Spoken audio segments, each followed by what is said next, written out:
is Grainger.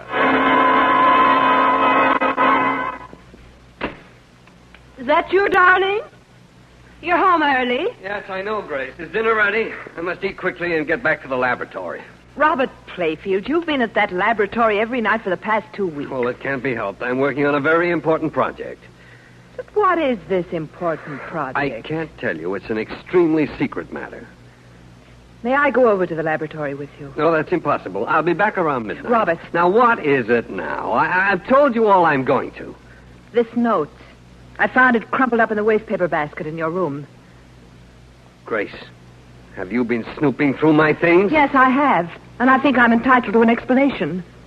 Just why would anyone write you a letter threatening to kill you? This is Steve Grainger, private detective, with a story about a well-known scientist, the FBI, and a worried wife.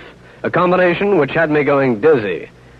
In just a moment, I'll take you back to one of my most interesting cases.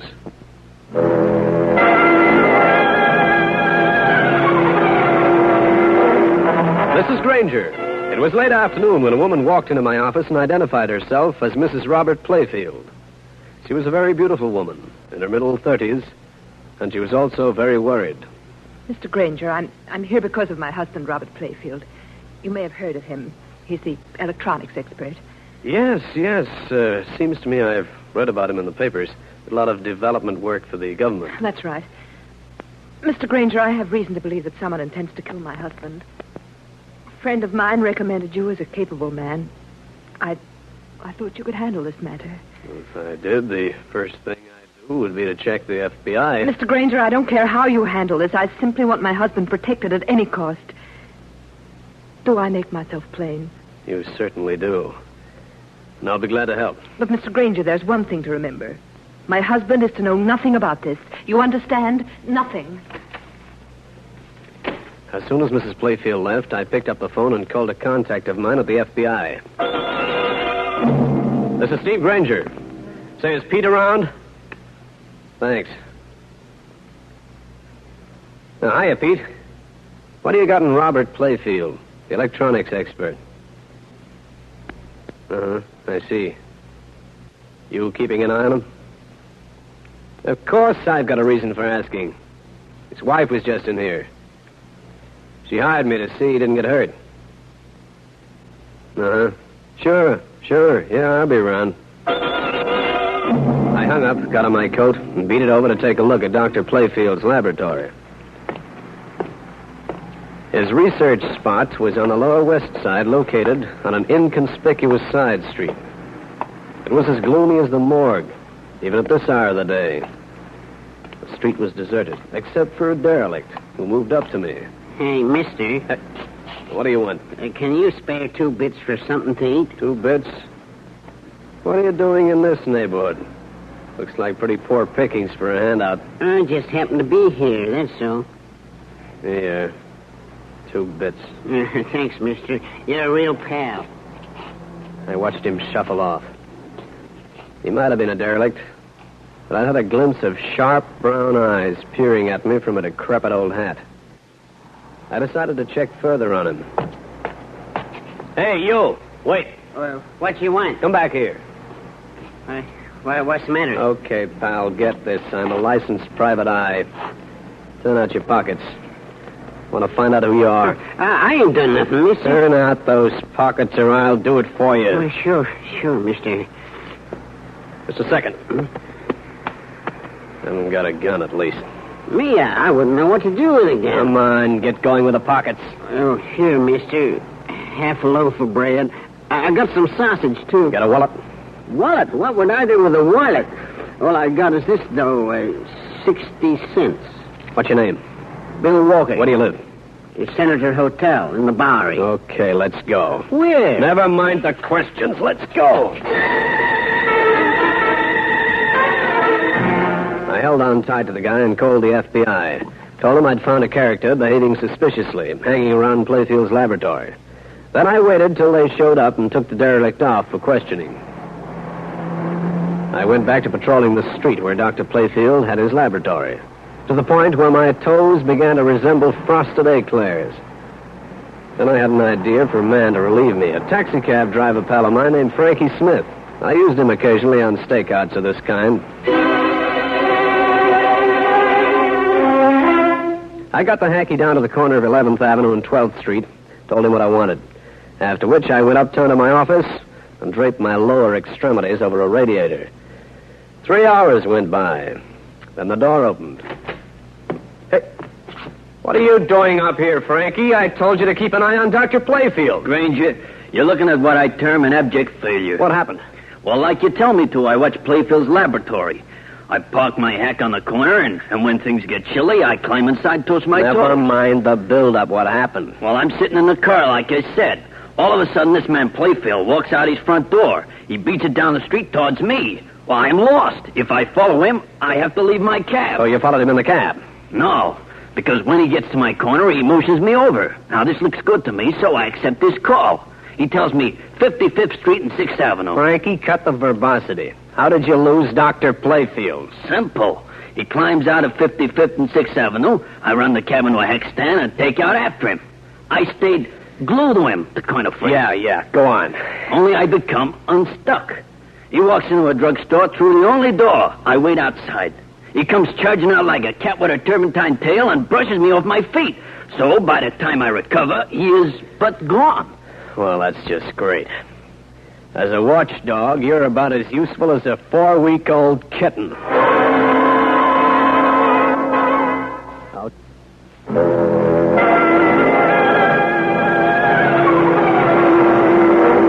I didn't like the sound of it. If Frankie Smith hadn't been able to keep on Dr. Playfield's tail, there was something peculiar going on, because Frankie was a good tailman. I decided to check, dialed the doctor's number. He answered the phone himself. I muttered wrong number and hung up. So he's home, huh? Well, you sure got yourself into a panic for nothing. Zip your lip, my fancy friend. Here, this is Playfield's address, out on Long Island. Get out there and keep an eye on the place all evening. I'll relieve you at 10 o'clock. Care to set your watch with mine? Get out there, I said. Okay, Simon Legree, I'm going. Frankie left the office. I grabbed myself a quick bite of food at a corner beanery and went back towards 11th Avenue and 12th Street. In the half-gloom of early dusk, the laboratory looked even worse than during the daytime. I stopped at one of the windows, but the black paint on it eliminated any chance of looking inside. Then suddenly there was a voice from behind me. What's your name? Who are you? What are you doing down here? Why? Federal Bureau of Investigation. Oh, pardon me. Here's my card. Yeah, Steve Grainger, license number 2486. Okay, Grainger, you know how it is. Forget it. What happened with that Bill Walker I had you fellas take downtown? I don't know. Pete was still interviewing him when I left. Anything stirring around here? Nothing except the wind. I wish that had died down. This was 10 o'clock on the nose. Time to relieve Frankie on watch. I'd got a cab ride out to the Playfield place. A large house set back from the street, looming like a white ghost in the night. Frankie's cab was down the street. It had been snowing, and there was a kind of hushed quiet about the place. I circumnavigated the entire house looking for him. Through one window, I could see Mrs. Playfield, plus a beautiful young girl, plus a man who must have been Dr. Playfield himself. But no sign of Frankie Smith. Okay, mister, that's far enough. Put up your hands. Who are you? What's the idea of the gun? I'll ask the questions. What are you looking for? Maybe I forgot my lawnmower last summer. All right, funny man. March into the house. We'll call the police, and you can have a detective as a street man. Just a minute. Let me show you. Don't reach for anything. I'm only getting my identification here. Steve Grainger, licensed private investigator. What's all this about? Why are you here? You know the Playfields? Yeah. Michael Grant, Dr. Playfield's assistant. I had a man watching this place. He seems to have disappeared. He came in that cab up the street. Have you seen him? I saw him standing by the cab some time ago. How'd you happen to come outside? We were playing cards. Dr. Playfield went into the kitchen to make a drink. Well, he forgot the card game and talked. I wanted a breath of fresh air. Thought I heard somebody. Wonder where Frankie could have gone to. It's light enough to look for tracks. They'll be clear in the snow. Want to make a try? Come on.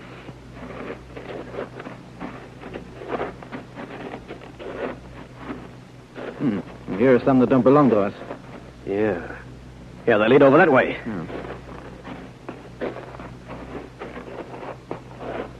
Hey, look, the tracks go around the back of the house. Yeah.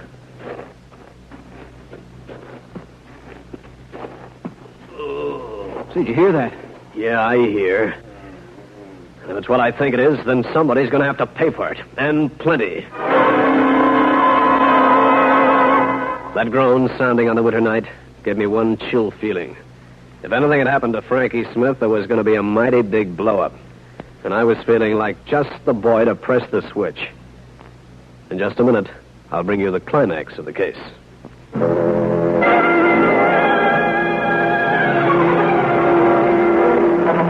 When we heard the groan coming from the back of the Playfield house, Michael Grant and I crunched fast through the snow. All the time, I couldn't help a feeling of apprehension. And then we saw it, a figure behind the woodbox. As we raced up, I recognized Frankie Smith, trying hard to raise himself onto his feet. Frankie, are you all right? Oh, my head. Who hit you? You think I got eyes in the back of my head? Oh, they came up from behind you, huh? Oh, yeah. Well, come on. I better get you to a doctor.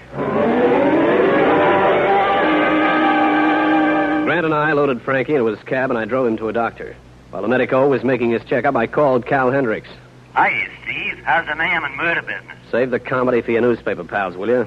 Listen, Cal, call the FBI for me, will you? Sure, Stevie. What's up? Just ask for Pete and ask him to run a quick check on a man named Michael Grant. He's a sort of assistant to Dr. Robert Playfield. Playfield, the electronics man? Yeah. Look, do you have to ask so many questions? Well, how do you think I make a living? I know how you make a living, my friend, out of my sweat and tears. I get myself beaten up regularly, and you get the story. Well, one of us has got to come out with something. Get onto the FBI, Cal. And tell them to call you back. I'll drop by and find out what they tell you. Okay, Stevie. Oh, one thing. Yeah. Don't be too careful in dark alleys, will you? Give the hoods an even break.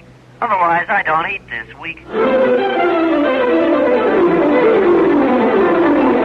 I hung up and went back to the doc, who was patching up Frankie Smith. The cabbie was okay, so we got back into his taxi, and he dropped me off at my place. The following morning, I was in my office bright and early. I checked with Cal Hendricks, found the FBI had given Michael Grant a clean bill of health. Then I got my first surprise of the day. Dr. Robert Playfield walked in and started talking without preamble. You are Steve Grainger, are you not? I am, Dr. Playfield. Mr. Grainger, my wife has told me about employing you. At first, I was inclined to be angry at her interference, but when I remembered what happened last night, I agreed with her. Oh, what happened last night? It was at our place in Long Island. First, I noticed a taxi parked up the street. The driver was watching the house. Oh? Later, Michael Grant went outside. He was gone for some time. When he returned, he was quite evasive. Michael Grant? He's been my laboratory assistant lately. However, just recently, I've begun to distrust him. Why? Well, I can't tell you precisely. It's just a feeling. He's too curious about my work. He snoops around. He gets into things that are confidential. Frankly, my work is highly secret. If this invention were to fall into the wrong hands, it would be disastrous. Do you want me to accompany you to the laboratory? Oh, that won't be necessary. However, my wife is giving a costume party tonight. One she's planned for months. In spite of being extremely busy, I have agreed to be there. I want you there, too. What time? The party gets underway at 8. I'll be there at 7.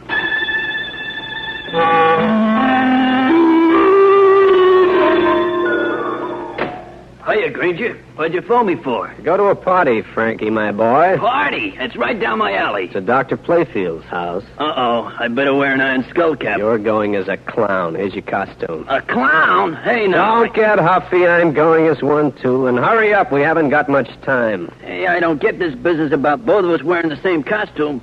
Hey, do I have to wear the mask that goes with it? You certainly do. There might be a time during the evening when I'd like to have somebody think you were me. Uh-oh. I just know I'm going to get it in the head again.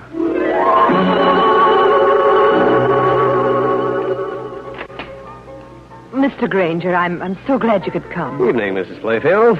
May I present Frankie Smith? How do you do? Hiya. He's acting as my assistant. Oh, come in, please. Darling, Mr. Grainger's here. Oh, glad to have you, Grainger. Grainger, my suspicions regarding Grant are becoming stronger every minute. Please be very alert this evening. Dr. Robert Playfield was attired in a fake suit of armor that added a grotesque note to the conversation. The guests began arriving, 18 in all. Grant was there in costume. Also a girl I'd seen at this house the night before. Her name was Linda Miller. Her job, Playfield's private secretary. A while later, Dr. Playfield motioned to me, and I followed him.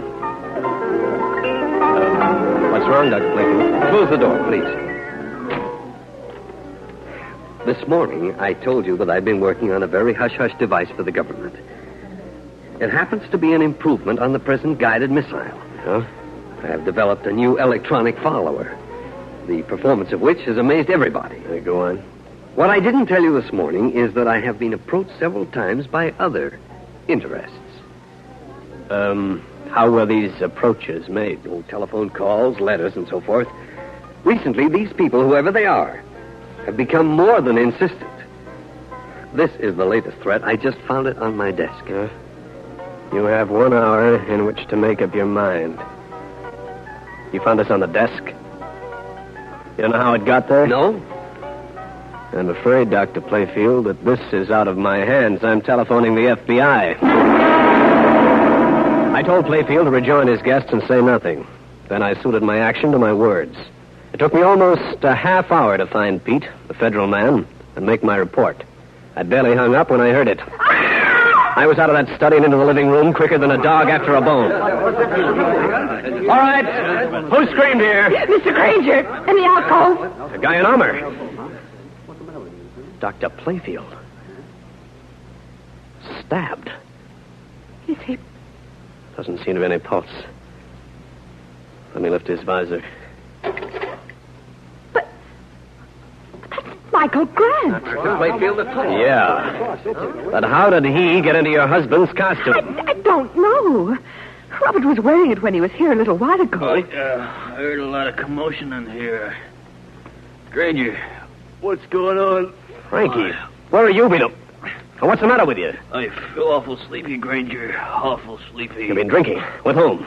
No, a nice girl. Linda Miller. Awful nice girl. She gave you this drink? Yeah, I gotta lie down. Is he drunk? Hardly. Oh. Somebody gave him a Mickey. You mean poison? Knockout drops. Now, look. Herd these guests into the other room. Nobody is to leave the house. I'll put Frankie on this couch. And Mrs. Playfield? Yes. Tell your husband I want to see him right away.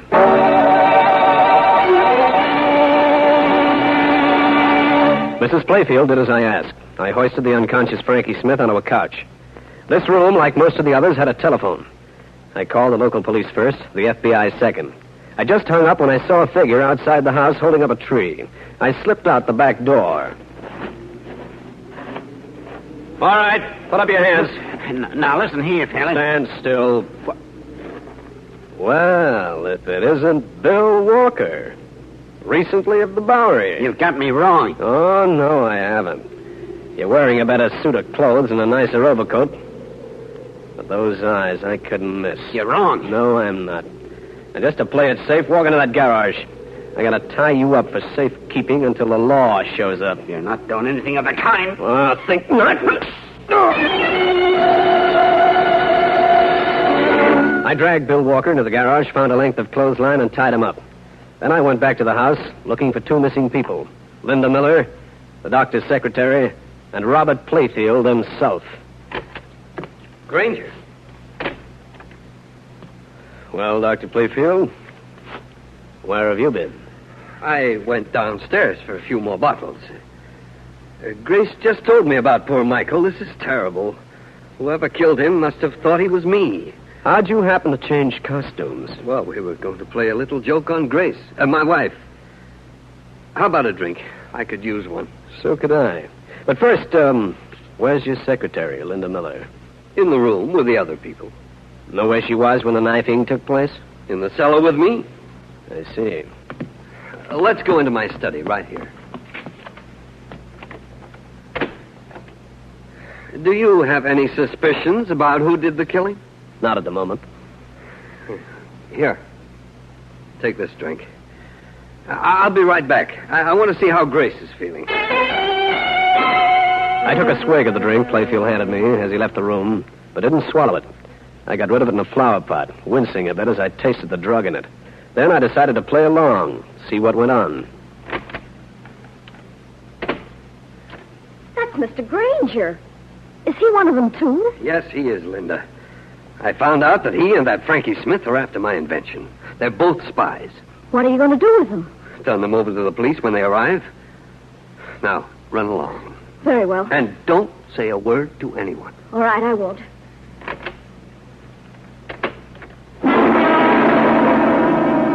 I lay in a semi-recumbent position, pretending to be unconscious. Dr. Playfield waited a long second and pulled a revolver out of his pocket and moved towards me. He held the gun in a towel to deaden the sound. Dr. Playfield, I wanted to tell you that... What are you doing with that gun? He might come to and get violent. Now, please stay out of here. You were going to shoot him, weren't you? I'm going out and tell... Oh, no.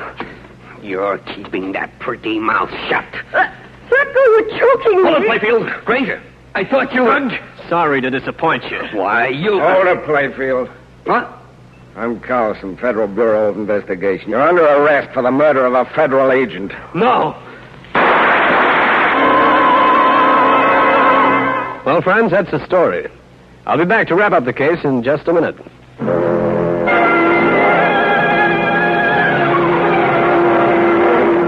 man in the doorway was the same one who'd been guarding Robert Playfield's laboratory in downtown New York.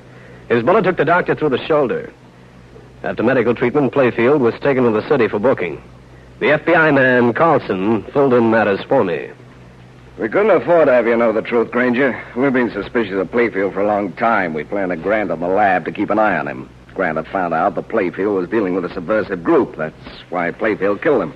And what about those threatening letters? Playfield planted those himself. He was due for a big payoff tomorrow, then he was going to disappear. And his secretary, Linda Miller? Yeah, Playfield fooled her. She's innocent. Even if she did feed Frankie Smith knockout drops. I guess I wasn't much of help. But you were, Grainger. When Mrs. Playfield employed you as a guard, it brought matters to a head. Well, at least that's a minor comfort. I imagine it was Playfield who slugged Frankie the night before. It must have been. Well, that ends that. Well, there's only one more thing. What? One of our undercover men was assigned to watch this house. He's disappeared. Say, would he be the guy I spotted in front of Playfield's lab? A guy whose name should be Bill Walker? Yeah, why? I discovered him on the prowl outside. I thought he was one of the spy ring. When he got tough, I slugged him, dragged him into the garage, and tied him up. Walker? Oh, brother, is that funny?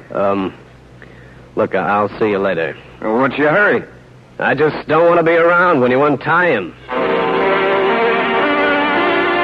Steve Grainger again. You just heard one of the most interesting cases in my files. I'll have another one for you. So be around next time.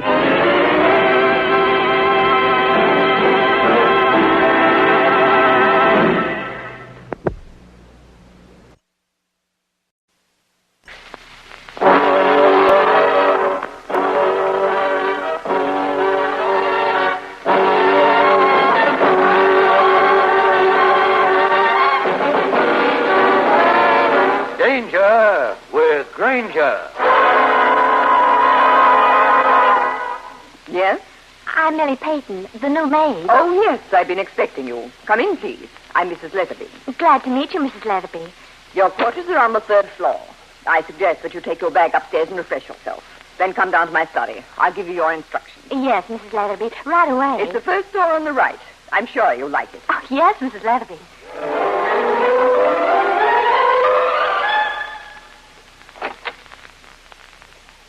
Hey, Millie, what are you doing here? Louis, I didn't know you worked here. Not so loud. What are you doing in this place?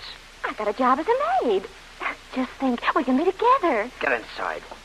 Gee, Louis, act like you're mad or something. You tell anybody you knew me? Nobody asked me. Why'd you come around here anyway? I didn't know you were working here. You're the chauffeur for these people, aren't you? Yeah, now listen. Don't tell anybody a thing you hear. All right. Don't say you know me. Don't admit you ever saw me before, understand? Yeah, but why? I'll fix it so we can meet downtown once in a while. I gotta beat it. I'll see you later. Louis, you're not mixed up in something crooked. Don't talk. Louis, you're hurting me. You open that face and I'll do more than that. this is Steve Grainger, private detective with a story about a fond mama who wanted to prevent her son making a misalliance, only to find murder in her ménage. In just a moment, I'll take you back to...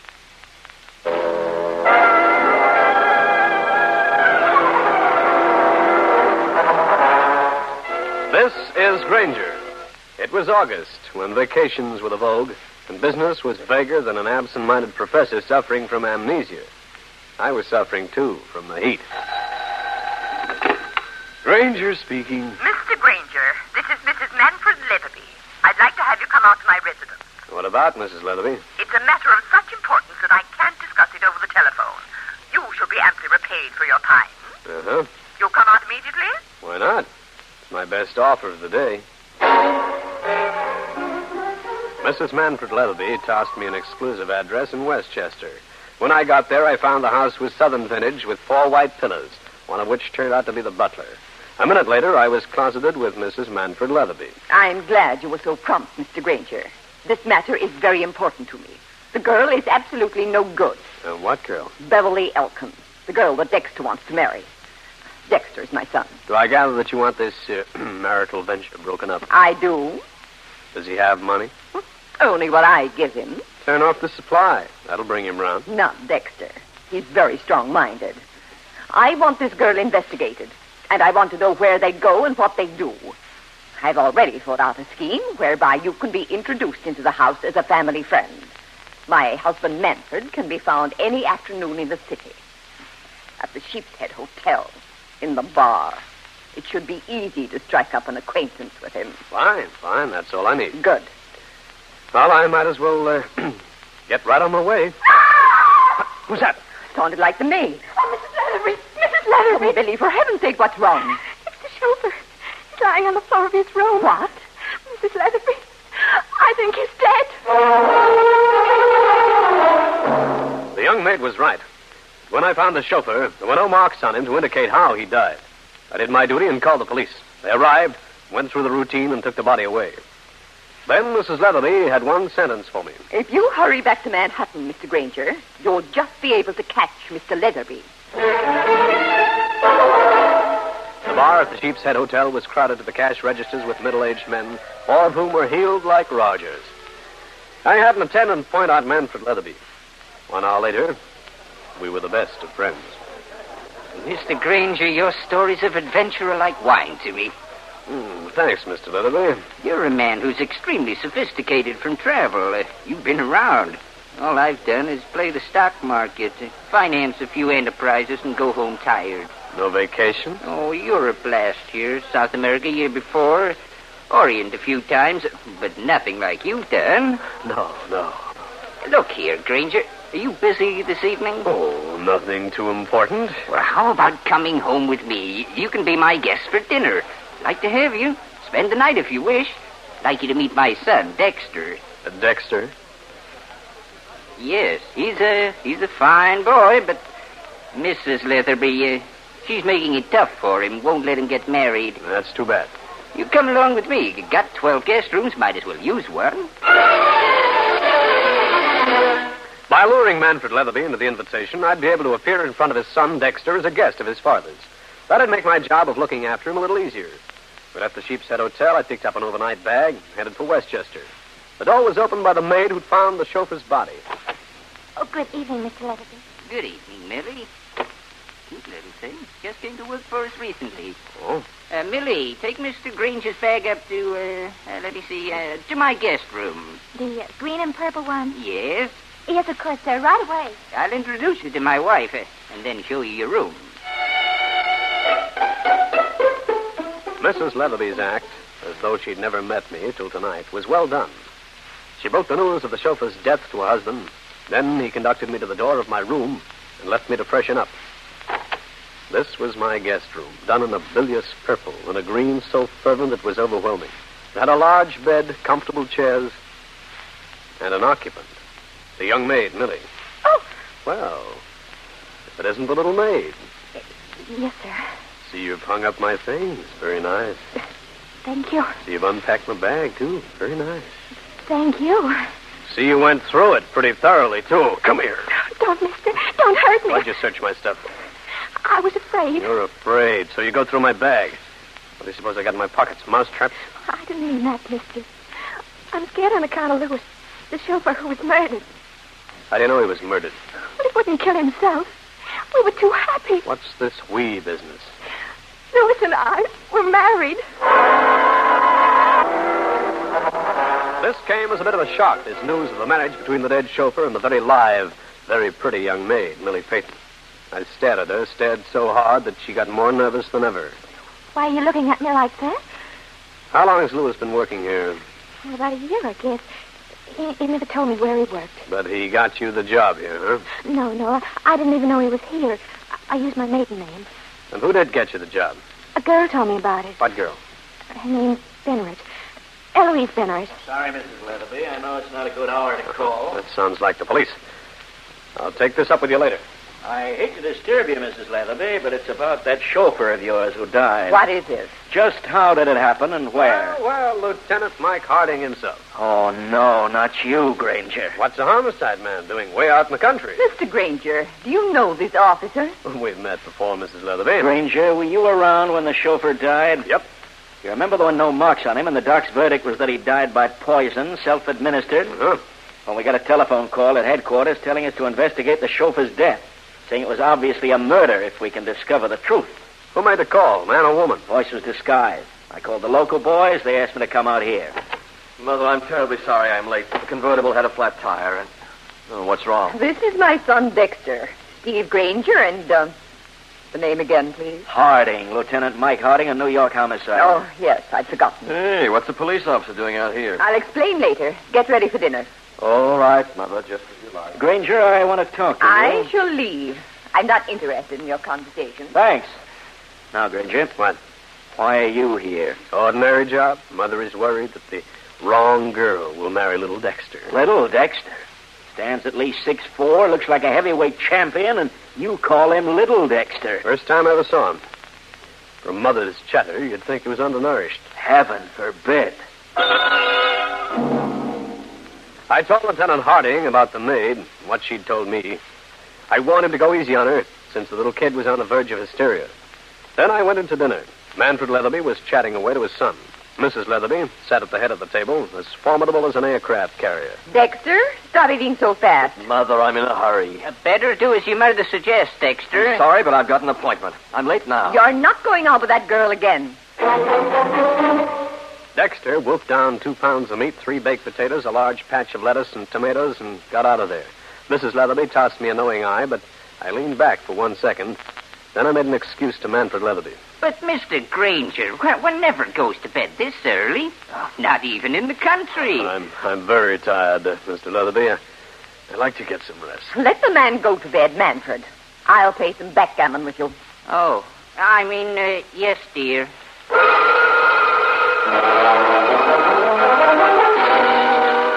I got out of the station almost as soon as Dexter. I sat 1 car in back of him. I saw him meet the girl at a quiet cocktail lounge in New York. Later, I watched them being seated in a more quiet eating place on the east side. The girl was neither homely nor beautiful. She was just another girl. I ordered something and made a mistake. I let Dexter get a look at me. 10 minutes later, he loomed over me as big as a house. A stone house. Well, Mr. Grainger, I thought you were at the house in the country. Yeah, I was, Dexter, but I got a call. Had to get back to town, meeting a man shortly. Oh, too bad. I thought you joined my fiancée, Beverly Elkin, and me. We're over there. Oh, is that where you're sitting? I didn't even notice. If you've got a minute, come over. I'll introduce you. I'm sorry, but I have to leave. I'll be seeing you. Don't stay out too late. I never do. Oh, wait, I'll walk you to the door. I walked along with the young man, feeling like a tug in tow by a steamer. When we got to the door, his demeanor switched. I'll step out with you for a second. Don't get a cab yet, Dorman. Now, Grainger. Yeah? Don't bother snooping around after me, understand? I'm old enough to take care of myself. I'm not snooping around. Look, big shot, don't try to fool me. I know what you're up to. I know that Mother hired you. What? You want to take home a report to Mother, huh? Well, see this? It's your fist. So what? So if you don't want it smashing up your nose, keep it out of my business.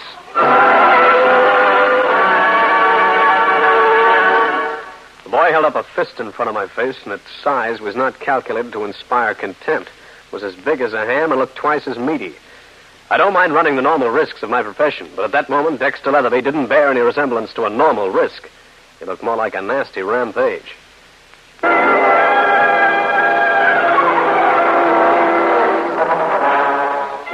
After throwing me a final glare of dislike, Dexter Leatherby went back into the restaurant. I decided there was no point in standing on the pavement shivering at the prospect of what the hulking youngster might do to me. I wound my way to the apartment of Cal Hendricks, my newspaper friend. Steve, my boy, you look as preoccupied as a bride over a first biscuit. I've been up to visit the ultra Manfred Leatherby's. Oh, and that pseudo-southern baronial estate of theirs? What cook? Some Dexter is gadding around with the girl he wants to marry. Mama wants to mix it. Dexter is just a big bear. I know. He just waved his paw in my face. He's quite a boy around town. Had quite a long run with a nightclub singer, Eloise Benneret. Say that again? Eloise Benneret. Oh. Where's she live? Well, I don't know. But there's a man who might locate her. Name's Norman. Runs the Ship's Grill over on 10th Avenue. Yes, I'll step over to the Ship's Grill. Take along an anchor or you'll drift. Quiet or I'll sink you.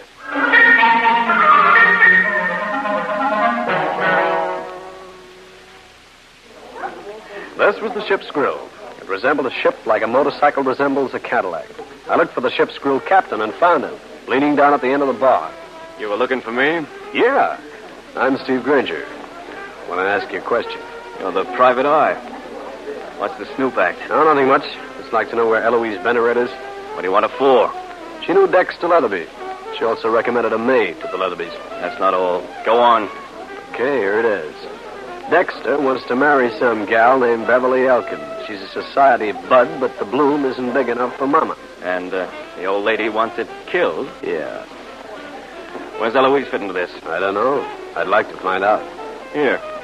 I'll write down an address. Go there.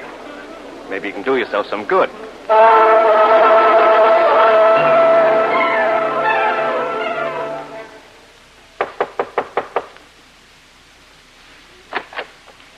Who are you?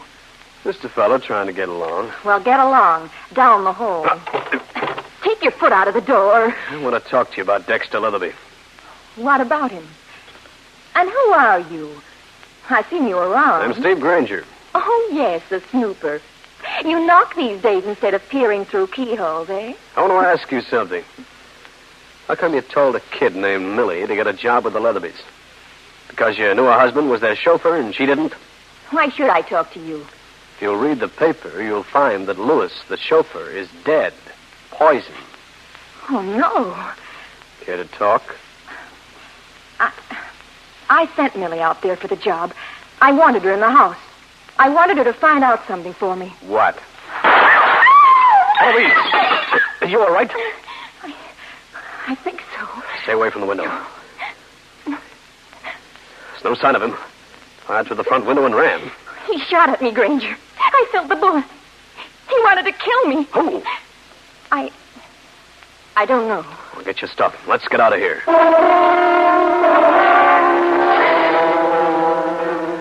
I waited while Eloise Benneret got some things together, and we headed towards the front door. As I opened it, I found an unpleasant shock in front of me. Its name was Lieutenant Harding. Well, Grainger. Are you around every time a shot is fired in New York? You're too complimentary, Lieutenant Harding. Who's this? Eloise Benneret. Oh, yeah, the singer. What happened? Somebody threw a slug at her. Why? Please, Mike, I'm no mind reader. Grainger, I thought you were following young Leatherby around, trying to break up that romance. What are you doing in Midtown Manhattan with a singer? Just a second. Did you say romance with young Leatherby? What romance? Some girl named Beverly Elkin. Why? Nothing. Were you mixed up with young Leatherby, too? Lieutenant, suppose you take Miss Benneret into protective custody. Why? Because you look so charming when you're protective. Grainger, if this is another of your famous gags, your next job will be for the state. Pension permanently, I hope, up the river. I got Eloise Benner at his side, whispered to her to say nothing, watched Harding hand her into the police car and drive off. I went back to Norman's Ship's Grill. I was slightly furious. See Eloise, Grainger? You pulled a smart caper, Norman. Caper? You tipped me on Eloise Bennett's address, and either you or a pal follows me, you listen to what I've got to ask. Why the gun act? The shot at Eloise through the window. Shot? What are you talking about? What happened to Eloise? Somebody tried to put her away. Where is she? At police headquarters under protective custody. You telling the truth? Call Lieutenant Harding and make sure. Lucky for you, she didn't get hurt. Why? Because Eloise Benner happens to be my sister. Your sister? Yeah. Norman, how'd you find out that Lewis was killed up at the Leatherby's place? Millie called and I... So, the little maid tipped you off. I didn't say that. And then you called police headquarters and just mentioned that Lewis's death could have been murder, not suicide. It was you, Norman, wasn't it? I thought I was right. And who is the killer? I'm not talking, Grainger. I'm not saying a thing. I tried to get another word out of Norman for 10 minutes, then gave it up and called Lieutenant Harding on the phone. He agreed to send a car up and take the bar owner in for questioning. I said I'd come along. I wanted a word with Norman's sister, Eloise. Grainger, what is this all about? Why did you have me brought down here and locked up? Because I didn't want you hurt, Eloise. Now I want to ask you something. Why did you get that funny expression on your face when I mentioned a romance between Dexter Leatherby and Beverly Elkin? Did I? Stop putting on the innocent act. I don't remember any expression on my face. Miss Bennett, you're mixed up in a killing. You realize that? Somebody tried to put you away because you must know something about it. Do I? You got the maid Millie her job near her husband. Why? All right, I'll tell you. Lewis was up to something. I wanted to find out what it was. But I never did. So that was all the girl would tell me. I went back to Harding's office and found him grim-faced and angry. Norman wouldn't answer any kind of question.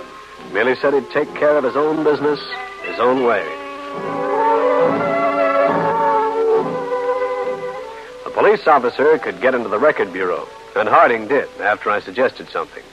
Then we got a prowl car out of the garage and drove off to the Leatherby place.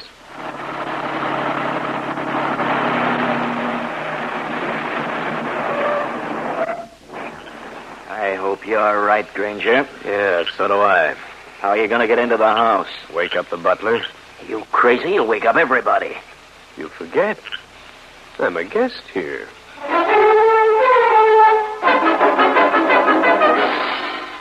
The butler was still up, remembered me, and let me in. But instead of going to my own room, I headed for the one occupied by the maid, Millie.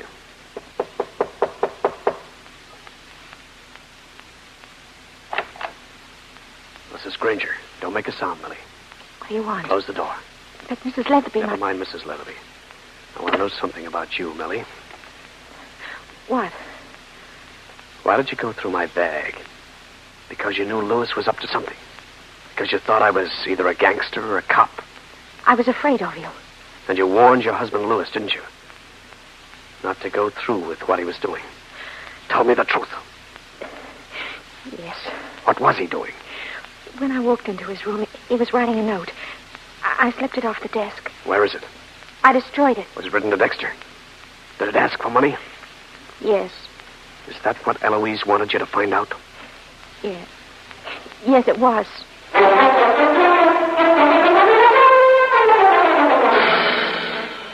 I told the girl to stay where she was, went downstairs, and let in Lieutenant Harding. We made one cautious phone call to Dexter's love, Beverly Elkin. Then we woke up Mr. and Mrs. Leatherby. Mr. Grainger, what is the meaning of this? I really don't think you should wake us at this hour. Mrs. Leatherby, you employed me to see that your boy Dexter wouldn't marry Beverly Elkin. Well? And Mrs. Leatherby, I'm happy to say that Dexter won't marry her. Really? Because he's been married for some time to a girl named Eloise Bennett. Oh, dear me. Dexter's in trouble, too. It looks like he was the one who poisoned the chauffeur, Lewis. Lewis was blackmailing him. But he couldn't have. It's also possible he shot at his own wife tonight, afraid she might reveal that their secret... I'll have another go, chaps. Pleasant editing. It's also possible he shot at his own wife tonight, afraid she might reveal their secret to me. That's incredible, Mr. Grainger. Where is Dexter now? I don't know. That him, Grainger? Come in, Dexter. The police and I want to talk to you. The police? He's cramming. Come on, Harding.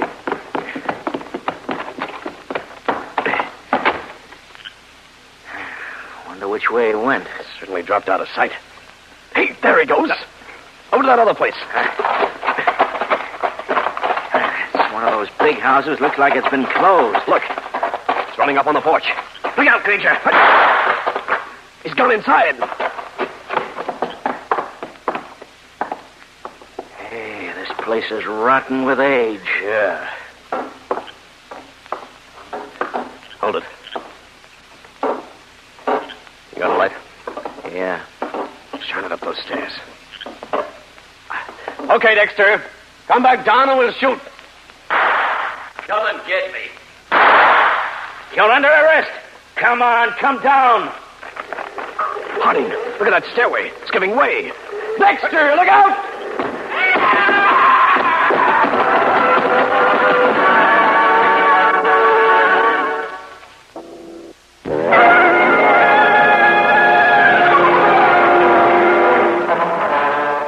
When the rotting stairs in the old house broke apart, Dexter Leatherby fell from the second floor right through to the cement floor of the basement. He lived long enough to confess the poisoning of Lewis, the chauffeur, and shooting at his own wife, Eloise. The coroner was summoned, and Lieutenant Harding took care of the details. I bumped into him a few days later. We played young Dexter's death down, Grainger. No sense in hurting his parents and nice people. It took it hard enough as it was. That Eloise Benneret, she took it well, too. She and her brother filled in the details. Well, that is that, Lieutenant. Including your fee. That, I presume, flew out the window. You Steve Grainger? Yeah? Special message service. Sign here. Thanks. Something interesting? It's from Mrs. Leatherby. Oh? Remember your crack about my fee flying out the window? So? Buying this check, I'd say it just flew in the door. Steve Grainger again. You've just heard one of the most interesting cases in my files. And I'll have another one for you. So be around next time.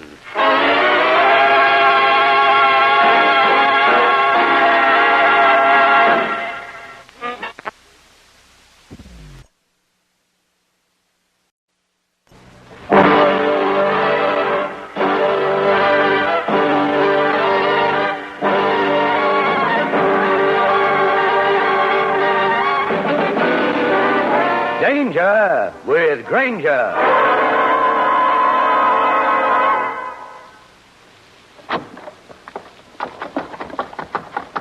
He saw me. Let's find a policeman quickly. Hey there. Oh, I'm sorry. Oh, mister, please help me. I've got to get to a policeman. And before we do anything, we better move into that doorway out of this rain. Come on. But, mister. Come on. Now, what happened? Fight with the husband? Oh, no. It's the man. What? He saw me. He's going to kill me. What man? Where? A big man. He was wearing a gray hat. He was right behind me. Look, you're wrong, baby. There's nobody behind you. Take a look. But I saw him, I tell you. You were running towards me and nearly knocked me over. You may take my word for it, little lady, there was no one behind you. But he was after me. I know he was. You know this man in the gray hat? No. Then why would he chase you on a rainy night? Because I saw him commit murder. This is Steve Grainger, private detective, with a story about a rainy night which was the setting for violent death, and which, just incidentally, almost had me labeled by my friends in the police department as nuts.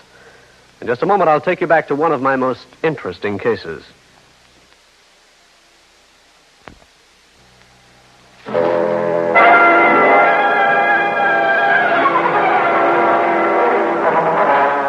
I took a good look at the young woman who'd bumped into me in the rain and found a blonde youngster in her early 20s dressed in nothing but a drenched summer dress which clung to her skin like a label to a perfume bottle. Mister, please. Now, where did you see this man in the gray hat commit murder? From my apartment. Now, what's your name? Pat Benton. Yeah. Please. Please look back again. I'm sure he's following me. Pat, there's no one else around. Now, come on. Let me take you home. Oh, but I'm frightened. I can't go back there. Look, baby, I'm Steve Grainger, a private detective. We'll see that you're safe. Then you can tell me the whole story. If it holds together, I'll call in the law. Now, is that a deal? Well, yes. Okay. Now, let's hurry. You're soaking wet. I went ahead of the girl and checked her apartment. It was empty. Then, while she changed into some dry clothes, I looked it over. It was typical of hundreds of New York apartments. One room, doubling for living and sleeping. A window that looked out over a fire escape and 3 lines of dingy laundry. The window opposite was dark. Well, I feel better now, Mr. Grainger. Well, you'll look a little bit better, too. Now, suppose you tell me how you happened to witness a murder. Well, it was just a little while ago. You see, when I've got nothing to do at night, I sit by the window and look out over the court. You look into other tenants' windows? Oh, it's a harmless diversion, and you'd be surprised what you see. I can imagine. Go on. My room was dark. I turned off my lights. There was a man in a chair by the window just opposite. That one? The one that's dark? Yeah. He was reading. Then he got up and went to the door and opened it. A man and a woman came in. This was the man in the gray hat? Yeah. Can you describe the woman? She was wearing a blue dress and a white stole. It looked like it was made out of linen or something. You see her face? No. And they just walked in and killed this man. Is that it? Oh, no. It wasn't like that at all. They seemed to be very good friends. The man had been sitting by the window mixing drinks, and as they talked, the woman sat opposite him. Did it look like they were having an argument? Oh, no. Suddenly, the man in the gray hat moved around to the back of the other man's chair. The woman looked up at him and nodded her head. That's when I saw the knife. All right, go on. He plunged it into the man's back. Mr. Grainger, it was awful. I've never seen anything like that before. How did the killer happen to see you? Well, I was leaning out of my window. The lights in the apartment up above were turned on, and they shone right down on me. I screamed, and the man in the gray hat looked across, and he saw me. You sure about all this? Of course. I moved away from the window. I went over and picked up the telephone. You were going to call the police, is that it? Yes, but there was a knock on the door. I had a terrible feeling it was the man in the gray hat. He knew I was a witness to what had taken place. You didn't call? I was afraid he'd hear me and break the door down. I waited. He tried the door. Then I heard scratching, like he was trying a key in the lock. You keep saying he. How did you know it was a man? After a few minutes had passed, I went over and opened my door. I saw him standing at the end of the hall. It was the man in the gray hat. He was waiting for me. How'd you get out? I went down the fire escape. Thought if I could find a policeman, he could arrest him. No, I'll just use your phone. Are you calling the police? Pat, was there a dial tone on this phone when you tried it? Yeah. It's dead now. It's not working. Nope. It must be the man in the gray hat. He cut the lines. There must be 50 telephones in this building, and your line would be pretty hard to find. What'll we do? Terminal box should be in the basement. Let's go down. See if your line's been disconnected. But I'm afraid. He's come back. He knows I'm here. What'll we do? You get in the kitchen. I'll answer it.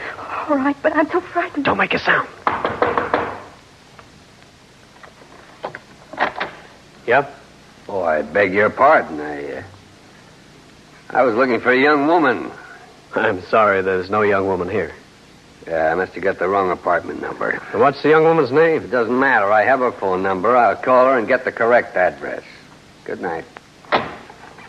Okay, he's gone. Was it him?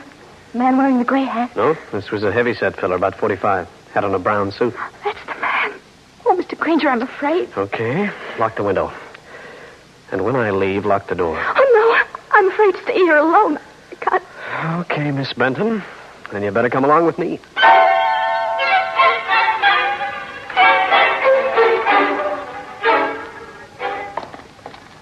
It's dark down here. Let me see. No terminal box on this side. Mr. Grainger, don't you think you ought to call the police? Just a minute, Pat. Oh, here it is. We'll see if your line was cut or what happened. Hey, that light in the far corner. It's out. Stand still. Somebody down here with us. Man in the gray hat. He's going to kill us. Stop that. He can't see any better than we can. Now, don't make a sound. He knows where we are. He's coming to us. I can't All right, you. Just one. I'd started after the mysterious stranger, but must have misjudged my distance and passed him because he clipped me right behind the ear. I did a slow, ungraceful swan dive and landed on my face. I'll continue with this interesting story in a minute.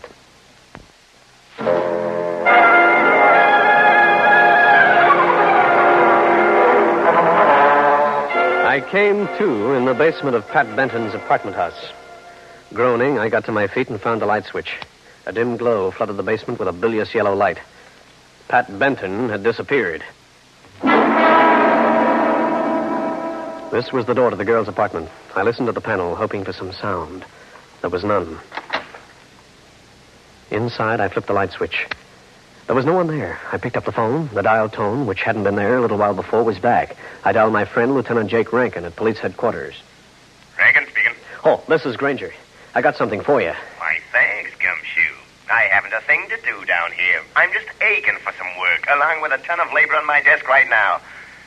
Well, what's on your alleged mind? I'm in the apartment of a girl named Pat Benton. It's 2479 West 44th Street. Are you having a good time? Something strange happening. I met her on the street. She claimed she saw a murder committed. So? I came back to investigate. Her telephone was out of order. When we went out to the basement to check up, I got slugged. She disappeared. So what do you want me to do? I'm in homicide, not the Missing Persons Bureau. Get a John Doe warrant and drop around. I'd like to see the inside of a certain apartment.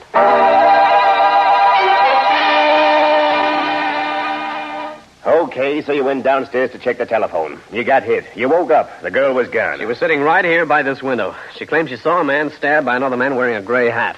There was a woman with him. Where? Over in that apartment across the court? Yes, Bright Eyes. How about dropping over and paying a visit? I notice there's a light now. It's been dark until just a few minutes ago. Yeah, I don't know, Grainger. Barging into apartments at this hour of the night. Hey, suppose the girl was a crackpot. She was plenty frightened, but she wasn't a crackpot. Now, how about it?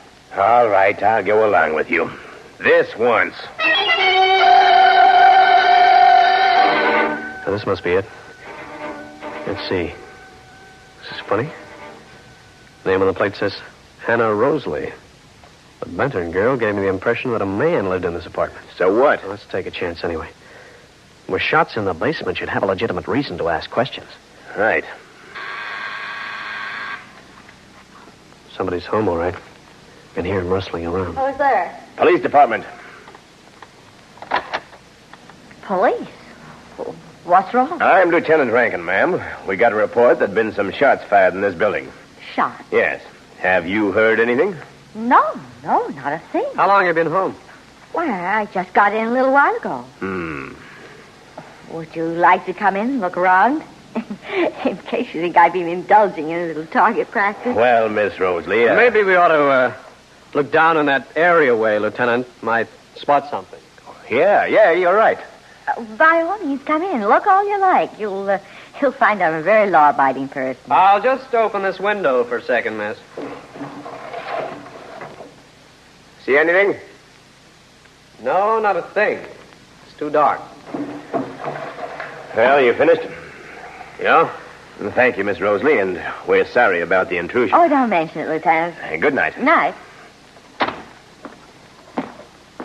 Grainger, are you sure you're not dreaming all this up? Nope. Why the gag about the window? Wanted to check the chairs the Benton girl told me about. And? It would be possible for a man to do exactly as she said. I used the window routine to check the chairs for bloodstains. There were none. No, and I didn't see any dead bodies either. They could have disposed of the body. Could have been hidden in a closet. Grainger, Hannah Rosie lives in that apartment, alone. Why would a man be sitting there? There was a man there sometime tonight. What? The ashtray next to the chair where Pat Benton claimed she saw the man was loaded with ashes from a pipe. Well, that doesn't mean a thing. She could have had a male visitor earlier. Uh-huh. Now, look, Gumshoe. I'm leaving this to you. Give me a description of the Benton girl. I'll turn it to headquarters. Okay. I got another idea, too. Got your car here? Parked to the curb. Why? Think we're being watched? Where? Who? The watcher wouldn't be that obvious.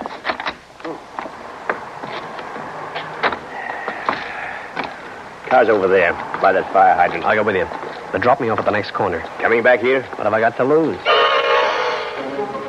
I rode to the corner with the police lieutenant, got off, walked into a phone booth, and dialed a number. A minute later, I was talking to Cal Hendricks. Hiya, Stevie. What's on your mind? Cal, get out your thinking cap and do a take on a woman named Hannah Rosalie. She's about 35, red hair, 5 feet 6 in heels, dresses well, sounds like a well-educated person. Okay, you want me to check Hannah Rosalie. What else? I'll be prowling an apartment building at 2479 or 2481 West 44th Street.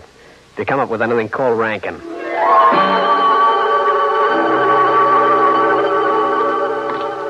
I moved out of the drugstore from where I'd phoned the newspaper man and back towards 2481 West 44th, block away. Close to the building, I got a break. The man scurried out of 2479 and went next door to 2481. And I recognized him. It was the man who'd been looking for Pat Benton when I answered the door of her apartment. This was interesting. 2479 was Pat Benton's building. 2481 was the building in which Hannah Rosalie had her apartment. The one where Pat saw a murder committed. It looked to me that the tale for the man in the gray hat was in order. In just a minute, I'll bring you the climax of the case.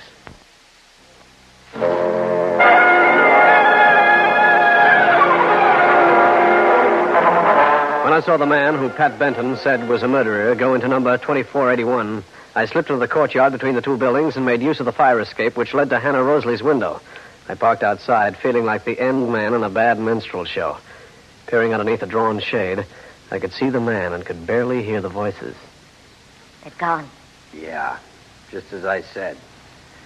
The police officer took the other man with him in his car. I recognize the other man. He's Steve Grainger. A private eye? Yeah. He doesn't know you? Oh, no. Well, we can't take a chance now. We'll have to dispose of the girl as well as Kelvin's body. How? I have Grainger's revolver. I'll have a little surprise for him. You're going to kill her? With this gun. With his gun. The police will ask questions when they find her body. It'll divert suspicion. But that's murder. What we did to our friend was murder, too, my dear. I was very careful to carry Grainger's gun in my handkerchief. The only prints will be his. Very smart, Will. Now, you go over to the girl's apartment. Pack her clothes in that old suitcase. I'll sink it in Long Island Sound after I dispose of her. Where are you going now? To get the car. Then I'll get the girl out of the basement. Will, wait. Wouldn't it be better just to have the girl disappear? Look, baby, I'll do it my way, and don't you ever forget that.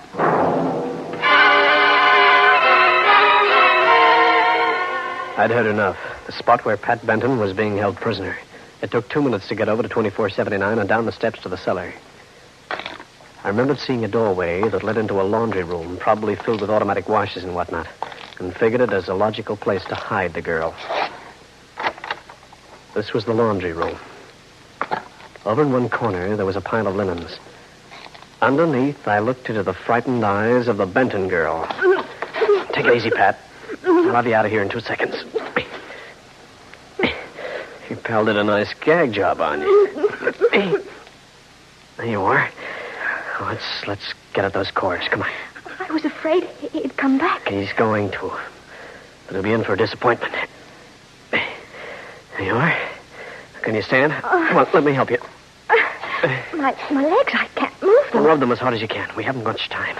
You'll be here shortly.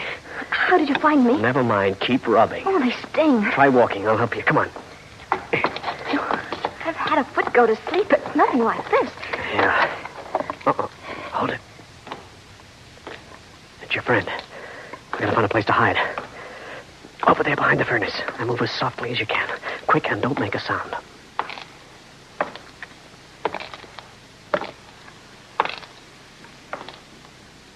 He's gone past. When he finds out you've gone, he'll look around the laundry room first. Is there a back way out of here? Yes, over there. A door that leads up to the street. Come on. Watch in back of us while I get this door open. You see anything? He's still in the laundry room. Good. Now hurry up. And if he sees us, you run while I distract him. Grab a taxi and go to police headquarters. Tell Lieutenant Rankin what's happened. All right. Go on ahead of me. He's turned around. He's turned around. He's seen us. Yeah. Right, come on. Let's move, girlie, fast. Where? To the police? No. First to my apartment.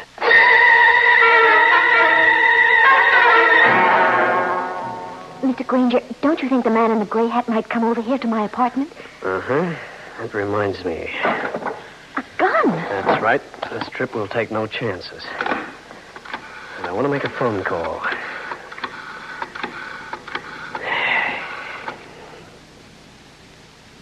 Hello, Cal. What'd you find out? Uh-huh. I see.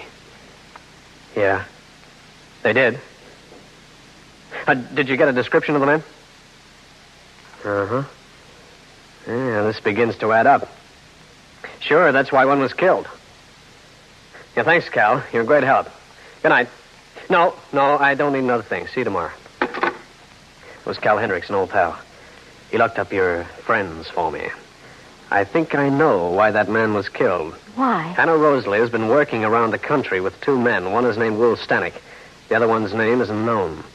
They were last seen in Chicago, where they fleeced some widow out of her life savings. But why was the one man killed? Well, Stanek is the man who tied you up. He knifed his partner. Probably a disagreement about money. Or even a double cross. Then the police can pick him up and we won't have to worry? Yeah, except for one thing. What happened to the body of the man who was killed? It wasn't found? No. But when Lieutenant Rankin learns the truth, I have an idea that Miss Rosalie will talk. Now, I want you to help me. How? Ever see one of these before? Why, no, I haven't. Well, it's a blackjack. You hold it like this, and apply it to the top of the person's head, right? I've seen it done in the movies. Do you know how to do it? Well, I could try. Okay, use it if you have to. And don't spare the muscle. Both of these people are killers, remember? I know. Mm-hmm. We've got to bring these characters out into the open. That's the door. It'll be him. Stand over there. Look natural. And put that blackjack out of sight. All right. Oh. Mr. Grainger. Come in, Miss Rosalie. Oh, there you are, Pat. I've been looking all over for you. You stay away from me. Oh, now, really, that's no way to talk to your cousin. Mr. Grainger, keep her away from Would me. you mind explaining, Miss Rosalie? Oh, Pat is my cousin. She's been having a little trouble. It's affected her mind. Oh? That's why we got apartments overlooking each other. I can keep an eye on her. Mm-hmm. You see, she keeps imagining that she sees murder. She tells people about them, and they're inclined to believe her. And, well, it is very embarrassing. I can imagine. Oh, she's told you, of course. She has, and I'm inclined to believe her, Miss Rosalie. Particularly when she mentions a stabbing in your place. Oh, really, now, I'll just have to take her home if you don't mind. I definitely do mind. Because your little gag won't work, Miss Rosalie. I don't have to stand for this, you know. Miss Rosalie, when you came to the door, you knew my name. Even though I wasn't introduced when Lieutenant Rankin and I were at your place earlier. But nothing. I perched on your fire escape. I heard you and Will Stanek talking about this girl. That's what... Yes, that's what happened. And you and your partner guessed it. That's why you're here, pretending to be her cousin. You want to get her out of here, so he can kill her. I'm leaving. No, you're not. You're staying. There's a certain police lieutenant who wants to chat with you, baby.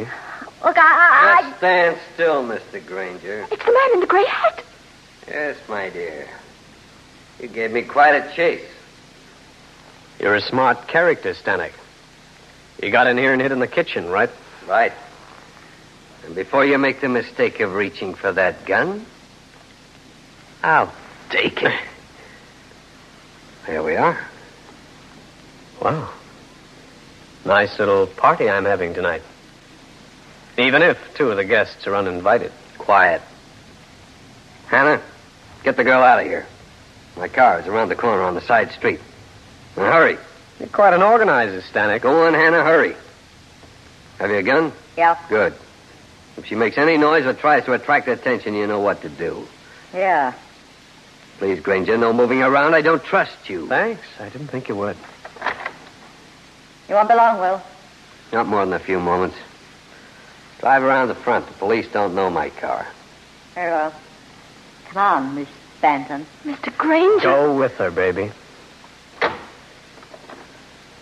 Oh, this makes it just you and me, Stanek? Yeah, and I haven't got much time. Would you stand over there? Yeah. I'd be glad to. Let go. You wouldn't shoot. And you know it, wouldn't I? Oh. I don't think so. Now for Hannah Rosalie.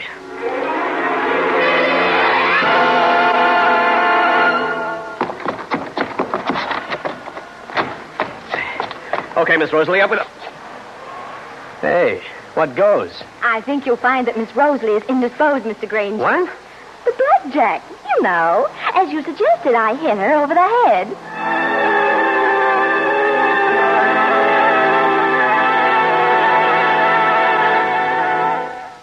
Well, friends, that's the story. I'll be back to wrap up the case in just a minute. Hold on.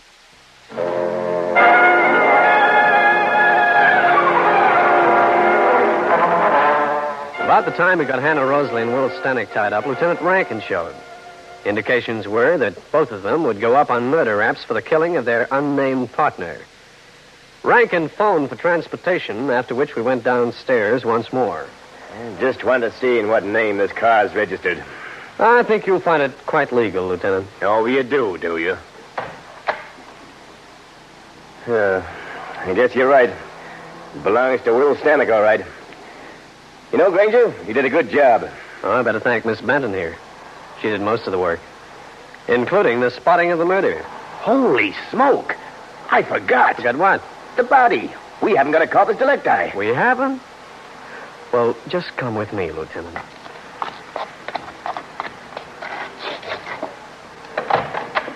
There you are, Lieutenant. In the trunk compartment. Well, I'll be a monkey's uncle. But, Lieutenant, that's what I always thought you were. Steve Grainger again. You've just heard one of the most interesting cases in my files. And I'll have another one for you. So be around next time.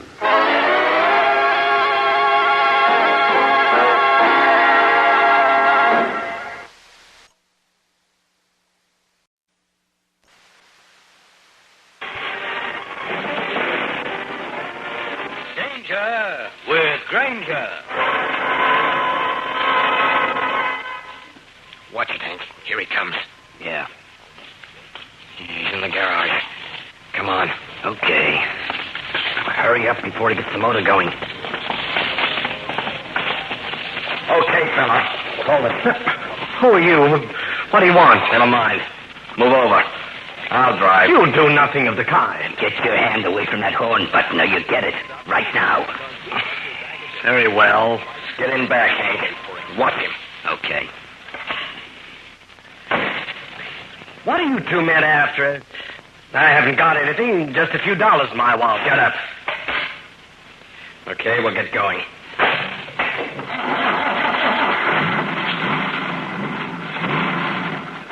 Look up and down the street, Hank. See if anybody's coming. Just one guy. About half a block away. Good.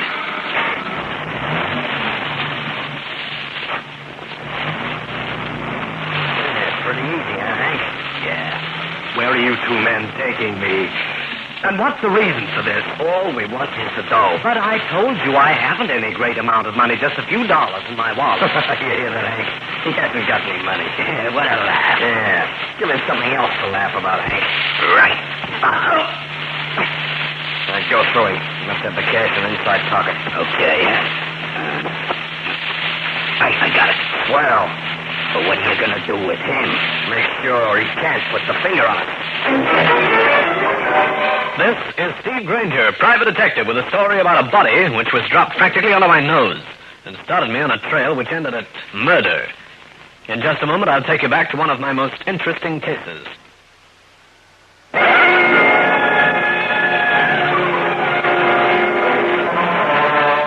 This is Grainger. It was early morning, around 1 a.m. I'd been wheeling a rented car down one of Long Island's highways on my way back to Manhattan when my headlights suddenly went out. I'd pulled up at the side of the road and was checking the fuse when I heard it. The way the approaching car was being handled, I figured it was some nitwit with alcohol where his brains could be. About 50 yards or so off the highway, the door of the speeding car opened and the body of a man came tumbling out.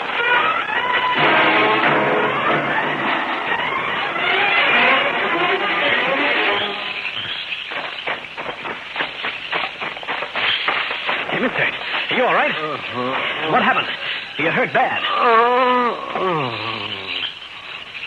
I stood looking at the man who had passed out at my feet. Then I went back to my car, drove it up to the unconscious man, lifted him into the back seat, and went through his wallet. I found his name was Marvin Roble, and his address, Cove City. I rushed him to the hospital where I explained what had happened. The Cove City police chief showed up, and I gave him a detailed report. Then I met Mrs. Roble, a strikingly handsome woman in her early 40s, who arrived at the hospital accompanied by a man. You're the man who brought my husband here. Yes, I am, Mrs. Roble. Mr. Grainger, I don't know how to thank you.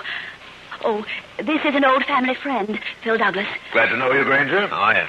Phil, I wonder if you'd mind letting me speak to Mr. Grainger privately for one moment. Not at all. I'll have a word with the police chief. What's this all about, Mrs. Roble? My husband seems to be coming along all right, except that he seems to be suffering from a temporary loss of memory. That's bad luck. That's why I came to you, Mr. Grainger.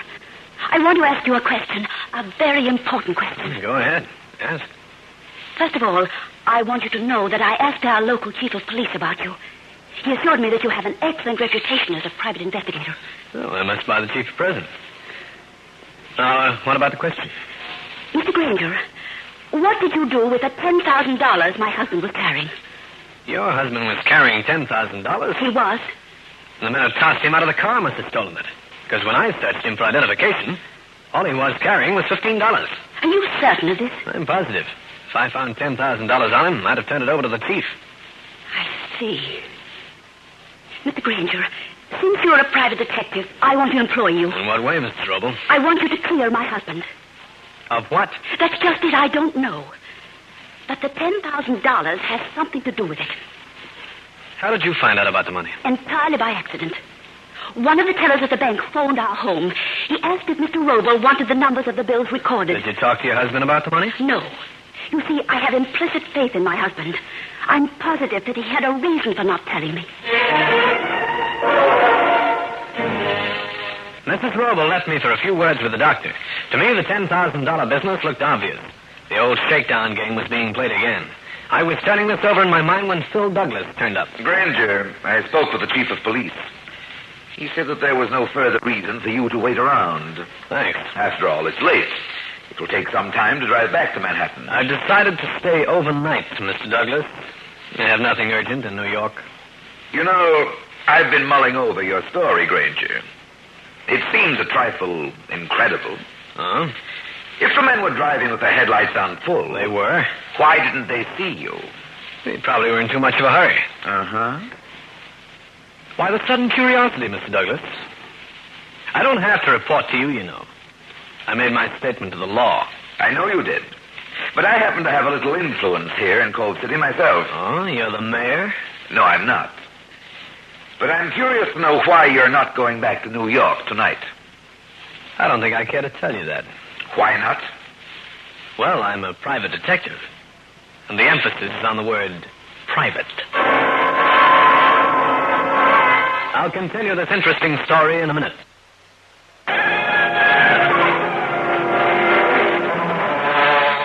There was something in Mr. Phil Douglas's eye that gave me the impression I wasn't very popular with him.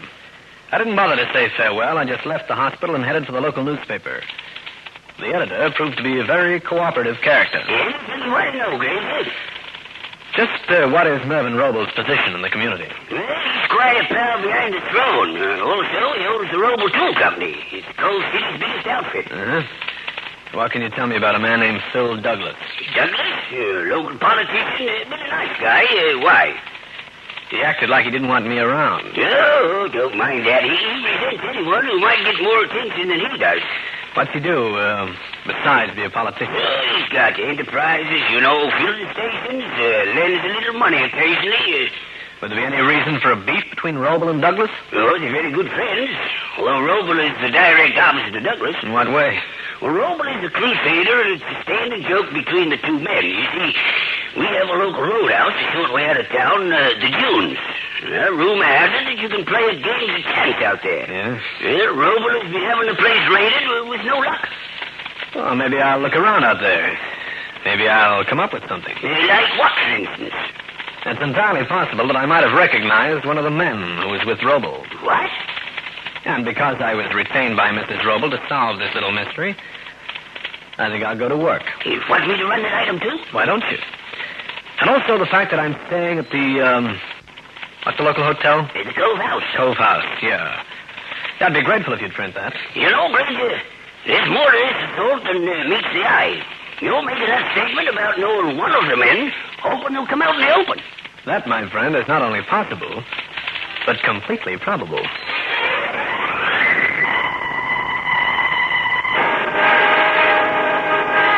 The editor furnished me with a description of Robel's car. Then I went looking for the Cove House.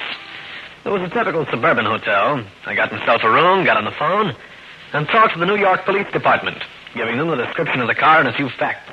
Then I sailed for 8 hours of repose.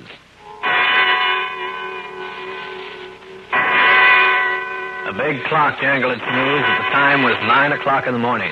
I got myself showered, dressed, was about to leave when the phone rang.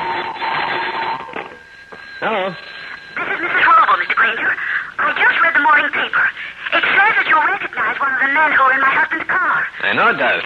Why didn't you tell me that last night? Mrs. Robel, there's a reason for that statement being in the paper. I'll tell you why when the time rolls around. Now tell me, how is your husband? He seems to be coming along all right. His pulse is normal. The doctor's taking care of the bruises. But he still hasn't said a word. The doctor give any reason for that? No. He's puzzled about it, too. Yeah, okay, Mrs. Robel. I'll check back with you later. Goodbye. Yeah, I wonder who that is. All right, monkey, put up those hands. Is this any way to say good morning? Shut up. Go through him, Hank. Get his gun. Right. I got it. Yeah, come on, you. We're going places. You're the guys who slugged Robel and threw him out of the car. Get it. I thought that item in the paper would smoke you gophers out of your hole. Get going. Down the back stairs. Over that way. What makes you think you're going to get away with it? Let me worry about that monkey. What's wrong? Somebody down the hall. He's opening the door. Hurry it up, you. Come on, Hank. Yeah. I'll hurry it up. And you can have the downstairs treatment, too.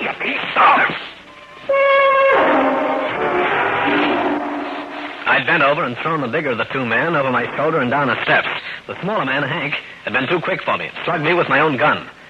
As I sagged to the steps, I just glimpsed Hank helping his pal up and out the back door. I was suffering from a sore skull, but at least I hadn't been snatched. I remembered a bar next door and went there, feeling that a little medicine down my abdomen way would alleviate the piston knock in my head. The bar was deserted except for a blonde nuzzling a beer. I ordered the same thing, and she spoke to me. You look like you'd had a rough time. My head met something coming the other way. Too bad. Next time, learn to duck. I intend to. I haven't seen you around town before. Nope. From New York? Yeah. I seem to remember you from someplace. You from New York? Now I remember. You're the private eye, Steve Grainger. Charmed, I'm sure. I'm Fran Draper. You staying in Cove City for a while? Yeah. How's the nightlife around here? I know a spot you might enjoy. It's out of town a ways. It's called the Dunes. The Dunes, eh? What's it like? Oh, not good, not bad. Like to go there? I might. Tonight? Why not? Make it 90. I'm staying at the hotel. Okay. You call for it? With pleasure.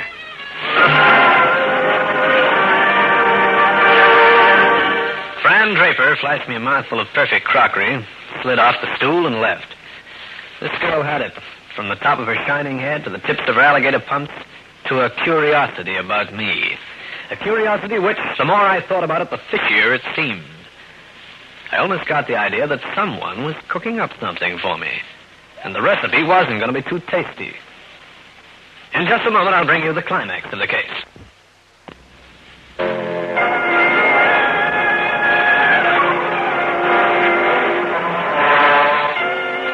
I sat there in the bar, finishing my beer and trying to make sense out of the situation.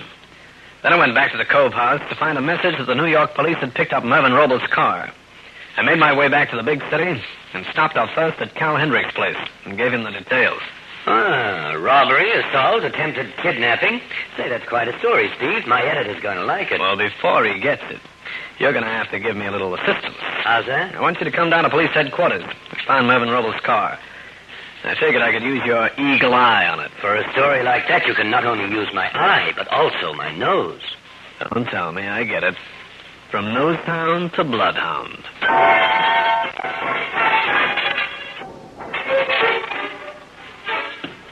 Well, I guess I wasn't much help with the car, Steve. How do you like it? Not a thing to give me a lead. Not even a fingerprint, according to the lab boys. We might have more luck with the files. Your description of those two hoodlums rings a bell to me. Yeah, here we are. Linky something. Oh, wait a minute. Linky Bolvis, that's the name. There. That him? That's the big one. His pal was called Hank. Hank Carlson. Yeah, it's here. Note on the bottom. They've worked as a team for years. Uh-huh. There he is. Well, at least I know something about my two friends. Oh, just the same, they're just a pair of cheap arms. The real man must be higher up. And you can say that again. Why? Didn't you hear me? I dropped Cal off at his place and turned my car's nose in the direction of Cove City again. I called into the hospital to inquire about Mervyn Roble, but he was still in a state of shock and loss of memory. Then I prepared to pick up Fran Draper for my promised view of Cove City's nightlife. The Dunes was a combination of smoke and semi-hysteria. The orchestra consisted of one piano, and a smooth-talking waiter deposited the blonde and me in a booth. And you like it here? It's quite a spot.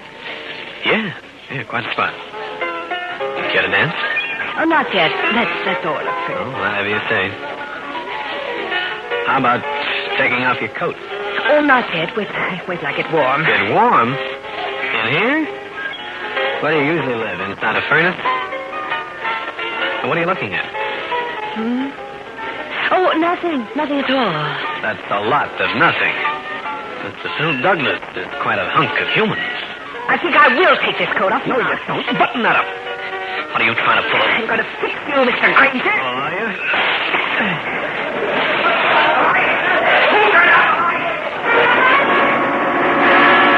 I grabbed for the light bulb from the lamp on our table, undid it, and dropped a quarter into the socket. The lights fused, and the darkness gave me a chance to get Fran Draper out of there.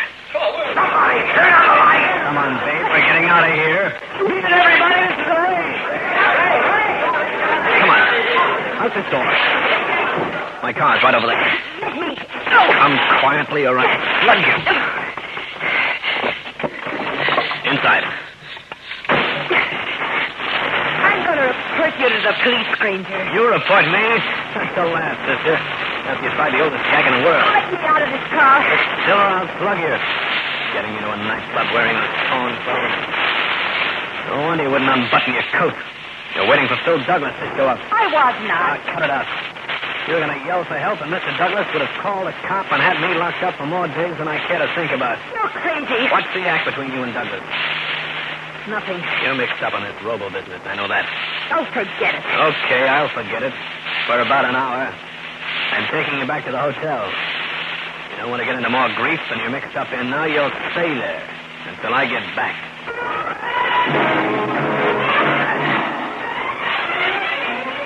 I dropped Fran Draper off at the hotel. She strutted into the lobby and got lost. I drove out to the hospital with a trick in mind.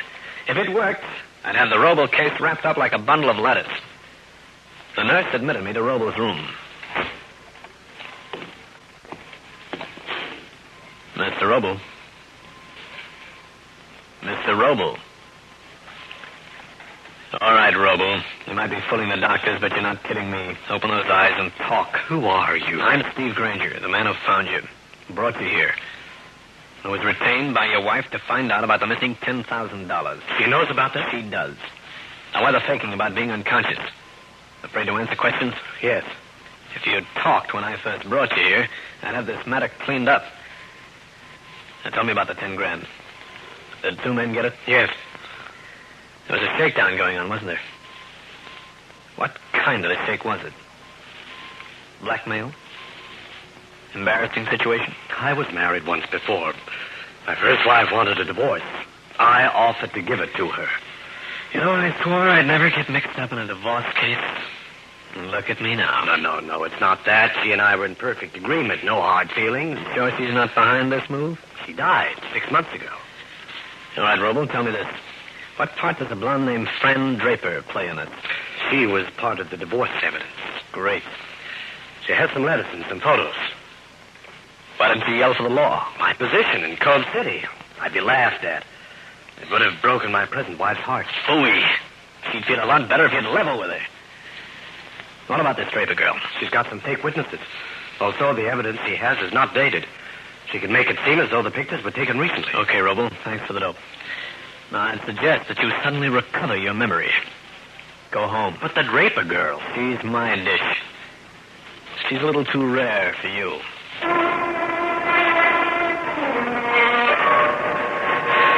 I nodded so long to Mervyn Roble and mulled the whole sorry affair over in my mind on the way back to the hotel. It'd be easy to throw a scare into the Draper girl and get back the pictures and letters. But getting the 10,000 from the 2 mugs, that would be another story. As I rapped on Fran Draper's door, it swung inward, and I realized that it had been open all the time. I moved inside, feeling for a light switch because the shades were drawn. The girl would pull no more frames. She was lying on her back in the middle of a mussed-up bed. There were purple marks around her white neck. The killer had done it by strangling.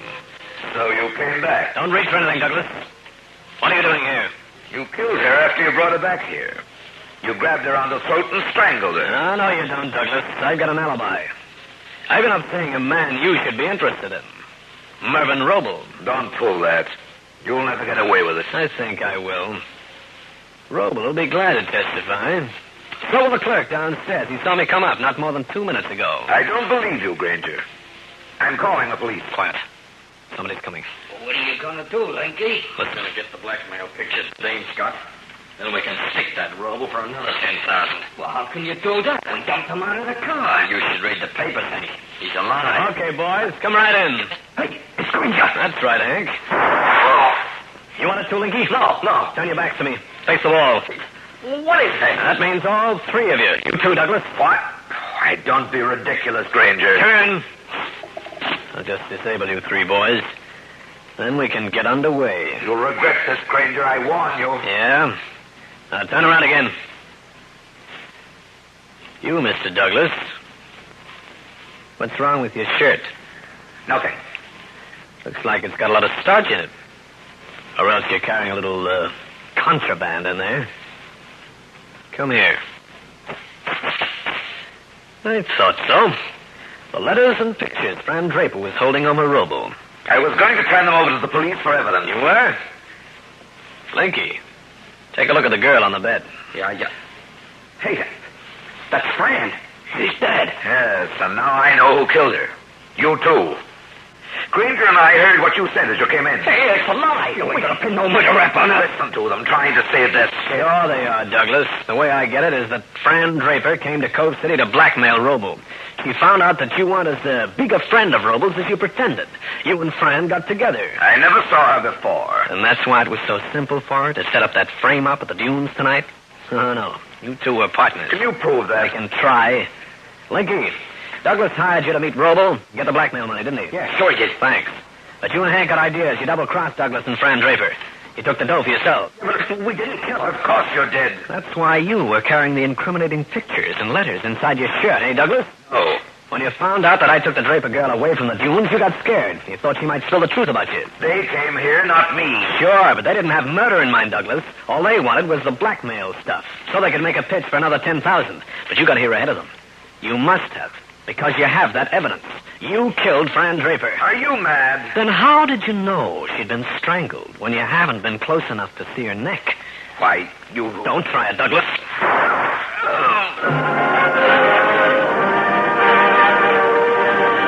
Well, friends, that's the story. I'll be back to wrap up the case in just a minute.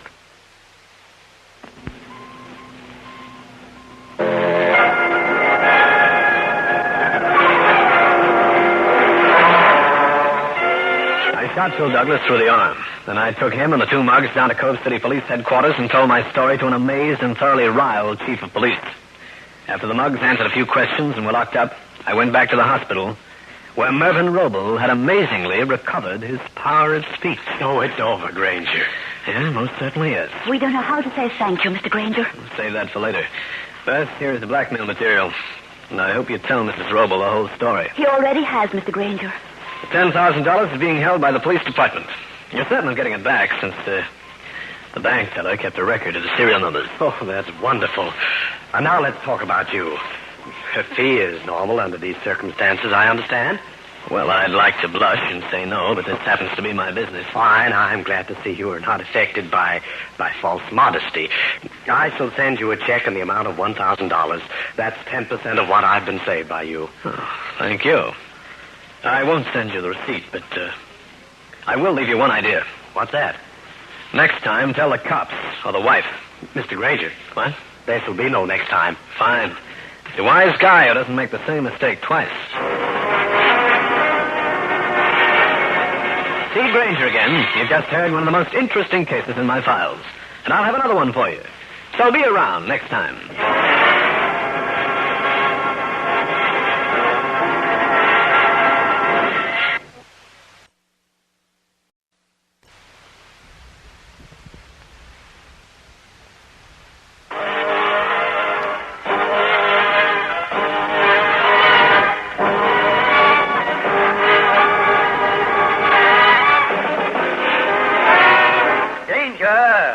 Grainger.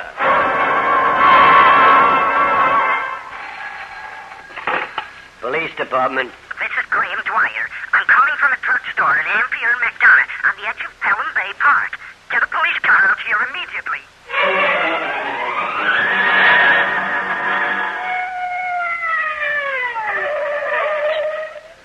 Oh, here I am, officer. I'm the man who called. You said something about bodies? Yes, I was walking along one of the drives. I found them in a car. Get in, mister. Show us where. It's this road to the right, a red convertible. It's parked right along. Oh, there it is, just up ahead.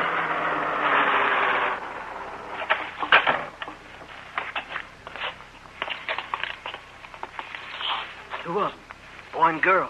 They're just youngsters. Both been shot. How'd you happen to find them, fella? Oh, I told you. I was walking here in the park. It's a nice night. I happened to look in. At first I thought they were just sitting sort of, Necking? Yes. Then I took a closer look. That's when I ran to the drugstore and called. Hey. What's the matter, officer? Hey, we're in for a lot of grief. You look at these marks. Made by a lipstick. 3 X's. This must be the work of some fiend. This is Steve Grainger, private detective, with a story about a killer with a trademark, a triple X, which meant murder plus mania. In just a moment, I'll take you back to one of my most interesting cases.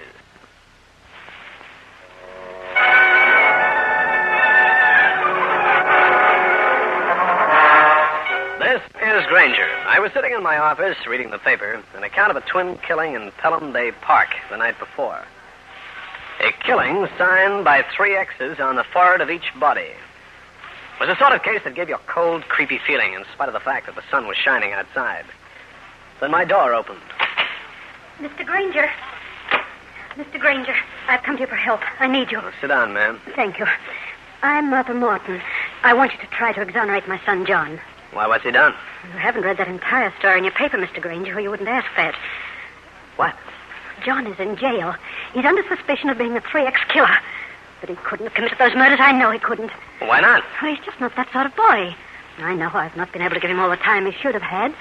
But he's not the kind of boy to do anything as horrible as that. You could be wrong, you know, Mrs. Morton. No, I'm not wrong. That's why I want your help. Okay, I'll drop down and have a talk with him. I see he's being held downtown. Oh, Mr. Grainger, please, if you... Take it easy, Mrs. Morton. If he's innocent, he won't be convicted.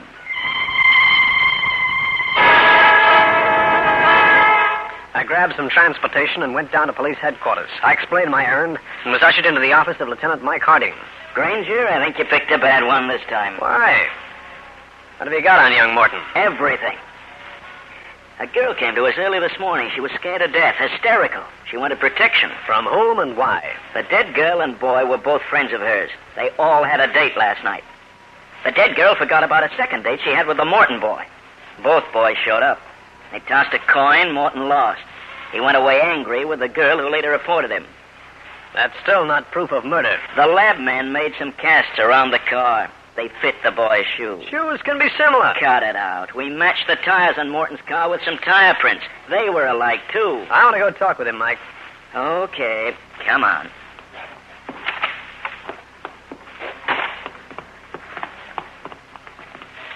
How's the kid impress you? Oh, looks like a nice boy.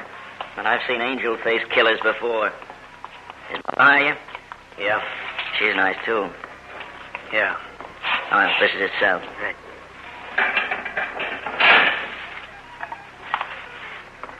John, I'm Steve Grainger. Your mother employed me to try and get you out of this. I didn't do it. I didn't do it. Take it easy, kid. I'll do everything I can. What happened after you flipped the nickel and lost? I left him and went out with the other girl. The one who reported you? Yes, Anna Long. I was mad, see? I took her home early, and then I drove my car around the park. Looking for the other couple? Yeah, I wanted to spoil their fun if I could. They wanted to pick a fight with the other guy. I didn't like him. But, Mr. Grainger, I never killed them. But you did find them. Well, sure. I spotted the car parked on that side driveway. Yeah. I coasted up in back so they wouldn't hear me. I wanted to see what was going on. So? When I got to the car, I could see there was something wrong. When I saw the 3 X's marked on their fire, I went home as fast as I could. Why didn't you notify the police? Well, I was going to. But just as I got back in my own car, I heard the sirens. I got out of there. I guess I lost my head. Yeah, I guess you did. Okay, John, try and relax. I'll do what I can.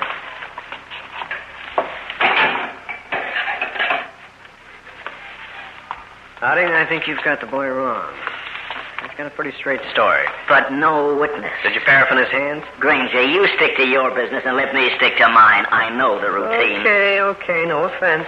After all, he's the logical suspect, isn't he? Yeah. Maybe too logical.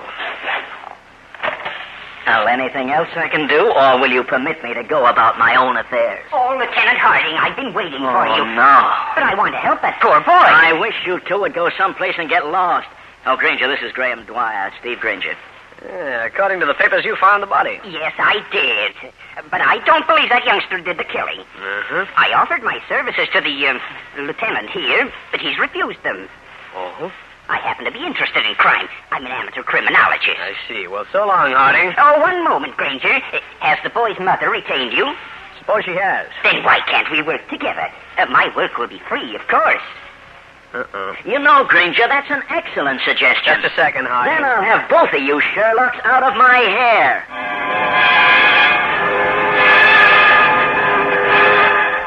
I got away from Graham Dwyer by simply telling him to get in touch with me later at my office, a place I'd try not to be at that time. I nodded so long at him, left the building, and grabbed a cab uptown.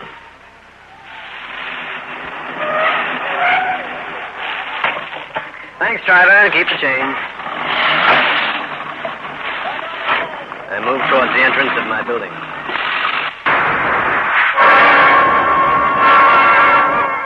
I'll continue with this interesting story in a minute.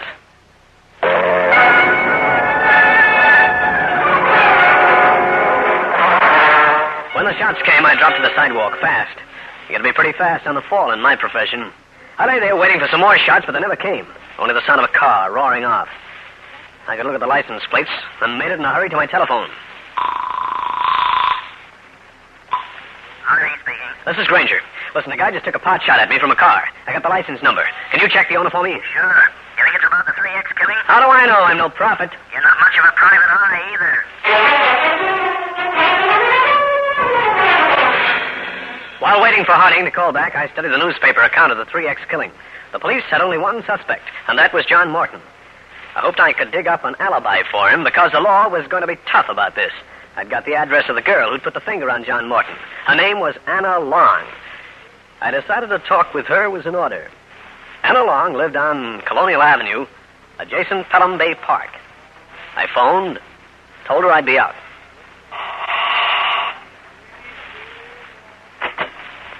Yes? You're Anna Long? I'm Steve Grainger, the man who phoned. Oh, yes. Come on in, Mr. Grainger. Thanks. You said it was about John. Yeah. I want you to tell me everything you know about him. Well, he always acted awfully sweet. I liked him. Then why did you report him to the police? That night he was sort of different. He wanted that date with Nell, and he was terribly upset when Tommy showed up. Did he make any threats? No, he just grumbled about it always being his luck or something like that. You said he acted different. What do you mean by that? Well, we rode around, and then we stopped off for soda at the corner, and well, John wouldn't talk or anything. Then he took me home, just like that. Didn't even say good night. Do you think he could have killed his two friends? He didn't like Tommy at all, and he was crazy jealous of Nell. The talk with Anna Long brought out nothing. There was no way of establishing an alibi for John Morton, since he'd been driving around alone. I thanked the girl, left the house, and started down the street in search of a cab. I walked along, enjoying the clear weather. I hardly noticed the car as I came up to it. It was facing me. I dropped to the ground, but not until I got a good look at that driver. He was wearing a gray hat, dark glasses, and a mustache. I got something else, too. The license number on the plates. The same as before.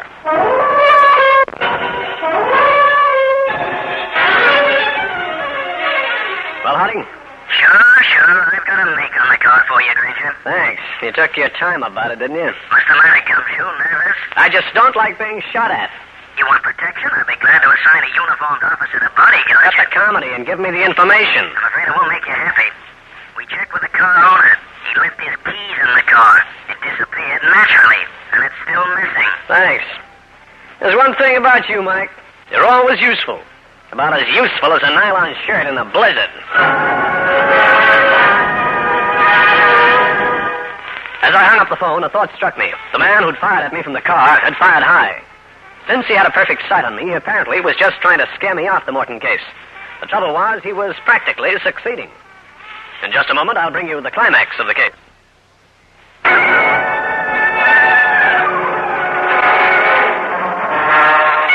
On my way back to my office, I passed pretty near to Cal Hendrick's place. Since I was getting nowhere fast with this case, and since Cal has more than once been able to help, I thought I'd pay him a call. Well, in trouble again, Steve? What do you mean again? I'm just a sucker for strife. Read about the 3X killer, Steve? I'm working on it. That Morton kid? I don't think he did it. Thanks. You're my first friend today. A kid like that might kill in anger, but when they start marking their corpses with 3 X's on the forehead, look for a psychopathic murderer. You just point him out to me. I can save Mrs. Morton a lot of heartbreak. This is one time I can be of no help. I thought I'd probably find you here, Grainger. Well, the boy lieutenant from homicide. All right, that's enough, Hendricks. Here, you're holding an innocent kid for murder. Now, look here. Don't needle him, Cal. Lieutenant has high blood pressure. What do you want with me, sir? That Graham Dwyer, remember him? He said that now you and he were working together, you'd have a startling revelation to make by morning. Oh, he said that, did he? Is it true? No, Mike. It'll make you feel better, it's not. Thanks. Even if my feet are sore, that no was worth the trip up here. I left Cal's place, went to my office, and reported to Mrs. Morton. While I couldn't encourage it too much, I could insinuate I was getting a break on the case. At midnight, I got it. Hello. Grainger, have you been listening to the radio? No, who is this? Well, this is Graham Dwyer, the man who's working with you. Remember? Oh, yeah. I just heard it over the radio, Grainger, and it definitely proves that John Morton didn't kill that boy and girl. What proves what? What are you talking about? There's been another 3X murder. Say that again. The report, it just came over the radio. Same place? Pelham Park? Sure. This time it was only a woman. Only, huh? She was shot once, and the killer marked 3 X's on the forehead with a lipstick. I've got an idea. I'll come over and pick you up, and we can go right out there. There's no sense in doing that, Dwyer. By this time, the police have removed the body, and the examination will be over. Well, just the same, it does prove that the boy didn't commit the murders. Okay, I'll get dressed. Go down and get him out. If I can. Excellent. I'll be over at your office first thing in the morning. Why? I'm going to help you catch the real 3X killer. Wow, thanks. Thanks a lot. I hung up on that nauseating prospect and mulled this latest development over in my mind. Then I got into my clothes and went down to the morgue. Lieutenant Harding was there ahead of me, as ugly as a bear with a singed tail. I might have known you'd show up. Sure. This sort of clears my client's son, doesn't it? Don't be in such a hurry. Have you identified the murdered woman? In her purse, she carried a driver's license, a hotel credit card, and a birth certificate. Now, have we?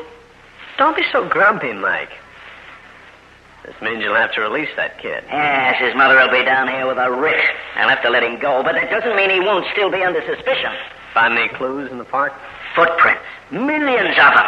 Made by the curious public as they trampled the place like a bull ring. Anything in the dead woman's effect? No. Newspapers are going to get on you. Aren't they, Mike? Grainger, don't needle me. This isn't funny. Murder never is. At 10 the next morning, I was reading the account of the latest murder when my pal walked in. Well, Mr. Grainger, here I am, just as I promised. I've been waiting with bated breath, Dwyer. Good. Now, here's what we can do. Go out to that dead woman's place and look around. Dwyer, just a minute. The police have done that already. But they could have missed something. Pardon me. Grainger. Mr. Grainger, this is Mrs. Morton. I called to tell you that John is home. Yeah, I knew he'd been released. I'm so happy. I don't know what to say, Mr. Grainger. Let me advise you, Mrs. Morton. Keep John where you can watch him for a while. The police still have him under suspicion. I shall. I'm sending you a check in the mail. Don't bother. I didn't do a thing. But, Mr. Grainger... The real killer cleared your boy. Goodbye. That was Mrs. Morton? Yeah? I knew that boy wasn't guilty from the very first. The real 3X killer is a clever man, not a kid. Now, why don't we go out to that woman's place? I want to, but I can't, Dwyer. But why don't you go out and look around? Use my name if you want to. Thank you. And if anything breaks about another killing, we'll investigate it together. Right, Grainger. That's a deal. It was such a logical way of losing Graham Dwyer, I took it in a hurry. Also, he would do no more harm snooping around Pelham Bay Park during the morning. A few minutes after he left, I went down to see Lieutenant Harding. He still hadn't been to bed. Don't you start anything this morning, gumshoe. Now, take it easy, Mike. You're losing your perspective. Have you seen the papers? If we don't do something about this 3X killer, I'll lose more than my perspective. My job. I said take it easy. All I need now is that nutty Dwyer character around. I got rid of him. I sent him out to Pelham Bay. Look for clues. I hope he falls in the lake. Howdy, have you ever figured that you're dealing with a psychopathic killer? I figured everything, but he's still loose. I think I know how we can catch him. We? And what have you got to do with it? Figured I could help you trap him. Now, Grainger, if this is another stunt... Just listen, will you? Well, go on. The 3X killer must be an egomaniac. He loves to see his trademark written up in the papers. Now, suppose somebody comes along and claims to be the 3X killer. The real one gets jealous. He'll want to get even with the fake one. In short, you want me to take my gun, murder an innocent citizen, to make it look like a 3X killing? You don't have to go as far as that. You can get hold of a body, can't you? Of an unidentified woman? Are you nuts? No. You set up the whole thing. Get a police officer and a policewoman to stage it. The woman is found dead after being shot by the 3X killer. The wagon comes up and takes her down here. Nobody knows if she's alive or dead. And in the meantime, the real 3X killer pops up in Times Square. It's a chance you'll have to take. Me? I thought it was going to be we. Harding demurred with every demur he could dig up. But I finally reasoned him into it, and he agreed it was one way the 3X killer could be brought into the open. That night, just before midnight, the supposed killing took place. The policewoman, posing as a casual pedestrian, was walking down one of the drives. A man slipped up behind her. The woman staggered to the grass and dropped. The man ran between some trees and disappeared. Two plainclothesmen ran out with the body of the woman brought from the morgue. A woman wearing 3 X's on her forehead. They placed her where the fake shooting had taken place, while the policewoman slipped out of sight. The stage was set. Just as Harding and I had planned, the radio at midnight came out with the news that another 3X killing had taken place.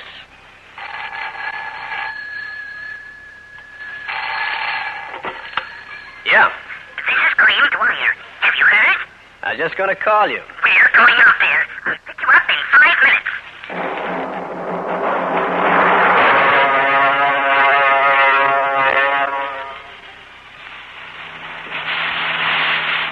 The radio said it was the left drive. Spot's right up ahead.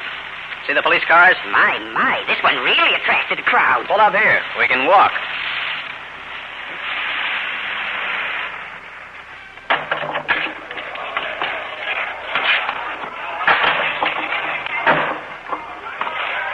This time we'll pick up the clues. We can come up with the 3X killer. Don't be too sure. see, Lieutenant Harding's on the job. Yeah, that poor guy hasn't slept for 3 days. You say you're walking right along here? Yes, officer. Hiya, Lieutenant. Grainger, don't tell me you're... What did you bring him along for? We're going to find the 3X killer for you. You're going to mind your own business or be locked up. You can't do that. I'm a law-abiding citizen. You get in our way, you'll be obstructing justice. Now behave. You, mister, go on with your story. Well, I was quite a ways down the drive when I heard the shot. You see the man who fired it? I think so. Good enough to describe him? Yes, I believe so. He was wearing a dark suit. His hat was gray-colored. He had a decided limp. Anything else? He ran over into those trees. Harding looked at me, and one eyelid dropped in a surreptitious wink. I nodded. A few minutes later, a man wearing a dark blue suit, gray hat, and sporting a decided limp was moving through those trees. Nobody except the police and I knew that this had all been rehearsed.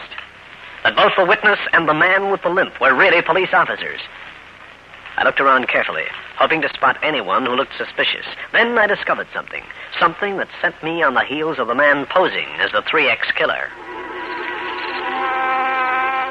It was not so light now, and I had difficulty spotting my quarry. Then he loomed up ahead, the limp as evident as ever. I stayed behind, just a little out of sight.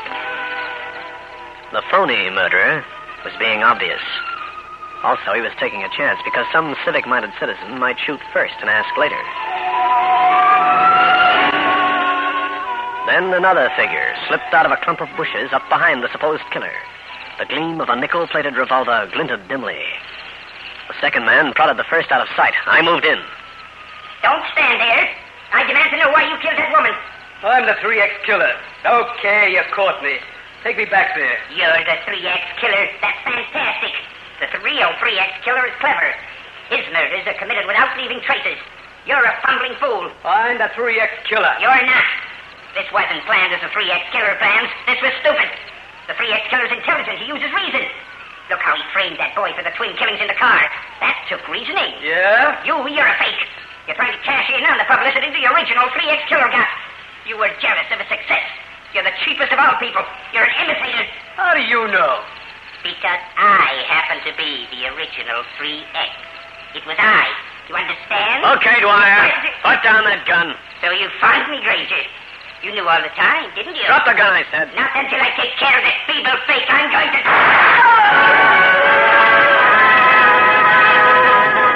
Well, friends, that's the story. I'll be back to wrap up the case in just a minute.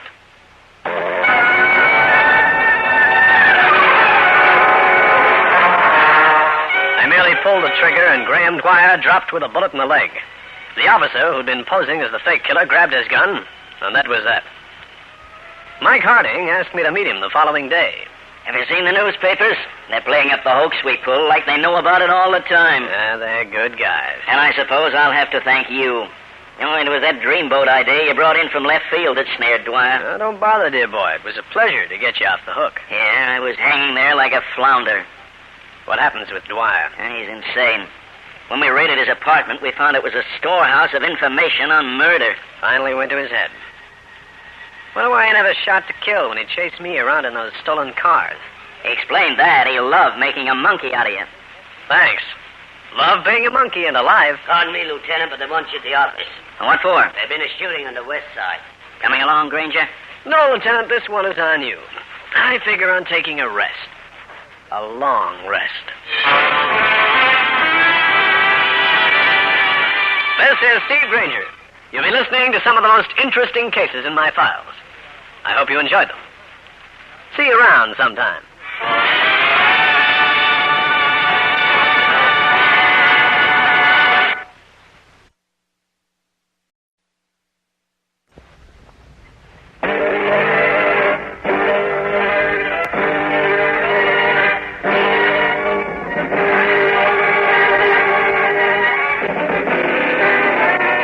Danger with Grainger.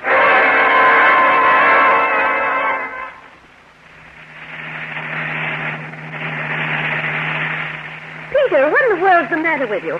One moment you're driving like a madman, and the next you're literally crawling. I was making sure of something, Norma. Making sure of what? We're being followed. Followed? By whom? It's a dark green sedan. Been following us for the past 15 minutes. It's so desolate out here. Drive faster. That's right. That green sedan's staying right behind us. What in the world? Brace yourself. It looks like they might try to run us off the road. Peter, look out! That man has a gun.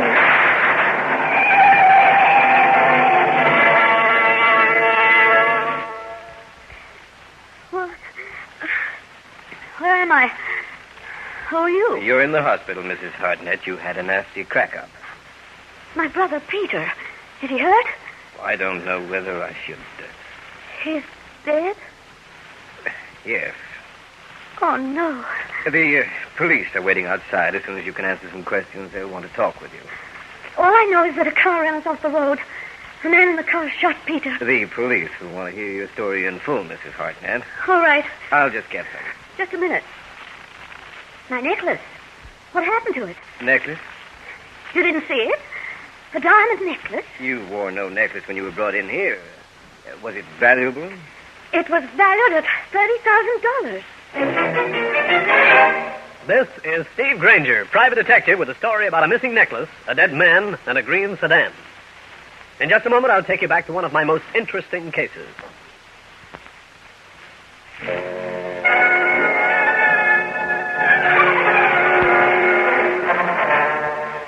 This is Grainger. The story started for me with a visit from a woman, good-looking and smartly dressed, but worried and nervous. She introduced herself as Norma Hartnett, wife of David Hartnett, whose name I know as a well-known theatrical producer. Mr. Grainger, did you read about my accident in which my brother was shot and killed? Yes, Mrs. Hartnett. It happened up the Merritt Parkway. That's right.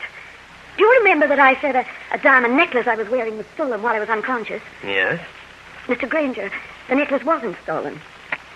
Oh? My husband David gave it to me. But my brother Peter had been gambling very heavily. He owed a man $3,500. I put up the necklace as collateral against the money Peter owed. There's obviously more. What is it? My husband's opening a new show on Broadway. One of his backers withdrew. David needed money. He asked me for the necklace. I was driving in from Connecticut to explain what had happened to it when those men ran us off the road. Have you told your husband, Mrs. Hartnett? Not the whole truth. I let him think the necklace was stolen when Peter was shot. He doesn't know I've come here to see you. I need your help, Mr. Grainger, desperately. You just want the necklace back, is that it? Yes. It's being held by a man named Ricky Temple. I know him. He runs a floating crap game. Yes. Peter was to testify against him in the gambling probe. You will help me, won't you, Mr. Grainger? Mrs. Hartnett, you've got yourself a boy.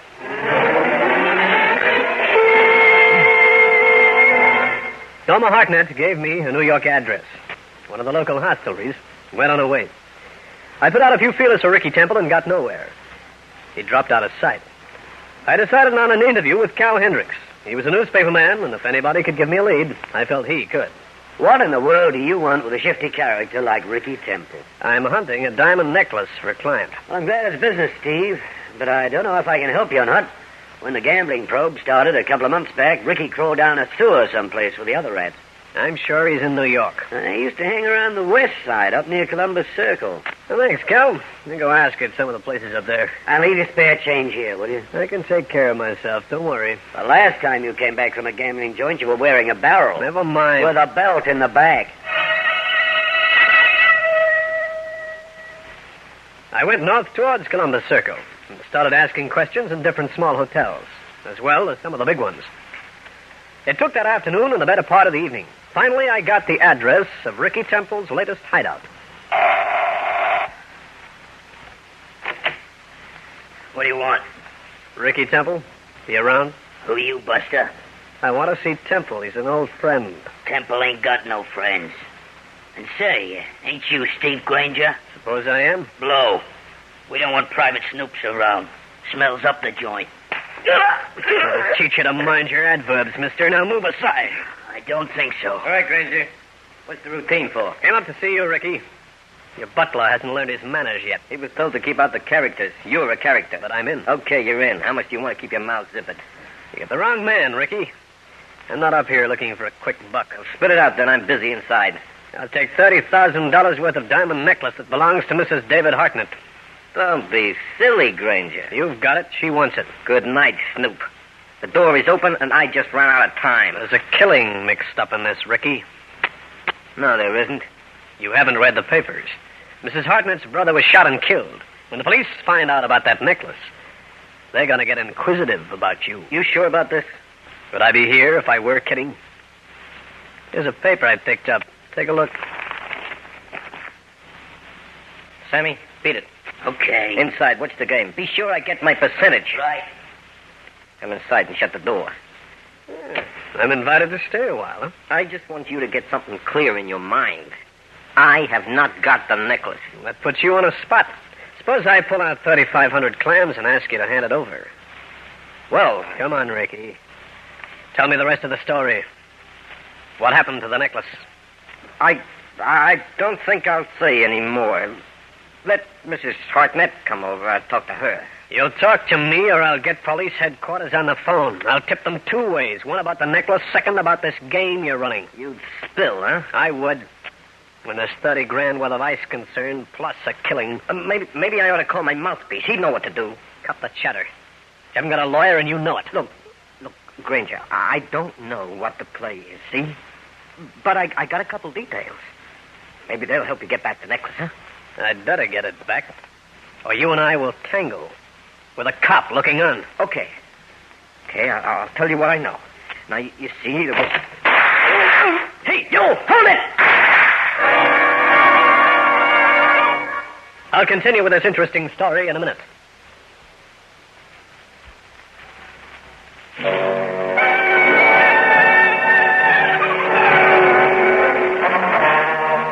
As the door opened and the two shots reverberated through the room, Ricky Temple dropped to the floor. I snapped a fast shot at the figure in the doorway, saw him clutch at his shoulder, and then beat it. I tried to head after him, but was stopped by Ricky's outsider, Sammy. By the time I persuaded him to let me go and to call the cops, the customers in the other room had vanished quicker than snowflakes in a heat wave. Then the police arrived with Lieutenant Mike Harding in charge. Well, Gumshoe, mixed up in another shooting, huh? Yeah, Harding. Who is he? Ricky Temple. He'll never be missed. I suppose you start talking about now. I told Harding what I knew about the killing. One of his men found a gun, which had been dropped in the hall. Well, that's something, I guess. I'll have ballistics go over the gun for prints. Yeah. I'll check with you later in the day, Mike. Where'll you be? In my office. Or at Cal Hendricks' place. Okay, Grainger. You'll hear from me. Well, this is flattering, Steve. 2 visits in 1 day. It's not your hardened visage I'm interested in. You know David Hartnett, the theatrical producer? Is he the one who owned the missing diamond necklace? He bought it for his wife. I found Ricky Temple, by the way. I find out anything? He just started to open up for me when somebody cooled him. Harding is taking his body down to the morgue. Seems to me that Temple was fronting for someone. He must have had a boss. Name on, Hendricks. Harold Dixon. Dixon, huh? Didn't occur to me he'd have a finger in this pie. More than one finger, I imagine. Yeah, I just can't browse over to his spot and accuse him of being in with Ricky Temple. I know. Excuse me. Hendricks speaking. This is Harding, homicide. Is Steve Grainger around there, Hendricks? Yeah. Here, Harding down at headquarters. Thanks. Hello. Now, Grainger, the lab men checked that gun and came up with something. What? The gun was registered to a hood named Nick Farrelly. You know him? No. He works for Harold Dixon. We've got out a pickup on Farrelly. Thanks, Harding. I'll check you later. So long. What goes, Steve? You were right about Harold Dixon. Uh-huh. I'd give 4 to 1 it involves more than $3,500.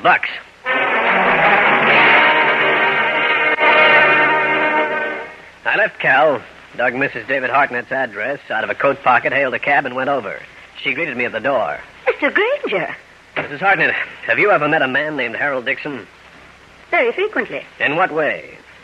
Social? Not exactly. He happens to be a partner in my husband's current enterprise. How much does he have to say about what your husband does? Show-wise, that is. Quite a lot. Since the other backers quit, Mr. Dixon almost controls the whole scene. Has he and your husband been having any trouble? Not exactly trouble, no. But he isn't quite satisfied with the show as it is. He doesn't feel that it's smooth enough yet to open on Broadway. Surely you don't think Mr. Dixon's involved in the theft of the necklace? Mrs. Hartnett, I went to see Ricky Temple. He didn't have it. Also, he's a stooge for Dixon. What? Now Temple is down in the morgue. Somebody shot him. Shot him? The gun belongs to a hoodlum named Nick Farrelly, a character who also works for Harold Dixon. You mean Harold Dixon's a crook? Harold Dixon has been an elusive figure in crime for years. He's been connected with big-time gambling, with every shady enterprise in every town of consequence in the country. You don't suppose he's trying to get control of my husband's production? Suppose he can keep the show out of town long enough. He can probably fix it so your husband won't be able to get any more backing. What happens? But he can't do that. It's not legal. But it is, Mrs. Hartnett. It may be chiseling in its worst form, but it's inside the law, way inside. How much of an interest does Dixon have in your husband's show? 50%. In other words, if your husband sold one more share, Dixon would be in control. The pieces were beginning to fall into place, but the picture they were forming wasn't exactly the pleasantest one to contemplate. Harold Dixon was a smart operator, shrewd, smooth, and slippery as an eel dipped in olive oil. I didn't quite know the best way to handle things, but I was sure of one thing. If I didn't handle him right, I could very easily find myself left for dead. In just a moment, I'll bring you the climax of the case.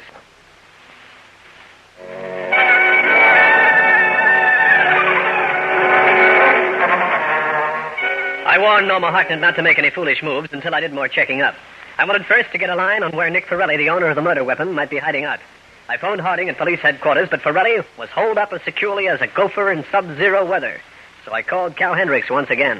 About 6 months ago, Forelli was seen around town with a showgirl from the Mambo Club. Her name is Ruby. Ruby what? I don't know. But the manager of the club could probably get all the dope on her for you. I got a break at the Mambo Club. Ruby still worked there. She lived downtown in a small apartment around the corner from Union Square Park. I got a second break. She was home. Your name is Grainger, you say? Yeah. I want to talk to you about Nick Forelli. You a cop? No. What do you want? I'd like to meet him, if it's possible. Where?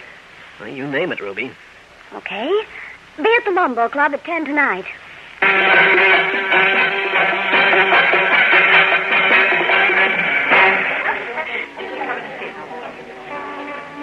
The Mambo Club was like a half 100 other New York nighteries. The music, the entertainment, the customers were all the same.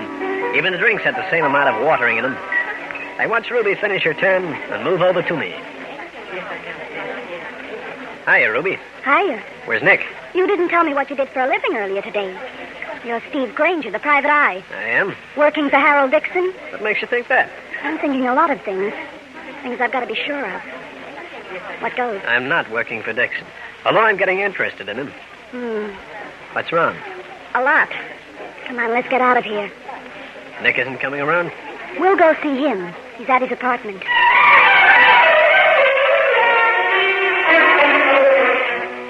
Ruby and I grabbed some transportation. In a few minutes, we were standing in front of a brownstone on the Lower East Side. This is it. Right.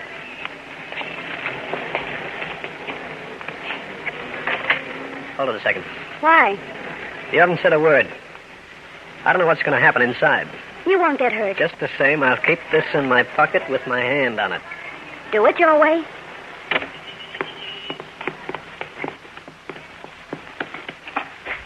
This is Nick's apartment. You got a key, huh? Sure. You first, please. This way. Thanks. I want a word.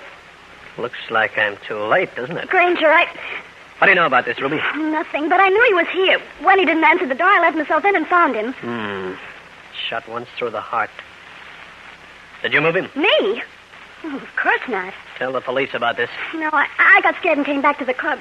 And I started thinking about you. I decided to bring you over first. Is there a phone in here? Over there. I'll call homicide. We'll have to stay here. Know anything about Nick's connections lately? Nothing definite. He's been worried about something. Just a minute. Homicide, please. Harding talking. This is Grainger. I found Forelli for you. Thanks. I want to talk to him. You're a little late. He was murdered in his apartment at 2215 East 9th Street. I'll be right over. Okay. And you stay there, you hear? Okay, I hear.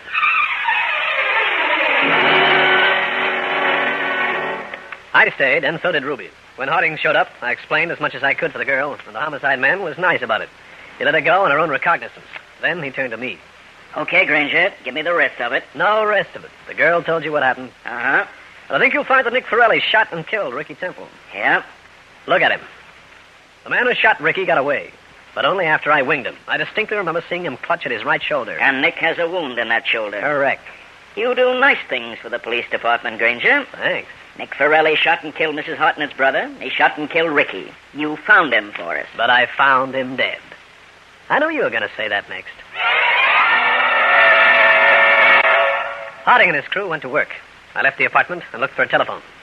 One in a booth where I wouldn't be disturbed.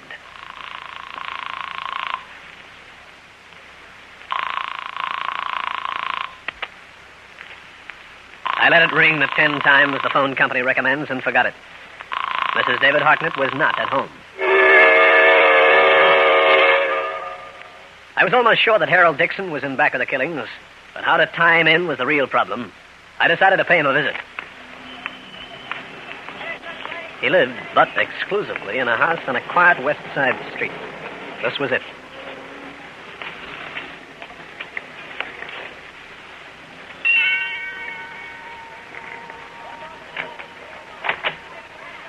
Yeah?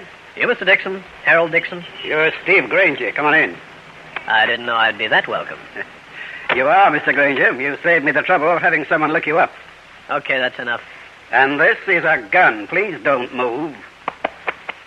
I'll take this gun of yours, if you don't mind. At this point, I have no choice. Thanks.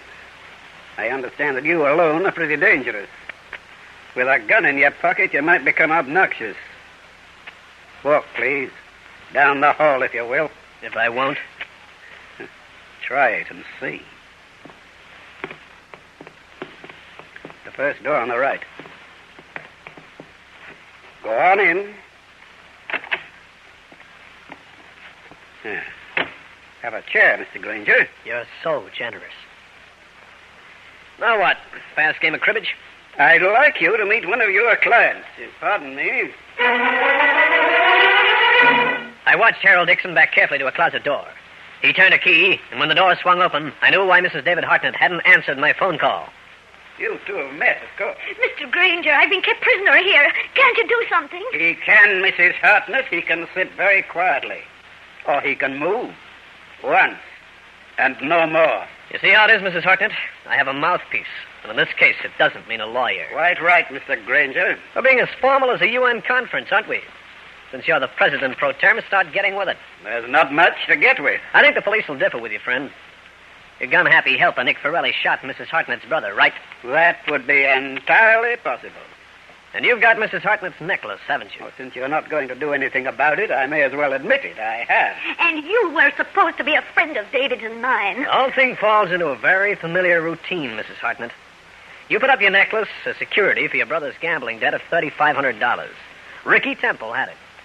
But Ricky was fronting for Harold Dixon here. Quite correct, Mr. Grainger. Dixon had Nick Farrelly kill your brother because he was going to testify against Ricky, who would turn state's evidence against Dixon, which would never do. But why? Because he had your husband in a spot.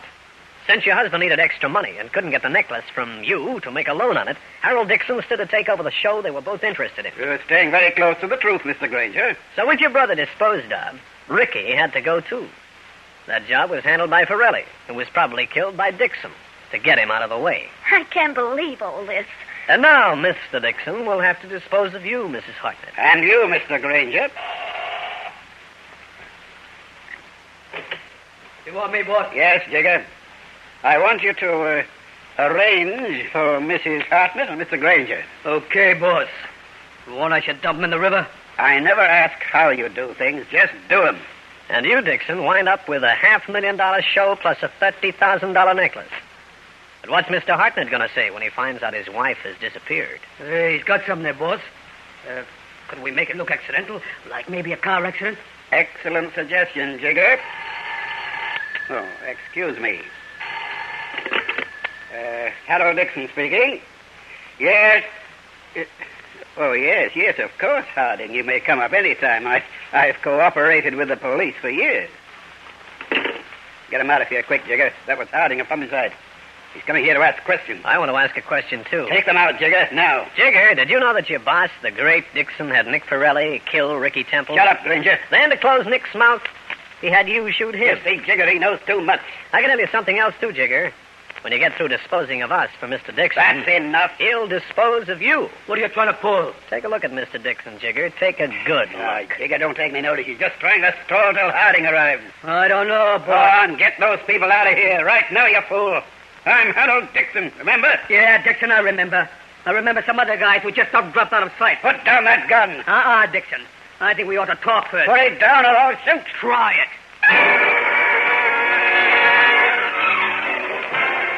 I watched the impasse between Harold Dixon and Jigger grow like an unhealthy thing, a thing of fear and hate.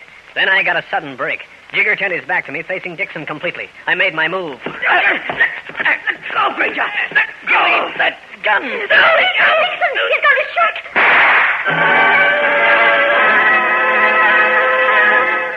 Well, friends, that's the story. I'll be back to wrap up the case in just a minute.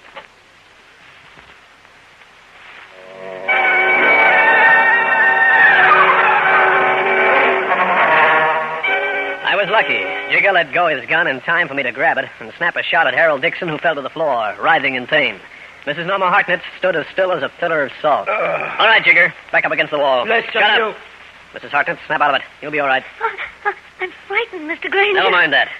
Have you ever been in this place before? Yes, Does Dixon have a wall safe around here? A spot where he might keep your necklace? over there, behind that picture. Thanks. We'll have the police open it. But we'll never get out of here. Harold Dixon must have a dozen of his men here. That's one of them now. Don't move, Jigger, and don't make a sound. Open up in there. What do we do? Nothing. Except let them in, Mrs. Hartnett. It's the police. And just like in the storybooks, they've arrived in the nick of time.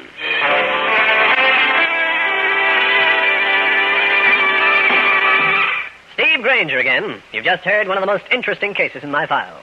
And I'll have another one for you. So be around next time.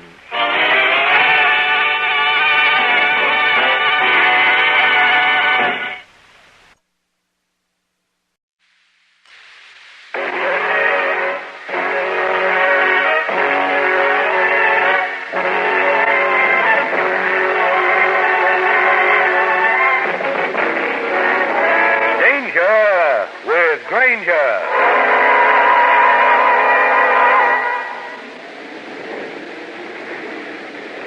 Cold day, Bill. Yeah. Someday I'm gonna get off this old tugboat and find myself a nice job ashore inside some central heated office. Yeah. I used to say that. Well, look at here I am, still working the tugboat. Well, I'm going apart. Hey, Bill, come here quick. What's the matter? Come here, I said. What goes on? Take a look over at the port side. You tell me, am I going nuts or something? Holy smoke. You see the same thing I do? That looks like a pair of legs sticking up out of the water. I'll heave too. You get that boat hook on the port side. You reach it? Just past the stern. Go on to reverse. Right. Okay, hold it. I got him. Get out here and give me a hand. Okay. 1, 2, 3. Right. Get a load of that guy. Somebody should have told me he put a lifebelt around the waist, not around the ankle. Yeah. He did, huh? He is. He never put this lifebelt on himself. What? Somebody else did that. Take a look at his head. Hey, this guy was murdered. This is Steve Grainger, private detective, with a story about a comic strip artist who got himself involved in a situation which didn't prove so comic for him. In just a moment, I'll take you back to one of my most interesting cases.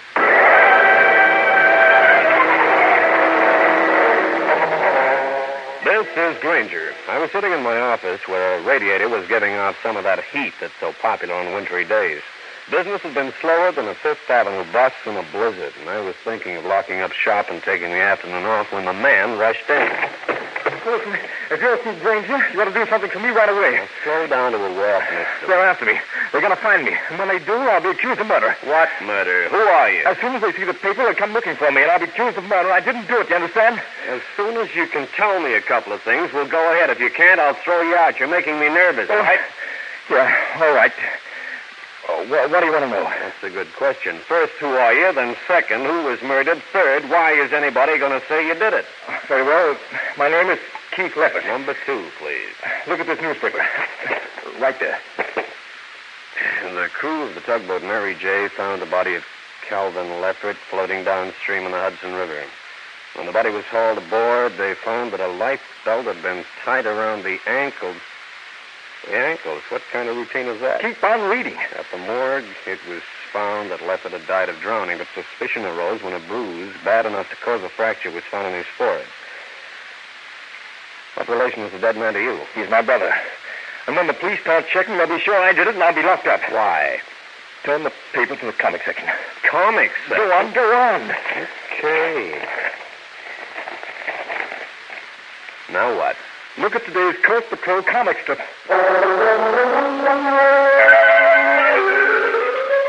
I bent an eye over the pictures and got a surprise. In the comics, the Coast Patrol had found exactly what the tugboat men had really found in the Hudson River this morning. Then I looked at the artist's name and got another surprise. You see now? So, you're the man who draws this strip, huh? Yes. Notice the identical way in which the man in the comic strip dies? Yeah, I do. The police will find out about this. When they do, they'll arrest me. Did you kill your brother? No. How far in advance do you draw this Coast Patrol? I stay 4 to 5 weeks ahead. And you think that somebody might have got hold of the Coast Patrol and killed your brother the same day the story appeared? What else can I think? Who can take a look at your stuff before it's published? Dozens of people. The syndicate people, newspaper employees, my servants. And that bothers me, too. Why? In tomorrow's issue, the leader of the gang is killed. At that time, evidence is produced that proves that the second dead man killed the first. And you think that'll happen to you? I'm convinced of it. I met a few comic strip artists in my time, but Keith Leffert took the first prize. He was nervous as a landlord at a rent control meeting. I promised to look into the matter, sent him on his way, and took a trip down to police headquarters to find out what I could about the murdered man. After that, I called Leffert. I had a question to ask him and hoped he would give me the right answer. Hello? Oh, is Mr. Leffert there? Oh, who is this calling? My name is Grainger. It's very important that I speak to him. Oh, very well. 1 moment, please. Hello? Leffert, this is Grainger. Yes, yes. The police have estimated that your brother's body was put in the river about 9 this morning. Oh, no. An alibi for that time? No. Where were you? In Jersey. Why Jersey? I got a telephone call at 8 o'clock.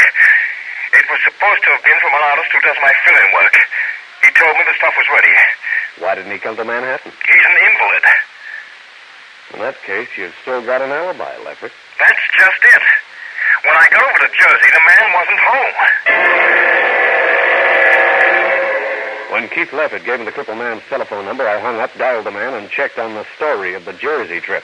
The man denied having called Leffert, and certainly had not seen him. I walked out of the drugstore where I'd made the call and moved towards the corner, intending to flag down a cab. As the light changed, I stepped across the street. Something made me look to the right. A car was running through the light directly at me.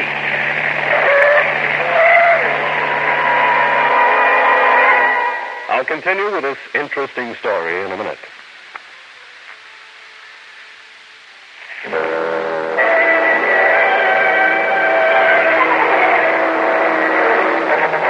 As the car roared towards me, I threw myself back to the shelter of the sidewalk. My body hit the ground. I felt my foot just scrape the side of the car as it went past and disappeared.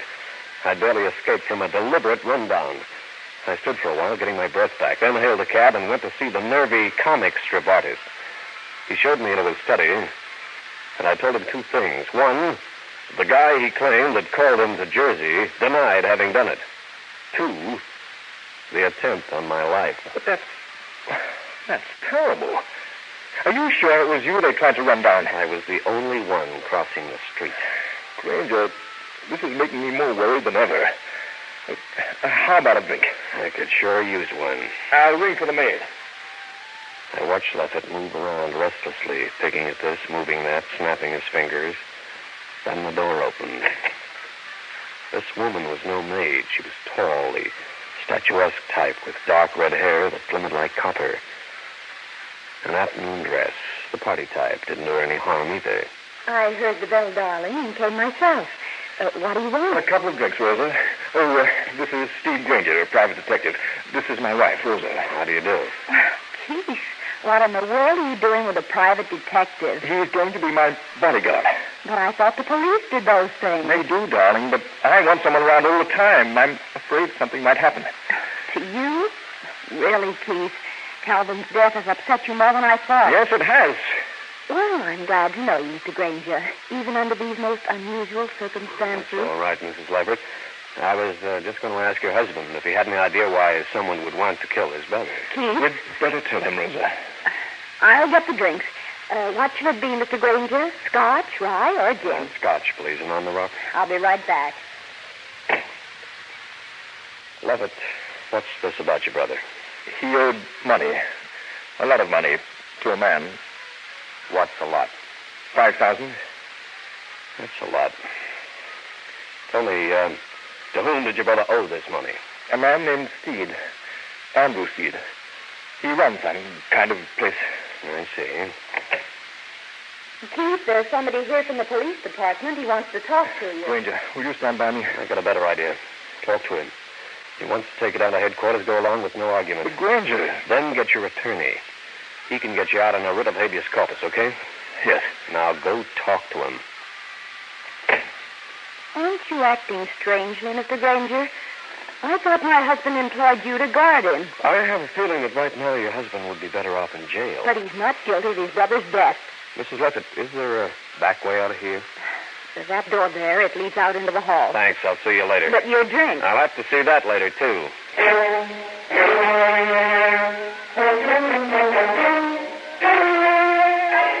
I slipped out the side door, made my way back around towards the front of the building and the elevators. Then, if an officer recognized me, at least I wouldn't be sneaking. I headed downtown to Cal Hendricks' place, and all the time I had the feeling I was being followed, but I couldn't spot my follower. Hiya, Stevie boy. You look kind of hot and bothered. Why shouldn't I? I was nearly kissed goodbye by a car, which had lethal intentions. Believe me, I've been sweating ever since. Well, it's one way to get warm these cold days. Say, Cal, what do you know about a fellow named Andrew Steed? Runs some kind of a joint. It's no joint. It's called a padlock club. One of those places where each customer has a key. Oh, yeah? Steed's a sharpie. He's never been brought in by the police. But they have gambling? They do. At least the word's around on that. But Mr. Steed has never been caught. And from the bevy of legal lights he's got around him, probably never will be. Hendricks speaking. Yeah, he's here for you. Who is it? Man, don't recognize the voice. Oh. Hello? Grainger? Yeah? Stay away from Keith Levitt. Or something will happen to you. Like being run down by another car? How'd you ever guess? Hello? Hello? Hello? What was that? Some character handing out warnings. I'll see you, Cal. Going over to see Mr. Steed? I most certainly am. Andrew Steed lived in an ultra apartment in an ultra section. I got past the doorman with no trouble. 10 floors higher up, I found myself at the Padlock Club owner's door. Who are you? What do you want? This is my busy day. I'm Steve Grainger. I want to talk to Andrew Steed about a murder. What murder? Calvin Leffert. I'll see if the boss will talk to you or not. The door closed in my face. I tried to recall the voice on the telephone at Cal Hendricks's, and if it resembled this man's or not. I couldn't quite make it fit. The boss will give you 5 minutes. This is his busy day, too. You don't know how grateful I am. Come on.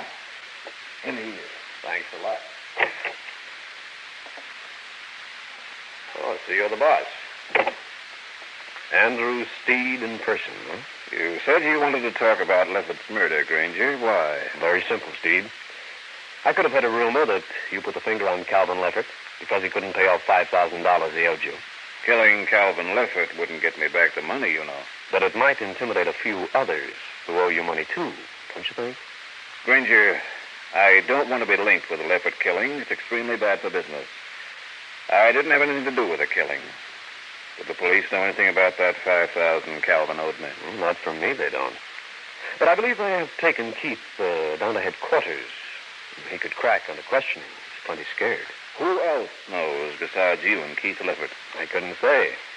Yeah, this isn't good. How much will you take to keep quiet about my connection? Not a cent, Steed. If you didn't have anything to do with Calvin Lefferts' death, fine. If you did, that's another thing. See you later, Steed.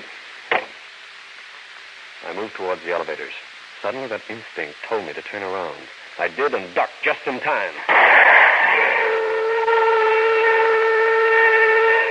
I hadn't got a good look at the gunman's position, but it could have been the doorway to Steed's apartment. What's going on out here? All right, Steed, hold it. You, Buster, get out of here. What's the matter with you? Let's see that gun you've got parked in your shoulder. Now, listen. Get it out. Okay. Here. This hasn't been fired. Here, take it back. All right, Grainger, what was that for? You got a gun, Steed? Don't be ridiculous. What happened? Some joker took a pot shot at me. Must have disappeared down this corridor. Grainger, come inside a moment. Something I think you should know. Okay. What is it? Take him, Monty. Up, Grainger. I'll take that gun of yours before you hurt yourself. What's this for, Steed? I've changed my mind about you, mister. I think perhaps you'd better be put on ice for a little while. Yeah? Yeah.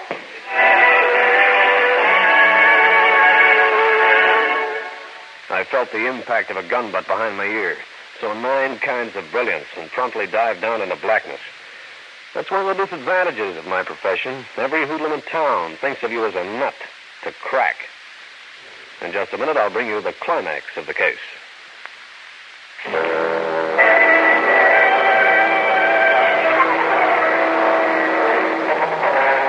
I woke up after being slugged by Andrew Steed's sidekick, I had a splitting headache and felt like a bundle of laundry. When I looked around the gloom, I found myself tied hand and foot in what was some kind of an oversized canvas bag.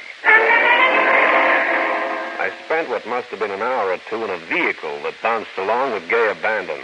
I felt like I was living a chapter out of Keith Lefferts' Coast Patrol. Then the vehicle stopped. All right. Let's get him out of here. Right. I felt myself being lifted and carried. A door opened and shut. Then another one. Is this the man? Yes. You know what to do? I do. Be sure and keep an eye on him. He gets violent occasionally. Then I heard a door shut. And in a moment, the canvas bag was undone. And I was untied by a small, shifty-looking character in a white coat. There. That's more comfortable, isn't it? If you're a doctor, mister, you're going to be in a jam for this caper. Now, don't get excited. The guy took off and locked the door. I looked around.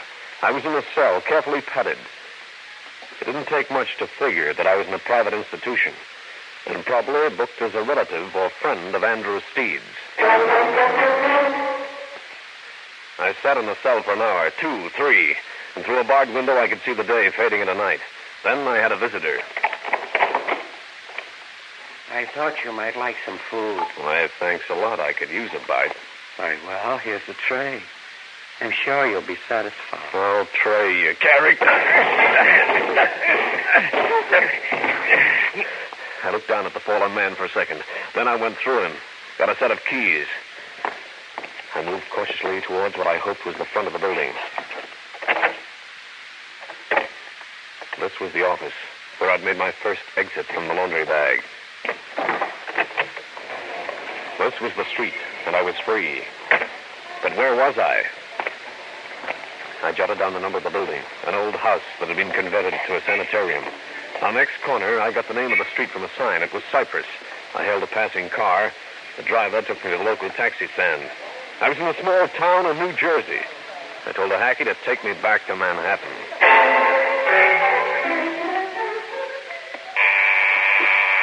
I stood at the door of Keith Lefferts' spot, pushing the buzzer button. I waited 5 minutes, then 10. I bent an ear to the door and couldn't hear a sound. I left the building for a telephone booth and made a call to police headquarters. The headquarters man told me that Lefferts had been released after an hour of questioning. My next stop was Steed's apartment. I had a news flash for him in both hands. After 5 minutes, I gave it up and went back downstairs. The doorman remembered seeing Steed leave. His manservant had driven him away in a car that, when the doorman described it to me, sounded like the one that had tried to run me down. This was the entrance to Steed's Club, the padlock. No doorknob was visible, only a single keyhole, to which I had no key.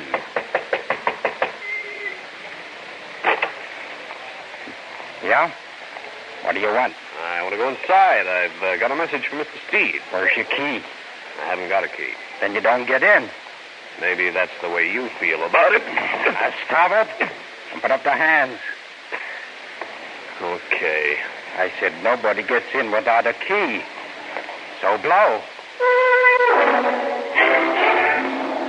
I moved away from the padlock club, feeling the man's eyes on me. I stopped at an alley. I played a hunch and moved down towards where blackness shut out the streetlights. There was a car parked here. A car that looked familiar. I reached inside and opened the glove compartment. The registration slip showed the car's owner as Andrew Steed. This was the car that tried to run me down. I let it go for the night and went back to my apartment, planning unpleasant things for Steed the next day. Then I phoned Keith Leffert with no results. At 9 the following morning, I reached outside my door, picked up the newspaper, and saw the headlines. Keith Leffert was dead. I got into my clothes and beat it to my pal, Cal Hendricks. I had need of the newspaper man. Well, Steve, what now? Cal, take a look at this. Body of Keith Leffert, popular comic strip artist, was found in his apartment last night at midnight. Police say that Leffert committed suicide. He left one note to his wife. The contents were not divulged. I'll turn to the comics section. Have a look. Mm-hmm. In Leffert's comic strip, the gangster kills himself because of his brother's death a day earlier. That sort of looks like the long arm of coincidence, doesn't it? That sure does. You know, maybe Keith Leffert killed his brother. He had no alibi for the time of his brother's death. Maybe he lived out his own story. Maybe. Maybe not. Cal, I'm going down to the morgue and get the whole story. Maybe your maybe not is correct. Maybe it is. Cut it out. Okay, what's the dope, officer? Mrs. Leffert telephoned us. She was at the opera when her husband killed himself. Oh? Leffert was lying on a davenport in the living room. He was fully dressed, even to an overcoat and a pair of gloves. Now, what about that note? Care to tell me what it says? It was written on his typewriter. Oh, don't make fast guesses, Grainger. He signed the note. The signature looks genuine. Go on. It just said something to the effect that he was responsible for his brother's death, that he couldn't afford to give him any more money. So, think his death was murder? Like Cal Hendricks says. Maybe. Maybe not. I left police headquarters and went back uptown. My client was dead, and there really was no more reason for me to work on the case. Then I noticed the man following me. It was Andrew Steed's manservant, the one who'd helped me get into the sanitarium. I stopped off at a convenience store, phoned Cal Hendricks to tell him where I was going. Then I became as obvious as a striptease artist in a night court. I wound up at Andrew Steed's floor. His man wasted no time. Okay, Grainger. So you got out. I did. You were a chump to come back here. Inside. I've been waiting for this. Thanks for opening the door. I dragged the unconscious hoodlum inside and went to work searching the apartment. I found something interesting. A full page of the Coast Patrol comics. The page that showed how both crimes had been committed. I examined Keith Leffert's signature and got a hunch that the artist had not committed suicide. I called the newspaper syndicate that handled Leffert's stuff and asked a question. I got an interesting answer. Now I needed to bluff my way through. This was the Leffert apartment. You're a little late, Mr. Grainger. My husband is dead. I know. Oh, just let me alone. Don't be in such a hurry, Mrs. Leffert. I want to ask you a question. What? Did Keith always make 2 copies of his advance comic strip? Sometimes. Did he make 2 copies of the sheet that showed both deaths? Why do you ask? Because the newspaper syndicate said that they'd received only 1. Is that unusual? Yes, because I found a duplicate of that particular sheet in Andrew Steed's apartment. Got anything to say, Mrs. Leffert? What are you hinting at? The syndicate said that you also are a fine artist. Both strip work and pen and ink drawings. I don't know what you're talking about. You signed that death note, Mrs. Levitt. You made that duplicate of the sheet of comics. I think perhaps you'll be under suspicion of murder. But I was at the opera. I couldn't have shot him. Perhaps not. But you know that Steed came up here, shot your husband, planted the suicide note you wrote. Grainger. Yeah? I've got money now. He's left quite a bit. You'll give it to me if I keep my mouth shut? I'll tell you the whole story. Implicating me, Rosa dear? Andrew. Hold it, Steed. Not this time, Grainger.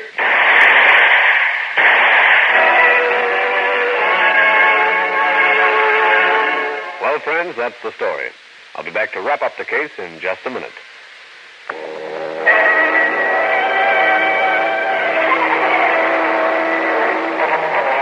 I took Andrew Steed through the shoulder, after which I called homicide and gave them the news. A police car called at the Leffert apartment, took us all down to police headquarters, where the rest of the story was filled in. Later, I answered a query or two from Cal Hendricks. Oh, come on, Steve. Let's hear it. That was the old story, Cal. Mrs. Leffert was the real gambler at Andrew Steed's spot. She was afraid to ask her husband for the money, so she persuaded the younger brother Calvin into doing it for her. Nice woman. Then when the kid brother got tough and said he was going to tell Keith the truth, Mrs. Leffert got scared and told Steed. How did he get involved? Steed wasn't worried about the money. He fell in love with Mrs. Leffert. They got together and plotted both killings, using the comic strip to make it look like Keith Leffert had murdered his brother and then killed himself, following the action of his own story. Now, what about the rundown and the shot in the hole? Steed's man did the rundown. Steed himself fired the shot. But I didn't search him, so I didn't find that out. Well, you sure have had to chase around to earn that fee, haven't you, Steve? You said it. Hey. What's the matter? I just realized that this is one time when I don't get a fee. My client's dead. There's no one to collect from. How do you like that? All that work in Omazuma. Steve Grainger again. You've just heard one of the most interesting cases in my files. And I'll have another one for you. So be around next time.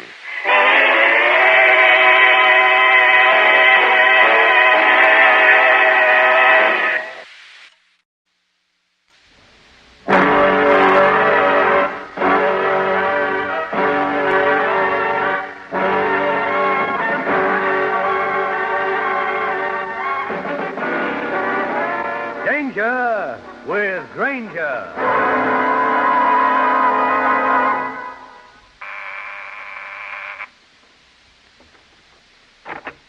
Yes, what? Inside, No. baby. Inside, I said. Well, Gloria, here we are, huh? Why don't you let me alone? Get out of here. Not yet. All right. I'll call the police. The police? Go ahead, call. Here. You want me to dial for you? Wait until they show up here. I'd like to hear what charges you make against me, baby. All right. Put it down. That's better, a lot better. What do you want? The dough, baby. Hand it over. Well, I haven't any money. Stop lying. I know you got it. Let that purse alone. Oh, you didn't have any dough, huh? I'll just take this roll of bills, baby. And don't double-cross me again. Just play it smart, Gloria, and nothing will happen. For that, I'm going to get you. And get you good. This is Steve Grainger, private detective, with a story about a girl who decided to get married and tried so hard that it nearly killed me. In just a moment, I'll take you back to one of my most interesting cases.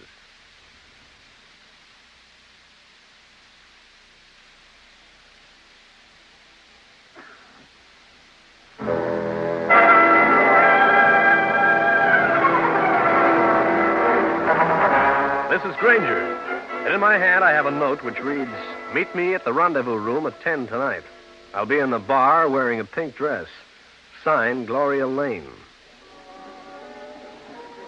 This is 10 o'clock, and this is the rendezvous room, one of the smarter Manhattan supper clubs, filled to the brim with customers just itching to part with a $10 bill.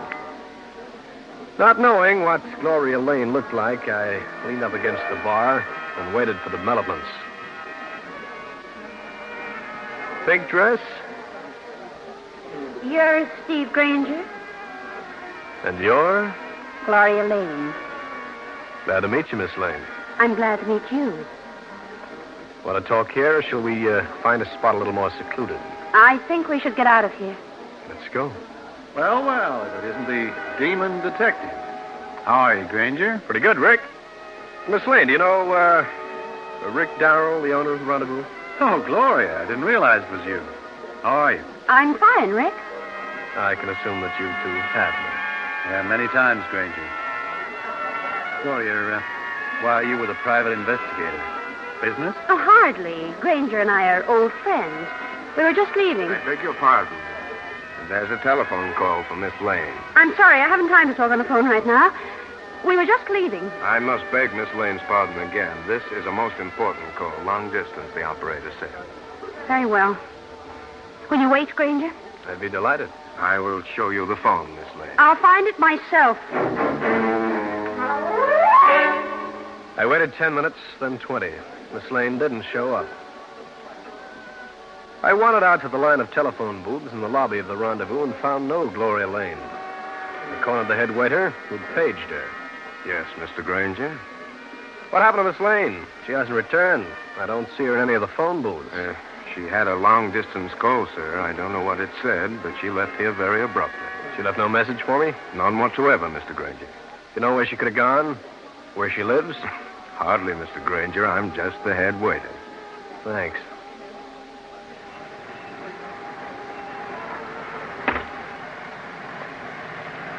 I moved down the street, wondering what this was all about. The look in Gloria Lane's eyes when the head waiter paged her indicated fear. But why disappear? Or had Paletti lied and had someone forced her to accompany them? I stopped for a second, debating what to do. Then I heard it. This was someone in pain, someone down an alleyway just to my right. She was lying alongside the wall of a building, and she was my recent friend, Gloria Lane. Help me. Get me home. Sure, Gloria, sure. Now, this is Grainger. Where do you live? I live at... Come on, baby. Come on, wake up. You'd better carry into the rendezvous and call a doctor. Put her down and don't turn round. Listen, fellow. Don't turn round. Feel this? All right, so you got a gun. And this girl has been badly beaten. She needs a doctor. Mister, just mind your own business. This thing will be taken care of, understand? Now go on, get moving. I don't think so. Or do you catch it? You haven't got nerve enough to shoot. This is a blind alley. There'll be 4 cops on your back before you made the street. Oh, wise guy, huh? Just so wise that I'm taking this girl out of here. Okay, pick her up. Thanks.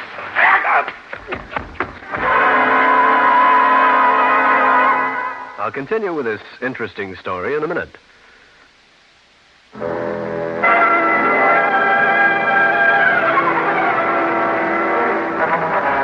As I bent over to pick up the limp body of Gloria Lane, the man behind me with a gun made me a present of it, right on the top of the head. When I came to, I stirred around, brushed off my clothes, and got on my feet. The alley was deserted. No Gloria Lane, and no sign of the guy who knocked me out. I looked round for a door and found it, the back entrance to the Rendezvous. I moved through the kitchen into the main room of the club and asked questions. Rick Darrell wasn't around. Paletti, the head waiter, wasn't around. No one had seen Gloria Lane. I took myself home, went to bed, hoping to forget the whole thing. In the morning, I went to my office, sat down, read the newspapers. Nobody had reported anything. Grainger, I want to talk to you. Hi, Rick. A little early for a night spot operator to be around, isn't it? I want to ask you some questions, Grainger. Oh, like what? Why were you with Gloria Lane last night? Oh, I think that's my business. Although it should be obvious, she's a very attractive woman. Did you take her home? Nope. What's wrong, Rick? I've got a chore for you. Find Gloria Lane for me. Why? Personal reasons. I'll pay $100 and give you 24 hours in which to do it. It's a large order. Got any ideas? A few. Just why are you so anxious to find Gloria Lane? She promised to marry me 2 weeks ago. Oh? I don't like people who break promises. Can't blame you. And that goes for you, too. If I find out that you saw Gloria after she left the rendezvous, you'll answer to me. If you're going to be tough about this, find another boy to run your errands. Yeah, I guess you're right. Okay, you didn't see her. Rick. Yeah? Would anybody want to harm her in any way? Would there be a reason to grab her and hold her for a price? That's what I want you to find out.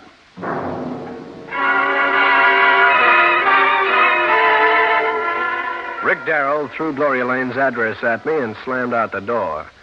I waited a few minutes, then beat it down the street myself. Hey, you.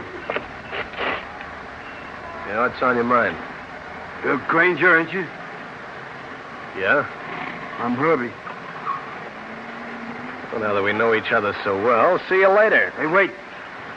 Hey, you're not going that way. You're coming along with me. Am I? Yeah. You're pretty brassy, aren't you? Putting the finger on a man in broad daylight? This is no finger. The man wants to see you. I'm here to see that he does. This man, as you say, he doesn't know where my office is. Huh? Sure. But he don't want to go there. He wants you at his place. He likes to stay out of sight. From the looks of his helper, he must live down a hole someplace. Cracks don't harm me none. Now get going. With a crack you get will.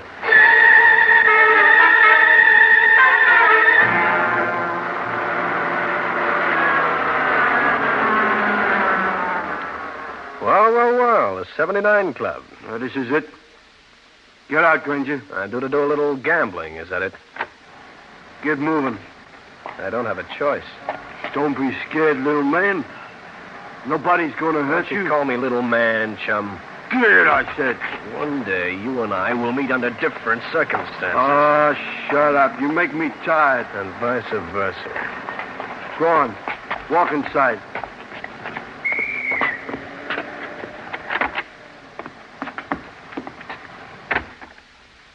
Now what? Is there a floor show this time of day? Down this hall.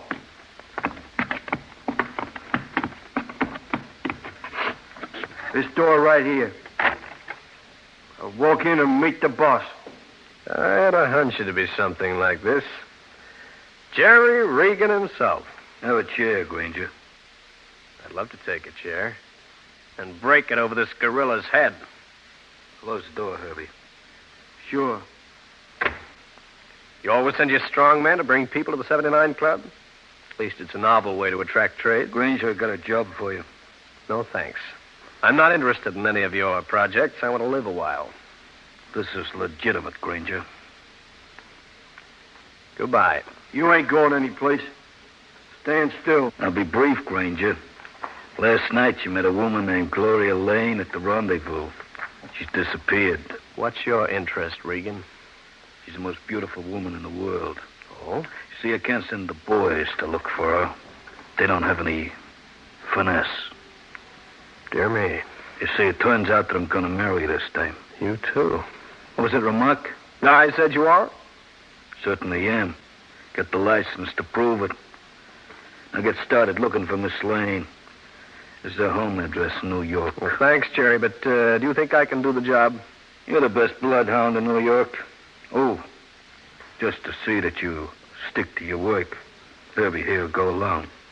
I don't need him. Let him stay here. I think you do, Grainger. Also, if you should slip up, he's got orders to bring you back here. And if that happens, it won't be so good for you. You see, Herbie takes a real pride in his work. Don't you, Herbie? Yeah.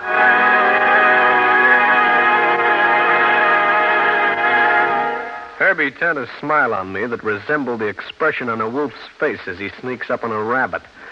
I didn't need 3 guesses as to what would happen if I didn't come up with Miss Gloria Lane, the girl who wanted to get married twice. In just a minute, I'll bring you the climax of the case.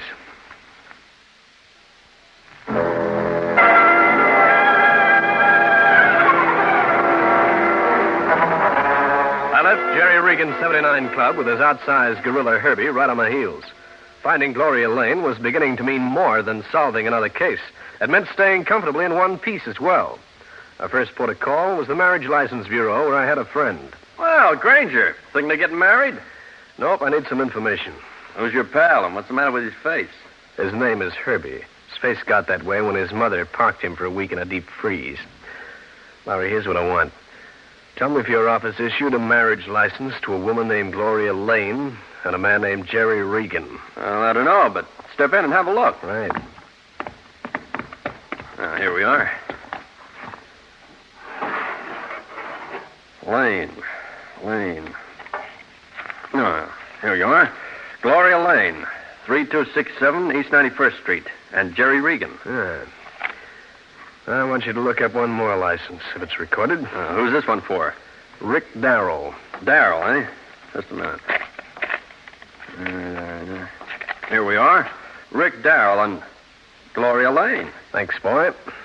Is this the same Gloria Lane? Yep. Hey, this doll doesn't know that polygamy has been outlawed for years. She's going to be in trouble. I know. See you later, Larry. Yeah, but I wanted to... Hey, where are you going? Out to look for Gloria Lane. Brother, what has this dame got? Herbie the Hood and I left the Hall of Records and proceeded along the corridor. When we got out into the street, I had my chance to get rid of him.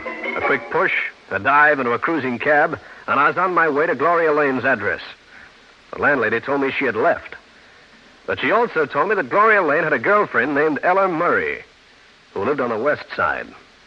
When I got to the Murray girl's address, I got on my way. Well, hello. Hiya.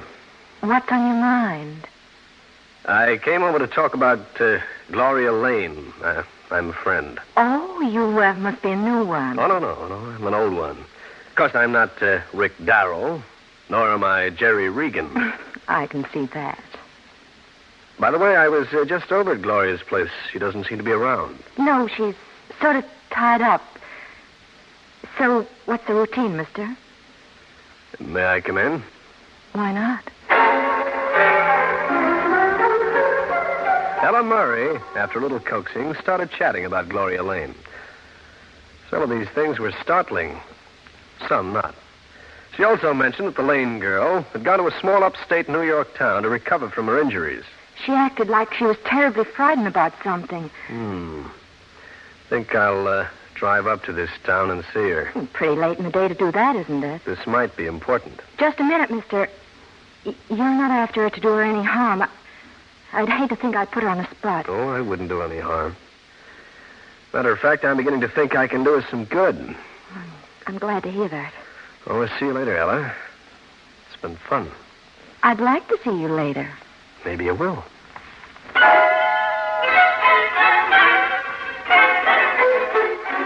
Ella Murray handed over the exact address of Gloria Lane's place in Spartan.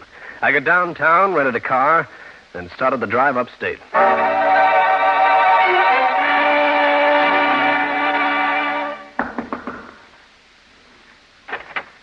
Grainger? Yeah, Grainger. Inside, baby. How did you find out where I was? Your girlfriend told me. Get your coat. You're going back to New York. Me?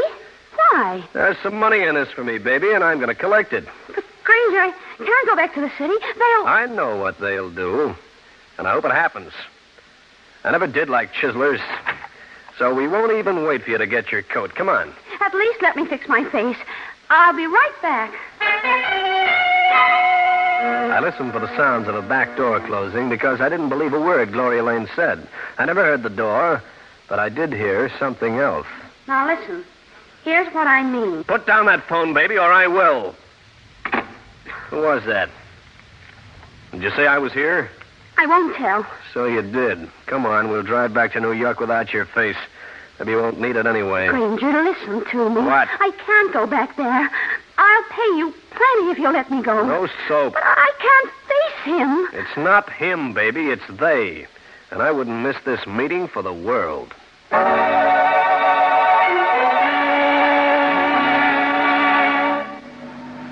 Grainger, won't you listen to reason? Please let me off. Any place along here, I'll walk. You'll walk. When we get into the city, now be quiet. Grainger, I could do you a lot of good if you'd play my way. Your way would buy me a nice cold slab in the morgue. But I've got money, a lot of money. Just forget it, baby. Granger, you're not being fair. I hired you first. You got two men after me I'd rather not have as enemies. Oh, you're smart. You could get around them. If they paid you to find me, you could say you didn't find me. Thanks for reminding me that I double-cross clients, even those I don't want around. Granger, there's another car coming up fast. Stop jittering. Or did you tell the man you were talking to that I was up here? Did you? No. Duck! He's running us off the road!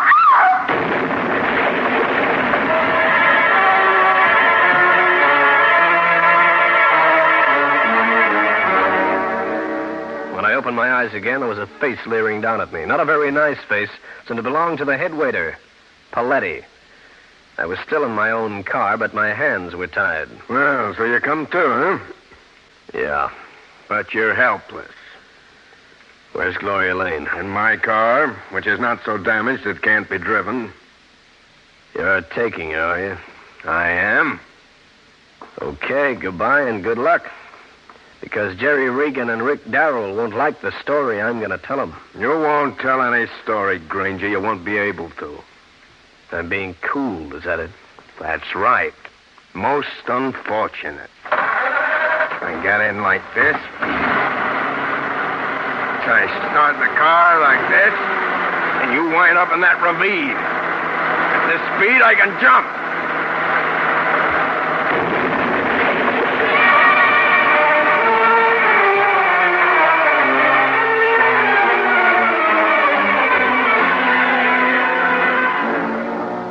So, okay, Betty, how do you feel? Oh, lucky you weren't killed. Hey, listen, Trooper, I'm Steve Grainger. Private eye from New York. Grainger, I've heard of you. What happened? I was run off the road deliberately. Did you see another car leaving here? Oh, sorry, I didn't. Well, maybe you'd better explain exactly what did happen. I made a concise report to the state police trooper, got his permission to leave, and flagged down a ride into the nearest small town. From there, a train took me into Manhattan. A few minutes later, I was at Cal Hendrick's place. Hey, Steve, you look like you've been in the wars. Never mind that, Cal. I'm in a spot. I was supposed to find a certain woman. She's been fooling two guys into thinking she was going to marry him. Oh, gag. She works with a Confederate. His name is Paletti. I had the woman in a car coming down from Spartan. He took her away from me. I'm in a spot because of the two men. Tell them the truth. They happen to be Rick Darrell and Jerry Regan. Ah, cute pair of hoodlums. Cal, I gotta find that girl, or my name will be embossed on a tombstone. Oh, is she? Her name is Gloria Lane. You know her? Just from this late edition of the paper. Take a look. Yeah. State troopers found the body of a young woman identified as Gloria Lane, 3267 East 91st Street, New York, lying in a culvert off Highway 9 an hour ago. She'd been killed with a knife. Brother, I'm in trouble unless I move fast. You're not moving anywhere. Both of you stand still. Cal, let me introduce you. I know him. Rick Darrell. Yeah, and I know you, Hendricks. That's how I figured where Grainger might be. Grainger, we were going for a walk.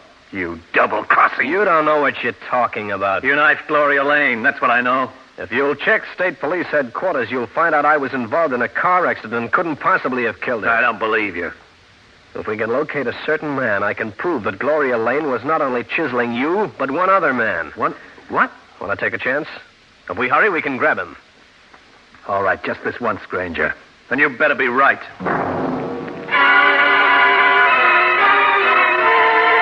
It took a few minutes to check Paletti's address in the phone book. I didn't tip Darrell because I wanted to make use of the surprise element. When I found what I wanted, we got on our way. What are you trying to pull, Grainger? This is where Paletti, my head waiter, lives. I know it. Say, how long had Paletti worked for you? 5 months. How long had you known Gloria Lane? What? 5 months? That's what I thought. Yeah, Grainger. Okay, get him up. Well, Paletti, I see you're packing. What is this, Grainger? Paletti and Gloria Lane were partners. Her girlfriend, Ella Murray, told me that. She also told me that they'd worked this marriage racket in a lot of cities. He's lying. It was a simple routine. Gloria was good-looking. Paletti would find a man with dough. This guy would fall for him. That'd be a proposal of marriage. Then Gloria would need money. Okay, wise guys, stay put. I'm leaving. There's more, Paletti, and I want Darrell to hear it. This time they played it two ways. They not only got you on the hook, but they corralled Jerry Regan over in Jersey. Regan? When Paletti found out she double-crossed him out of the money, he killed her. Okay, keep those hands in the air. Why, you dirty... Don't move, Darrell. One more step and I shoot. All right, go ahead.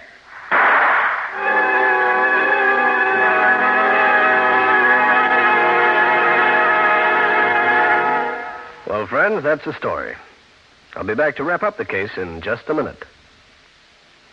I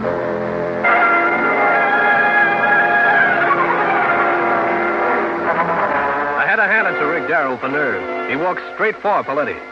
I dived for the headwaiter's arm, and the shot went wide. Paletti went to jail on a charge of murder. Later, Jerry Regan, Rick Darrell, Gloria's girlfriend, Ella Murray, and I had a date. Gee, I like this place. That's fine, Ella. You know, Granger, you done a good job. Me and Rick here, we never liked each other. No, but now we sort of buried the hatchet. Yeah, Herbie checked the marriage license bureau later like you told me to.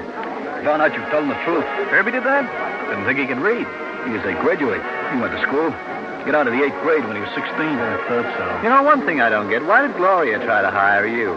I think she was going to hang something on Paletti and let me find out about it. That way she could get rid of him. Oh, I get it. Well, Granger, here's a little piece of money from me. And a little change for me, too. Boys, I'm overwhelmed. Oh, that's okay. Jerry and I got back most of the dough Gloria took us for. Gee, Mr. Grainger, you certainly did a good job. Thanks, Ella. Want to go out and spend a little of this money with me? I'd like to, but I got a date with Rick tonight. And with me the next night? Well, what does that leave me? All right, don't tell me. The only date I get is the one in the fruitcake. Steve Grainger again. You've just heard one of the most interesting cases in my files. And I'll have another one for you. So be around next time.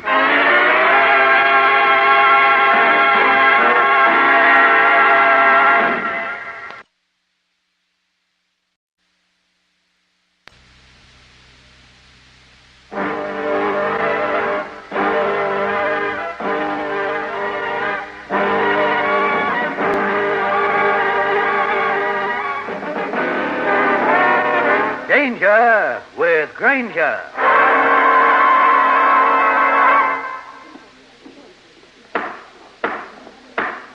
Has the jury reached a verdict? We have, Your Honor. The defendant, Arnold Lessick, will rise and face the jury. Now, how do you find the defendant? Guilty or not guilty? Guilty, Your Honor. I've been framed. I never robbed the apartment. Arnold Lessick, face this bench for sentence. But, Your Honor, I never... Arnold Lessick, this court sentences you to serve a term in the state penitentiary of not less than 5, not more than 15 years. That was 6 years ago. Arnie Lessick had finally been caught and convicted of one of his numerous crimes. After Judge Hall would pronounce sentence, the crook was led to the exit by 2 deputies. Among the witnesses was a girl who'd given the final testimony that sent Lessick to the pen. As he passed the girl, he bent over and muttered one single ominous sentence. Baby, I'm going to get you if it's the last thing I do. This is Steve Grainger, private detective, with a story which began with a conviction and led to murder. In just a moment, I'll take you back to one of my most interesting cases.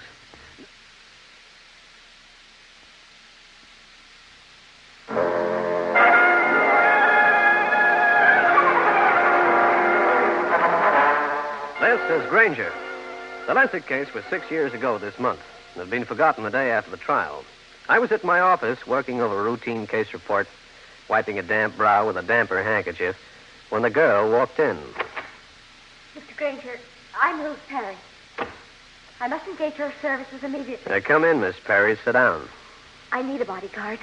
I'll pay you out for services. What's your trouble, Miss Perry? Do you remember the Arnie Lessick case? Yeah. And you were the star witness. Arnie gets out today, Mr. Grainger. He'll be back in New York as fast as he can. He threatened you, did he? Yes. Forget it, Ruth. He won't do a thing. Now, look at this. Huh? I'll be back in a couple of days. I want to see you bad, baby. Think this is from Arnie? Yes. The note isn't signed, so how can you be sure? I know it's Arnie. I know it. Mr. Grainger, will you do something for me? What? Find out when he's arriving in town. Wait for him at the station. Follow him. See where he goes. What good will that do? Please, Mr. Grainger. Arnie Lessick intends to kill me if he can get away with it. Arnie is a two-time loser. I don't think he'll fuss with the law again for a while. I'll pay you anything. Okay, but I think you're wasting your money.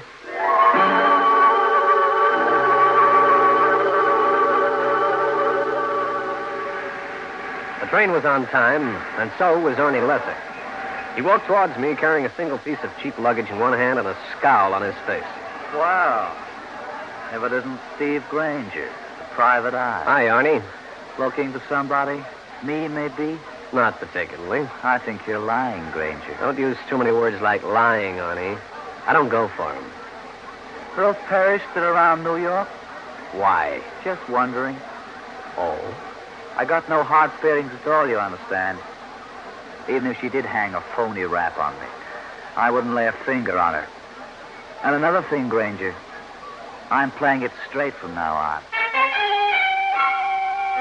Arnie Lessick tossed me a friendly smile out of one corner of his mouth and walked towards the outer doors of the station to the street. I stood unobtrusively in the doorway and watched the ex-convict get into a cab. I followed him up to a midtown hotel and another. I found him in a bar. I hid my face in a tall glass of beer and watched Lessick as he sat down in a back booth. 5 minutes later, he was joined by a most attractive girl. She was not Ruth Perry. He ordered a drink, excused himself, and went to the lobby. On his way back, he saw me and moved over. Well, what's this? I didn't know this was a private eye's hangout. No law to say I can't drink where I like, Arnie. Listen, what are you following me around for? I'm following you around. Cut the wide-eyed stuff, Grainger. The dame, Ruth Perry. She hired you to find out where I'm staying, huh? Suppose she did. You made a threat to her that day in court. Can you blame her for being scared? She doesn't have to be any more. I told you that. So lay off me, Grainger. Don't get rough with me, Arnie. I'm not getting rough with anybody. But I'm going to be let alone by people. And that includes you. I dismissed Arnie Lessick and Ruth Perry from my mind. A few days later, they both came back in a big way. Hello. Mr. Grainger? Yep. This is Ruth Perry. I'm at the Manning Hotel. I think you'd better come over. What are you doing over there? I can't tell you over the phone, but please, come over as quickly as you can. All right, Ruth. What's the trouble now? I think you'd better come upstairs with me. I'm not going any place until you tell me what this is all about. Very well. I got another note from Arnie Lessick. This one. Must see you right away. Room 213, Manning Hotel, signed Arnie. All right, take it from there. I came over here. I went upstairs. Mr. Grainger, please, won't you come with me? Okay, just once. I'll play with you. We can take the stairs. It's not so conspicuous. Mm-hmm. Which way is this 213? Down the hall in this direction. Right. Here it is. Arnie in there? Yeah. Gone in? Unlocked, huh? Yeah. He's in there. So I see. And I don't need glasses to tell that's a knife sticking out of his back. I'll continue with this interesting story in a minute.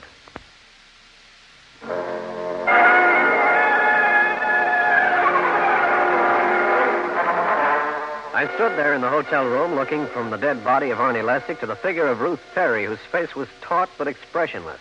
Mr. Grainger. Did you slip that knife into him? No, I didn't. I'll call the police. They'll be interested in why Arnie Lessick was knifed. You better have a good story. But I just came over because he wrote me this note. Why would Arnie Lessick want to see you? I don't know. Dresser drawers pulled out, everything inside out. Somebody was looking for something. It was that way when I got here. Mm-hmm. How was that note delivered? It slipped under my door. Well, that's a help. Well, might as well call the police. The first punch caught me as flat-footed as a penguin. I tried fighting back, but succeeded only in catching more and more punches. There was a final one, and the lights went out. All right, Grainger. Wake up. Come on. Lieutenant Rankin, huh? How sweet of you to come to my party. Yeah, isn't it? Who gave it to Arnie Lessick? I don't know, Lieutenant. I came up here, door was unlocked. Arnie was in the same position he's in now. The room has been searched. Why? Don't ask me. You're the policeman around here. What was your connection with Arnie Lessick? He's as healthy to have around as a cobra. Girl was afraid he'd harm her. Ruth Perry? Yeah. She's nuts with a capital N. We told Arnie to let it alone. Oh? Was she up here with you? Uh-huh. I suppose she beat it when the fight started, huh? Mm-hmm. You didn't see the man who attacked you? Uh-uh. I thought so. Come on, get off the floor. You're in my way.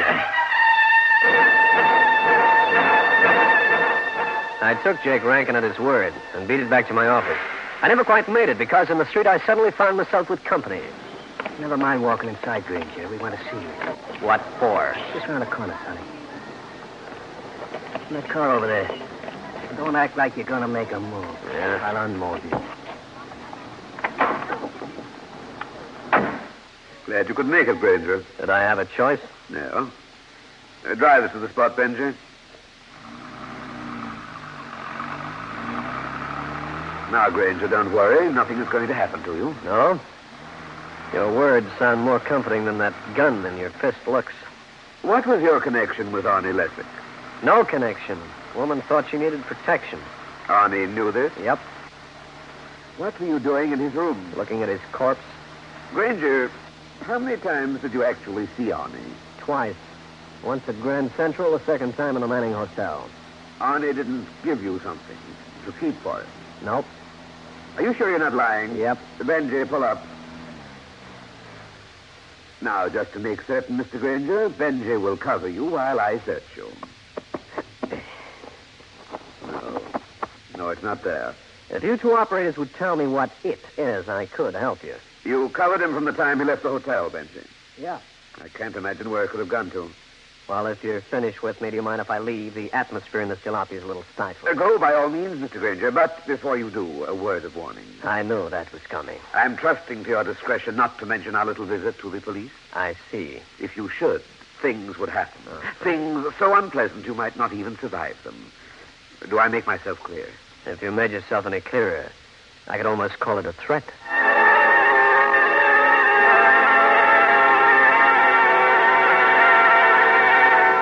The two friendly gents shoved me out of the car and left me parked on the sidewalk while they took off in the traffic.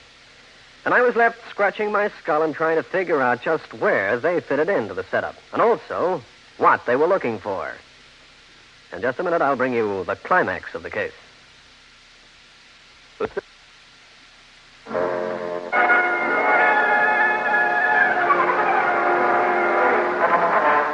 After my encounter with the two guys who seemed so interested in something which the late Arnie Lessick had in his possession, whatever that something was, I made my way over to Cal Hendricks' place. I thought the newspaper man might be some help in this situation. Stevie, me boy, what's new? One of your old pals just passed into the great beyond. Arnie Lessick. Oh? What happened to him? Somebody slid a shiv into him over at the Manning Hotel.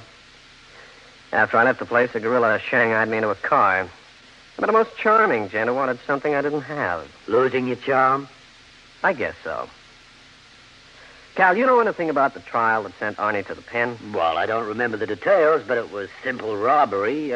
Some girl testified, and that was that. Ruth Perry's her name.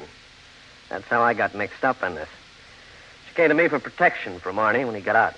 You know, Stevie, you could do yourself some good. Go down and get a transcript of that trial. Why? Today's just the day for reading. I decided to follow Cal's suggestion and had just reached the front of his apartment when a police car pulled into the curb right in front of me. And there was my hot-tempered homicide friend, Lieutenant Jake Rankin. All right, Grainger. I was just coming after you. Which of the multifarious city bylaws have I contravened? Never mind the fancy language. What did you do with Ruth Perry? Me? Nothing. I don't believe you. Now, look, Lieutenant, I told you what happened. She must have slipped it whilst I was taking that beating. Oh, yeah? What's this all about? I wish I knew. Some dimwit phoned homicide. Said if they wanted the lowdown on Arnie's murder and the disappearance of Ruth Perry to ask you. Oh, great. Up until then, we hadn't known she disappeared. Your news ticker is a little slow. Grainger, don't trifle with me today. I think you'd better come along with me. I'm checking the Perry girl's apartment. I clutched at my nervous system as the lieutenant's driver wheeled us up to an apartment on West End Avenue. Rankin was in no mood to be trifled with. After a few words with the building superintendent, we were led into Ruth Perry's apartment. Well, so this is where she lived, huh? Just what is it you're looking for, Lieutenant? I don't know. The occupant of this place had been reported as missing. Maybe something was left to indicate why she disappeared. Uh-huh. We'd like to find her. She could describe the man who slugged you. Think he killed Arnie Lessick? Right now, I'm not thinking. Just looking. Dear me. Now, cut that out.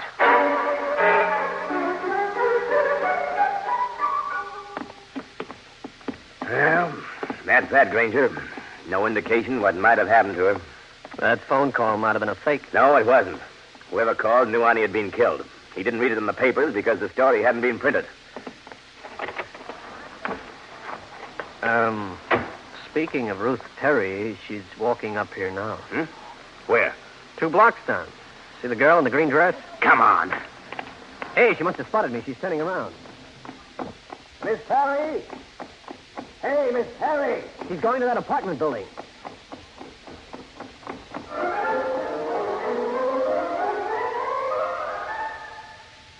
Lieutenant Rankin and I covered the building from roof to basement. But the Perry girl remained as invisible as filet mignon on a boarding house table. Yeah, I'm going back to headquarters, Grainger. I'll put out a pickup on the girls. Okay, Jake. See you later. Later? Where are you up to? Me? Oh, it's such a nice day. I thought I'd go for a walk in the park. Not very long afterwards, I was standing outside Lieutenant Jake Rankin's office. And I had someone with me. Come in. Now, what do you want? I brought you something, Jake. Well, whatever it is, I don't want it. I'm busy. This happens to be Ruth Perry. Where'd you find her?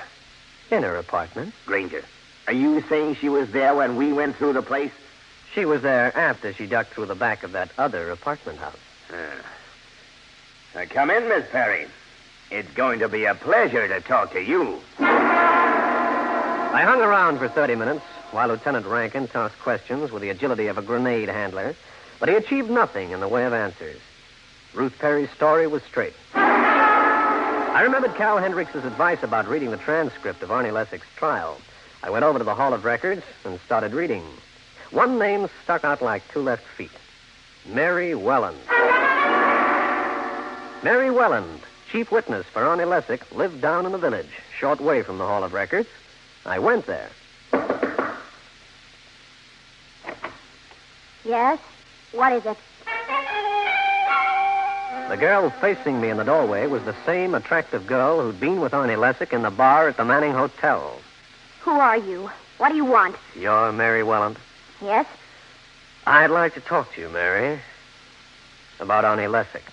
I don't know anyone by that name. Look, baby, I'm Steve Grainger of Private Eye. Just so happens that I saw you with Arnie in the bar of the Manning Hotel. What do you want? I'd like to know what you 2 talked about. Why? Also, I'd like to hear your story about Arnie's trial. Why? Because Arnie was murdered not long ago. Murdered? I don't think he committed suicide. Come inside. How did you find out about Arnie? It hasn't been in the papers. I got a call from a girl who claimed to have received a note from him. When she got there, Arnie was dead. Who was this girl? Ruth Perry. She's a liar. Arnie would never have written her a note. He never wanted to see her again. She seemed to think he was going to get her because her testimony sent him to the pen. She lied then, too. Oh? She testified her apartment had been broken into. She claimed to have seen Arnie leaving her place. I know. I read the testimony. She lied because Arnie was with me. But I couldn't prove it, and they wouldn't believe me. Why not? Where were you? Arnie was here. He was frightened of something. He sneaked in. Uh-huh. When they put my landlady on the stand, she testified she hadn't seen Arnie. Because she hadn't. Mary, was Arnie connected in any way with a tall, dark man who has a pal, rather short, talks like a mug? He was once, but no more. Arnie was through. Who's that? I don't know. I'll hide behind that screen over there. Okay.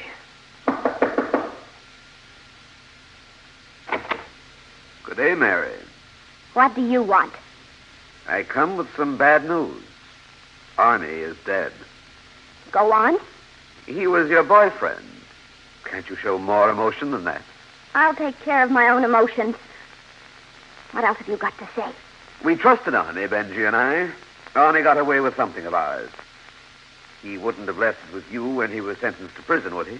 No. Would you mind if Benji and I looked around? Get out of here, or I'll call the police. Okay, Mary. If that's the way you want to play it.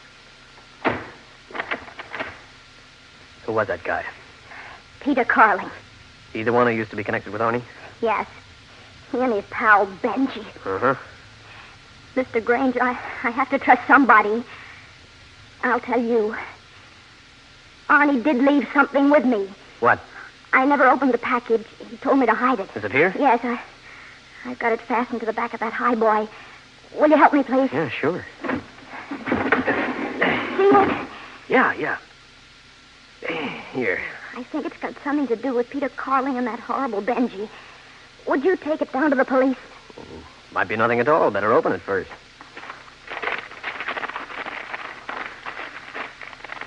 Wow. What is it? A set of plates, Mary. Plates to make fake postage stamps. But if the police find out I had them, they'll put me in jail. I don't think so. Now listen. Carling and his pal are bound to come back.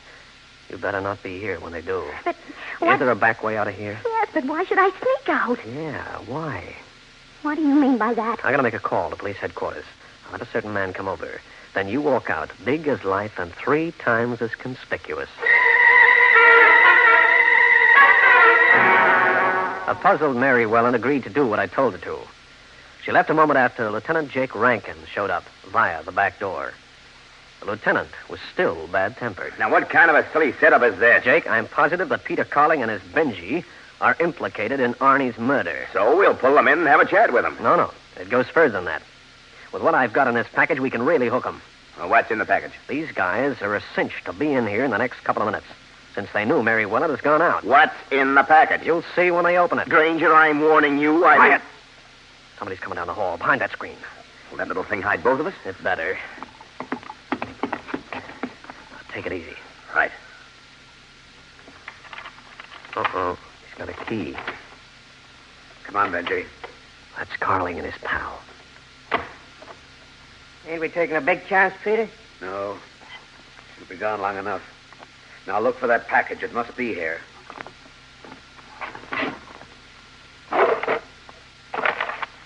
Hey, boss. Is this it? Let me see. We've got them. Let's get out of here. Hey, that Arnie didn't have much sense, did he? Too bad he wouldn't listen to reason at the hotel. That does it. Hold it, you two. You're under arrest on suspicion of murder, Carling. How did you get in here? Also, the government wants you on possession of fake postage stamp plates. Now, gentlemen, just a moment. Jake, watch him. He's got a gun.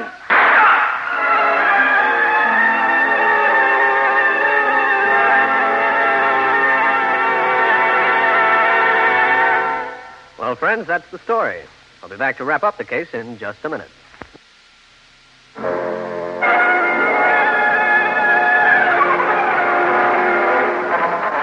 Peter Carling fell to the floor with a bullet through his shoulder.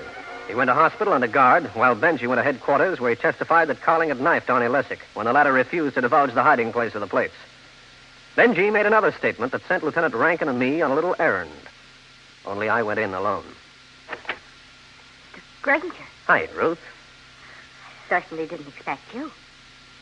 Fine. Thank you. I guess I won't have any more trouble about Arnie. Did you know that Arnie left a package for you? A package? Here. Well, aren't you going to open it up? Well, not right now. Ruth. What? I know what's inside. You do? Yeah. Go on, open it. The plates are there. All right, what do you want to split? I know you lied on the witness stand. You and Carling framed Arnie, thinking he'd turn over the plates if you'd take care of him. But he didn't. So he went to jail. How did you find out about all this? From Carling? Carling's locked up. Grainger, I know I can get plenty of money for these plates. I'll give you half. Only half? 3/4. What do you think, Grainger? I say, come on in, Rankin. Thanks, Grainger. You double-crossing rat. Nothing like a compliment to start the day right. See you in 10 years, baby.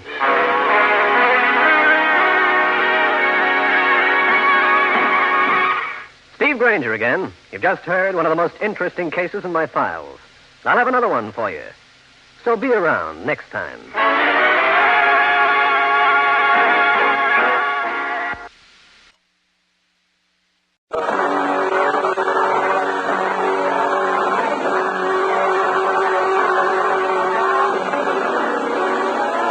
Grainger! Where's Grainger?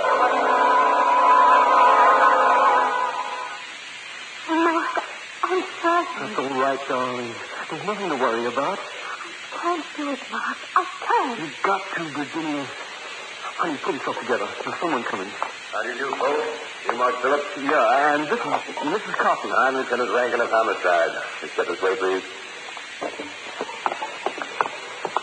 And this is it. There's only question, but it has to be done.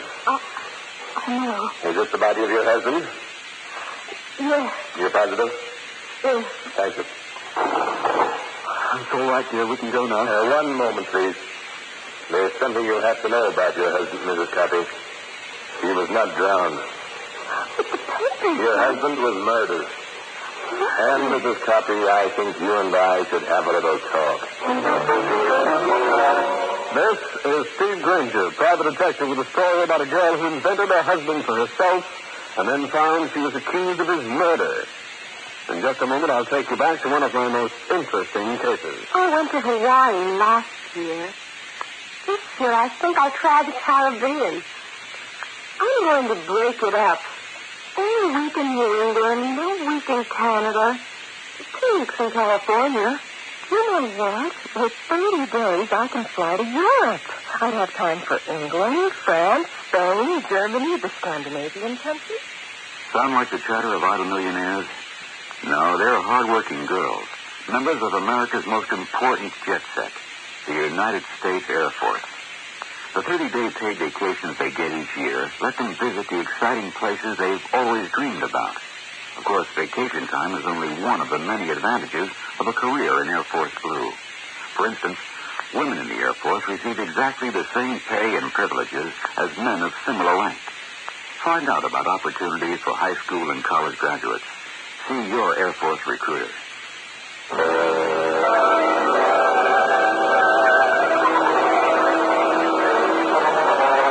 This is Grainger. It isn't often that a private eye sees much of the better side of human nature, like love, warmth, and affection. But I saw it all right in the young couple that faced me across my office desk. Mark Phillips was a tall, well-tanned, good-looking young guy. The girl, Virginia Morse, was much on the beautiful side. Her hand rested in his. He was doing his best to look protective and confident as he told me, "Mr. Grainger, we need your help. We want you to clear us of a murder charge." "Well, if you're innocent, you've got yourself a boy." We are innocent, Mr. Grainger. I swear. Well, suppose you take it from the beginning, huh? Well, first of all, I better explain that Virginia and I are in love. We want to get married. Perfectly natural springtime attitude. Yeah, but the trouble is that my father died recently, and I'm the only child. When I mentioned marriage to my mother, she went into quite a tantrum. Mother had the idea that any girl I wanted to marry would only be marrying me for my money.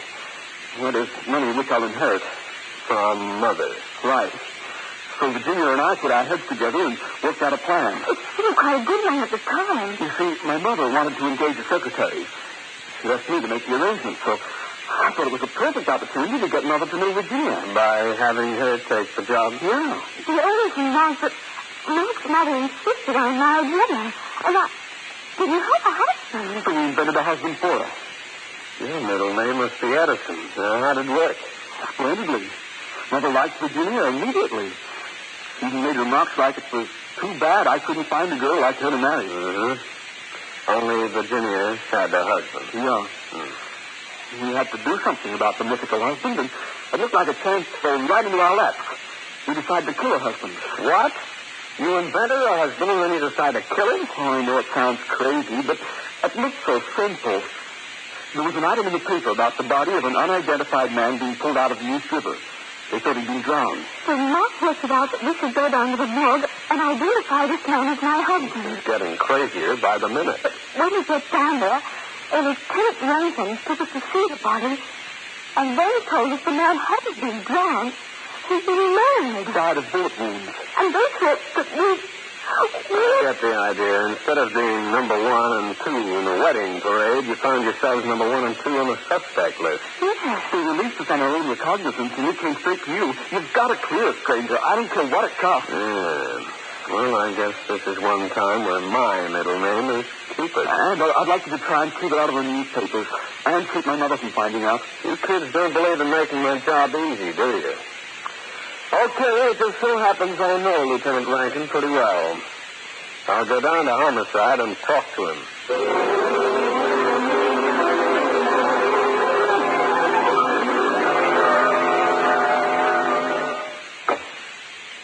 Hello there, Jake. How's the toe of the evildoer this fine day? Wipe the milk off your chap's gumshoe. How's the canary feathers? What sends you to invade my privacy? Oh, Jake, old pal. Now, Grainger, today I am in a good humor. There isn't a thing you could say to ruffle me or... Wait a minute. Yes, Lieutenant? It can be. No. Let me get a grip on my desk. Then tell me, have you been retained by a young fella named Mark Phillips? No other, old pal. Great. Now, Grainger, I'm not going to raise my voice. I shall not let this get me down. But talk fast. What do you want to know? The dead man. What'd you get on him? The boy's got a couple of prints. His name was Copy. He had a record. Where's he from? Chicago. Chicago, huh? Yeah. Are you going out there? Uh-uh. That's my luck. Always bad. There was no need of my taking a trip to the Windy City because just downtown lived a man who had more connections in Chicago than a hotel switchboard. Cal Hendricks. Well, the star of the private eye salvation. How's things, Stevie? Cal, how are you feeling? The election spring is winding its way through my veins. Why? I want to talk about Chicago. A guy named Coffey who was fished out of the East River, a racket man. Coffey? Yeah, I think I've got something for you. A man named Jules McCrae blew into town the other day. He's in Chicago and knows everything. And will he tell everything? For a slight consideration, he will babble like a babe. Mr. McCrae's hangout was a certain Broadway eatery. Since it was around 1 in the afternoon, it didn't take any great deduction to figure he might be there. He was. McCrae? Yeah. Name's Steve Grainger. Cal Hendricks suggested I see you. Sit down. Have some tomato juice? Yeah, good for you. Got vitamin A in it. Let you see in the dark. Oh, okay, pardon me. Yeah, too bad you don't like it. Yeah, too bad. Now, what do you want? Some information? Your dull-colored green. Take a look. That's green enough. A guy named Coffey was pushed out of the river. Somebody shot him. Too bad. But then Louie was a bad boy. Swiping ethane from the corner breach. He was in with Roy Deckard. The two of them stuck up a messenger and got away with $60,000. Nice work if he can get it. The messenger got insulted. They had to cool him. So he was hot with the cops. Somebody else did. The messenger worked for a gambling syndicate outfit. So Coffey winds up dead. What about Deckard? You can count him, do you? staying at the Fleming Hotel. Thanks very much. That's all I need. I need something, too, eh? Oh, sorry. Here, gracias. Yeah, this will take care of the first 3 races at Jamaica.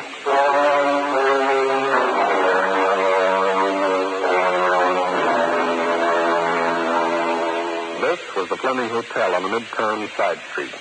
It was just like 1,000 other flea bags.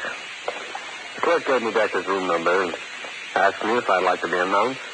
I declined the pleasure.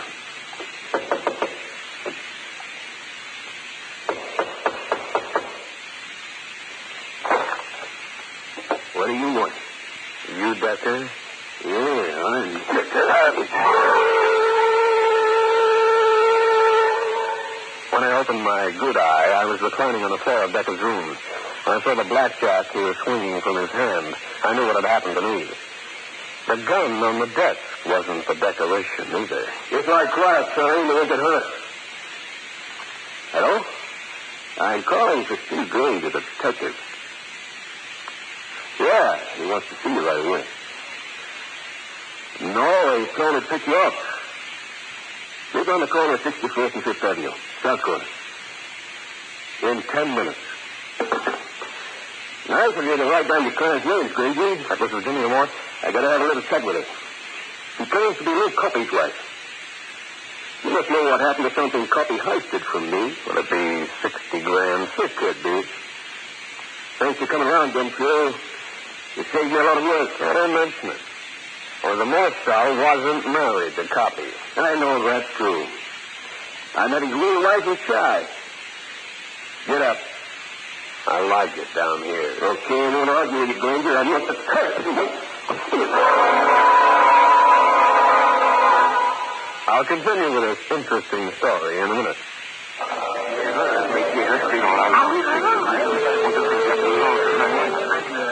In Paris. The Grand Canyon National Park was created by the U.S. Congress in 1919. Sightseeing in Arizona.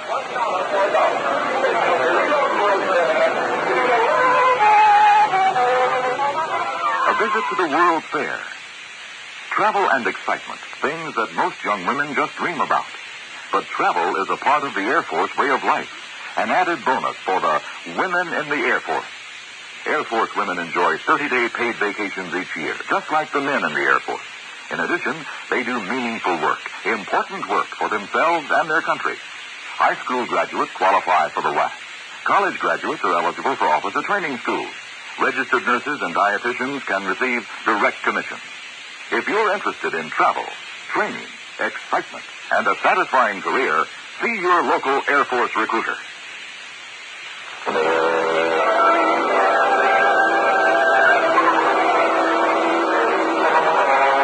was lying on the floor, but that didn't stop a guy like Decker, who'd never heard of the idea that you don't hit a man when he's down. He batted me around the ears with a blackjack again, and I went to sleep. When I came to, it was dark. When I tried to get up, I found out why. He'd locked me in his hotel room closet. I was trying to figure out how to get out when I heard... Grainger, you in there? Yeah, who's that? Never mind. Wait a minute. Wow, there's McCrae. Thanks. Oh, don't mention it. How'd you happen to trap here? I left you in a restaurant. I know Decker better than you. I figured he'd pulled something, so I followed you over here. When you came through the lobby and you didn't, I came up. Hey, what time is it? 1:15. You've been cold for just 5 minutes. Well, he's 5 minutes. I've still got time to stop him. I picked up the phone and asked for the police department agent. When they answered, I asked for Lieutenant Rankin, and I was holding my breath as I heard the buzz on the line at the other end.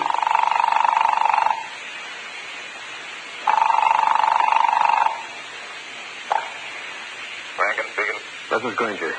Do me a favor right away, will you, Jake? What? Get on the radio. Call a car near 61st and 5th Avenue. Virginia Morse will be waiting to be picked up by a guy named Decker. Grab them both, huh? Stop worrying about Virginia Morse. She's safe. Yeah? She's sitting in my office right this minute. Mark Phillips is with her. Why? Because I had them picked up. They're being held on suspicion of murder. That's ridiculous, and you know it. Gumshoe, goodbye. Detective after some dame? Yeah. And she knows where the 60 grand is, huh? Yeah. Very funny. McCrae, how much do you know that you haven't told me? Who knows? Except me. Those McCrae sauntered out of the room and out of the hotel, leaving me standing there with a set of lumps on my head that made it look like a malformed cantaloupe. I washed up as much as possible, then headed for Lieutenant Rankin's office. Get out of here, will you? Where's Virginia Morse? And that Phillips boy. Gone. What? I hadn't opened my mouth to ask a single question when a whole battery of lawyers with a whole battery of writs moved in on me.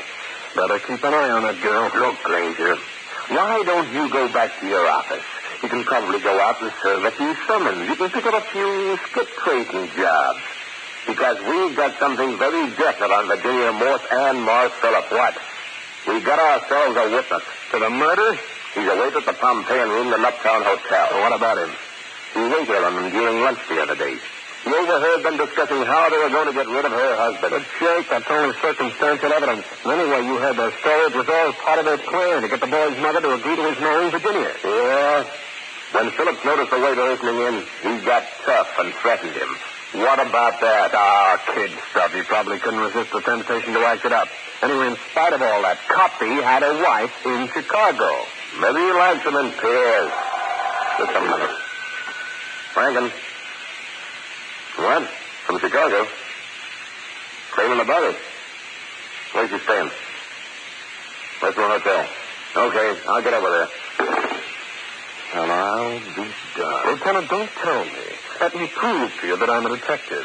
Would that be a call to say that Copy's real wife just got in from Chicago and is claiming the body and that she's staying at the Westmore? Grainger, one day when I've had enough of this job and will be only too anxious to get kicked off the force, I'm going to personally bat a baseball over your skull. Just to turn the other cheek, my friend, let me give you a little tip. There's a man in town named Decker who lives at the Fleming Hotel. He's mixed up in the case in some way.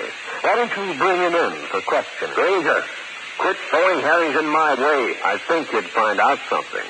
Look, you run your business your way. Let me run mine my way.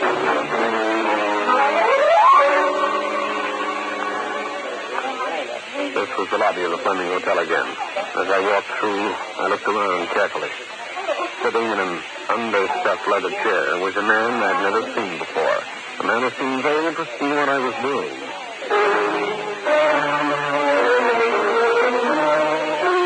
This was the third floor of the same hotel, the floor where Decker's room was located. Also, this was the time I took no chances. My gun was in operating position. The usually careful Decker had left the door unlocked this time. I moved towards the closet, wondering if he had someone else incarcerated. When I stumbled, and what I stumbled over was Mr. Roy Decker, a very dead Mr. Decker. Roy Decker was lying on his back, sightless eyes glazed towards the ceiling. In spite of the fact that he was no great loss to the world, I wasn't happy. Because every time I stumble over a step, it usually means I'm stuck with more strife. In just a moment, I'll bring you the climax of the case. Do solemnly swear that I will bear true faith and allegiance, to the United States of America, that I will serve them honestly and faithfully. The oath of enlistment, joining the United States Air Force. With the amazing technological achievements being made today, the Air Force requires personnel of the highest caliber. Bright and ambitious young men and women from all walks of life, from all parts of the country. If you're in high school now, it's not too soon to think about the future, your own and your country's. And one way to face it with confidence is by joining the U.S. Air Force, America's aerospace team.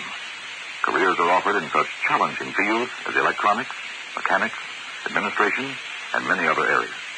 Or if you're going on to college, consider earning an officer's commission through Air Force ROTC. For complete information, see your Air Force recruiter.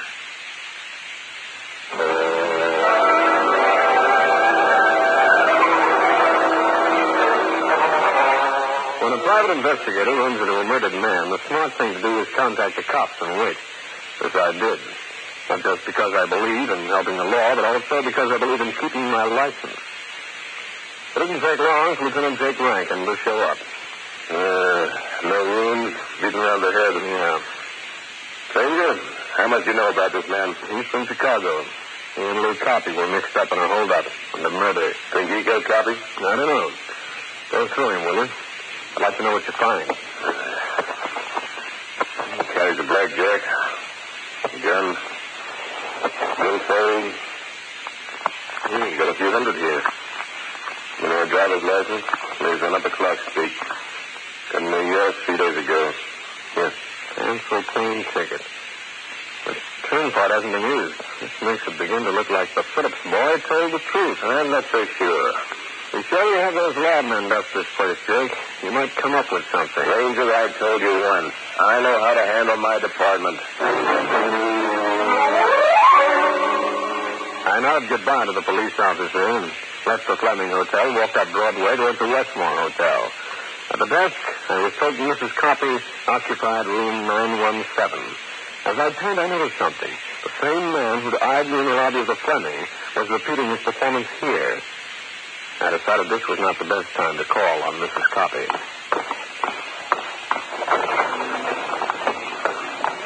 I moved up Broadway towards Columbus Circle. The man close behind me. Suddenly, I stopped, looked in the window. I admired a new convertible. He had passed me. As soon as he did, I moved inside the building.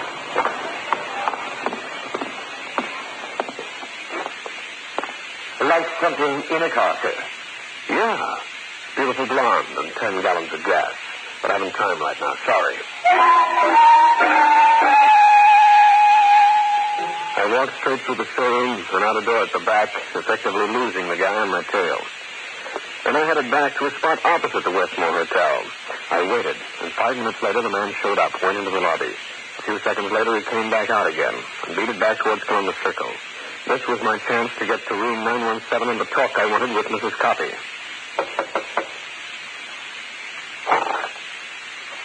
What do you want? You, Mrs. Copy, Lou Copy's widow. Who are you? What do you want? Inside. Hey, who are you punching? No man named Decker. Why? He was your dead husband's pal. So what? He's up in his room at the Fleming Hotel. Somebody worked him over with a blackjack. You're a police officer? The laboratory men from downtown are there by this time. They'll dust the place with fingerprints. They should find plenty from what I saw. Why come up here and tell me this? Just in case you wondered what happened to Decker. What do you mean by that crap? Nothing. What are you looking at? Oh, nothing. Pardon me. Why not? Yeah? Yeah, I know. I see. No, in a little while. Yeah. So long, Mrs. Copy. Just a minute. Where are you going? I'll see you later, Mrs. Copy. Come back here. I want to talk to you. Come back here, I said. Help! Police!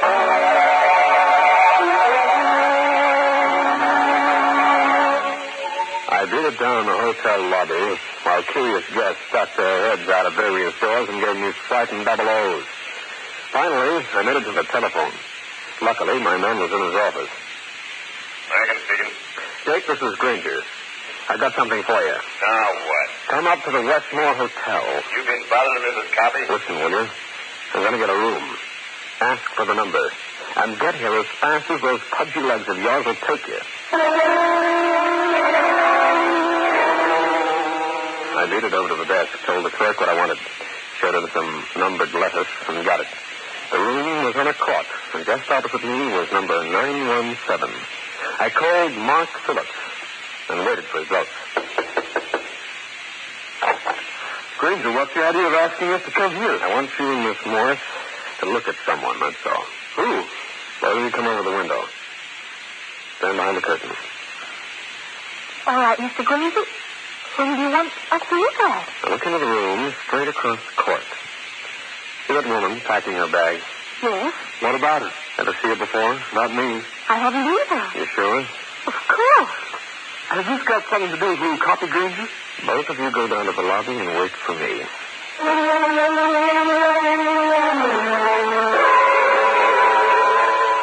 The Morse girl and Phillips left, while I stood behind the window curtain, watching Mrs. Copy. Suddenly, she moved over to one corner of the room and bent over. By standing on the radiator, I could make out what she was doing. Something important enough to send me around to her room in double time. Oh, so you came back, Grainger? You've got my name, eh? Was that what the guy told you? The one who called you on the phone when I was here before? Maybe. Why did you come back? You know your husband pretty well, didn't you? I should have. They've been married 3 years. Uh-huh. Whatever happened to the $60,000 he and Decker got out of the messenger holdup? Why ask me? Okay, Grainger, reach. Well, little fish shadow. Steady's gone. Right. I figured this, and it happened. I've got it. Turn around, Grainger. Why, thanks. Nice of you not to give it to me in the back. Neat shooting, Mrs. Copy. Thanks. Keep your hands in the air, Grainger. The fool. I told him to get rid of the gun. That's the one that killed your husband, eh? Shut up. You know, you were here in New York when your husband was killed. I saw the airplane ticket book on the desk. You made 2 trips. I thought that's what you spotted when you were smoking. Too bad. I know something else, too. I saw you take a bundle of money from in back of the base fort over there. That's an old trick to get me to turn around. Keep your hands up. That must be the $60,000, huh, Mrs. Coffey? You got it when the dead man on the floor shot and killed your husband. You've been a little too smart and a lot too snoopy, Grainger. But you're not going to be either anymore. I've always had a theory that no dame can shoot straight. Well, there's one thing who's going to demolish your theory, and you with it. Hey, Grainger, I thought... Stop, Lincoln!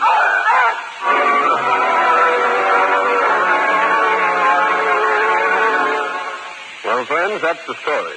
I'll be back to wrap up the case in just a minute. I'll open up the jail and number 2 card. Here it is. Thank you, sir, and you. Good enough, I think. I think maybe go over the timing a little bit on that. Seems to lag a little bit. Fooling around with an engine at the corner garage is fun, and you can learn something from it. But if you like to work with engines, why not make it really pay off?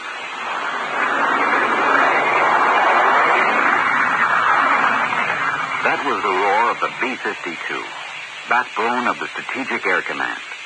It takes expert mechanics to keep it primed for flight. Perhaps you can qualify for the training that's required. In the U.S. Air Force, you'll build a career for yourself in a vital aerospace specialty. So why not find out where you fit in?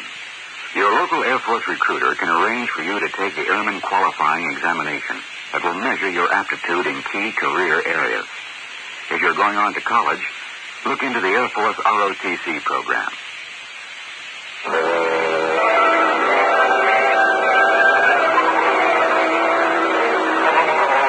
Mrs. Copy turned away from me to fire at Lieutenant Rankin, whereupon I lifted one number 10 and kicked the gun out of her hand. He went down to the lockup while Virginia Morse and Mark Phillips were freed of any charges. Even my sourpuss pal, the lieutenant, was elated. Well, it was just as you called it, Grainger. Copy walked out on both Decker and Mrs. Copy. He found out where he was the same time Decker did. He found out before.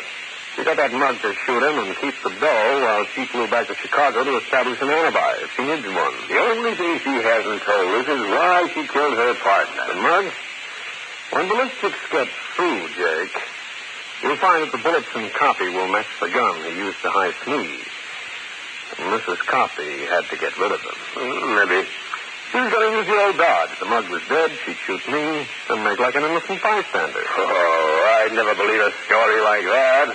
Well, thanks for something. Yes, and the 2 kids.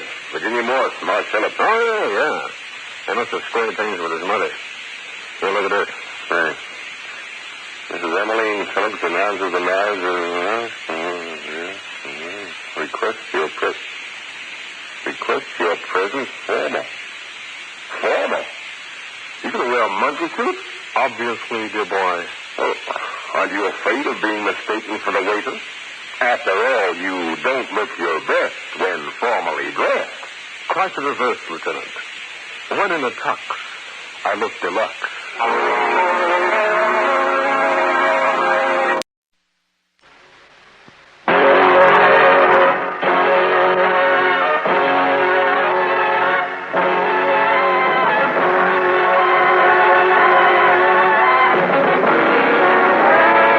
Danger with Grainger.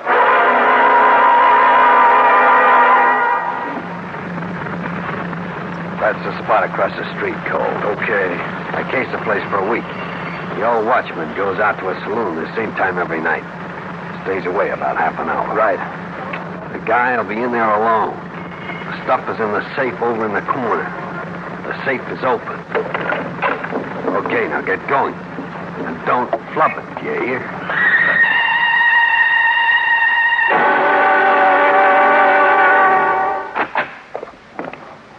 Okay, this is a stick-up. Up with your hands and don't say a word.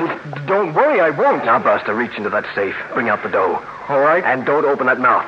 I'm warning you. What's going on, Eddie? Reach, old man. Stick up, huh? You're not getting away with this.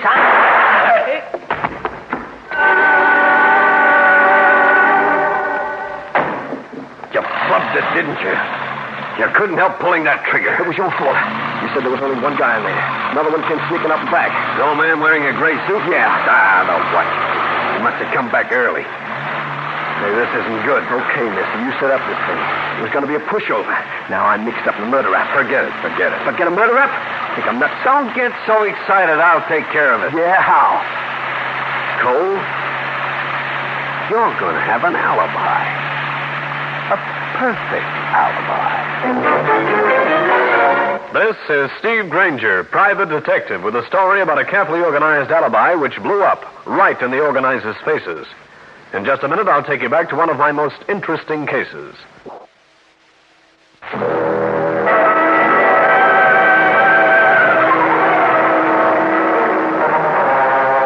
This is Grainger.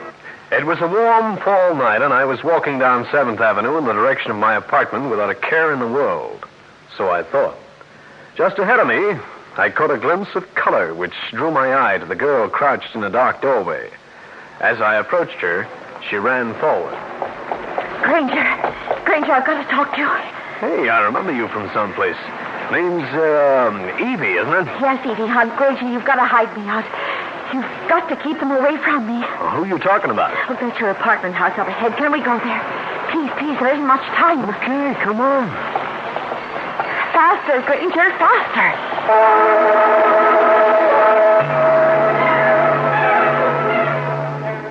As I walked along the corridor towards my apartment, I looked at Evie Hunt. I met her some time back at a party. Remembered that she was a professional model. As I opened the door, I wondered what the caper was all about. All right, Evie. Now, who's after you?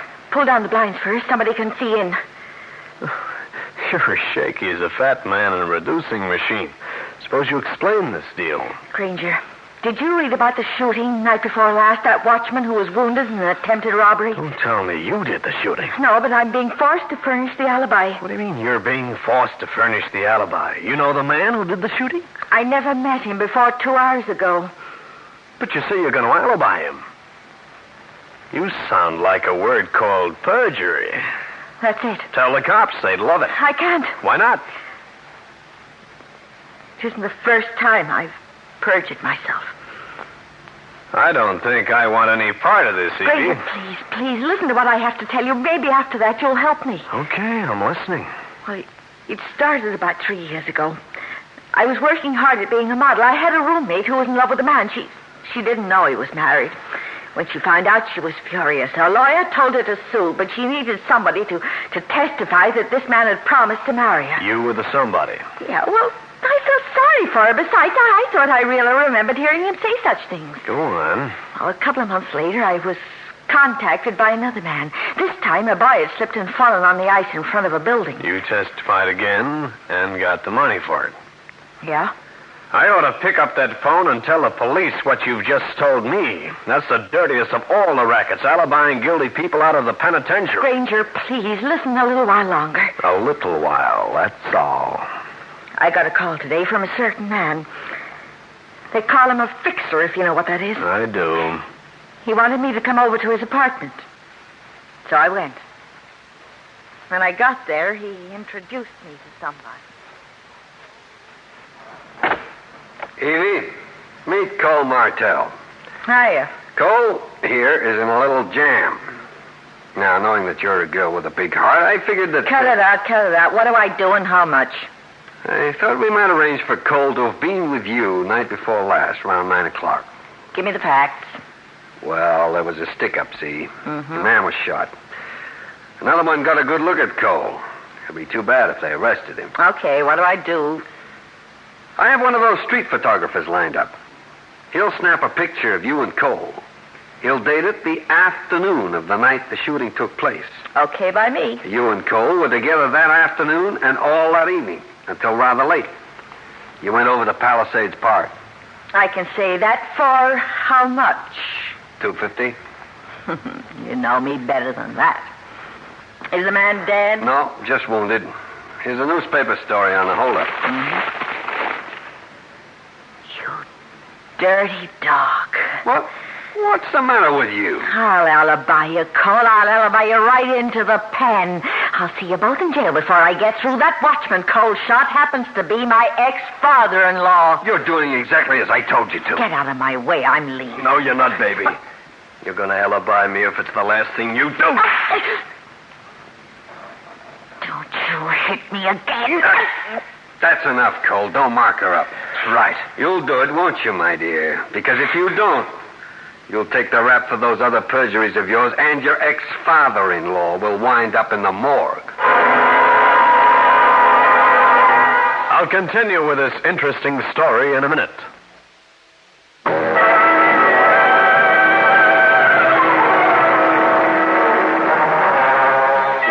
That was the story that Evie Hunt told me. The story that had brought her to me for protection. But I'm afraid I wasn't in any mood to give it to her. So that's it, Grainger, and I'm not very proud of the story. The photographer met us and took the picture, and then I got scared and I came to you. This watchman, you said he was your ex-father-in-law. How do you mean, ex? My husband died overseas. After that, I guess I thought it went to pieces. Well, if I were you, I'd go to the police headquarters and tell my story. Well, if I do, they'll kill the old man, and I'll go to the pen. I'll have done nobody no good. Except wreck the fixture. Who is he? Alvin Julius. Alvin Julius. Never heard of him. Not many people have. He poses as an investment broker. Owns a couple of finance companies, helps people out of trouble. He helped you in. I don't know what I can do for you, Evie. If I tried to assist you, I'd be aiding and abetting perjury. Oh, Grainger, for the love of heaven, give me a break. I'm giving you a break right now by not calling the cops and telling them the story. I'm going to give you another one. Thanks. I'm going to ask you to leave my place. Going to wait 5 minutes, then Center Street gets the story. You won't help me? Not one single bit, little lady. Now, scram. All right. All right, I'll go. I sat in my easy chair, facing the door. The clock ticked its way 5 minutes into the future.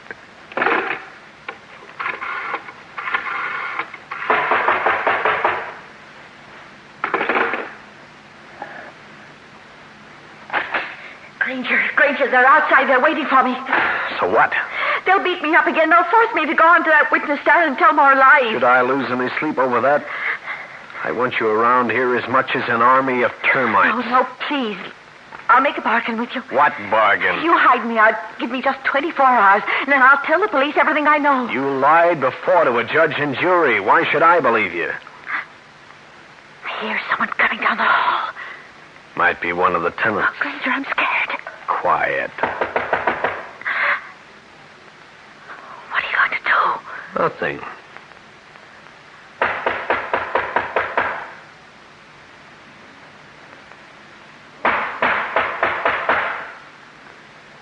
Our friend is leaving.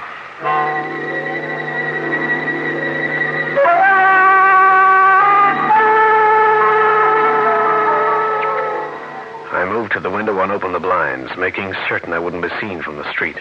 A minute later, a figure sauntered across, wandered into a doorway, and became invisible in the night. Is he watching this place? Can you see him? Don't move in front of the window. He's parked in a doorway. I'll never get out of here. They're going to kill me. I don't think so, Evie. You're worth more as a material witness than a corpse. Is he still there? I think so. Wait. Another guy's going over now. Come here. What? That your friend, Mr. Julius? Oh, it's too dark. I can't tell. Uh-huh. Who are you calling? Never mind. Police department? This is Steve Grainger. Listen, I've been watching a couple of characters down on the street in front of my apartment. They act like prowlers. Yeah, directly across. You will? Thanks.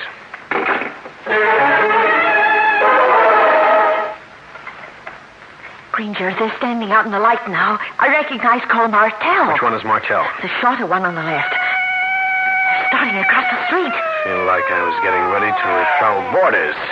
Uh-oh, the boys in blue must have been right in the neighborhood. The police, they're talking to the two men. Listen, you're getting out of here. There's a stairway down the back way. The door is bolted. Open it, go down the alley, and start running. But Grainger, Go to the Rex Hotel on East 41st Street. The night clerk's name is Nick Brown. Tell him I said for him to hide you out. Use the name Ann Gray. That'll be easy for you to remember. But why can't I just hide up here? Those cops will be at this door in 5 minutes. Would you like to answer a lot of embarrassing questions now? Would you like to wait until I take you to the clink personally?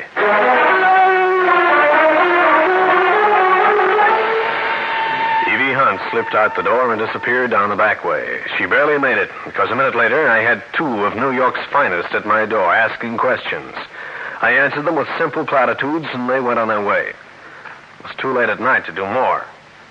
So I engaged in a few hours of more restful operation between the sheets. The following morning, because I had questions, I dropped in to see my newspaper friend, Cal Hendricks. Hi, Steve. What do you want now? I want you to do something for me. I do it myself, but I'm afraid I'd be recognized. The lady has a husband? The lady in question happens to be a perjurer. I feel like I was carrying a landmine around in my clothes. Send him to a demolition center. What about this lady liar? There's a guy named Alvin Julius. There's his address. He's supposed to be an investment broker, but according to this girl, he placed alibis for our criminal citizens. The word is fixer. Precisely. Now, try and get to him in a legitimate way. See what you can find out for me. Okay, Steve, we'll do. I left Cal's place and went down to police headquarters to check on a picture of Cole Martell and on the condition of the night watchman who'd been shot. He was in the hospital, but they thought he'd pulled through. Then I headed back to Cal Hendricks' apartment, hoping he'd managed to get some information for me by now. His door was open. Cal? Hey, Cal, where are you? That's funny. He wouldn't go out and leave his door open? Cal? Cal!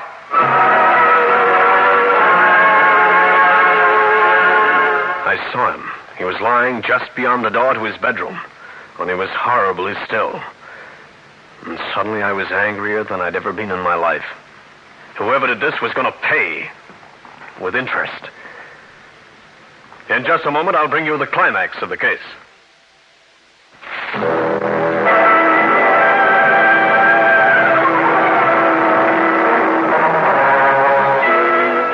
Seeing my friend Cal Hendricks lying inert on the floor of his apartment sent a sudden cold chill creeping up from the base of my spine.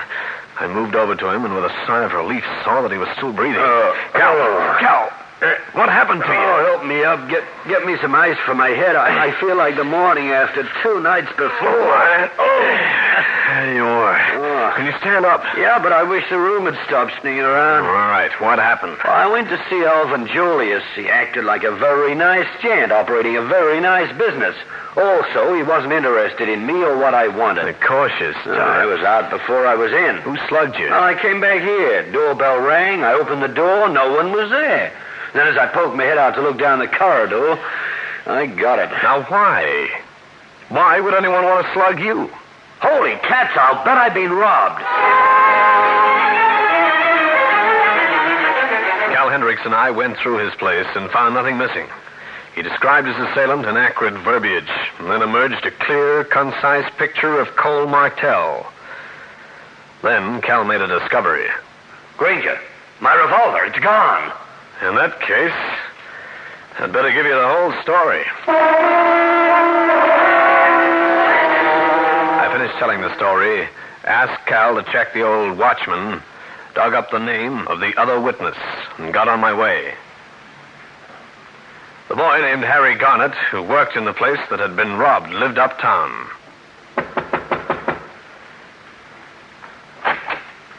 Yeah? I'm Steve Grainger. I'd like to ask you a couple of questions about that holdup the other night. Were you a police officer? I'm a private investigator. Now, could you describe the man who shot the old watchman? Well, remember anything about the way he was dressed? Well, no, not exactly. Didn't you give a description to the police after you called them? Why, yeah. You're a little vague today, aren't you? Well, gee, Grainger, I just don't remember. The boy looked badly scared. I began to wonder why. After thanking him, I got on the phone to Lieutenant Jake Rankin at headquarters. Sure, we got a witness, Gumshoe. The man who saw Martell run out of the place. And there's that boy, Harry Garnett. He got a good look at him, too. I wouldn't be too sure. I just talked to Garnett. So? His description is vaguer than a politician's alibi. I hung up on the headquarters man and beat it up to my office. I wanted in some way to get the name of the photographer who'd taken the picture of Evie and Cole, which was to be a large part of his alibi. I called the Rex Hotel where Evie was hiding out. Hello? Evie, this is Grainger. Anybody bother you? No. When you told me about Julius and Cole, Julius said something about a sidewalk photographer. Know his name? Oh, now, let me think. It was something like Bamford. Bamford? Yeah, I think so. What firm, do you know? No, I don't. Too bad. Hey, pal. See you later, kid. You want me, mister? You the private eye? Suppose I am. My girl got herself lost. I kind of want her back. You tried the police? I don't think the police could help me. But I could. If there was enough money in it for you. Keep saying words. I don't even have to mention this girl's name. You know her. I don't think I do. Would 500 be enough? You're buying me off, eh, Cole? I don't know what you're talking about. You liar. You're the guy who shot that watchman. You're the guy who slapped Evie Hunt around. Take your hands off me. You followed her to my apartment. You and your pal was staked out around the place. Let go.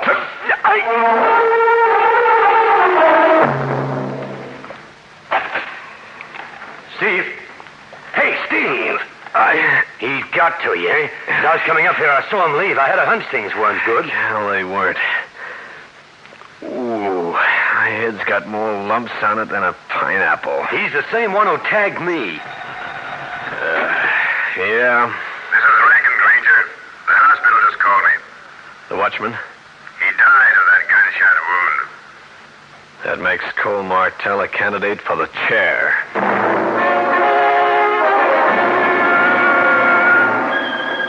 Cal Hendricks and I went to work, checking street photographers. After an hour of this, we located an outfit that employed a man named Bamford. His boss told me that Bamford didn't show up for the work this morning.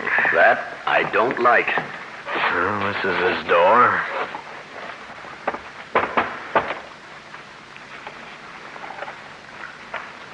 It's open. Looks phony. I know. I'll slam the door all the way open. All right. Nobody home, I guess. Shades are pulled down. Let's find a light. You're wrong, Cal. There is somebody home. But permanently. Look. We had nothing from him. He's deader than yesterday's news. Let's see. You going through him? Sure. Here's his wallet. Driver's license. This is Bamford, all right. Better notify homicide. Well, there's the gun that must have done the job. What's wrong now? Don't you recognize it? Why, the dirty, double-dealing crook, he used my gun. Cal Hendricks notified headquarters. We hung around and told what we knew, which was a little less than -0. I had an idea and put it into execution.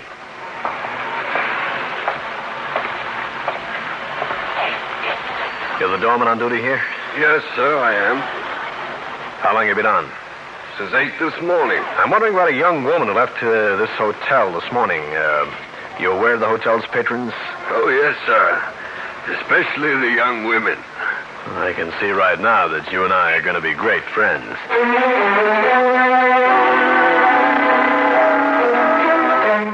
The doorman had an eye for the girls, particularly the one I had in mind, Evie Hunt. He'd seen her come out of the hotel with a man whose description was that of Cole Martell. But that was all that he remembered. I looked up Evie Hunt's address in the telephone book and headed there.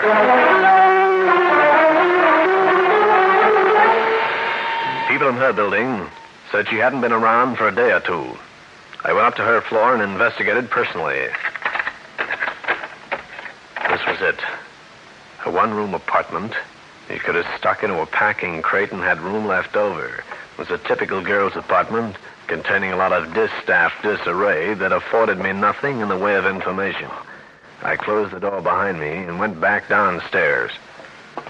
I was walking towards the front door of the building when I saw him.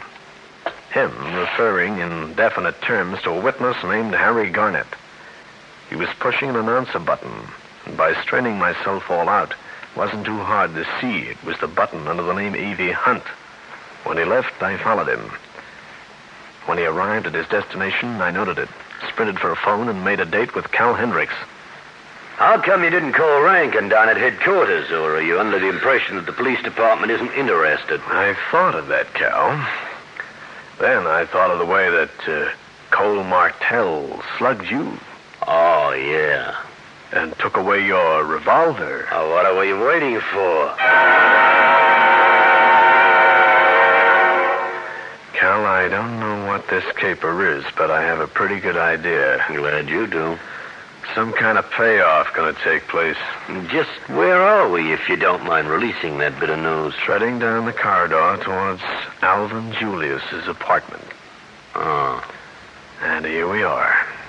Now, just before we go in, let's press an ear to the door. Oh, you're really gone berserk. First you shoot the old what? I had to. And then you slug that reporter and finally go up to Grainger's office and get rough with him. The only smart person around here is Harry. Oh, yeah? He did what he was told and kept his mouth shut. I'm afraid you're of no more use to us, Cole. Hey, Harry, put down a gun. And you might as well get rid of her, too, Harry. Come on, Cal, in we go. Hold it, Julius. You too, Harry. Where did you come from? See it. Look, on the floor. Sure, that's Evie Hunt. She was the real leader. She was going to use me as a blind when Julius and Harry decided to get rid of her. See, look out.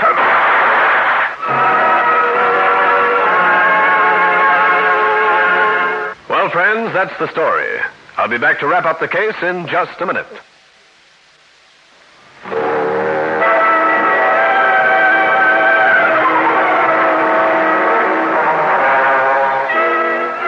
Harry Garnett tried a quick shot, but he must have been nervous.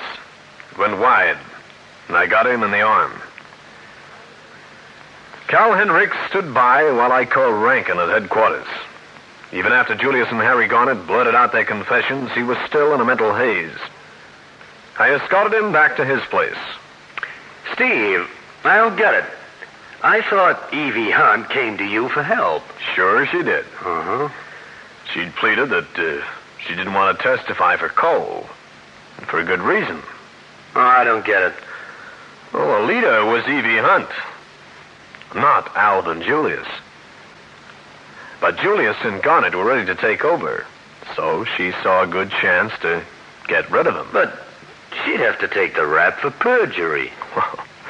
What's the irritant compared to life? Or the chair? Oh, I don't know, Steve. Aren't there any more nice girls around? Pardon me, Cal.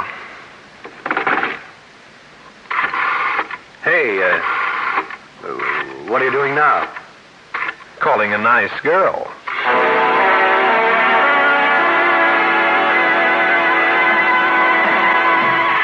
Steve Grainger again. You've just heard one of the most interesting cases in my files. And I'll have another one for you. So be around next time.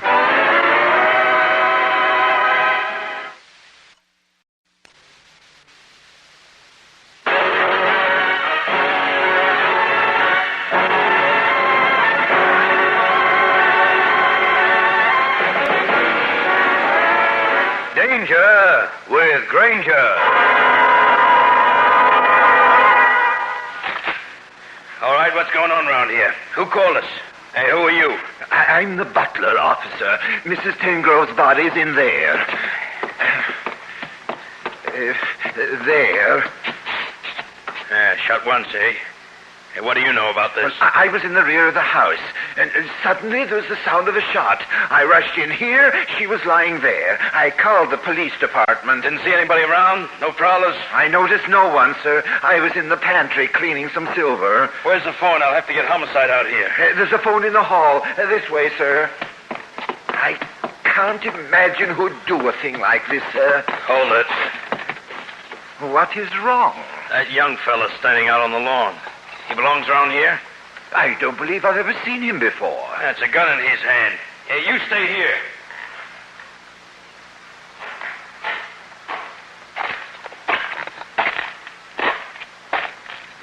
All right, fella, drop the gun. Drop the gun, I said. That's better. Being fired, too. Stick out your mitts, fella. Now, what's your name? Hey, what's the matter with you? I don't know. How do you like that? The kid passed out cold. This is Steve Grainger, private detective, with a story about a dead woman and a dumb kid. A sweet little frame for murderers you ever saw. During which bullets fanned the breeze and I fanned the sidewalk. In just a moment, I'll take you back to one of my most interesting cases.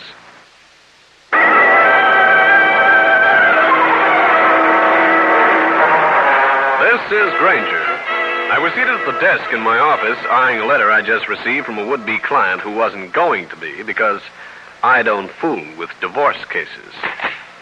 I looked up to greet another one, a girl in the mid-20s with every possible asset. Beautiful figure, glorious hair, lovely clothes, and a voice like this. Mr. Grainger, I want you to clear my brother of a murder charge. Murder? I'm Irene Polly. My brother Ronald is under arrest. Wait a second, Miss Polly. This is the story in the morning paper? Yes. A woman was found dead in the living room. Safe had been looted, her $30,000 in jewels. Your brother was found standing on the lawn outside. The gun he had in his hand proved to be the murder weapon. I know it looks bad, Mr. Grainger. It looks worse than just bad. I don't know what I can do for you in a case like this. Please, Mr. Grainger, just go down and listen to what Ronald has to say. Please. All right, if you wish. I'll drop in and see my friend Lieutenant Jake Rankin. Well, Gumshoe, what's on your alleged mind today? A lot of things, Lieutenant. Mainly a boy named Ronald Powley. Mr. Grainger, you are batting that skull of yours against a closed case. We've got Ronald Powley and got him but good. Just the same. How about letting me talk with him, huh? That might be a very smart idea. You could help the department out. Oh? The kid won't admit shooting the Tengrove woman. And moreover, he won't name his accomplice. The one who must have got away with the jewelry. In other words, your case might not be as strong as you intimated to the paper. We intimated nothing. We merely told the newsmen exactly what we found. Now, watch your temperature, Dad. Forget my temperature. Now, come on. How about playing along with us? Why not? Now, did you know that the Powley kids got a police record? No, I didn't. He and a couple of his high school pals formed a car stripping gang. We caught them. They were convicted. Was he sent up? No. He got out on parole. Okay, here's his cell. Okay, you can have 10 minutes. Right. Well, who are you? Why are you here? My name's Steve Grainger. Your sister asked me to come around and have a little talk with you. You're not a cop? No, I'm a private eye. Your sister thinks you're innocent. I didn't kill that woman. I didn't steal anything. I don't even remember how I got out in that district. What do you mean you don't remember? Well, I don't. The last thing I remember yesterday is around noon. I was walking down 8th Street. The wind was blowing, and I got something in my eye. Yeah, at least that checks. There was a stiff breeze around the time yesterday. Okay, kid, let's hear the rest of it. I couldn't get whatever it was out. There was a pool room up a few doors, so I thought I'd go inside and have somebody help me.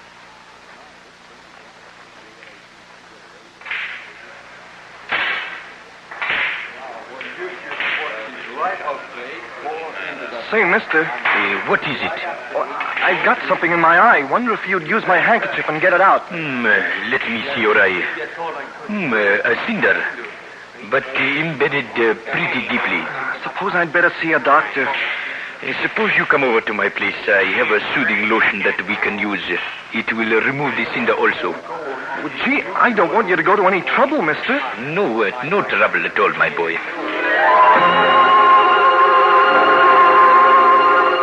Keep talking, Ronald. What happened then? Well, we went over to his room. He washed out my eye. And then?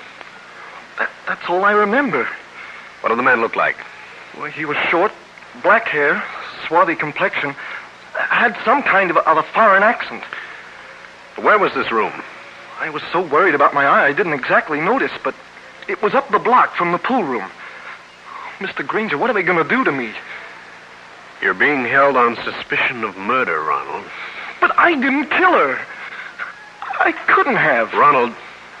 Yeah, Mr. Grainger. What happened to your partner? The one who got away with the Tangrove jewelry. What?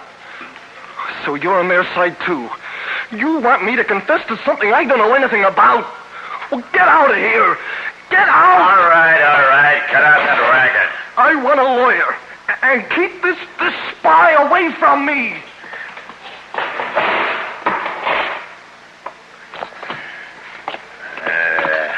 You didn't find out anything? Not any more than you did. 10 to 1, he's covering up for an accomplice. But we'll find him, don't worry. One thing you can give me, Jake. What? The names of the two kids who were in that car stripping racket with the Powley boy. Lieutenant Rankin got into the files, broke out the names of the two other boys, and waved me out of his office, muttering something about insane private eyes who didn't know an open and shut case when they saw one. On the way out, I had a sudden idea. Hello? Afternoon, Herald? Let me speak with Cal Hendricks, please. Oh, Cal, this is Steve Grainger. One little news break. All right. Don't take a fit. I'm working on the Tangrove murder. Yeah, for the Powley boy. His sister hired me. Guilty? I should say not, Cal. In just a couple of hours, I'll have a startling disclosure. Sure, you can print that. Call you later in the day. I'll continue with this interesting story in a minute.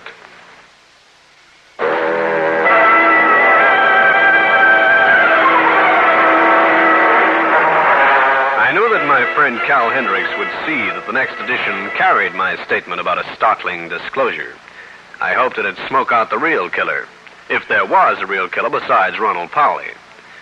I hung around till the paper came out with the story, read through it, and decided to go into action. My first port of call would be the pool room Ronald Powley mentioned down on 8th Street. I walked in, looking for a dark, swarthy man who might answer Ronald Powley's description. There was none. I picked out one big fellow as the man of whom to ask questions. What do you want? Just a little information. You got the wrong address, pal. This is a pool room, not Grand Central Station. I'm looking for a man. Short, black hair, dark complexion. Well, I don't know nobody like that. Neither does anybody else around here. What about a couple of kids who were supposed to hang around here? Billy Hanlon, Pete Brown. Look, pal, nobody here knows anything. Besides, we don't go for snoops. You a cop? I could be mixed up in the Tengrove thing. But you're not a cop. Not exactly. Okay. Now I'll tell you something.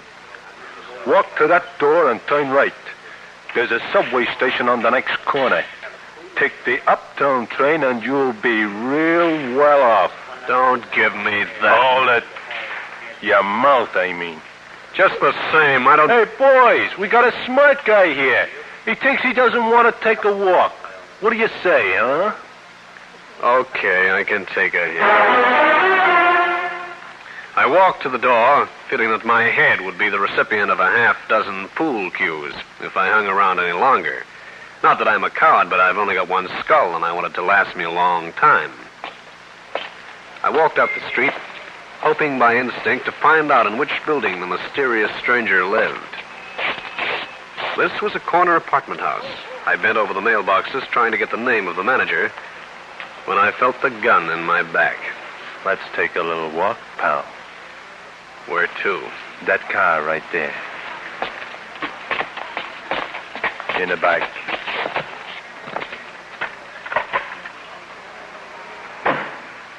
Okay, kid. Start driving. You fella, hand over that gun you've got under your shoulder. First you don't like my company, now you do. Why? Pal, you're moving in on my racket. You're spoiling things for me. I'm beginning to see things. Billy, Pete, and the Powley kid worked for you as car strippers, didn't they? Maybe they did. Maybe you mixed up in the Tengrove killing. If Ronald Powley pulled that job, he did it on his own. All I'm interested in is my own racket, not murder. If you're interested only in car stripping, I've got nothing against you. That's a police matter. I'm working on the Tengrove thing. Sure, pal. But you know about Hamlin, Brown, and Powley. I don't want the cops tying me in with them. I told you I'm interested in the Tengrove case. Ronald Powley's sister is paying me to clear the boy if I can. Would the kid's sister verify that? Sure she would. Okay. I'll let you go. If you'll have the kid's sister tell me that you're working for her. Pull up where we can get to a phone. Not so fast. You forget about this little snatch, too. It's a deal. I'll give you back your gun after I take out the bullets. We pulled up near a drugstore. I went in and phoned Irene Powley. She was puzzled at my strange request, but she talked to the guy and confirmed my story. He had no option except to agree that I was leveling with him. And he left the drugstore, got in his car, and drove off. I started walking uptown when I saw another car swing towards me. I saw what the driver had in one hand and hit the curb and the gutter.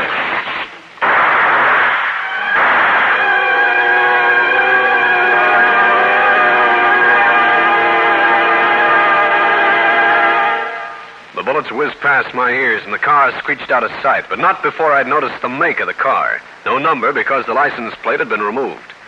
Obviously, I was getting too close to somebody for that somebody's comfort. But the jackpot question was, somebody who? In just a moment, I'll bring you the climax of the case.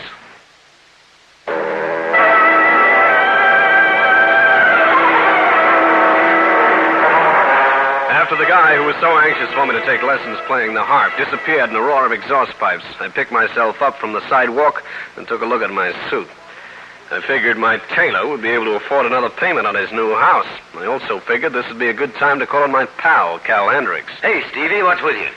Sore knees, torn suit, buzzing in the head, and incipient heart failure. Any more questions, Doctor? All right, take it easy. Somebody just took a pot shot at me from a moving car. I got the make, but not the license number. Well, to my unsleuth like you, that suggests a stolen car. See, you're real bright today. Or it could be something else.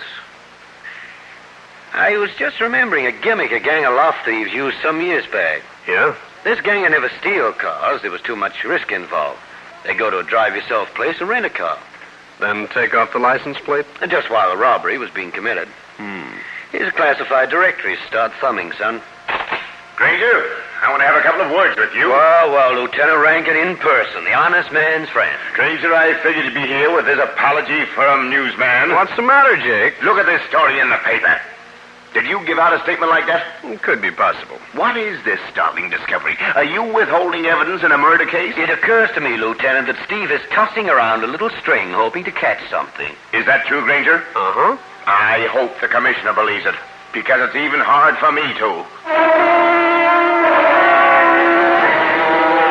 Lieutenant Rankin stomped off in surly fashion, and I started calling rental services. I asked about a certain make of car. It was slow, tedious work. Finally, I had a list of people who'd rented cars of that particular make the last day or so. I thanked Cal for the suggestion and went out to the Tengrove home. Yes, sir. My name is Grainger. I'd like to speak with Mr. Tengrove. I'm sorry, sir, but Mr. Tengrove is not at home. I see. You the butler? Yes, sir. You found Mrs. Tengrove's body, didn't you? Yes, sir. And you didn't notice anybody else around this place that day except the Powley boy? That is correct, sir. I got a list of names here. I wonder if you'd go over it and tell me if you'd recognize any one of them. I'd be glad to, sir. Okay. Here, take a look. Robert French, James Curtis, Richard Dullen, Denon Vashley. I know him, sir. Who? Denon Vashley. He'd been treating Mrs. Tengrove. Is he a doctor? I believe, sir, he refers to himself as an occult therapist. What in the world is that? Well, I'm not quite certain, sir. It's some sort of mental treatment. Do you have his address? Of course, sir. Would you like it? I certainly would. My hunch had paid off. Denon Vashley lived down on 8th Street, a block from the pool room, and not far from police headquarters. This would be another good time to see Lieutenant Rankin at his place of business. I wanted him to find out more about this Denon Vashley before I paid him a visit. I got out of a taxi and started hoofing it towards police headquarters. The streets were crowded with vehicles of all kinds. I turned around just in time to catch a look at a fast-moving car. I hit the dirt like a baseball player sliding at a third base.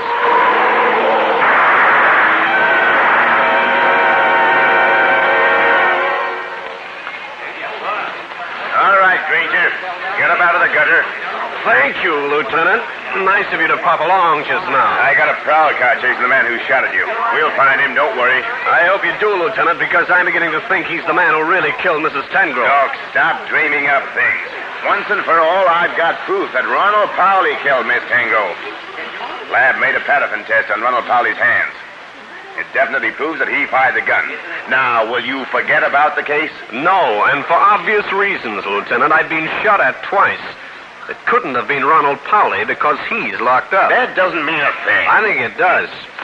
You haven't found the stolen jewelry either. Well, we're working on it. Look, Jake, do me 2 small favors, will you? Favors, huh? When you start talking like that, it usually means that I wind up with a worse headache than I got normally.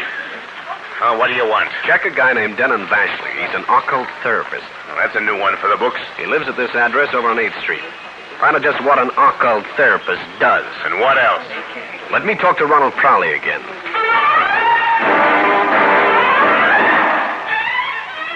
Ronald, I want you to answer every question I ask you.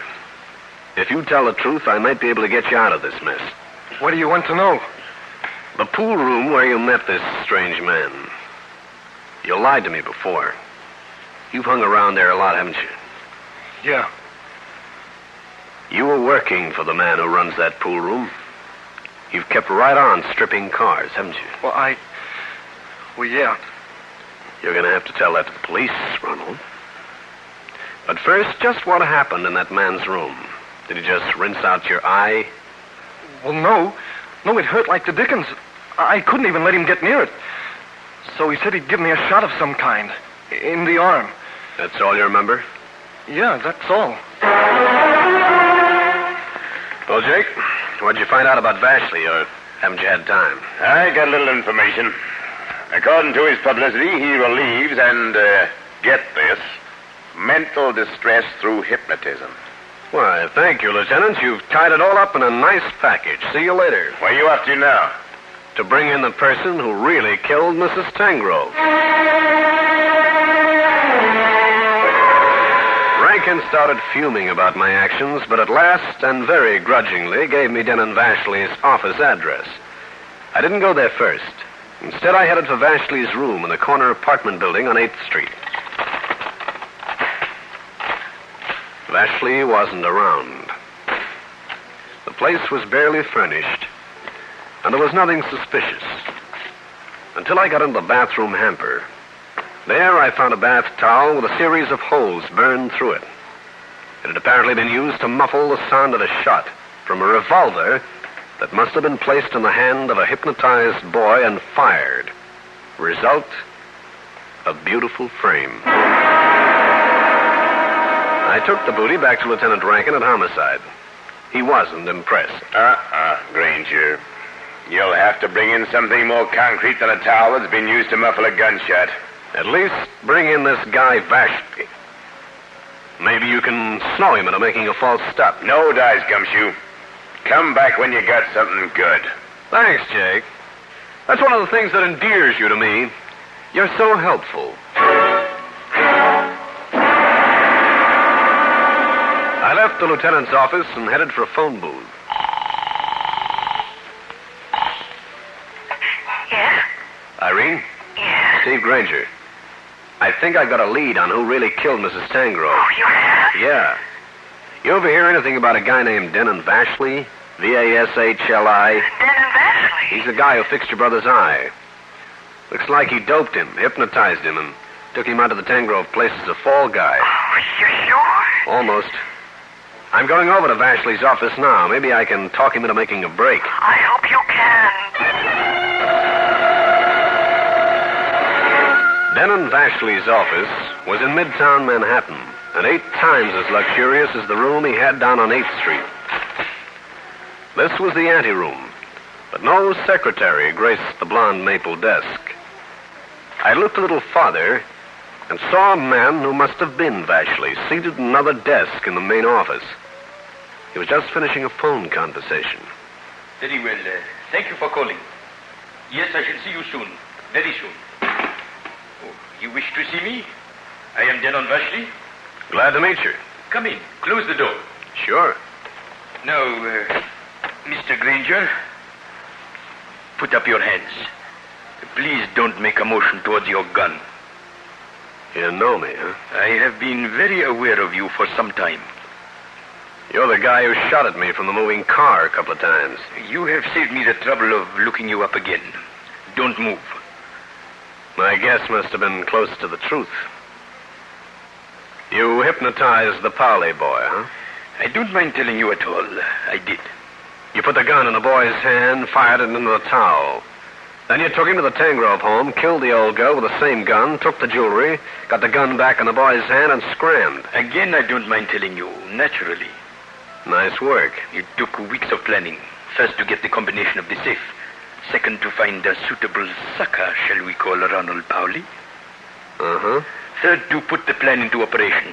You, Mr. Grainger, came as an anticlimax. However, I have a plan for you, too. Please do not move. I have a needle here, all prepared for you. I'm going to sleep, too, huh? Yes, and I hope your dreams are pleasant. This won't take long. Too long for me. Let go the gun. I'll break your wrist. No, I won't. Not until I finish.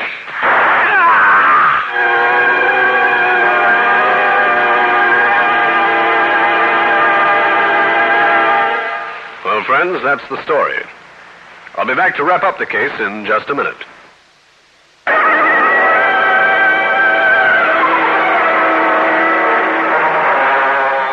I don't like guys with hypodermic needles.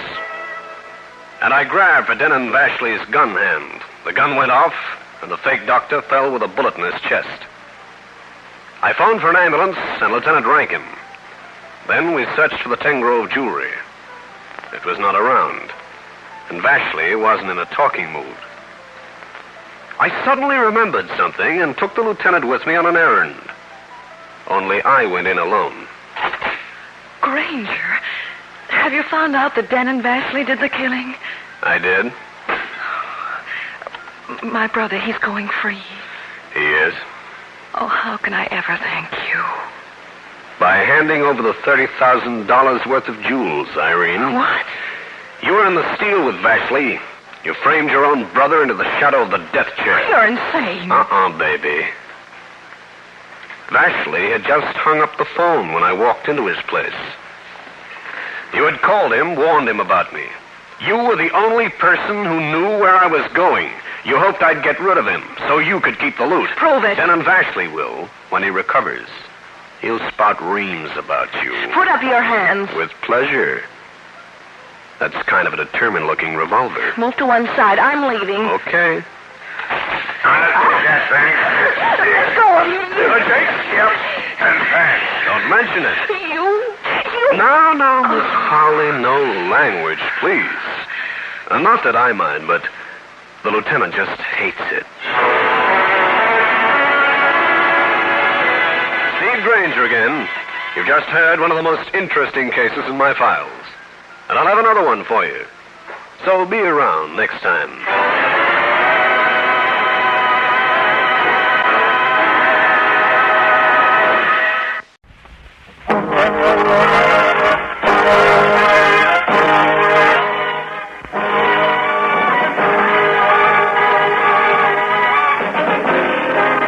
Danger with Grainger.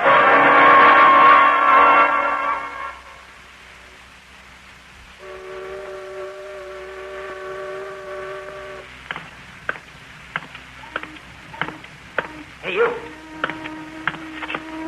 Yeah? Your name, Muncie? Yeah. Got the money? Here. Where's the stuff? Don't be in such a hurry. Yeah, that's all there, okay. Here are the rocks. Tell the boss I'll get in touch with him later. In about... Hey, what's that? Somebody took a flashlight picture. After him, quick. We can't let him get away. I'll take care of him. There's nothing as quiet as a knife. Yeah. If I shot the guy, there'd be 1,000 cops around in 2 minutes. Give me that camera. That's one camera, and it'll never take another picture. Turn him over. Let's find out who he is.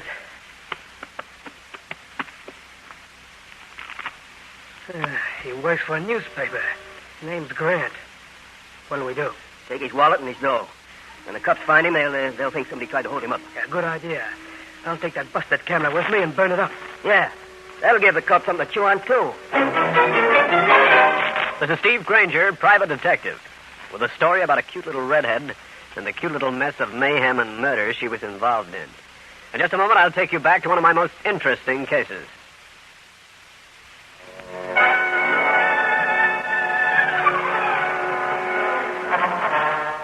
This is Grainger, and as far as I was concerned, the whole thing began in a joint called the Arabian Nights. And if the Arabian Nights bore even a remote resemblance to that joint, then I figured I was wearing a two-headed turban. Smoke hung low and the prices hung high. I was sitting in a booth minding Steve Grainger's business when this dish with a camera moved over. Take your picture, mister? No thanks, baby. I'm afraid my face is too rugged for your camera. Oh, I wouldn't say that, Mr. Granger. Oh, you know me. Is that bad? I don't know. Granger, do me a favor, please. What? I get through here in a few minutes. Walk out with me like you and I had a date. Why should I? Because I think somebody's after me. The camera girl smiled at me, swung over to another table, and talked to man and his girlfriend in a posing for a shot. A few minutes later, I got to my feet and joined her at the door. On the way out, I noticed nothing unusual. Just a couple of night-flying characters who gave the girl a double O with the double I's. You're a big favor, Granger. Say, what's this all about? Boyfriends getting too urgent? Could be. Is there anyone behind us? Only our shadows. And they look good together. You're positive no one's following us? Yeah. In that case, I'll see you later. This is where we separate. Short trip. But a merry one. Again, thanks. You wouldn't care to mention your name? Ricky will do. I'd like to hear from you sometime. Maybe you will. The little redhead hopped a cab and disappeared towards downtown New York. Since I wasn't too far from my apartment, I walked it, enjoying the cold, crisp air. I just got inside my place when things started happening. Hello? Steve Granger? Yeah? Still interested in camera girls?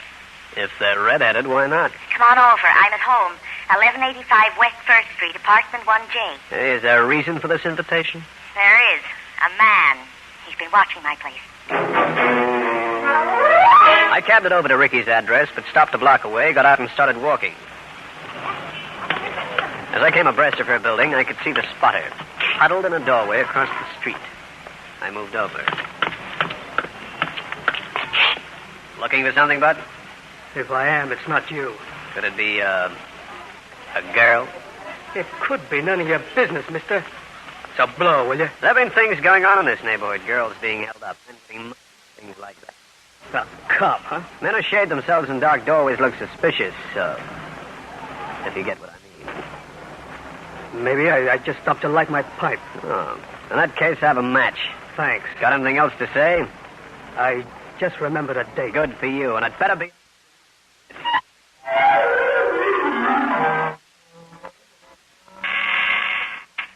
Just a minute. Did you find out who he was? No. But you did get rid of him. You remember a sudden date I persuaded him was on the other side of town. Oh. Suppose we get real chummy, baby. You start telling me things.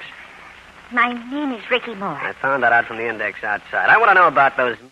Why they... Well, that's just it. I don't know. You work full-time as a camera girl? Money's very... This is Gray. He's got a place over on... Huh? Think you might have taken some guy's picture who's allergic to that sort of thing? Oh, I wouldn't do that. I can't take pictures without permission. I'd have to pay for the negative. Just the same. Maybe you ought to go over and see what you took tonight, huh? Has Gray got them? Yeah, I sent them over by messenger. Okay, let's go. House. Okay. Where's the light switch? Why? Somebody outside on the sidewalk looking in. It's by the door. Is it the same man? Get your coat. Pretend we're leaving. Right.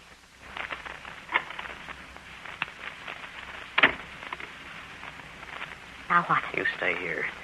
I'm going outside and ask that character a few embarrassing questions. All right. Go back inside. Don't turn on any lights and wait for me.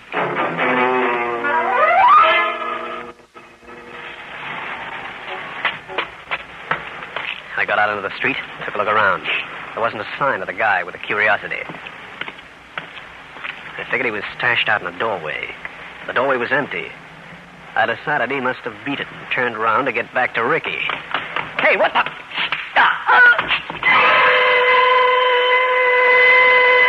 I was hit hard enough to flatten my arches. I sagged to the sidewalk while the entire constellation passed in review, comets and all.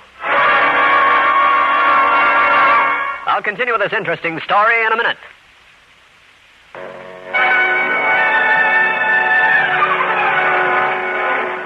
When I came to after being slugged, it seemed like a couple of 100 years later. And I got on my feet and went back inside of the camera girl's apartment.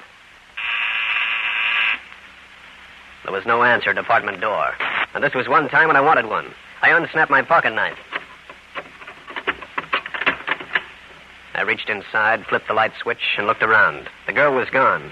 She could have left of her own volition. Or the man who'd slugged me could have taken her away by force. I looked up her boss's address in the phone book and went over. I wanted to look at the picture she'd taken. And her boss, Mr. Frederick Gray, was very obliging.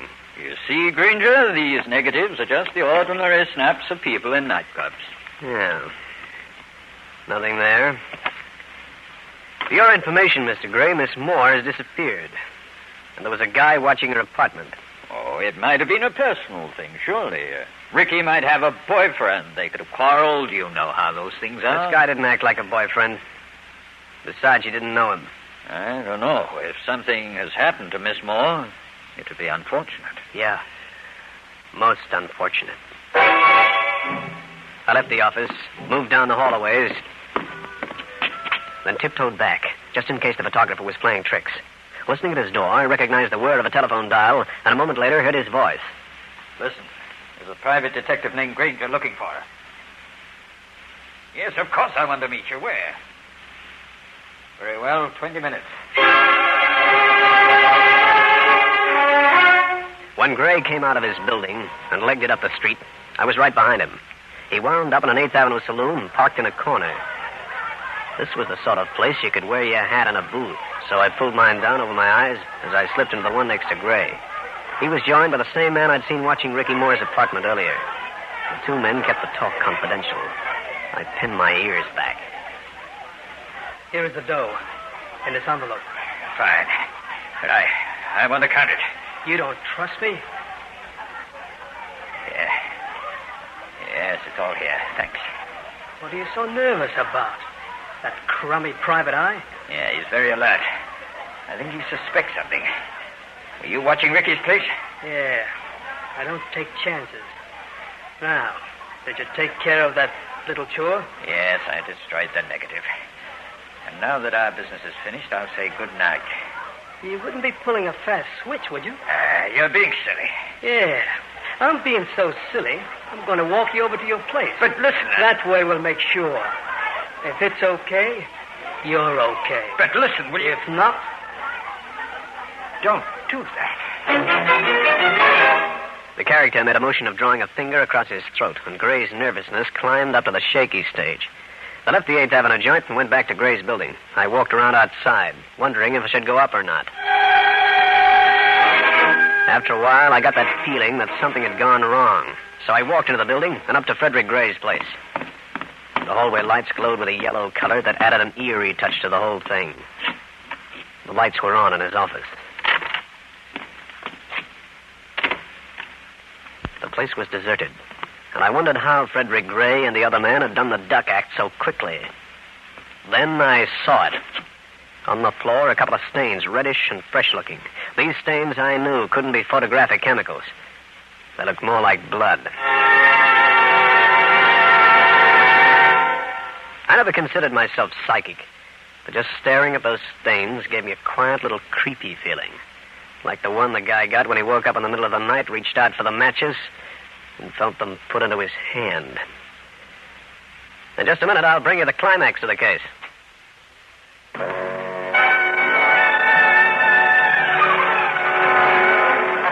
I stood there in Frederick Gray's photographic studios. I was looking at the fresh stains on the floor so hard I got a crick in my neck. So it took me a little while to turn it when I heard the door behind me open. Who are you? I could ask the same question, fella. What are you doing in here this time of night? Oh, I work here. I'm Mr. Gray's darkroom technician. I develop the pictures the girls take. I see. Did you see Mr. Gray come in a little while ago? Why, yes. Was there a man with him wearing a gray suit? Yes. Was there an argument? Did you hear him fighting or anything like that? I don't know, sir. I just popped in and popped out, but, well, I think they walked down the hall. Uh-huh. Did you develop the pictures Ricky Moore took tonight? Not all of them. The ones she took at the Arabian Nights were developed by Mr. Gray himself. Oh. You haven't seen Miss Moore tonight? No, sir. You see, I spend most of my time in the darkroom. I like it there. Oh, great. I beat it out of there and called in my pal, Cal Hendricks. He kept real newspaperman's hours. Was pretty good about giving out with information. Always provided he got first option on any news story. Well, Steve, at this hour of the night, you should be ornamenting a ringside table at one of 52nd Street's bistro. I know. What do you know about Frederick Gray? He's a photographer. Operates a photo syndicate around the night spots, has full girls working for him. Yeah? For 8 times what they're worth, these girls will snap you in any sort of incriminating poses. That I know. But could he work a racket along with it? Everybody has larceny in their hearts. Skip the philosophy. That's all you have on Gray? Yep. He always seemed to be a legitimate businessman. Why? It's beginning to look like he's selling certain pictures at, special prices. You're working on him? I'm working for one of the camera girls. Looks like she's in the same kind of enterprise. I'll see you later. So long. Hey, let's see that paper. Okay. Bill Grant, news photographer, found stabbed to death on Pier 13. Editor claims he was working on a smuggling So what? The dead man held the button off a man's suit coat in his right hand. A news photographer. I wonder. I don't know why the story about the murdered newspaper photographer tied in with Ricky Moore and her disappearance, but the feeling persisted. I said goodnight to Cal Hendricks and went back to Frederick Gray's place of business. Through the glass panel in the office door, I could see movement. Grainger. Well, Miss Moore, I thought I'd lost you. Lost me? Just what kind of a racket are you pulling, Miss Moore? Racket? Don't play innocent. First you're afraid to leave, then you're not. What's the gag? There's no gag. I don't know what you're talking about. I'm talking about the guy who was watching your apartment. What about him? I don't know. He looked suspicious. I became frightened. I called you. You drove him away. Uh-huh. That's it. Uh-huh. Grainger, what's wrong? Have you seen Frederick Gray? Not in the last few hours. Let's look around. Where? For whom? Grainger, what are you looking for? Place where a man could be hidden. If he were tied up. That's the only closet in this office. That's empty. What's down the hall, Miss Moore? Nothing. The broom closet, I think. Let's take a look at it. this it? Mm-hmm.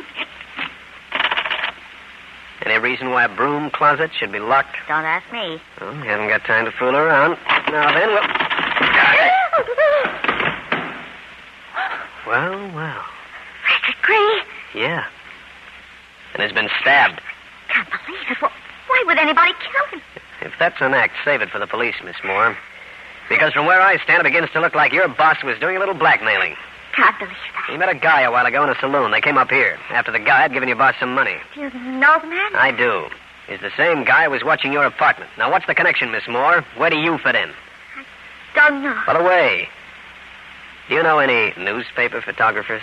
Newspaper photographer? Say one named Grant. Grant? What's wrong, Miss Moore? You know him? No. No, I've never heard of him. I know that Ricky Moore was keeping things from me. One of them being the fact that she knew the dead photographer. After the cops finished with us, I told her to go home and stay there. I drifted back to the Arabian Nights. The girl with an upswept hairdo and a downswept evening gown was running her hands over the keyboard of a piano. I wedged myself into a spot at the bar. Out of the corner of my eye, I could see the owner, Clint Karen, start over. Grainger, how you feeling? The camera girl tried to snap you a couple of hours ago. And you wind up walking out with her. Why was that? Know her? Do I walk out with strangers? I'd like to talk to you about it, Grainger. Start talking? Not here. My office. Okay. Here we are. Sit down, Grainger. Thanks. That girl, that Ricky Moore. Just how well do you know her? Just casually. What's the beef, Clint? I don't know exactly, but I smell swindle. Oh? Yeah, I've been waiting for her to come back. I think her pictures are getting high priced. I know where she lives. I know she's a camera girl, period. Guess I counted on you too heavily. If I come up with anything, I'll let you know. Fine, Grainger. See you later. Oh, not that door, pal. Take this one here. Oh? Where's this one lead to? Out the alleyway. That way you won't have to fight that crowd inside. Thanks.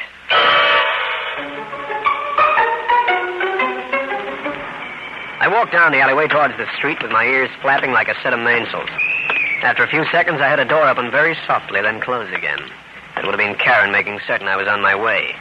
I paused, then went back to the door. There was a window next to the door, dirty and grimy, but I could see enough to recognize the man who'd stepped into Karen's office the moment I'd left. It was the man who'd given the money to Gray, the same one who'd been keeping an eye on the Moore girl. I bet an ear to the crack in the door. Grainger was just here, Muncie. Let him out the back door. Yeah, I spotted him. That's why I didn't come in right away. Well, here's the dough back. What about the pictures? Junk. Gray was trying to pull a fast one. Huh? What happened to him? He's in the broom closet. Muncie, you didn't. It was the only way. What about the Moore dame? She phoned me. Said she'd be around in a half hour. Yeah, but not for long. I got out of the alley and grabbed a cab out to the Moore girl's apartment. But I was too late. The place was deserted. I moved around looking for something that could give me a lead on just who she actually was. I opened a desk drawer and found 3 lipsticks. Thought it was a strange place for a woman to keep her kiss lacquer. Then I made a closer examination. They only looked like lipsticks. They served an entirely different purpose. I beat it back down to the Arabian Nights, hoping the inmates hadn't folded their tents because it was getting to be dawn.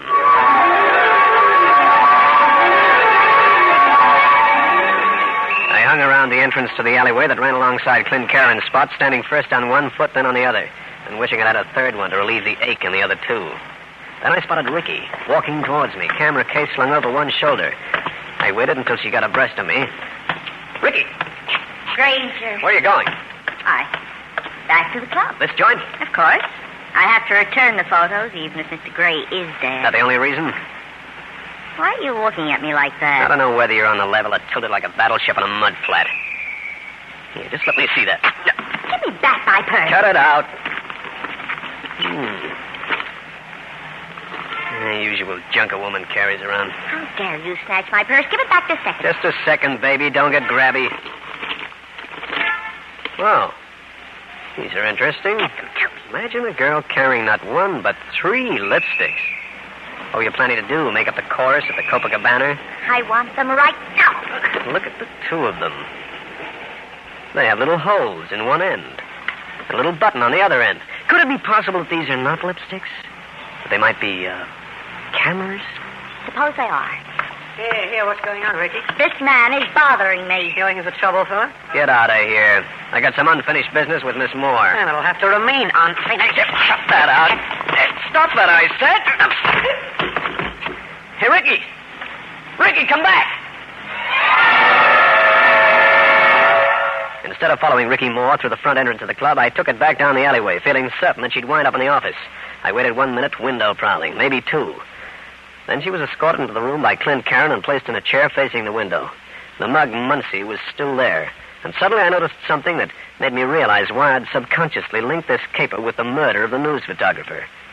A button was missing from Muncie's coat. Well, Miss Moore, we've been waiting for you. I don't understand, Mr. Karen. Is there something wrong? No, Miss Moore, you don't have to pretend any longer. I've known for some time that you work for the news. The news? Please, Muncie trailed you there when you made your last report. That's when another news photographer went down to Pier 13. He had a tip that some diamonds were being passed. You killed Phil Grant? Oh, not personally, my dear. Now, all I want from you are the pictures you took. In the club and through that window. I have nothing to say. I worked for Frederick Gray, that's all. We thought of Gray, too.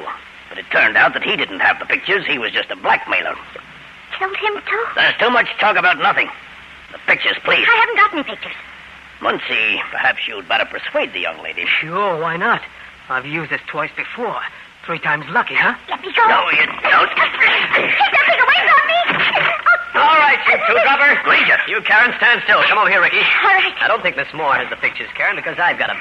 And a couple of lipstick cameras I swiped out of her apartment. Muncie. The light, Grainger, look out! Now you'll have to throw that thing left-handed for a while. Why, you...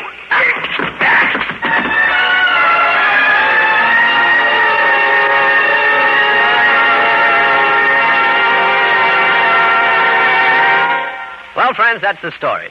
I'll be back to wrap up the case in just a minute.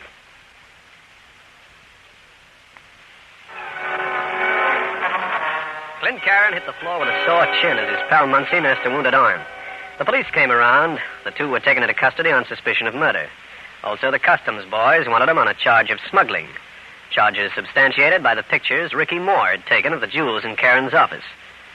But there were a couple of things I still couldn't figure out. Just what puzzled you, Grainger? Why you came back to the club. If you had the pictures, why stick your noggin back into the lion's mouth? I wanted to see if I could get a couple more to bring in.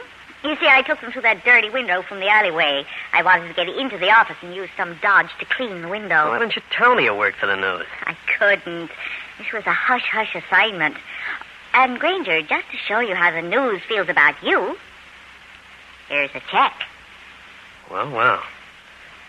I love figures, Ricky, whether they're numerical or physical. Say, how about the lipstick cameras? Got one with you today? No. Why not? Well, with you, I figured I'd need regular lipstick. I got news for you. You could be right. Steve Grainger again. You've just heard one of the most interesting cases in my files. And I'll have another one for you. So be around next time.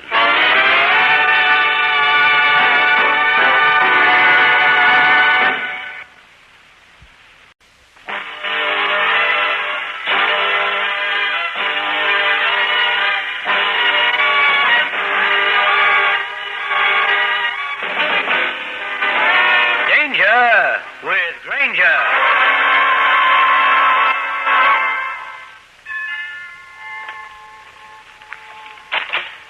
Max. Hello, Annette. I was going to come over, Max. Come on in. Thank you. You're doing me a big favor. You know, I never knew that you were interested in firearms. Oh, I've made a hobby of them, just like Charles. Takes the boredom out of flying. Well, I'm very grateful to you. Charles has been gone for some time, and it was a good idea of yours. His collection is beginning to look a little rusty. Look, see for yourself. Yeah, you're right. It's a pretty fine collection your husband's got. He brought quite a few of these back from Europe. That's a Belgian rifle, eh? Hey, here's a pip. Never saw one of these before. Well, that's a Swiss rifle. It loads through the stock. How about this little 25 caliber automatic? Oh, that's a Belgian Browning. One of those 5-shot gadgets. Hey, Max, you think this gunsmith of yours can fix all these so they're in good repair? Oh, sure, he won't have any trouble at all. Of course, Charles might not like my handing these We're out. old friends, Annette. He won't mind a bit. Oh, very well, then. Well, take them along, Max. When will they be ready? About a week, I should say. Won't Charles be surprised? Hello, long distance. I want to place a call to Plaza 59970, New York. Plaza 59970? Yeah. I got the Browning automatic for you. You owe me $1,000. This is Steve Grainger, private detective, with a story about a little gun that made a trip from California to New York, where it committed murder and set off as fancy a framer as I've ever seen. In just a moment, I'll take you back to one of my most interesting cases.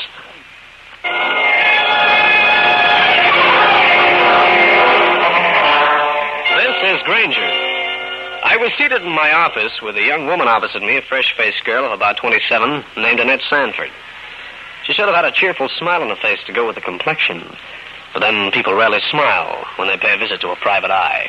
Mr. Grainger, I want you to free my husband, Charles, of a murder charge. Murder charge? Where? When?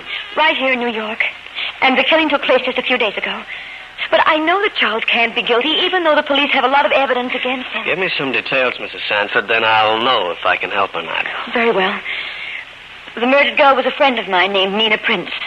She worked for an airline. Yeah?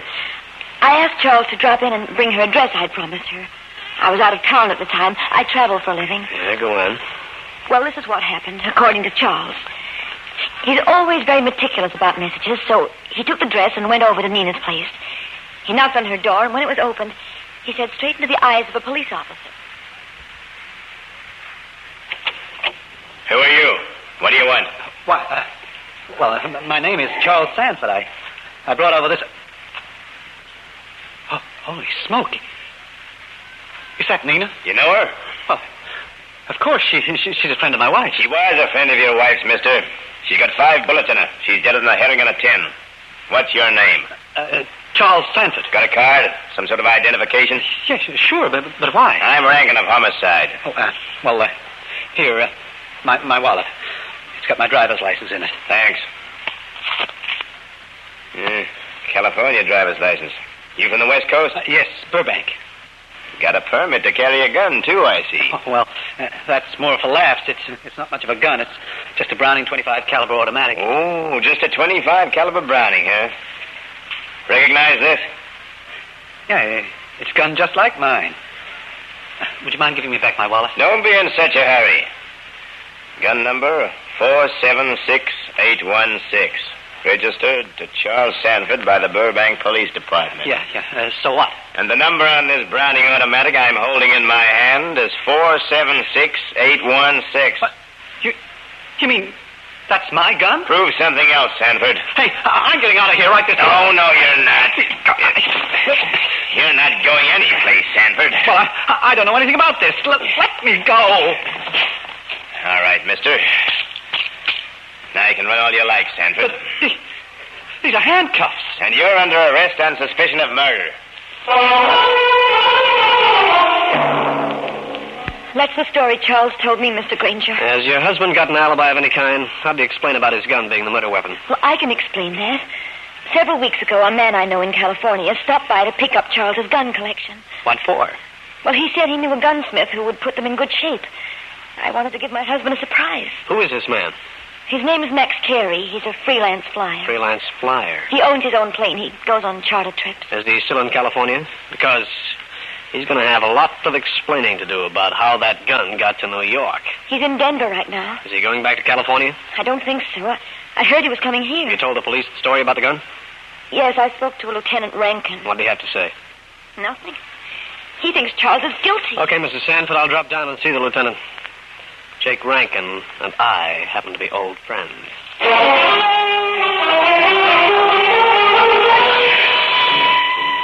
So you see, Grainger, all we have to prove is that Sanford got the gun back. I think you're doing a lot of wishful thinking, Jake.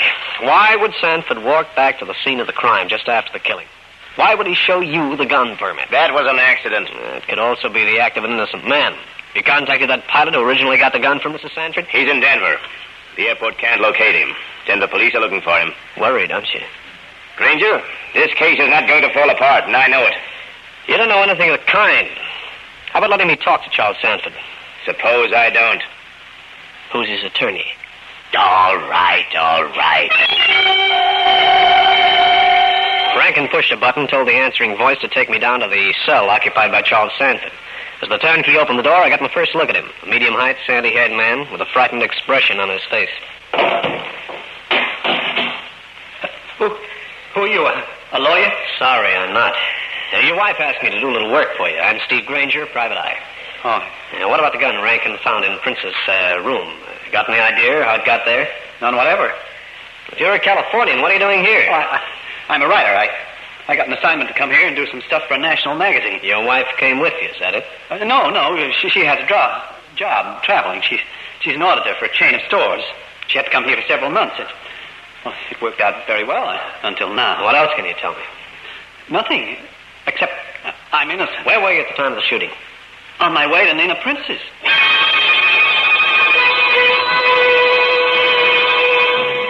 Well, Grainger? I don't know, Rankin. In my book, Sanford isn't the killer. In the police book, he is. I gave him a piece of advice. You told him to get a lawyer, I suppose. Did I? Grainger, why don't you mind your own business? Why should I, when other people's business makes a living for me? I'll continue with this interesting story in a minute.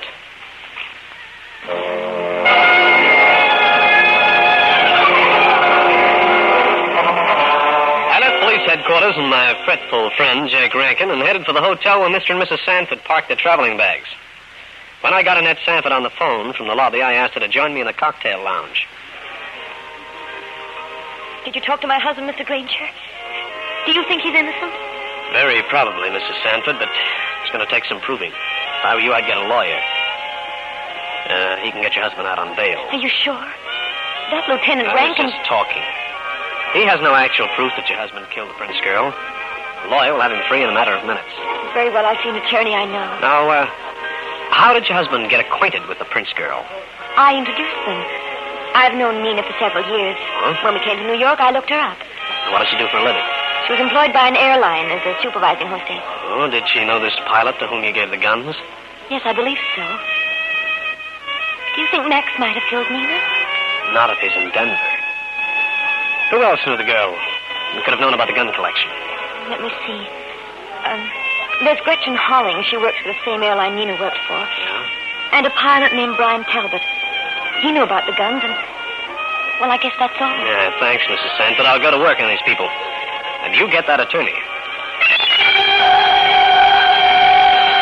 I got some addresses from Mrs. Sanford and started checking on the people she'd mentioned. Gretchen Holling was out of the city, too. Brian Talbot was in New York, but not in his apartment. An apartment he shared with the missing pilot, Max Carey. Late in the day, I got a break. A tip that Carey was on his way back to New York. I ascertained that he would be landing at Newark Airport and went over there to wait for him. I watched this certain plane with more than ordinary interest. It rolled to a stop and the pilot climbed down from the cockpit. A tall man with a shock of unruly blonde hair. The pilot named Max Carey. You want to see me? Yeah.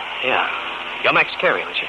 Yeah. My name is Steve Grainger. I want to talk to you about a certain gun collection you got from Mrs. Sanford. What about it? What'd you do with the collection? To my apartment in California. You didn't by any chance bring a .25 caliber Browning automatic to New York, did you? No. I hope you can prove that, because Charles Sanford is in jail on a murder rap. Murder?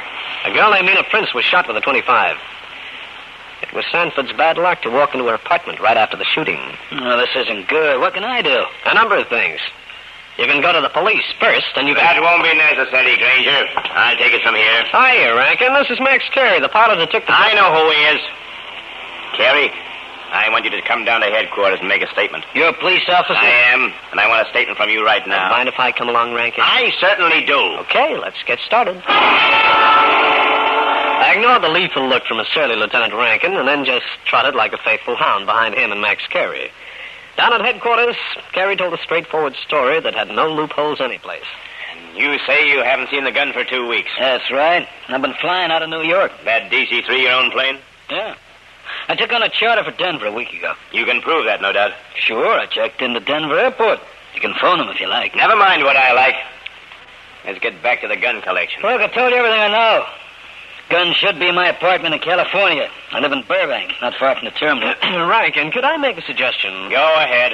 Carey, would you have any objection to the Burbank police getting into your apartment and looking around? Not at all. Anything the police do is okay with me.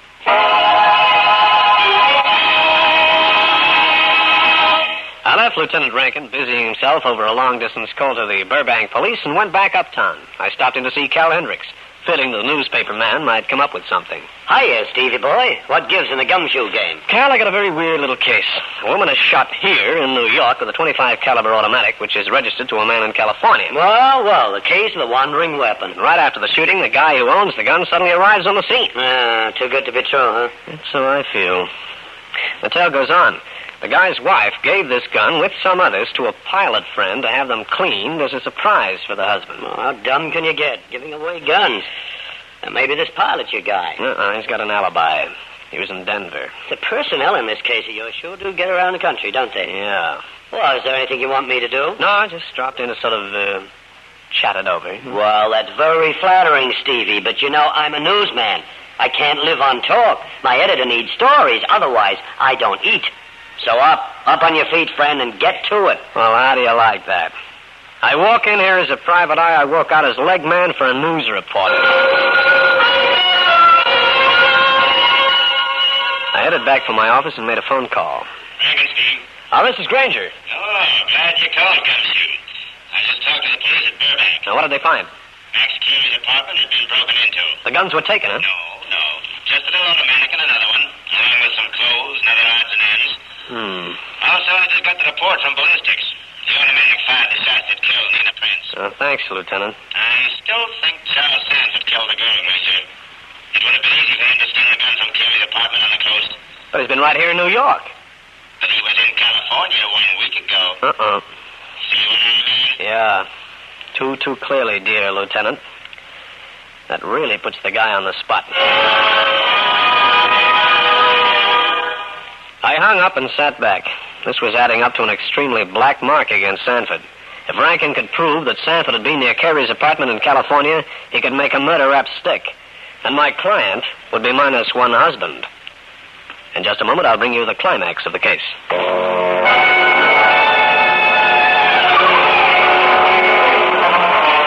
I sat in my office with a furrowed brow and a sinking feeling in the pit of my stomach. This case was not going the way it should. And what was worse, I didn't know just the best way to handle things from here on. Then the phone shrilled. Hello? Steve Grainger? Yeah, who's this? I got a tip for you on the Prince killing. Go on. You might as well drop out, see, because Sanford really shot and killed her. Prove it, whoever you are. Go to the Sanford apartment at that hotel. Go through the place. You'll find something interesting. Hello? Any tip in a murder case is a tip worth following up. I went uptown to the hotel where the Sanfords lived. 2 minutes with an assistant manager, and I had a key to the place. In the bottom drawer of the chest, I found a gun. An off-caliber European type, many years old. This was probably one of Charles Sanford's collection. I tucked it into a coat pocket when the door opened. The intruder tossed a quick shot at me and slammed the door. By the time I made it to the door and got to the hall, the man had disappeared. All right, Grainger. What's the shooting for? Some character fired at me, Rankin. You see anybody run down the hall? No, and get back inside. What? You and I are going to have a little chat. Good. Now then, Grainger, what are you doing in the Sanford's apartment? I could ask you the same question, Rankin. I got a telephone call that said you were about to break and enter. I got a call, too, telling me to come here. Huh? Grainger. What? What's that bulge in your coat pocket? What? Well, it's a gun. Do you always carry two guns? Now, look, I can explain Let about... me see that gun. Okay, here. Yeah, I thought so. This gun is part of Sanford's collection. You found it here, didn't you? Yeah. You were going to take this beauty and hide it, weren't you? I was not. Because this makes a lie out of Sanford's statement that he hasn't seen any of his guns since he left California. Don't be too sure about that, Rankin. And that gunshot. You know, Grainger, I think you did that yourself. I don't believe anybody fired anything at you. Okay, Rankin, here's my gun. If it's been fired, I'll eat it. Bullets and all. I hauled out my own weapon. Rankin made his inspection and grudgingly agreed that it hadn't been fired. We went on a hunt for the would-be killer, but no one around the hotel had seen anyone acting suspicious. Rankin went back to police headquarters, taking the gun I'd found with him. I made my way to the building where Max Carey lived. What do you want? You been around the hotel where the Sanfords live, Carey? No. You didn't call me at my office? Listen, Grainger, you trying to tie me in with the murder of Nina Prince? You could have faked that robbery of your apartment in California. Don't get ideas, mister. Just stay out of my hair or you get into trouble. Like what? Like my hanging one on your lights like this. That's the way you want it. But I'd caught myself a Tartar, a strong, healthy man who knew exactly what to do with his hands. Now get out and stay away from me. I felt myself the bruises, discovered a few, and got out of the building. I still had a hunch about Carey, a feeling that he wasn't as much on the level as he seemed. I got a cab and went over to the Newark airport, where he kept his plane. This was the hangar where Carey kept his ship. I could see a mechanic working on one of the engines. What can I do for you, mister? You work for Max Carey? Not in the way you think. I'm Brian Talbot. His roommate? Yeah. He's been having some trouble with one of the engines here. I came over to work on it for you. Yeah? Why, you want to charter a flight or something? Not just now. Because if you did, he's tied up for the next week. He's taking a run down south. Where? I'm sorry, that's confidential. I know enough about airplanes to be able to tell when a man is working on one of the engines. Brian Talbot wasn't. I got out of sight, hung around, and when he left the airport sometime later, I stayed right behind him. When Talbot got back to Manhattan, he didn't head for his apartment, but went downtown instead. I was more than a little surprised when his cab pulled up in front of the rooming house where Nina Prince had been shot to death. I made one mistake. I let Talbot catch a glimpse of me, after which he got back in the cab and went home. I talked to Nina Prince's landlady. By the judicious use of equal parts of flattery and threats, I managed to get into Nina Prince's room. And behind the dresser, stuck to its back, I came up with a batch of letters and a connection between the dead girl and two men, Max Carey and Brian Talbot. I took the letters down to Jake Rankin. So, what are these supposed to prove, Grainger? Jake, they proved the girl knew both Carey and Talbot. Also, if you get a dictionary and study the words in the letters carefully, you'll find that Talbot had been paying the girl off. I can do without the sarcasm, Gumshoe. The point is, why was he paying her off? That, my dear Lieutenant, is for you and your minions to discover. Okay. I'll have the two of them brought down for questioning. I got a better idea, Rankin. Let me talk to Sanford once more. Sanford, you're going to tell me something that might clear you of this murder charge. What do you want to know? How well do you know Max Carey and Brian Talbot? I've known them for several years. Were you ever in business with either one of them? What's that got to do with it? Answer the question. Well, I was in with Carey and Talbot for a while, but I pulled out. Because they were engaged in something illegitimate? Well, I don't want to say anything that might involve you. Remember, you're stuck in a murder rep now. Rankin has really got something on you. He found another gun out of your collection in your apartment. I didn't put it there. I haven't seen any of those guns for a long time. The jury won't believe that. Okay, now let's have it. All of it, the whole truth about your business deal with Carey and Talbot. What it was and why you pulled out. Sanford gave out, and what he told me made me positive that either Max Carey or Brian Talbot had killed Nina Prince. But there was a small matter of proving my contention. I went to their apartment, hung around outside until they left. A pass key opened their door. I moved inside and looked around. I really gave that place the once-over, but found no sign of what I was looking for until I got into the kitchen. There, I came on a round carton of oatmeal. But this container held no oatmeal. Instead, it was filled with just about 2 pounds of narcotics. I was wrapping the carton in a newspaper when I heard the noise at the door. Carey and Talbot were coming into the other room. I shrank up behind the kitchen door. Listen, Max, we got to do something about that Grainger feller. He's finding out things about us. Finding out things about you is what you really mean. You're in this as deep as I am, and don't forget it. Oh, no, I'm not. You mailed that gun to me from Burbank, didn't you? Yeah, but I didn't shoot Nina Prince. That was your little idea. Carey. Yeah? You're trying to be funny. You wouldn't pull a gag on me, would you? What are you talking about? Just this. If I get caught, you get caught, too, because I'm going to talk, understand, plenty. I could see the two men facing each other in the living room. The air was tense. Max Carey stood in a funny, stiff way. Brian Talbot was facing him, his face white and drawn. You talk about what, Brian? Nobody's got anything on me. Except smuggling. You don't get the electric chair for smuggling. But the penalty's stiff enough, Carey. Grainger, you two up with your hands. You're listening, eh? I was. Come on, Carey. There are two of us. He's alone. Yeah. Don't try. Oh, no.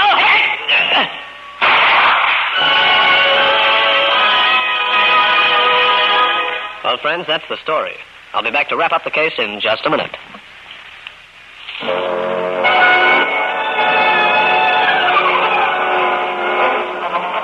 Both men had rushed simultaneously. I caught Carey with one shot, then let Talbot have it with a gun butt.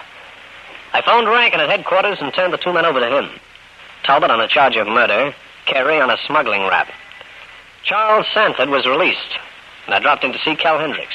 Hey, you got that cat who swallowed the canary look, Stevie. So will you have in a minute, my boy.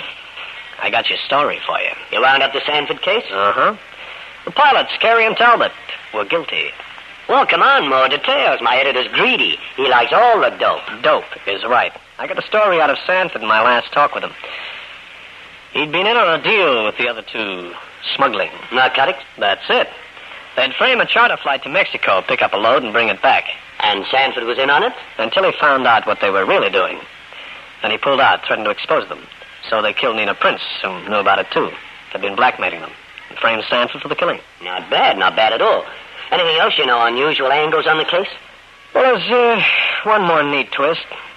You know how they'd been bringing the dope in? Hidden in the hub of a propeller. That's a new one. Hey, my editor's gonna love this. I'll be able to eat for the rest of next week. Well, you do better than that, Cal. You'll feed me, too.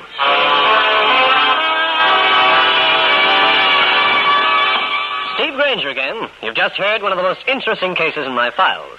And I'll have another one for you. So be around next time.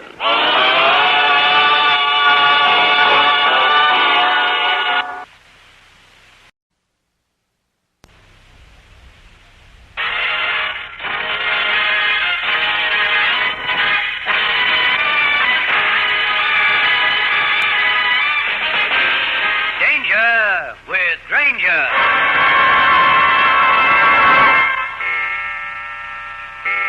This is Grainger. The place, my apartment. On the Davenport opposite me sits a woman, white-faced and tense. Midnight. This waiting, Grainger. I can't stand it any longer. I told you it wouldn't be easy, Mrs. Milroy. You should have taken a sleeping tablet and got some rest. I can't. There's always the chance that something might go wrong at the last minute. I hardly think so. That's it, Grainger. The telephone. I know. Hello? Yes, this is Steve Grainger. Of course. She's been here since 10 o'clock. I see. That's it, huh? Yes, I'll tell her. Well? It's over, Mrs. Milroy. Your husband went to the electric chair exactly 11:45 p.m. The attending doctor has just pronounced him dead. This is Steve Grainger, private detective, with a story about a man who believed he could get away with murder, and very nearly did. In just a moment, I'll take you back to one of my most interesting cases. This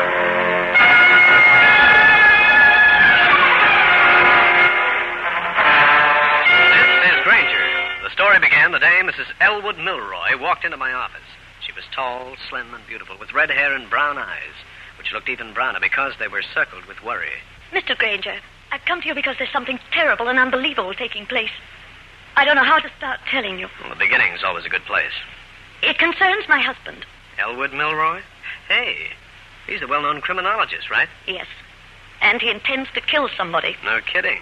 Who's the intended victim? A very good friend of mine named Newman. Peter Newman. Boyfriend? Mr. Grainger, I might as well be frank with you. I've been married to Elwood Milroy for 15 years. I realized after it was too late that I should never have married Elwood. I've known Peter for many years, so this isn't just a summer romance, if that's what you're thinking. I don't handle divorce cases, Mrs. Milroy. That's not what I want you to do. The divorce does come into it. My husband's been quite agreeable about one, until lately. He saw me lunching with Peter Newman. He was waiting when I arrived home. There was a scene. He changed his mind, said that there'd never be a separation. Mrs. Milroy, I told you I don't meddle in divorce cases. I know that. What I want you to do is to stop my husband from committing a murder. Why don't you go to the police? Do you think they'd believe me? I can't even tell whether you do. Okay, I'll take your case, Mrs. Milroy. How and when do I start? My husband is delivering a lecture this evening at an uptown auditorium. I'm going, and I have an extra ticket. I thought you might like to attend. It might give you something to work on. Yes, it might at that. I'll be there, Mrs. Milroy. One thing, Mr. Grainger. My husband is to know nothing of our conversation. At 8 o'clock that night, I was seated near Mrs. Milroy in an auditorium on Upper Broadway. Her husband wound up his lecture at exactly 10 p.m. Old-fashioned methods of crime detection are no longer usable when one deals with a modern criminal. As science has advanced, the criminal has also advanced. And you, who are specialists in the field of criminology, must anticipate these advances. I thank you.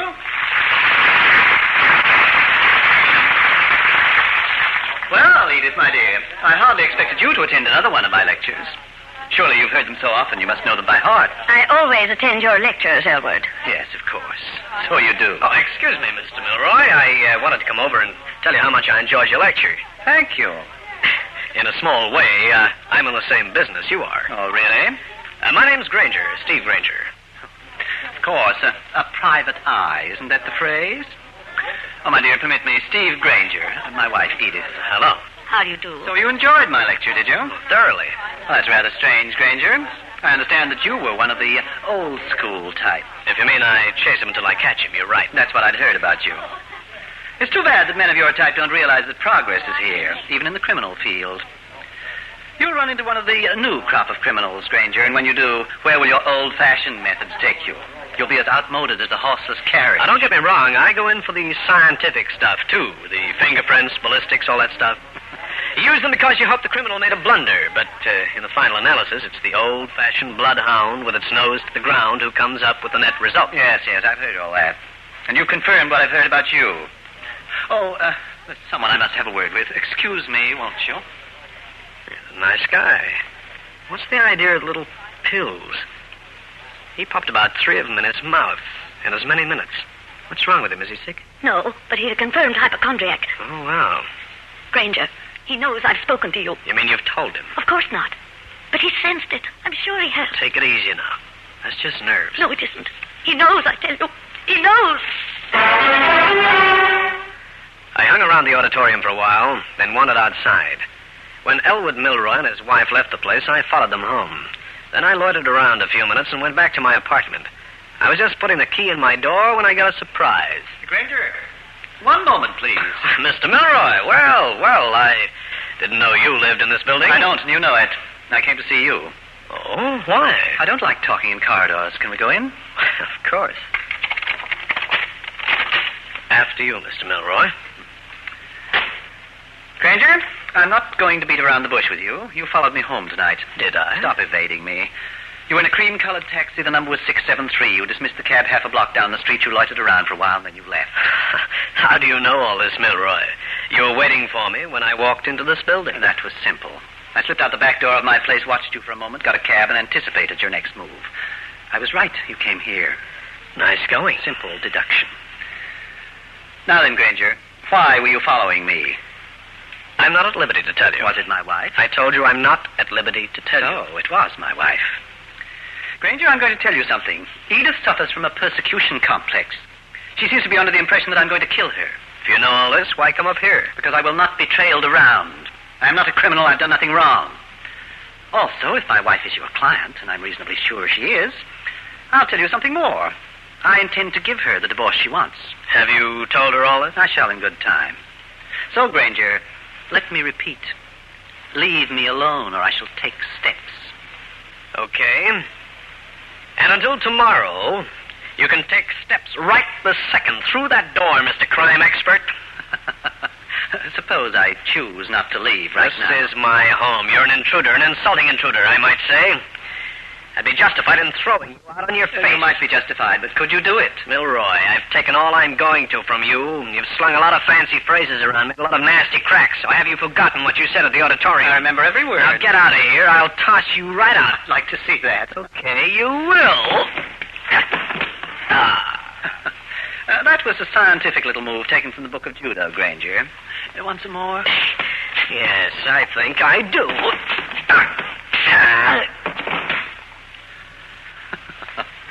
Really, I'd better leave a little note with you explaining what that was. We call it a rabbit punch.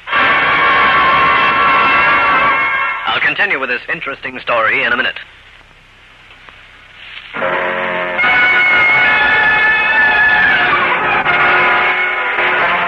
When I came to, I felt like somebody had played the flight of the bumblebee on the back of my neck with a mallet. I staggered to my feet, sloshed water over my skull, and weaved back into the living room. Milroy had gone. I went to bed. The following morning at the office, an early visitor made an appearance. Mr. Grainger, did my husband come to see you last night? He did. I was afraid of that. He's terrible. He looked at me this morning and said it was all set. All set? What do you mean? Let me tell you what happened. It was about 9 this morning. I tried to avoid him, but he called me. Edith, come in here, please. I want to have a talk with you. I'd rather not listen if it means another scene. I think you'll hear what I have to say, or there'll be unpleasant consequences. Sit down. Very well. What is it? Why did you employ a private detective to follow me? Don't attempt to lie, please. You hired Steve Grainger. Why? Because of the way you've been acting, Elwood. How else can a husband act who is about to be discarded? Elwood, I don't want to go over it again. You're grossly jealous of Peter Newman. You don't want to stay married to me, and you also don't want me to marry anybody else. I don't want you marrying Peter Newman. He's a fool. I refuse to let you make a stupid blunder. It may seem a blunder to you, but it'll seem like paradise to me. I'm asking you once more to reconsider. I know that you've consulted an attorney. You'll try to sue me if I don't go ahead with our original agreement. That is correct. You forced me to be plain, Edith. I'll get the divorce, not you. And I'll get it when, where, and if I want it. If you start any action against me, you'll regret it for the rest of your life.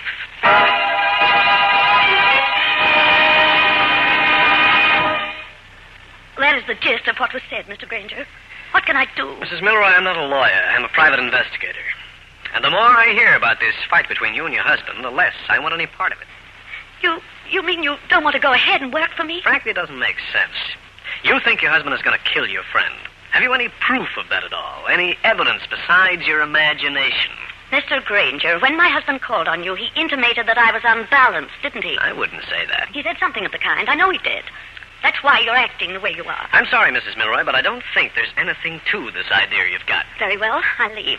But when you remember this conversation, you'll be sorry. Edith Milroy swept out the door, gave me a curt nod, and disappeared down the hall. It was pleasant to forget her and get into something that had less of an odor about it. I got engrossed in some other work. At 5 that afternoon, the phone rang. Steve Grainger speaking. Mr. Grainger, this is Edith Milroy. What is it now, Mrs. Milroy? Has anybody been up there looking for me? No. Why would anybody look for you up here? Have you read the latest edition of the paper? No. Why? Peter Newman was found dead in his apartment early this afternoon. He'd been shot. Where are you, Mrs. Milroy? I'm in hiding. Why? I'm afraid. You think your husband did the killing? I know he did. Mrs. Milroy, maybe you'd better come up here right now. I'll take you down to police headquarters. You can hand your ideas to homicide. No, I can't do that. Hilbert would do away with me, too. Mrs. Milroy, listen to reason. No. Mrs. Milroy, where have you been all afternoon? Were you at Peter Newman's apartment? I'll call you later. Mrs. Milroy. That dame is a little off her rocker. Well, I ask you, wouldn't you think the same? But even so, there was a kind of funny nagging feeling at the back of my head. It might have been just the echo of the rabbit punch delivered by friend Milroy. And again, it might be the feeling that Mrs. Milroy had been right all along. In just a moment, I'll bring you the climax of the case.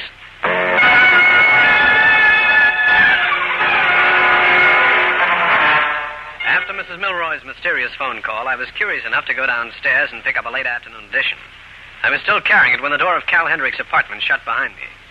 The newspaper man wasn't surprised to see me. Well, Steve, what's the good word today? What do you know about Elwood Milroy? He's a criminologist, one of the best in the business. What else do you know about him? Personally, I mean. Not much.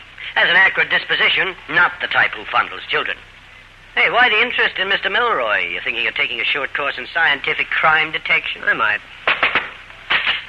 So, you are here. Well, Jake, you know Lieutenant Rankin, Cal. I know him, but I can't say it's a pleasure. Cut the comedy, newsboy. Grainger, I want a word with you. When you weren't at your office, I figured you'd be here. What's up, Lieutenant? Seen the papers? Read about a man named Peter Newman getting shot earlier today? I might have noticed that little item. Why? Did a Mrs. Milroy retain you, Grainger? Mrs. Milroy? We have information that Mrs. Milroy came to you. Why? Why does anyone come to a private investigator? Come on. Stop stalling, Grainger. Why did she employ you? Was it because she was afraid of her husband? Did she have an idea that her husband was going to kill Newman? Maybe. Do you know where Mrs. Milroy is now? Nope. You see, Grainger, she's involved in this killing. Up to her ears. The gun that did the killing belonged to her husband. It was by the door. How do you tie in Mrs. Milroy? An informant told us that she was at Peter Newman's apartment about the time the killing took place. Oh? And speaking of fingerprints, they were a woman's. We'd like to have a little chat with Mrs. Milroy. They were hers. Uh-huh.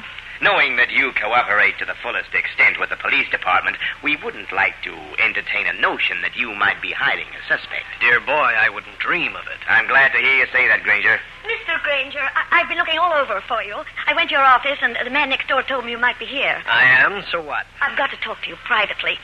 The police have identified the gun that killed Peter. Grainger. Yeah? Do you mind if I enter this charming little group? I'd like to meet this lady. Oh, so glad to oblige. Mrs. Milroy, let me present Lieutenant Rankin of Homicide. You're a police officer? I am Mrs. Milroy, and you and I are going downtown for a little chat. But I haven't done anything. I'm not guilty. Grainger, help me, please. If he does, he'll be obstructing justice. And if he does that, he'll occupy a cell, too. Come on, Mrs. Milroy. Interesting little scene, Steve. Yeah, wasn't it? Going to help Mrs. Milroy out? Why should I? Because you're the Galahad type, kid. Yeah, I guess I am at that. I got on the phone and tried to trace Elwood Milroy, but I was out of luck. Then I went down to police headquarters and had a few words with Lieutenant Rankin. As a result, I was granted an interview with Mrs. Milroy in her cell. Mr. Grainger, please help me. I'm not guilty of murder. I'm not guilty of anything. You sure, Mrs. Milroy? You were seen going into the building where Peter Newman lived. That doesn't mean I killed him. Now, tell me something. Why were your fingerprints on that murder weapon? It must have been my husband's gun. He had it out a few days ago. There'd been prowlers in the neighborhood, he said, and he wanted me to be able to use it if necessary. He showed me how to handle it. Mm-hmm. Well, don't you see? Elwood killed Peter and made it look like I did it. Well, Grainger? I don't know, Jake. It looks ungood for her, Grainger. She was seen going into Newman's place about the time he was killed. And what about her husband? Elwood Milroy is working like a Trojan. For her? Of course. When'd you see him? Just before you came down. Has he got an alibi? An unbreakable one, Grainger. He was at his club for lunch. 20 members saw him. He went to an early movie. The usher remembers him. Sounds almost too perfect. There's no almost about it, Grainger. Jake, how about letting me examine the apartment where Peter Newman was killed? With pleasure, pal. I love watching you squirm. As a matter of fact, I'll go along with you. A sort of guided tour. Oh, thanks. This is his apartment, Grainger. Hey, how come it isn't sealed? I forgot to tell you. Her husband is up here working. The great Milroy himself, huh? Okay, come on. Now, give me a breakdown on what you found. Peter Newman was lying over there, alongside the Davenport. The gun was here by the door. So, he didn't shoot himself and throw the gun away. Cut it out. I thought I heard... Oh, hello, Lieutenant. And it's Mr. Grainger, isn't it? Yeah. You two know each other? Quite well, don't we, Grainger? I've got a good notion. Here, cut that out, Grainger. What's the matter with you? Oh, Grainger is a trifle annoyed. We played a little game last night. He lost. What's this? Forget it. If you'll excuse me, I'll get back to my work. Wise guy. Now, what happened? Well, he came up to my place. I tried to throw him out. You what? He's one of the country's foremost exponents of judo. Don't worry, I found it out. Let's go. There's nothing here. Okay.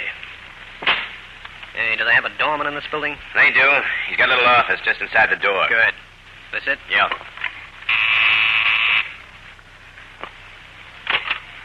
Yes? I want to ask you some questions about Peter Newman. Oh, I don't know about That's all right, Smith. You can answer them. I didn't see you there, Lieutenant. What is it, sir? Were you on duty when Peter Newman was shot? I was.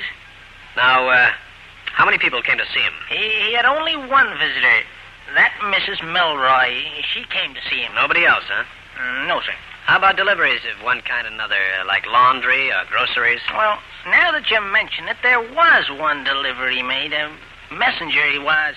Had a box of candy. Messenger? What did he look like? Rather old, I'd say. His hair was very gray.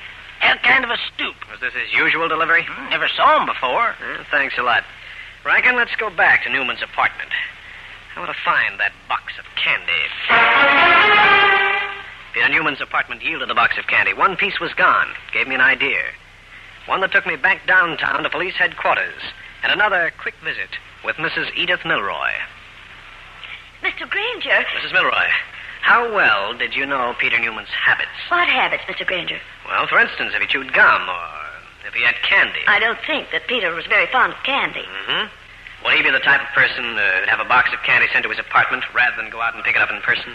That's a strange question. I wouldn't know. One more thing. When you were in Newman's apartment, did you notice a freshly opened box of candy? No. And what's a box of candy got to do with this? It probably spells the difference between life and death for you, Mrs. Milroy. I went back to Rankin's office and found him working like a beaver with a leak in his dam. The request I made was barely out of the ordinary. But, Grainger, we've gone through his things. What makes you think you'll find something? Lieutenant, this is a routine request. I want to look over his clothes. All right, but you're wasting my time. Which is paid for with the taxpayer's money. Which is my money because I'm a taxpayer. So come on, servant, show me Peter Newman's stuff. Rankin took me down to the morgue where I pored over Peter Newman's belongings. There was the usual wallet with the usual identification cards and whatnot. I went over his suit with great care, even pinching the buttons. When I got to the cuffs on his trousers, I found a little something. A little something that sent me on an errand that took me first to a druggist. Why, yes, sir. I can identify this pill. It's a prescription for one of my customers. Are you at liberty to tell me who this customer is? I'm not sure if I can divulge that information or not. If it's a matter of police business, could you? Oh, in that event, I'm sure I could. The druggist gave me the first solid clue. Then I headed for a certain movie house. The cashier at the theater, bright-eyed and sharp, gave me the second. When I'd finished with her, I got Rankin to meet me at a certain address. So this is where the Milroys live, huh? Right. You're not trying to tell me that Elwood Milroy killed Peter Newman. Wait and find out. Well, how do you do, gentlemen? Come in. Thanks. To what do I owe the pleasure of this visit? Elwood Milroy, you shot and killed Peter Newman and framed your wife. Please, Grainger, don't be silly. Excuse me a second. If you're thinking of getting a gun, I'd forget it. I know what he's looking for, Jake. His pills. What's the matter, Milroy? Nervous? Need a couple of your pills to steady you down? They're prescription. My doctor told me to take them. I know. Your druggist told me about them. Druggist? That's where you made your first mistake, Milroy. That and one other place, the theater. The cashier saw you go in, but nobody saw you leave. Obviously. There was a crowd leaving with me. The picture was over. You left before the end of the picture. Really? Then how is it I can recite the movie's entire plot? Because you went to the same theater the day before. The cashier remembers that visit. But that wasn't your biggest mistake, Milroy. That? When did you see Peter Newman last? 2 weeks ago. Oh, no. It was much more recently. Today, in fact. You walked into his apartment disguised as a messenger. And I know you were there, Mr. Crime come judo expert. Because you keep flipping those pills of yours, and I found one of those pills in the dead man's trouser cuff. You must have been a bit nervous and dropped one. Funny how often a little thing will fall into a guy's trouser cuff. How does that prove I saw him today? Might have happened 2 weeks ago. Bad luck, Milroy. Newman had had his suit cleaned the day before. Yet, Milroy, you laughed at me because I'm the type who runs around with his nose to the ground. But if I hadn't, I would never have found the clue that busted your perfect crime. And that'll send you to the chair. You dirty snoop! I'll kill you! Rankin, look out! You get away!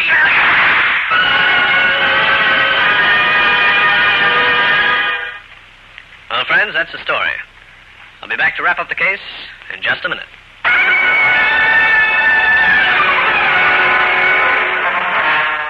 Elwood Milroy went to hospital with a bullet through the arm. With evidence piling up against him, he was accused of killing Peter Newman. Ultimately, he was convicted. I paid a call on my friend, Lieutenant Jake Rankin, at his office. Well, Grainger, you might be interested. Elwood Milroy was sentenced to the chair this morning. So much for his too-perfect alibi, huh, Jake? And, for old-fashioned detective methods. Yeah. Have you seen Mrs. Milroy? Saw her just an hour ago. She saw me, too. With a neat check, complete with numbers. You know, you were lucky finding that pill. How'd you ever dream it up? Because I'm no great hand at criminology. I just run around with my nose to the ground. Would you do that in here? Hardly. This joint's got sawdust on the floor. In that case, you won't mind if I pick up that $5 bill down there. What? Hey, that's mine. I've been meaning to have that hole in my pocket sewn up. Too bad, Gumshoe. I had my nose to the ground that time. Well, that's one for the books. The Flatfoot was his own bloodhound.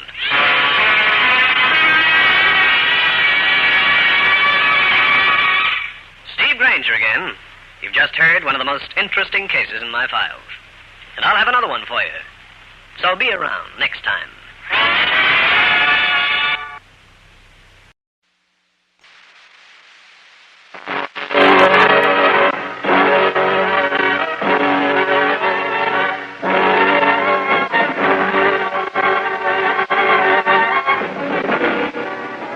Grainger with Grainger.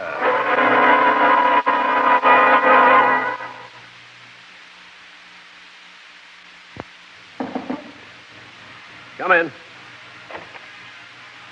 You're Steve Grainger. Yes, I am. I'm Marcia Kendall. I want you to do something for me. Sure, but you'd better sit down, Mrs. Kendall. Oh, I'm tired. I feel dazed. Things go around. Here, sit right here. Thank you. Well, then, what's this all about? About the letters. I had your confidence, do I not? Of course you do. I minded the letters, but they weren't quite as bad as the telephone calls. At 6 in the morning. You've been receiving threatening calls and letters, is that it? What do they say? Always the same things. The letters, the voice on the telephone. I recognized his voice, his handwriting. Do you know this man? He's blackmailing you. Certainly I know him. He's my husband. You mean your own husband is sending you threatening notes? Yes, he is. Well, that certainly should be easy to stop. I don't think so, Mr. Grainger. Why not? Because my husband died 3 months ago. This is Steve Grainger, private detective, with a story about a woman, a series of threatening notes and telephone calls, along with a very clever scheme to commit murder. In just a moment, I'll take you back to one of my most interesting cases.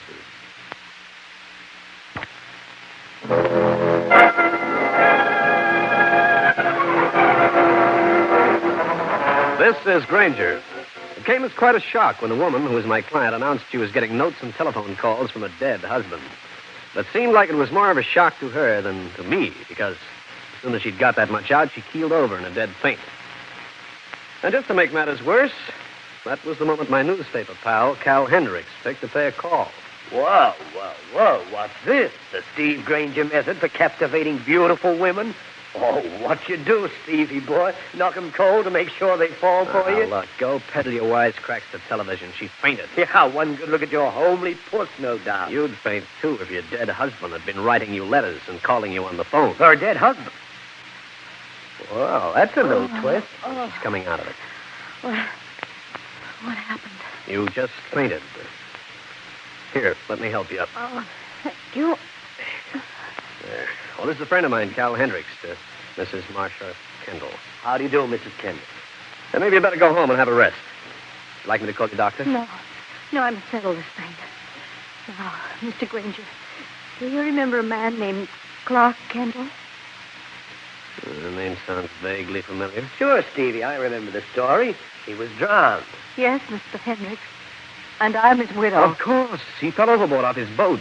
You tried to help him. The police had you in custody for several days. That is correct, Mr. Grainger. They finally agreed that it was an accident and let you go. And now your dead husband is writing you and telephoning you. What's this all about? I married Clark 2 years ago. We were very happy in spite of certain obstacles. What do you mean by obstacles?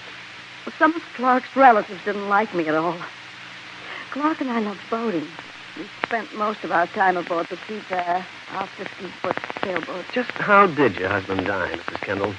It was about 3 months ago. We were below in the cabin. The storm was coming up, and the Seafair was straining some worms.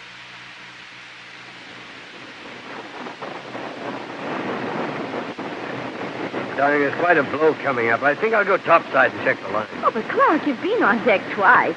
Surely you must have taken care of everything. Well, I just want to make sure, that's all.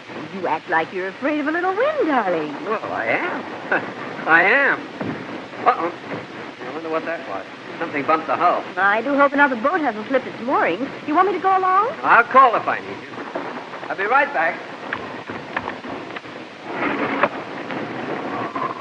The wind's come up. Be careful. Don't worry. I'd better close that hatch. It's beginning to rain.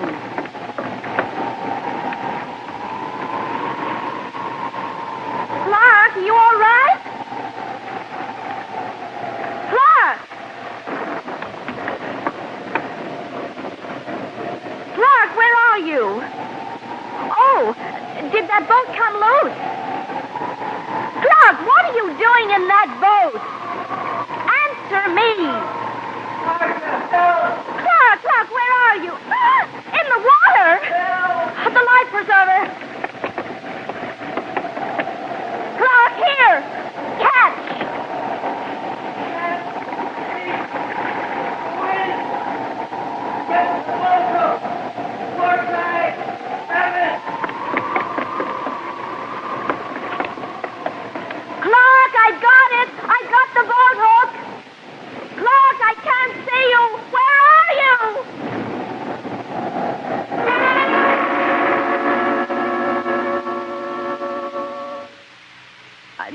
Clark again, Mr. Grainger.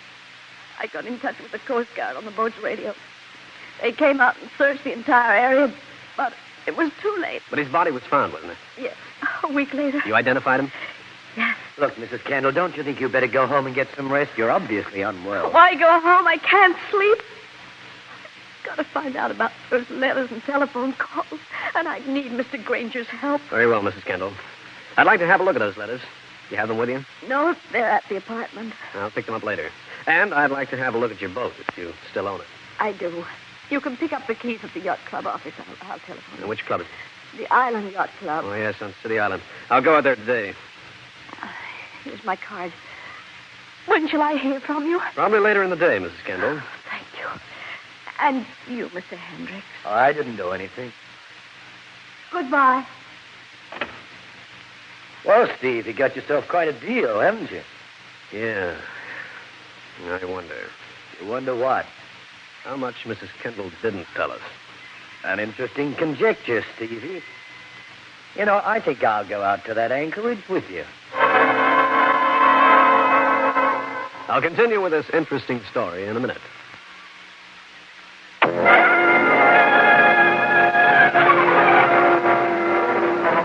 Cal Hendricks and I got into his car, and we drove out to the City Island of the Island Yacht Club. We got the keys of the yacht Seafarer and stood for a moment waiting for Tender to take us out to the boat. I always loved the water, Steve. Ought to buy myself a little sailboat. Yeah, it's an interesting sight. Everybody working on the craft, painting, sanding, varnishing. Oh, here comes the Tender.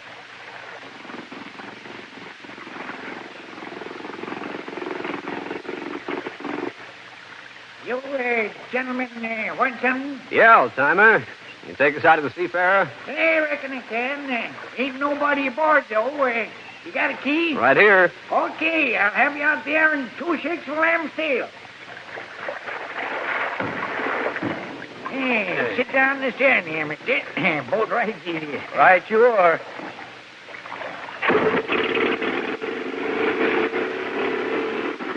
It's kind of surprising you want to go aboard the Seafarer.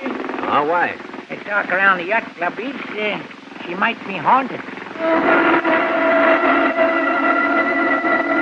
Cal and I looked at each other, and the balance of the ride was made in silence until we neared the slim, sleek-looking yacht. My curiosity got the better of me. Say, Pop. Yeah? You said there was talk about the Seafarer being haunted. Where'd you get that reputation? Yes, them who say Mrs. Kendall just could have pushed the skipper overboard during that storm. And maybe hit him over the head with a boat hook while he was struggling in the water? Could be. I thought the Kendalls got along pretty well. There's them who said they didn't. Like who? I'm not saying, mister. I'm just a man who runs the tender at this yacht club. This is a Seafarer, mister. Grab a hold of that rail there. Hold us fast while your friend climbs aboard. Okay. I got it. Go ahead, Cal. Thanks. Now then, you hang on to this boat. Right. Say, how do I get you back here, Pop? They got a kind of electric horn on the Seafarer's deck. When you want to be picked up, just sound her. I'll come out and pick you up. Thanks, Pop. How long do you intend to stay aboard? Oh, not too long. Well, you just sound that horn. Nice old character, isn't he, Steve? I'm thinking about that haunted stuff. Somebody's been shooting off their mouths around here. Uh-huh. Now, let's go below and look around. It's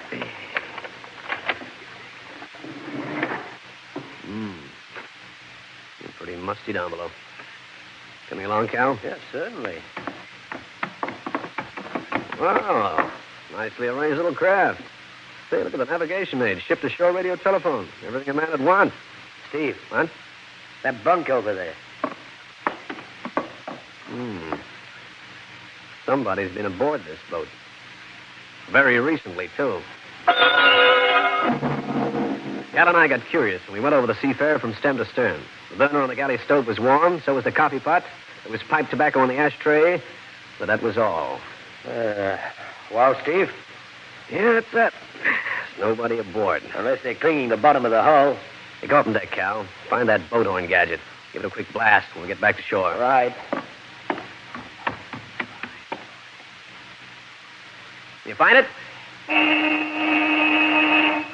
How's that? Good.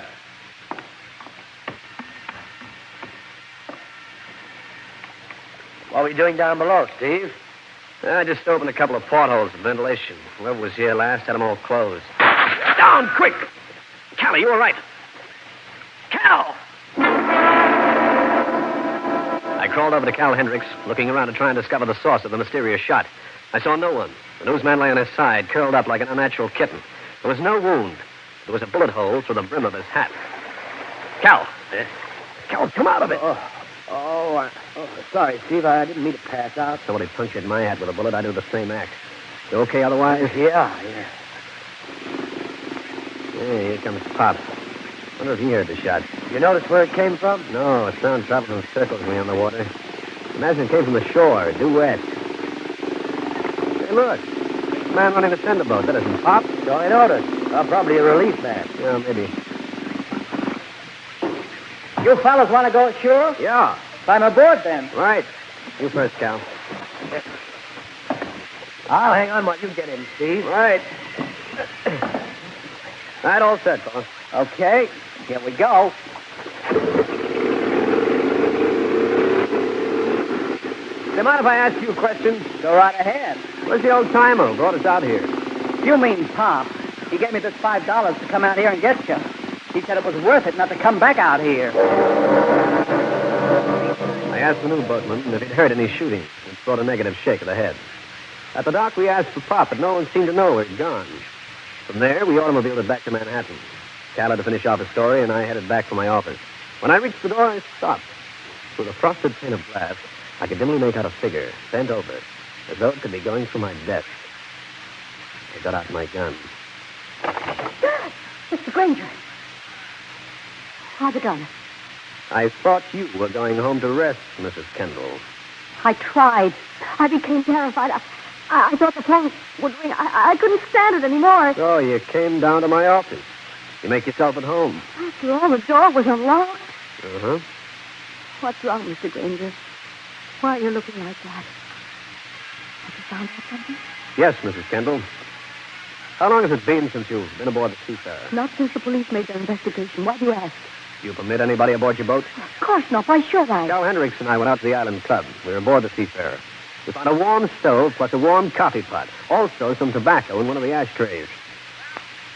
You got anything to say? No, I know nothing of this. Who would go aboard the Seafarer without permission? How about some of the in-laws?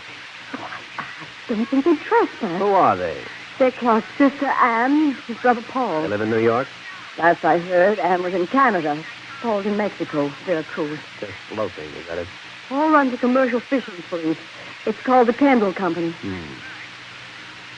Mrs. Kendall, why don't you go back home? I can't, Mr. Grainger. I'm frightened. I keep hearing Clark's voice on the telephone. You gotta get some rest. I'll telephone a hotel nearby and get you a room. But, Mr. Grainger... By the way, Mrs. Kendall, there's an old boatman down at the Island Yacht Club. They call him Pop. What about him? What reason would he have for saying that the Seafarer was haunted? What do you know about that? Nothing, Mr. Grainger. Absolutely nothing. He stood there, straight and dignified, and a voice never gave a quiver. But I noticed the look of dismay in her eyes when I mentioned Pop. A look which went as quickly as it came. In just a moment, I'll bring you the climax of the case.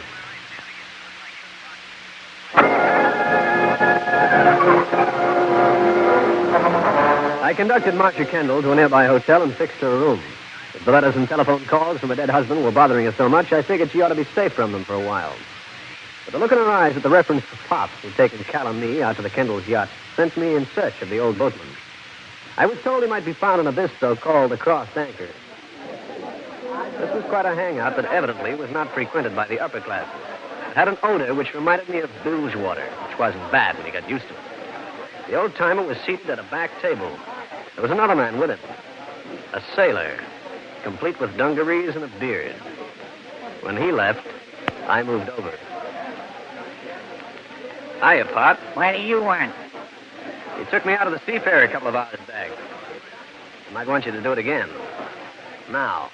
Get my relief man. The relief man doesn't know anything about a shot that was fired at us. Would you? I got nothing more to say about the seafarer, and I don't know nothing about no shooting. Even over a drink? Even over the whole Atlantic Ocean. Clark Kendall was drowned off the Seafarer, old-timer. I'd like to ask some questions. There are those who say that Mrs. Kendall can answer a lot of questions, if she wants to. Ask her. Ask her what? Like, did she hit Kendall over the head with a boat hook instead of fishing him out of the water? You said they didn't get along. There are those who say she married him for his money. Who is those who say, Pop? I could mention your remarks to the police. Then what? Your policeman? Nope. And talk not. Hey, Charlie, come here a minute. Oh, you are having a drink on me. Yeah, I'm having one on you right now. What's yours, Pop? This fella here, he's been sort of threatening me. He says he might tell the police I was talking about the seafarer. Get up, mister. Why? Never mind why. Get up and get out. Okay. I'll go along with you and make sure. You don't have to guide me, bartender. I can find my way to the door. Yeah, I know you can. Only don't find your way back in here again. I might have argued with that bartender, but he was out of my weight class. He had tipped the scales at about 210. I went back to my office and put in a long-distance call. As I waited for the connection, I made a quick call to Cal Hendricks. Hendricks speaking. Cal, this is Grainger. Oh, yes, Stevie. What's new with the haunted lady and the haunted boat? I want you to do me a favor, Cal. Clark Kendall was buried in Lawn Tier Cemetery. Check for me. See if he was actually interred, will you? Well, you think he was never buried? Just check. I'll take it from there. And when you've done it, come around here and pick me up. I hung up and waited for a reply to my long-distance effort. When it came through, I knew a lot more, but still not enough. I sat thinking till Cal Hendricks showed up, and then we beat it around the corner to the hotel where Marcia Kendall was registered. Took me a little longer than I figured, Steve. What'd you find out, Cal? Facts. Coroner's jury listed Clark Kendall's death as accidental. Marcia Kendall was exonerated of any suspicion. Yeah, I know that. He was in Lawn Tier Cemetery. Was he definitely identified as Clark Kendall? When a corpse spends a little time in the water, they change appearance. His dentist identified him definitely. He'd had some special bridge work done. Well, that really fixes me. Now, don't tell me you believe that Clark Kendall is still alive. Right now, I'm believing nothing. Here's a room. 504. I only hope she hasn't taken a powder. Mr. Grainger, I've been so frightened. Come in, please. Thanks, Mrs. Kendall. I don't know what you're scared of. Nobody knows you're staying at this hotel outside of Mr. Hendricks and me, unless you told someone else. Why should I tell anyone else? I'm going to be very blunt with you, lady. Is it or is it not true that you could have pushed your husband overboard that night? And when he tried to climb back aboard a seafarer, you hit him over the head with a boat hook. How can you say such things? Why would I employ you to find out who's been making these telephone calls and writing these letters? That's why I'm here, Mrs. Kendall. I want to look at those letters you mentioned. Very well. I have them right here. Now, take it easy, Grainger. She's in no condition to stand too much of this time. I'm in no condition to stand this kind of malarkey. Here, Mr. Grainger. These are the letters I received. And any number of people will identify them as Clark's handwriting. Yeah. You can prove he actually wrote these? I can. Mrs. Kendall, it's impossible for a man buried in a cemetery to write letters. That's what is so fantastic, Mr. Grainger. That's why I came to you. Oh, you've got to believe me. I did not kill my husband. Another thing, Mrs. Kendall, you said these letters were at your apartment. I picked them up when I went home, before I registered at the hotel. Uh-huh. Mr. Grainger, you're thinking horrible things. Go easy, Steve. Shall I answer it, Mrs. Kendall? I think she'd better do that, Cal. Hello? Marcia? It's my husband. Hold the receiver away from you so I can listen. I want you to meet me tonight, aboard the Seafarer at 10 o'clock. And if you're not there, I'll come after you. Is that with your husband? Yes. Are you sure? Yes. Yeah. Mr. Grainger, what shall I do? Be aboard the Seafarer at 10 o'clock like he told you, because Cal Hendricks and I will be there, too. And we'll prove whether your husband is really dead or not.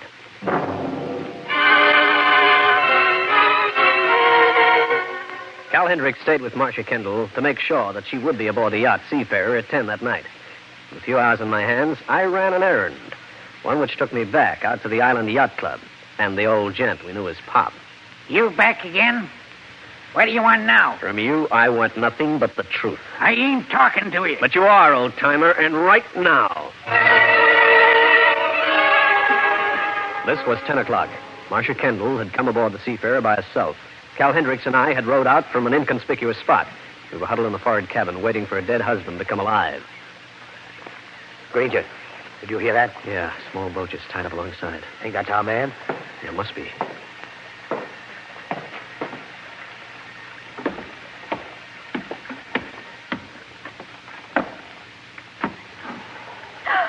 Well, my dear, and how are you? Paul.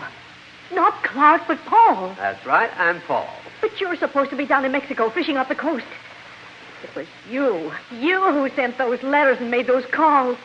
You copied Clark's handwriting. You imitated his voice. That is correct, my dear. I also trailed you to the hotel where you were hiding. But why? What have I ever done to you? What do you want? I wanted you on board this boat. We're going to sail out of this harbor together. Paul, you're insane. I don't think so. You were around the night Clark was drowned. You must have been hiding on deck. You pushed him over the side. Did I? And it was you I saw huddled in the small boat that night. I had dismissed it as imagination. Very shrewd, dear sister-in-law. Why did you do it? I hated him. And you. He's going to notify the police. On the ship-to-shore radio? It's disabled, darling. Let go of me. Oh, no.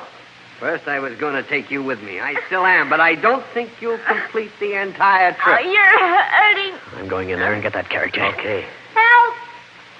You're wasting your breath, my sweet. There's no one to help. That's where you're wrong, Kendall. What? The detective. Get away from her, Kendall. And give up my shield? Oh, no, Grainger. You won't shoot so long as I hold her in front of me. Be careful, Mr. Grainger. He's out of his mind. Oh, I am I? I'll show you. All of you. Mr. Grainger, he got a gun. Well, friends, that's the story. I'll be back to wrap up the case in just a minute.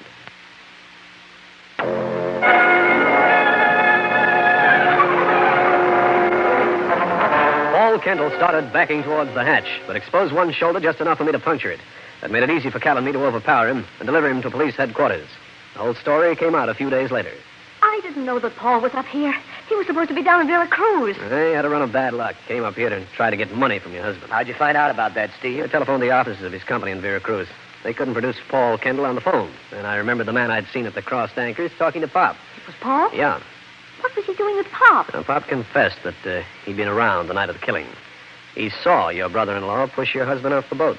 And didn't say anything? Paul Kendall promised him a job in Mexico, if he'd help him out. There was also Pop tried to scare Cal and me, too, by firing at us when we were aboard the Seafarer. Your brother-in-law will probably go to an institution for the criminally insane. Insane?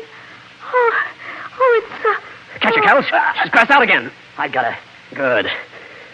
Take care of her. Hey, where are you going? Home, old boy. This is one time where you're left holding the baby. Steve Grainger again. You just heard one of the most interesting cases in my files. I'll have another one for you. So be around next time.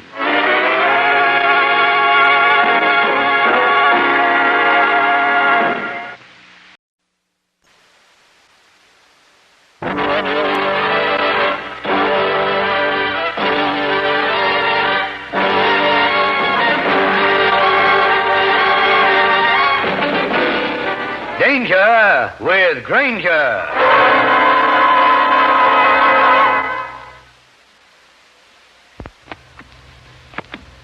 So, you're getting out today, huh, Skip? Yeah. I wonder what it'd be like if I got out. Maybe I could go fishing. I could even find myself a girl. You know, Skip, I haven't seen a girl in 11 years. Dames can be trouble. But you've got a girl. I've seen a picture. In color, even. Black curly hair and big brown eyes. Shut up. Have a smoke. Thanks. You playing that solitaire game again, Skip? I told you it's not solitaire. It's called patience. Yeah, I know. Gee, I can see you this afternoon, Skip. You'll be on Broadway. You're buying a new suit. You're eating a swell meal in a swell restaurant. You're even getting married. Cut it out. You're making me sick. Oh, but gee, you're a free man. Don't hand me that. I'm a con, remember? Every place I go, they'll be saying, there's Skip Lantry. You just got out of the pen. You sound like you didn't want to get out, Skip. I want to get out, don't worry. Because I'm going to get the guy who framed me into this joint, see? I wouldn't talk that way if I was you. You'll be back inside a month. Not me. I'm going to be smart. My first cellmate said that, too. He went out to get even. He died in this cell 4 years ago. I'm not dying in any cell. No. You'll be back, Skip.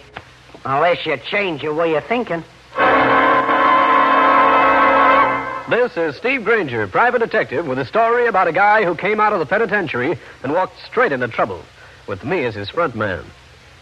In just a moment, I'll take you back to one of my most interesting cases.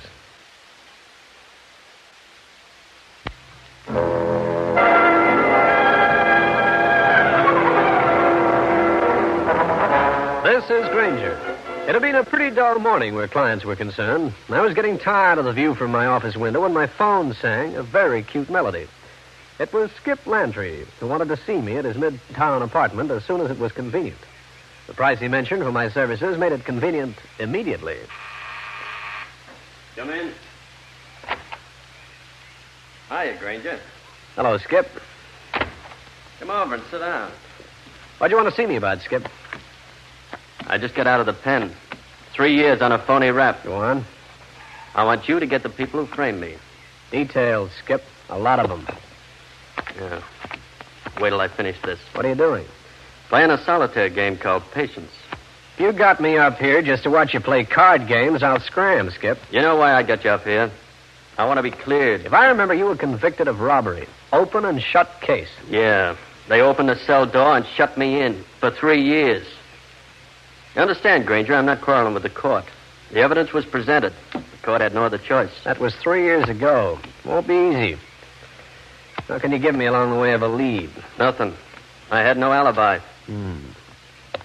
What'll you do now that you're out? Lay low until you find out things. I've got money in the bank. Now, how about it? I'll drop down to Center Street. Maybe I can get a look at the transcript of your trial. If I feel you're on the level, I'll go along with you. Okay by me. That's probably my lawyer. Come in. Well, Skip. Nice to see you out in the open again. Thanks, Kirk, for everything you did. Don't mention it, my boy. You're fortunate you didn't get a longer term because of your gambling activities. I know. Oh, this is my attorney, Kirk Masters. Steve Grainger. The private eye? I didn't know you two were friends. I knew him before. He's working for me. You don't need a detective. You need a job. I know what I'm doing. You get out of line one step, they'll lock you up again. You're on parole. Remember?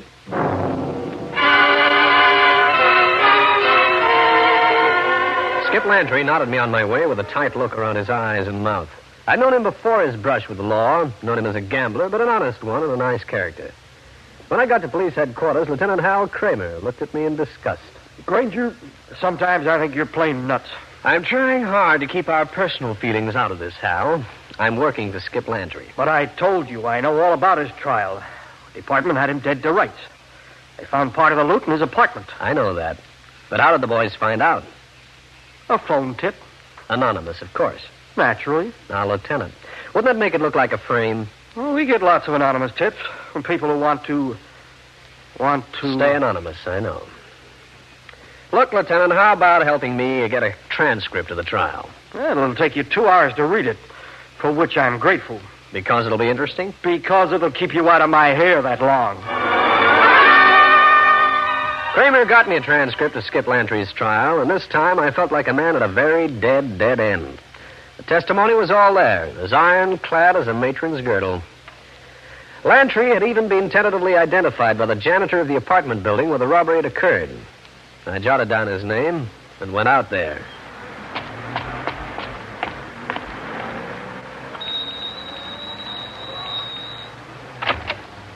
What do you want? My name is Grainger. You're Alvin Freedy, the janitor? Yeah? 3 years ago, you testified at the trial of Skip Lantry. What about it? You testified that you saw him, or somebody who looked a lot like him, come into the building here and go upstairs. Suppose it did. How positive are you that the man you saw was actually Skip Lantry? You expect me to remember something like that? That was 3 years ago. I'll go a step farther with you.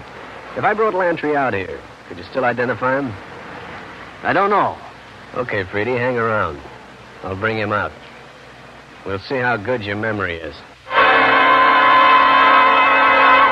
I'll continue with this interesting story in a minute.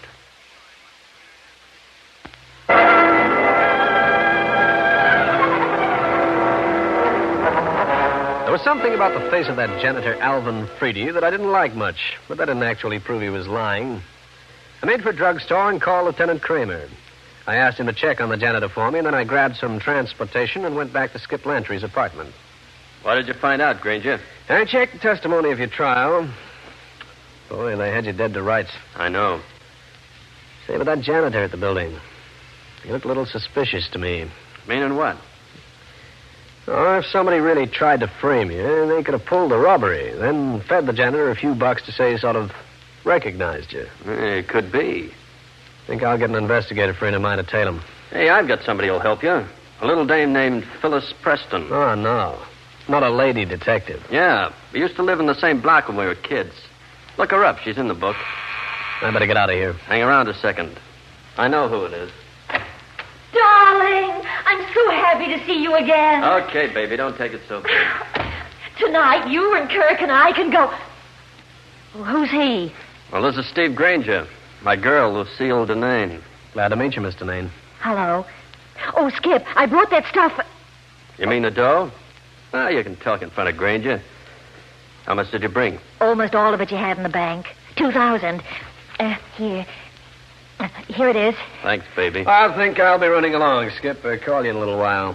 Going over to see the Preston girl? Yep. Get her number out of the phone book. She must still be listed. Okay. You'll be here if I call. I'm not going anyplace. I'm the patient type. I found Phyllis Preston's address, made my way over to a rooming house on the west side. I found a door.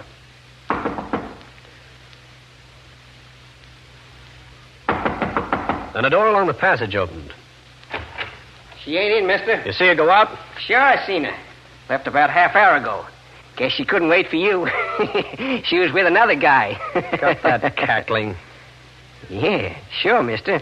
Didn't mean no harm. Know where she went? Well, I happened to hear the guy mention the Green Lantern. Thanks, chum. Think I'll drop down there. I wouldn't go there if I was you, mister. Not in that nice new suit. Never mind the nice new suit. Get back in your room. Take a look at yourself in the mirror. What for? See how much nicer you look with that mouth shut. The Green Lantern down the street 10 blocks was everything the name implied. A typical honky-tonk with the usual number of offbeat characters waiting for a chance to make a dishonest dollar. The owner was another socially minded girl I knew named George Slater. When I got inside, I looked around. There wasn't a girl in sight. The bartender remembered one going into George's office. Mind if I come in? I do. In that case, pardon me. Who do you think you are? Where is Phyllis Preston, Slater? I don't know, Grainger. Honest, I don't. You act like you're lying, mister. Let go. Where? In there. That room. Thanks. You can come out now, Miss Preston. Oh, thanks. This jerk lock you in? You don't think I was playing post office in there, do you? What's all this, Slater? You got the dame, so blow. I don't have to talk. Let her alone, you hear? And I mean permanently. Shut up. Here, pal. That's for nothing. Try something and see what really happens.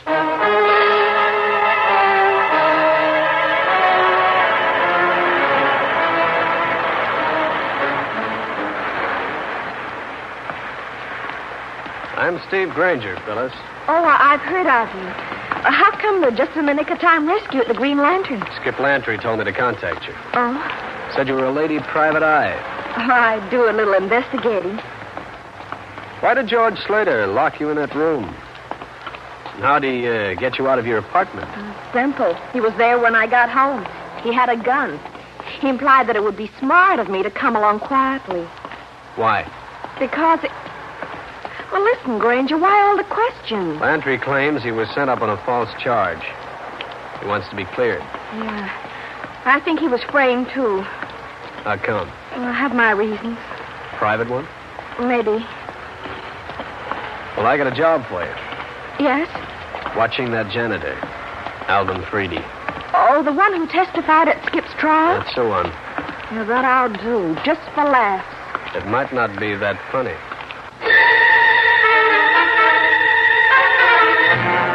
I told Phyllis Preston to be careful when she was checking the janitor for me. I dropped her off at her place.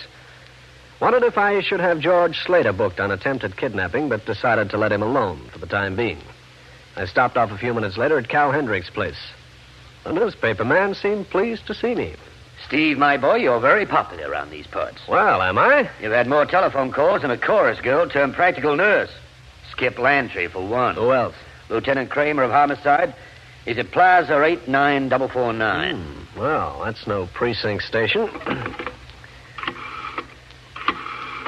The good lieutenant sounded like someone had ruffled his feathers. It's only his art form. I think his ancestors were all ostriches.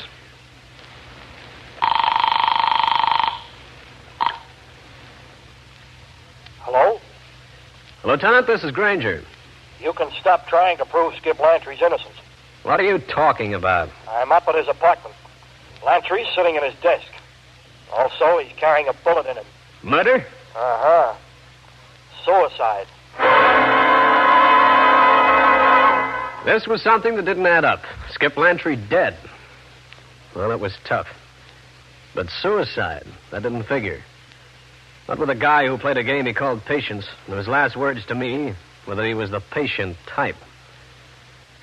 In just a minute, I'll bring you the climax of the case.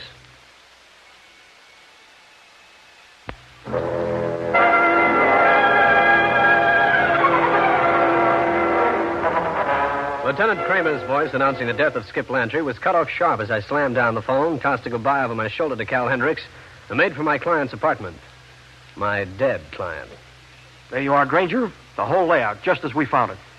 Doesn't make sense, Kramer. I don't care what you say. He must have thought you could never prove anything, so he shot himself. Where was the gun? On the floor next to his body. Did you go through him? Naturally. He had $2,000 in his pants pocket. Uh-huh. Man might be dead, but he's still my client. I'll leave everything untouched in this apartment for a couple of days. Grainger, this is an out-and-out case of suicide. It's as obvious as that 40-cent necktie you're wearing. Which is better than the 2-bit shoestring you've got holding up your Adam's apple.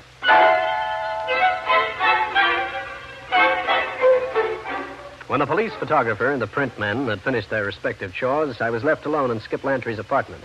I moved around, examined the dresser, the closet, etc. He was as neat as a pin. 1 second. Well, Mr. Masters. I was on my way back here. I met that police lieutenant. Is it true, Grainger? I'm afraid so. That's terrible. Yep. Did you discover anything that might have helped Skip prove his innocence? No, not exactly. I didn't think you would. I tried my best at the trial, and I couldn't get him off. You know his girlfriend?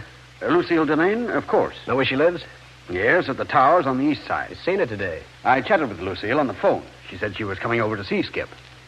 She did. By the way, did you handle all of Skip's legal transactions? For 5 years, yes. How much money did he have? A couple of $1,000. He spent nothing during his stay upstate. Okay, Mr. Masters. Think I'll lock up this place. Could I see you to the door? Just why did you remain after the police left, Mr. Grainger? Well, I have a theory. You, don't think Skip was murdered? It's entirely possible.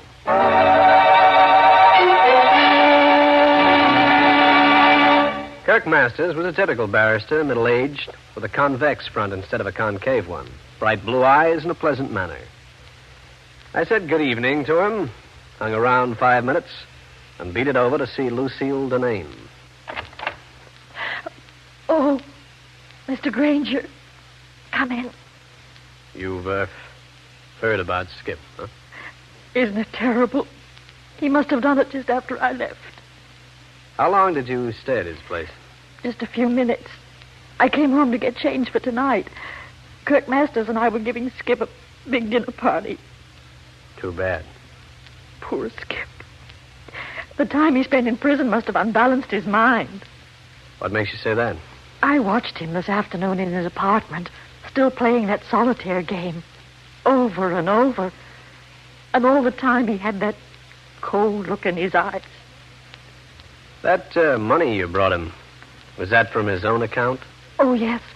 You see, Skip gave me a power of attorney while he was away. I see. But why are you asking all these questions? Well, I'm a funny person, Miss Denane. I don't like to take on clients and then have them commit suicide on me. But, Mr. Grainger... It hurts my reputation. I apologized for intruding and left Lucille Denane's apartment. There was a pay phone in the lobby of her place. I slipped a nickel down its throat and dialed Phyllis Preston. Hello? This is Grainger. Oh, you caught me just in time. I was leaving to keep an eye on the janitor. We're in trouble, Phyllis. Lantry was found dead in his apartment a little while ago. The police say it's suicide. Skip! Suicide? Oh, no, he'd never do that. I don't believe it. That makes two of us. Now, listen. I'm going to give you a little help watching that janitor. There's going to be trouble? I don't know. Meet me at Cal Hendrick's place. He's a newsman. I want him with you.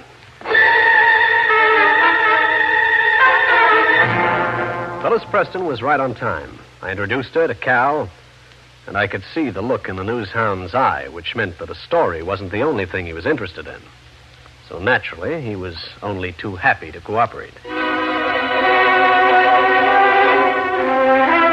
5 minutes later, I walked in the office of Lieutenant Kramer. I suppose you want to know about Freedy, the janitor. Precisely, old pal. He's been a janitor for 7 years. He lives alone in that basement apartment under the building. Police record? No. He's as clean as a dog's favorite bone. Oh, that's that. Also, the coroner will direct a verdict of suicide when Skip Lantry's inquest comes up in the morning.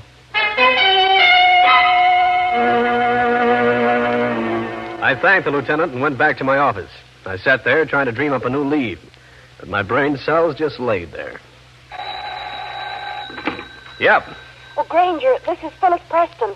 I'm calling from a store across the street from George Slater's Green Lantern. What are you doing down there? I told you and Cal to keep an eye on that janitor. Well, that's just it. He came down here. Did he? He came out again a bit later. And not long after that, Lucille Deneen went in with Kirk Masters, that lawyer. A regular gathering of the clans, huh? Well, what do we do? Stay there. I should be down inside a half hour. I slipped on my coat and hat, got a cab, and pulled up in front of the apartment house where the janitor held sway. Fortunately, he was the only basement tenant. I got some light on the subject and went through his place. When I came up with the records, I was amused at the fact that I could tell Lieutenant Kramer that the janitor was a bookmaker.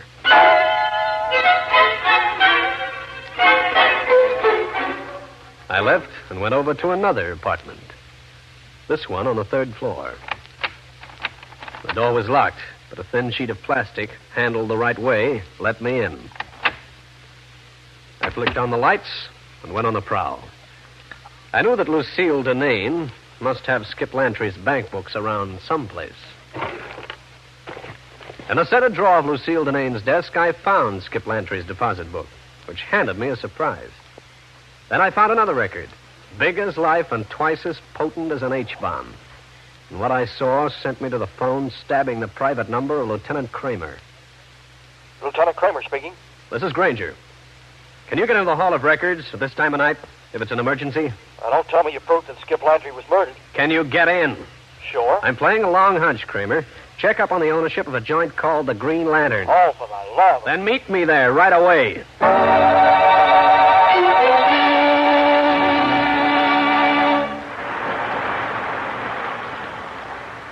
Over here, Kramer. Well, what kind of fairy tale is this, Grainger? I checked up for you. Kirk Masters owns a piece of the Green Lantern with George Slater. That's what I thought. Now listen, the Green Lantern must be a bookmaking headquarters. Slater's got a record, you know. He was a fence at one time. That's all we need. Let's go inside.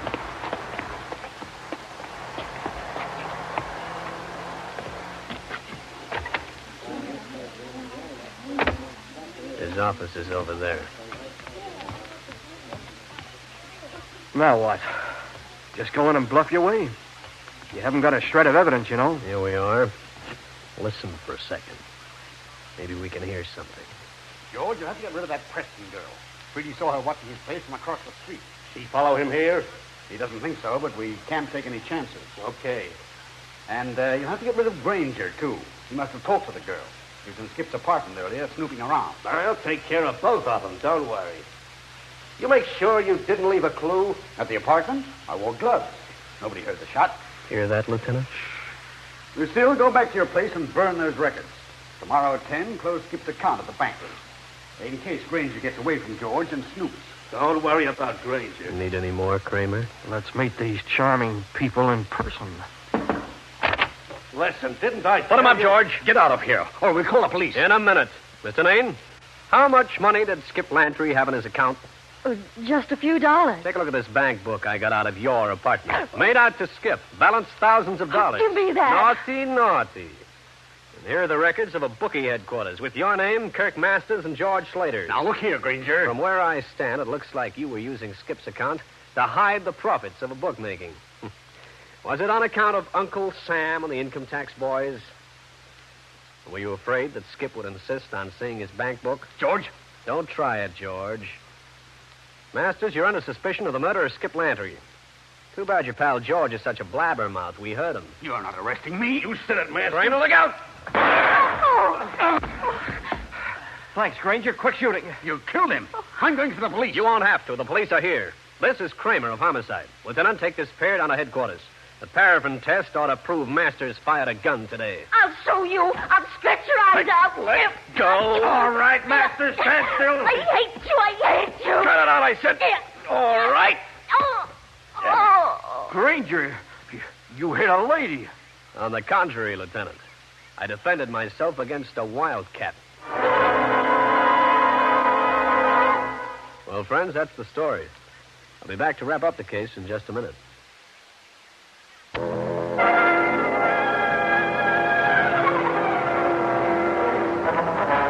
Kramer had the local precinct men come to the Green Lantern and take the trio to jail. They also rounded up the janitor, who was more than willing to tell his part in the bookie racket. Kramer was elated, but I was still puzzled about Skip Lantry. Why had he been framed in the first place?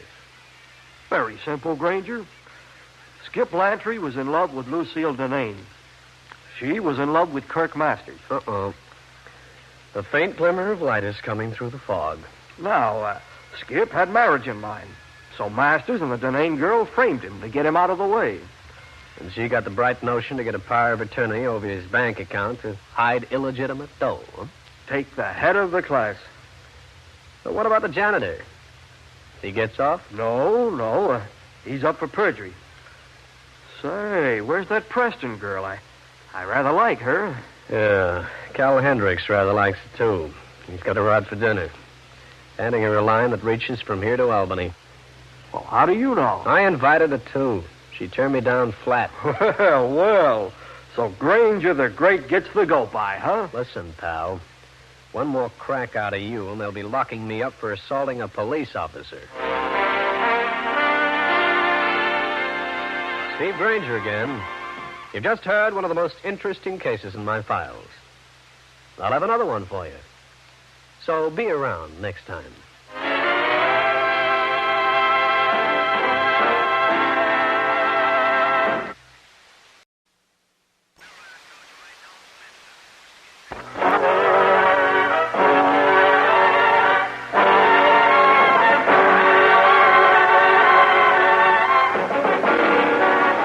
Danger with Grainger.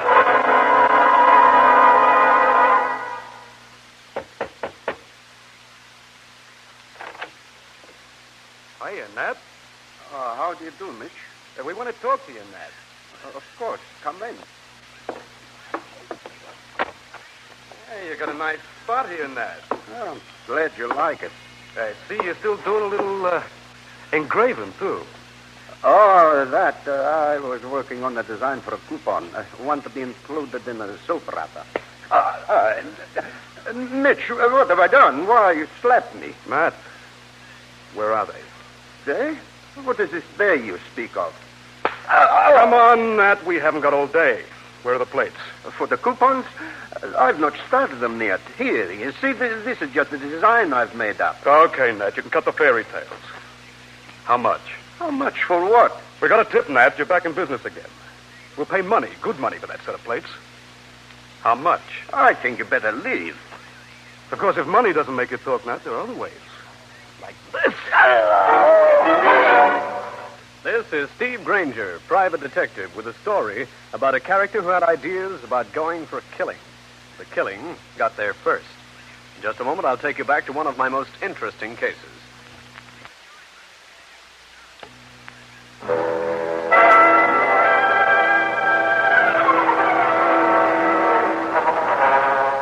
This is Grainger. I was seated in my office, feeling calm, peaceful, and full of goodwill. Why not? The rent had been paid for 2 months in advance, and nobody had been using my torso for a target lately. I had plans for a pleasant evening. But the plans disappeared in the shrill of my phone. Hello. Steve, Grainger. Yeah? Who's that? This is Ned, the printer. What's wrong, Nat? Come down here right away. 2410 East 13th, in the basement. And bring a doctor.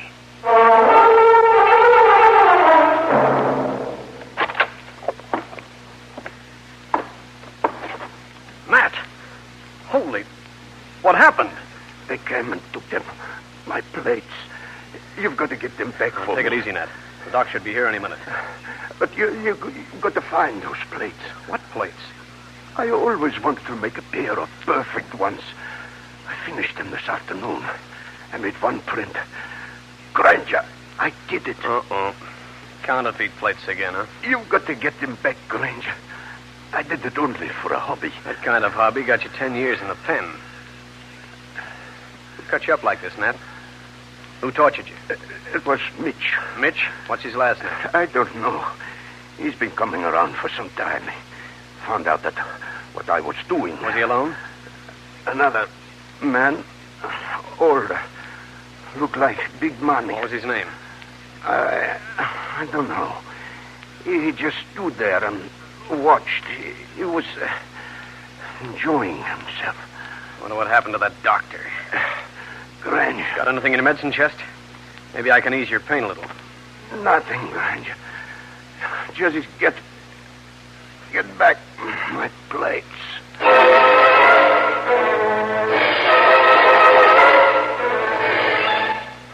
Nat the printer closed his eyes for the last time.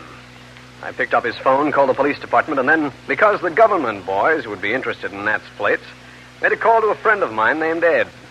He was there in 5 minutes. Hey, somebody really gave it to him, didn't they? Yeah. Before he died, Nat mentioned one name. Mitch. Mitch. That doesn't mean much. He say anything else? He mentioned there was another man in the party, an older guy. Looked like he had money. No names. Right. You look around this place? No, I thought I'd wait for you. It'll be your baby if the man who stole those plates starts using them. Another day, another counterfeiter. Well, fellas, you find out anything about the crime? Who are you, Bud, and how did you get in? Oh, I'm with the news. I heard there might be a yarn down here. Well, there isn't. Oh, now, don't give me that. Aren't you a government man? I said there is no story down here. And the guy on the couch. It looks like he's suffering from murder. Look, Bud, get out of here. We've got a lot to do. My paper won't I'm like not worried this. about your paper now. Will you beat it? Yeah, sure, if that's the way you feel. See it. Hey. Aren't you Grainger, the private eye? So what? Well, must be quite a deal. The cops, government men, even a private eye. Goodbye.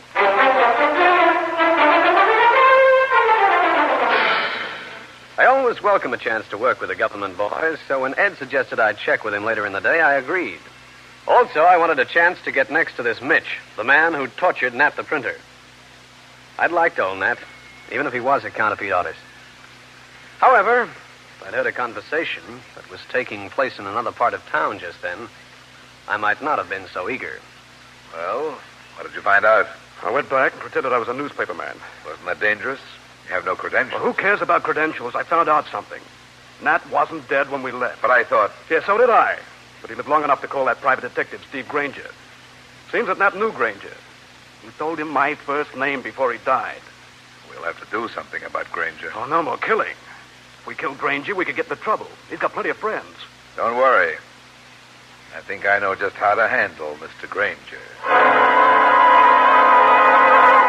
I'll continue with this interesting story in a minute.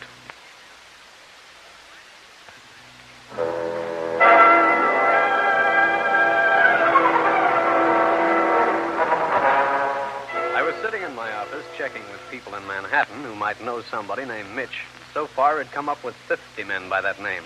None of them the right one. Then the man walked in. Strictly Wall Street. Gray business suit, Homburg, and $1 million worth of aplomb. Mr. Grainger, you have been recommended to me.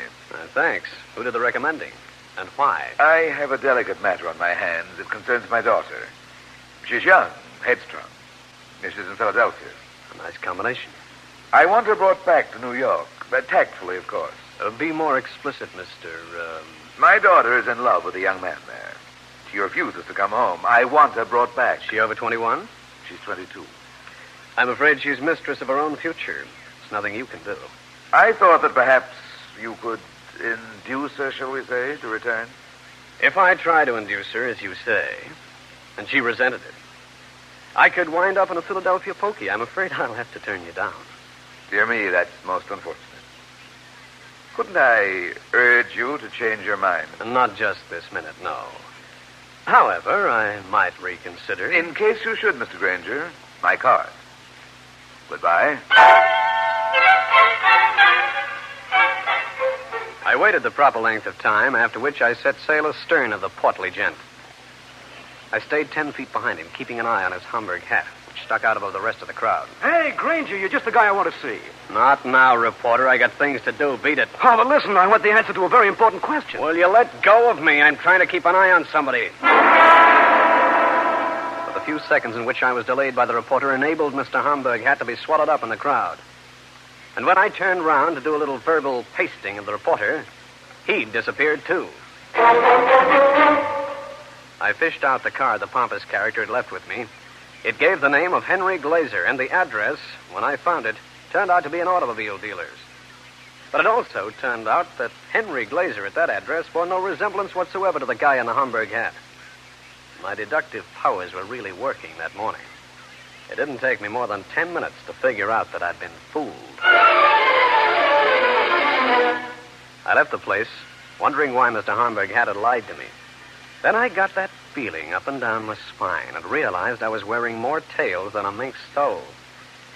I couldn't catch a glimpse of my follower, but I decided to make a small detour on my way back to the office and call in on my friend Cal Hendricks.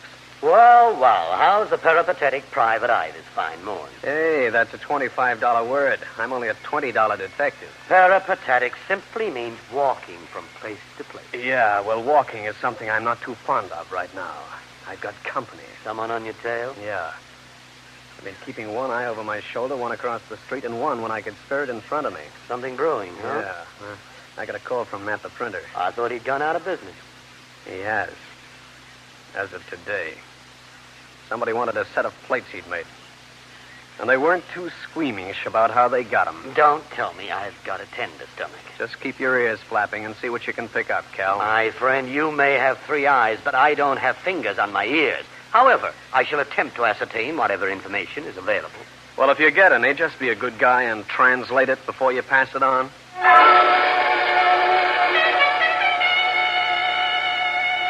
I was feeling kind of dizzy from Mr. Hendricks' verbal gymnastics, so I nearly walked straight into the lobby of my office building without looking. It was lucky I didn't, because the lobby was currently being inhabited by someone I didn't want to meet, one of the local gun boys. And it was a cinch I was his target for today. I beat it round to the back entrance, hoping there wasn't another one stashed there. There wasn't.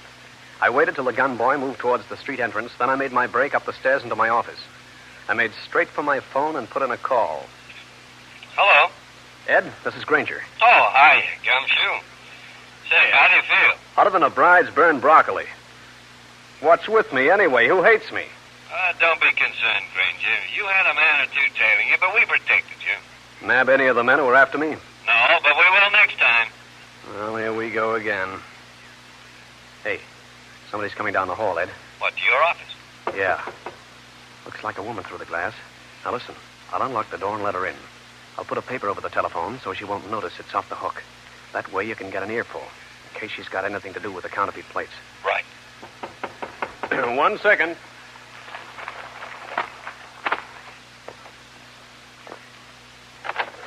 Let me in quick. Sure, baby. Why did you lock that door? Well, for my own protection. What's on your mind? There was something stolen today from a man named Nat. Do I make myself clear? You're doing the talking. Would you like to get back what was stolen? Little lady, before this RO shenanigan goes any farther, let me explain. I'm not the literate type. Any talking you do, do it in simple, direct words. Now, if by what was stolen you mean counterfeit $20 plates, say so. Well, suppose I do. I don't want to suppose anything. You came up here. You do the talking. Very well. Would you like to get back the counterfeit plates? Have you got them? No, but I can arrange for them to be handed to you tonight. Just what part do you play? I'm just a messenger. Okay, beautiful. I'll take those plates tonight. If you hand them to me in person. Be down at Pier 7. You know where that is? Off Cortlandt Street. Yeah. And it's plenty dark down there. You won't be hurt. Be there at 8 o'clock. That's a large pier. Any special place? Directly in front of the entrance. That shouldn't be hard to find. Thanks. I'll see you then. And by the way, the people who sent me told me to tell you this. Don't tell anyone where you're going. I wouldn't dream of it. Good. I'll see you at 8. By the way, who are you? Nobody. Till tonight, Mr. Grainger. The friendly type. You still there, Ed? Yeah, I got the lot. And don't worry. We'll get those birds. Tonight.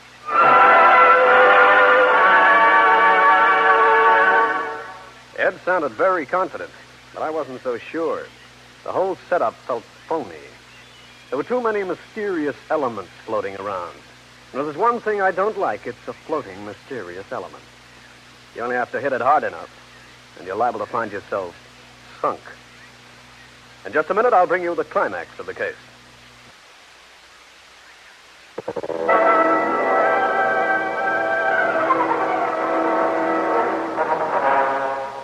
I hung up after talking to the government man, feeling that maybe his confidence was not misplaced. Maybe tonight would tie up this peculiar business of the missing counterfeit plates. But just as I was thinking these happier thoughts, my door opened. Grainger. Oh, so you came back.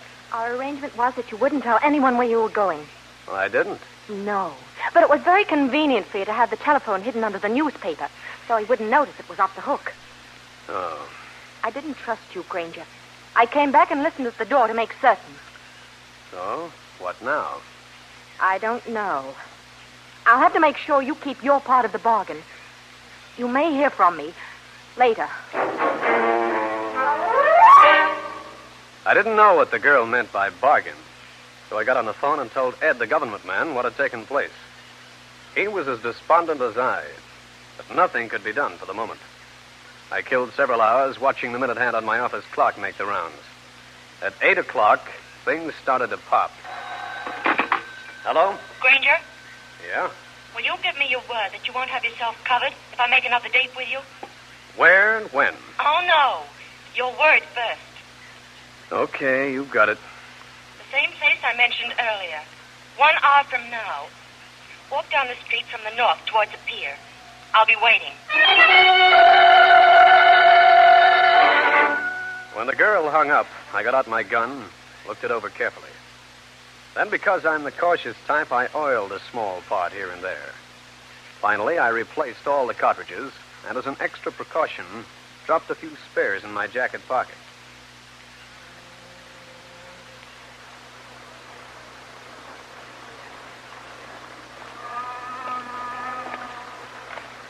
Pier 7 was occupied by a freighter wearing rusty sides, dribbling a small plume of smoke from a stack and dirty water from her sides.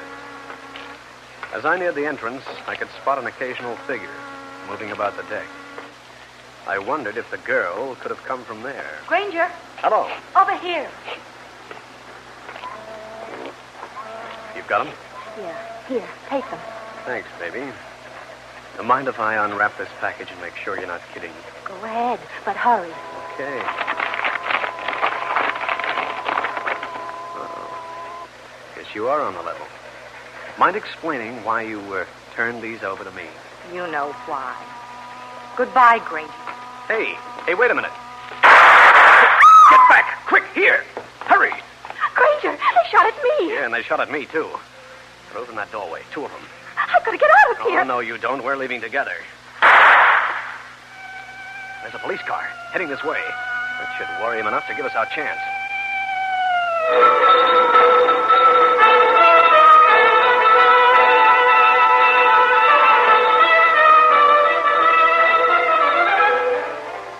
As the police siren came nearer, The guys hidden in the doorways stopped shooting. We took a chance and beat it round a corner. We're lucky enough to pick up a passing cab, and 10 minutes later, we were in a secluded booth in the back of a midtown restaurant. Now, baby, what's all this about? Your pals tried to shoot you down. Why? I don't know. Honestly, I don't. I did everything the men told me. Who are these men? How come they told you to come to me? They said that you were holding my uncle, that you wanted the counterfeit $20 plates, that if I gave him to you, you'd let him go. And who is this uncle? Uncle Nat. Uncle Nat? You mean Nat the printer? Of course. Baby, don't you read the newspapers? Why? Nat died this morning in his basement apartment on 13th Street. He'd been tortured, then knifed. They said that... When you say they, is one of them an older man who wears a gray business suit and a Homburg hat? His name isn't Glazer. How did you know? And the other one, is he called Mitch? Yes. The police want Mitch, little lady. He's the one who killed your Uncle Nat. Nat told me before he died. You're not lying. I can prove that. Then why did they give back the plates? And why did they shoot at me?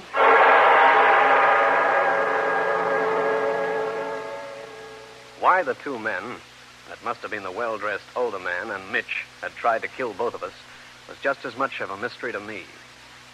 Rita Swanson and I got another taxicab and went down to Church Street to see Ed. First, he printed a counterfeit $20 bill from the plates I gave him.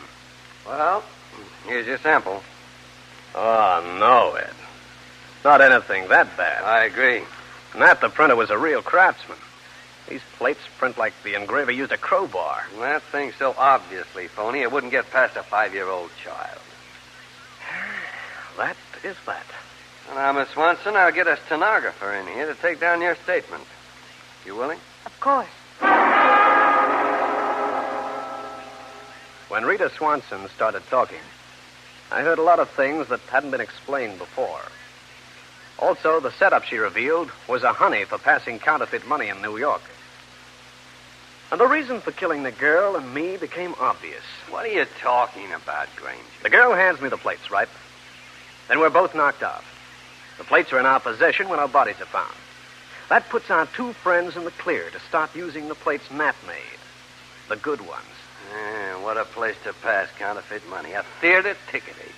How'd they get away with that? Requires a license, you know. Yeah, one of my men's checking the license bureau now. 5 will get you 10. They're not licensed. They never stand investigation. Yeah, well, that's not what bothers me. But how to get them start passing the bills does. I think I've got it, Ed. Miss Swanson and I are at Bellevue Hospital. Condition critical. Guards at door. Go on. Issue a bulletin to the papers. All of a sudden, we both take a turn for the worse. We die. That disposes of the only 2 witnesses. Yeah, get on of it right away. And tell the newspaper boys I don't mind dying. On paper.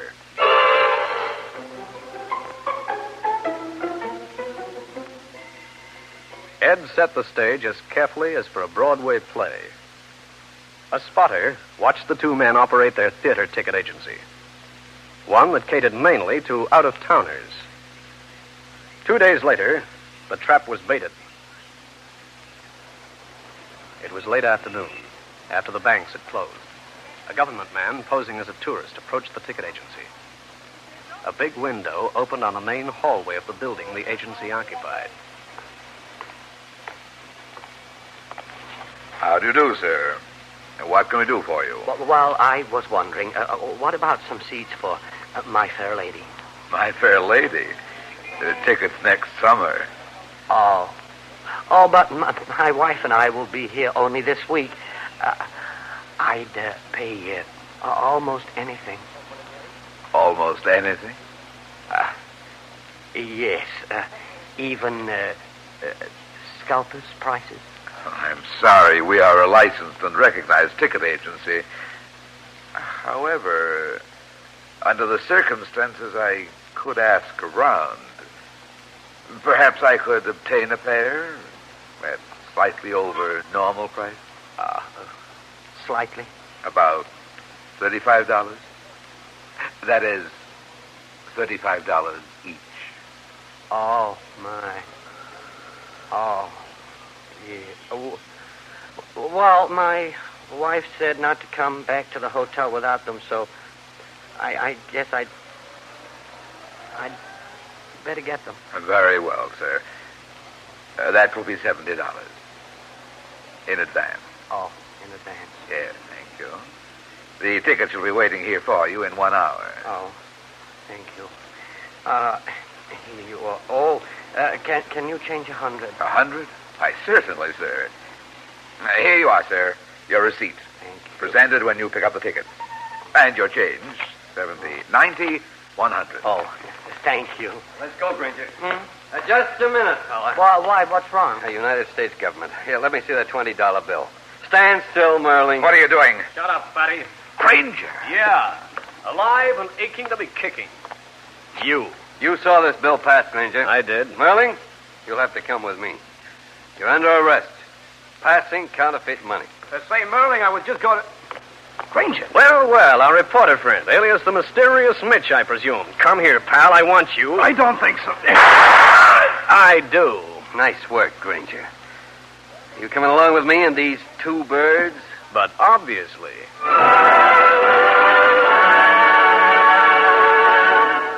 Well, friends, that's the story. I'll be back to wrap up the case in just a minute.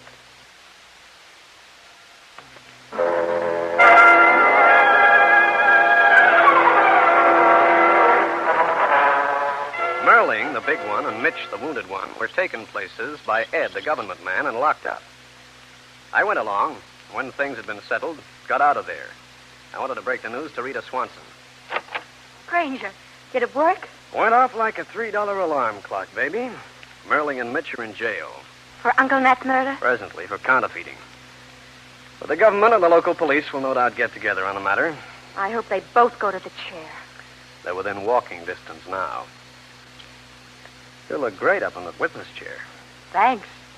Yes, sir. You'll do all right. I'd feel better if I were occupying another chair right now. Another chair? Where? In a restaurant. I'm hungry. Oh, I think I get it. And I'd just love to have you with me. I know. Paying the check.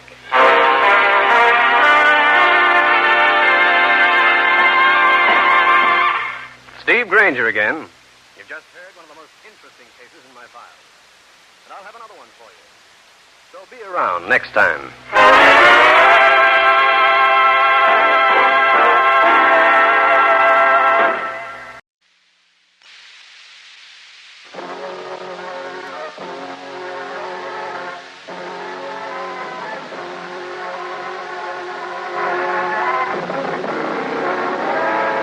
Danger with Grainger.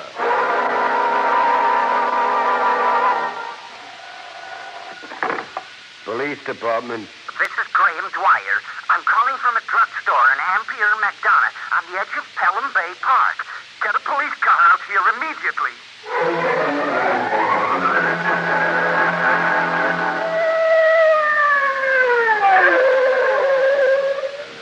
Oh, here I am, officer. I'm the man who called. You said something about bodies? Yes, I was walking along one of the drives. I found them in a car. Get in, mister. Show us where. It's this road to the right, a red convertible. It's parked right along. Oh, there it is, just up ahead.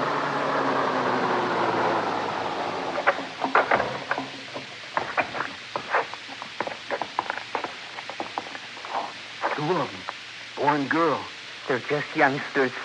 Both been shot. How'd you happen to find them, fellow? Oh, I told you. I was walking here in the park.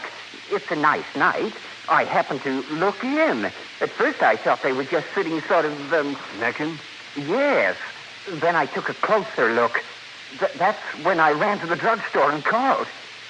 Hey. What's the matter, officer? Hey, we're in for a lot of grief.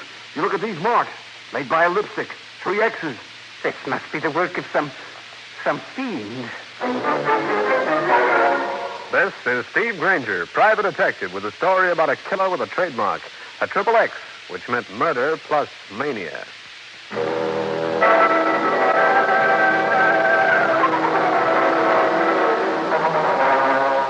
This is Grainger. I was sitting in my office reading the paper, an account of a twin killing in Pelham Bay Park the night before.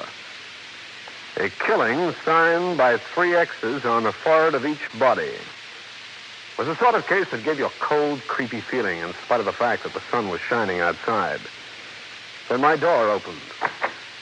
Mr. Grainger. Mr. Grainger, I've come here for help. I need you. Well, sit down, ma'am. Thank you. I'm Martha Morton. I want you to try to exonerate my son, John. Why, what's he done? You haven't read that entire story in your paper, Mr. Grainger, or you wouldn't ask that. What? John is in jail. He's under suspicion of being a 3X killer. But he couldn't have committed those murders. I know he couldn't. Why not? Well, he's just not that sort of boy. I know I've not been able to give him all the time he should have had. But he's not the kind of boy to do anything as horrible as that. You could be wrong, you know, Mrs. Morton. No, I'm not wrong. That's why I want your help. Okay, I'll drop down and have a talk with him. I see he's being held downtown. Oh, Mr. Grainger, please, if you... Take it easy, Mrs. Morton. If he's innocent, he won't be convicted.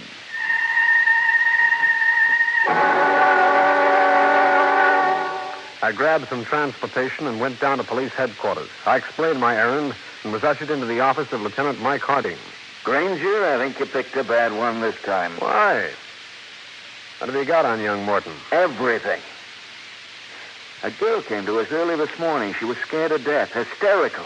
She wanted protection. From whom and why? The dead girl and boy were both friends of hers. They all had a date last night. The dead girl forgot about a second date she had with the Morton boy. Both boys showed up. They tossed a coin. Morton lost.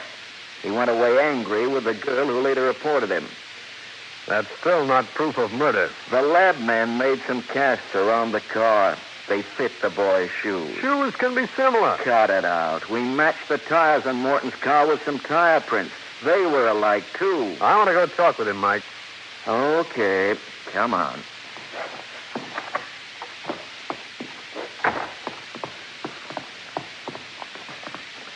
How's the kid impress you? Oh, looks like a nice boy. But I've seen angel-faced killers before. Did Mother hire you? Yeah. She's nice, too. Yeah. Oh, this is his cell. Right.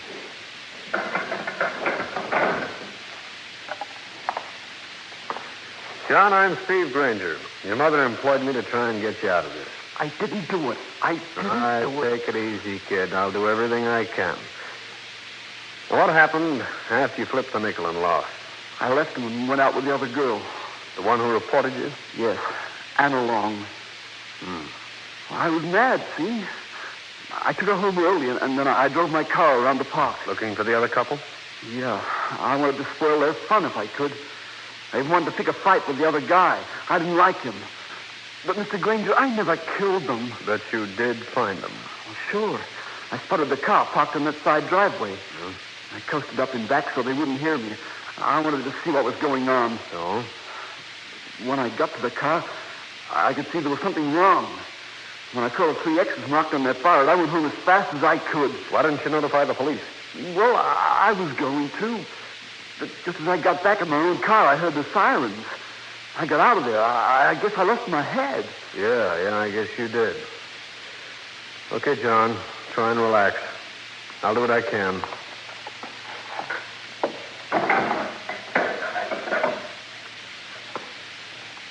Harding, I think you've got the boy wrong. He's got a pretty straight story. But no witness. Did you paraffin his hands? Granger, you stick to your business and let me stick to mine. I know the routine. Okay, no offense. After all, he's the logical suspect, isn't he? Yeah. Maybe too logical.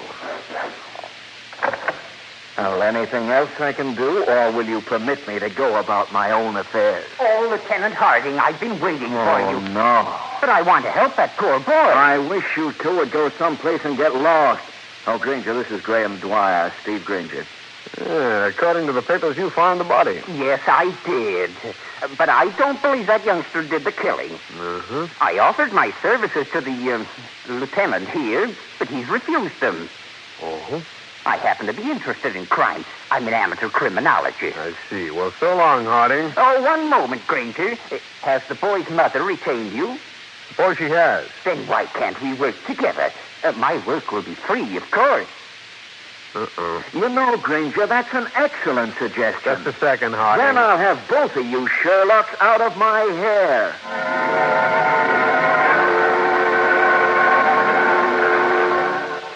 I got away from Graham Dwyer by simply telling him to get in touch with me later at my office, a place I'd try not to be at that time. I nodded so long at him, left the building, and grabbed a cab uptown.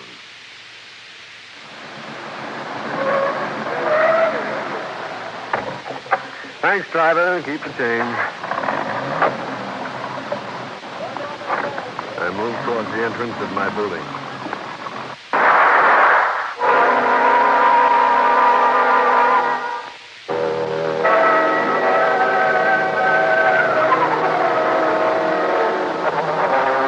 When the shots came, I dropped to the sidewalk fast. You got to be pretty fast on the fall in my profession. I lay there waiting for some more shots, but they never came. Only the sound of a car roaring off. I could look at the license plates and made it in a hurry to my telephone. Harding speaking. This is Grainger. Listen, the guy just took a pot shot at me from a car. I got the license number. Can you check the owner for me? Sure.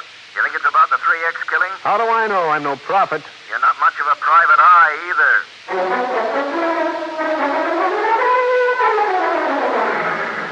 While waiting for Harding to call back, I studied the newspaper account of the 3X killing. The police had only one suspect, and that was John Morton. I hoped I could dig up an alibi for him because the law was going to be tough about this. I'd got the address of the girl who'd put the finger on John Morton. Her name was Anna Long. I decided a talk with her was in order. Anna Long lived on Colonial Avenue, adjacent Pelham Bay Park. I phoned, told her I'd be out.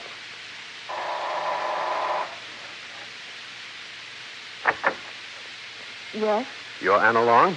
I'm Steve Grainger, the man who phoned. Oh, yes. Come on in, Mr. Grainger. Thanks.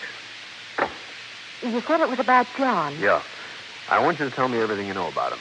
Well, he always acted awfully sweet. I liked him. Then why did you report him to the police? That night he was sort of different. He wanted that date with Nell, and he was terribly upset when Tommy showed up. Did he make any threats?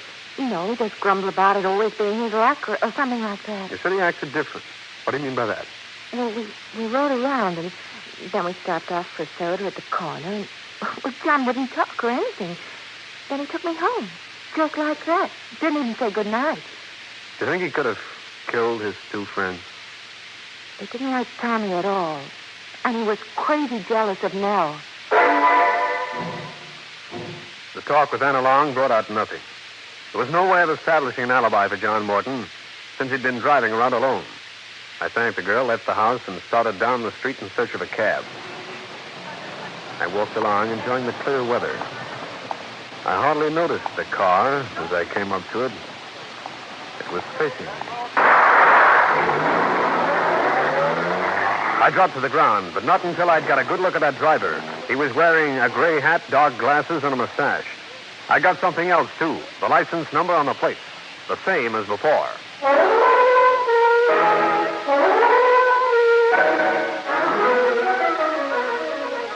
Well, Harding? Sure. I've got a make on the car for you, Grainger. Thanks. You took your time about it, didn't you? What's the matter, Gumshoe? Nervous? I just don't like being shot at.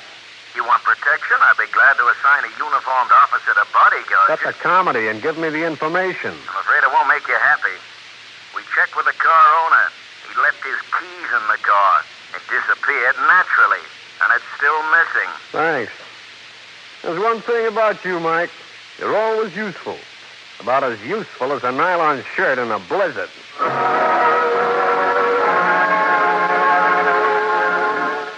As I hung up the phone, a thought struck me. The man who'd fired at me from the car had fired high.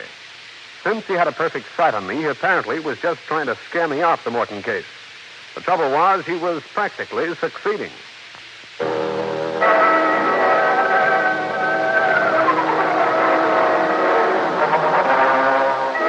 On my way back to my office, I passed pretty near to Cal Hendrick's place.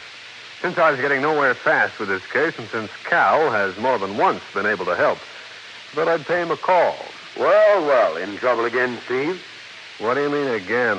I'm just a sucker for strife. Read about the 3X killer, Steve? I'm working on it. That Morton kid? I don't think he did it. Thanks. You're my first friend today. A kid like that might kill in anger, but when they start marking their corpses with 3 X's on the forehead, Look for a psychopathic murderer. You'll just point him out to me. I can save Mrs. Morton a lot of heartbreak. This is one time I can be of no help. I thought I'd probably find you here, Grainger. Well, the boy lieutenant from homicide. All right, that's enough, Hendricks. Here you're holding an innocent kid for murder. Now, look here. Don't needle him, Cal. Lieutenant has high blood pressure. What do you want with me, sir? That Graham Dwyer, remember him? He said that now you and he were working together, you'd have a startling revelation to make by morning. Oh, he said that, did he? Is it true? No, Mike. It'll make you feel better, it's not. Thanks. Even if my feet are sore, that no was worth the trip up here. I left Cal's place, went to my office, and reported to Mrs. Morton. While I couldn't encourage it too much, I could insinuate I was getting a break on the case. At midnight, I got it.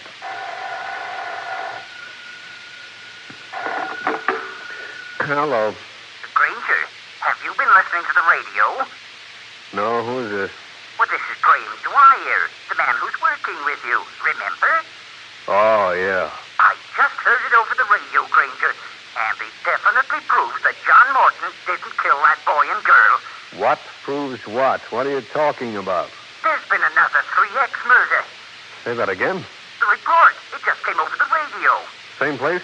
Pelham Park? Sure. At this time, it was only a woman. Only, huh? She was shot once, and the killer marked 3 X's on her forehead with a lipstick. I've got an idea. I'll come over and pick you up, and we can go right out there. There's no sense in doing that, Dwyer. By this time, the police have removed the body. And the examination will be over. Well, just the same, it does prove that the boy didn't commit the murders. Okay, I'll get dressed. Go down and get him out. If I can. Excellent. I'll be over at your office first thing in the morning. Why? I'm going to help you catch the real 3X killer. Wow, thanks. Thanks a lot. I hung up on that nauseating prospect and mulled this latest development over in my mind. Then I got into my clothes and went down to the morgue. Lieutenant Harding was there ahead of me, as ugly as a bear with a singed tail. I might have known you'd show up. Sure. It's sort of clear as my client's son, isn't it? Don't be in such a hurry. Have you identified the murdered woman? In her purse, she carried a driver's license, a hotel credit card, and a birth certificate. Now, have we? Don't be so grumpy, Mike. This means you'll have to release that kid. Yes, his mother will be down here with a writ. I'll have to let him go, but that doesn't mean he won't still be under suspicion. Find any clues in the park? Footprints. Millions of them. Made by the curious public as they trampled the place like a bull ring. Anything of the dead woman's effects? No. Newspapers are going to get on you. Aren't they, Mike? Grainger, don't needle me. This isn't funny. Murder never is. At 10 the next morning, I was reading the account of the latest murder when my pal walked in.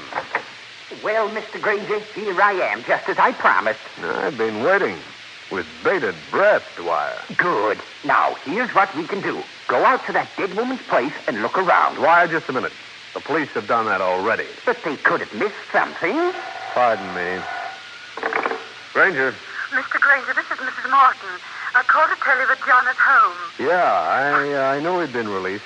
I'm so happy. I don't know what to say, Mr. Grainger. Let me advise you, Mrs. Morton. Keep John where you can watch him for a while. The police still have him under suspicion. I shall. I'm sending you a check in the mail. Don't bother. I didn't do a thing. But, Mr. Grainger... The real killer cleared your boy. Goodbye. That was Mrs. Morton? Yeah? I knew that boy wasn't guilty from the very first. The real 3X killer is a clever man, not a kid. Now, why don't we go out to that woman's place? I want to, but I can't, Dwyer.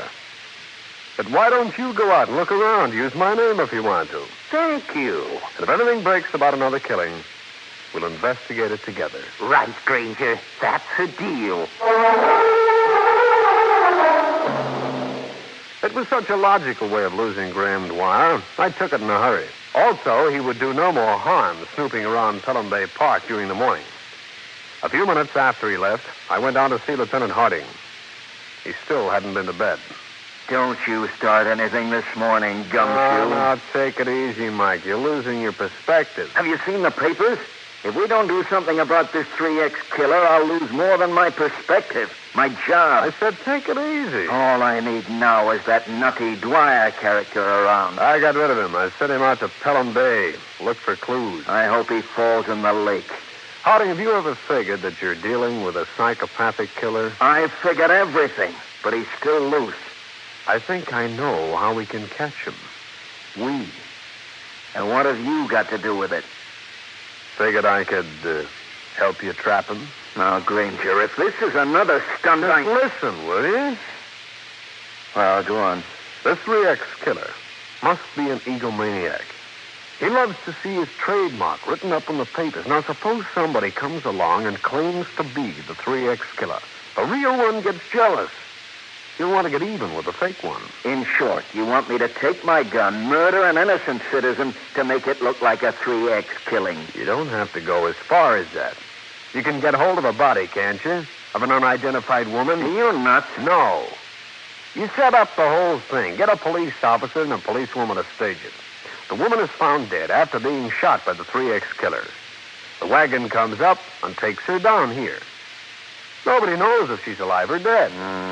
And in the meantime, the real 3X killer pops up in Times Square. It's a chance you'll have to take. Me? I thought it was going to be we.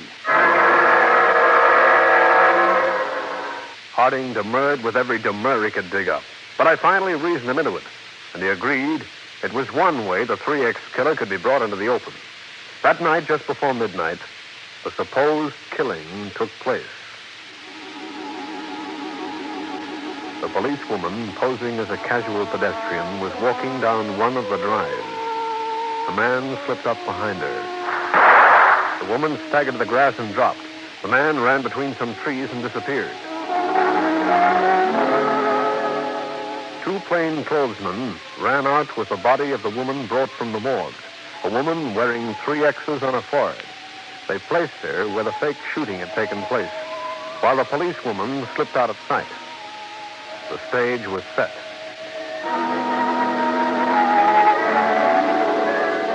Just as Harding and I had planned, the radio at midnight came out with the news that another 3X killing had taken place.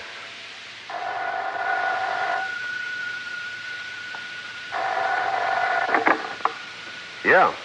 This is Graham Dwyer. Have you heard? I was just going to call you. We're going out there. I'll pick you up in 5 minutes.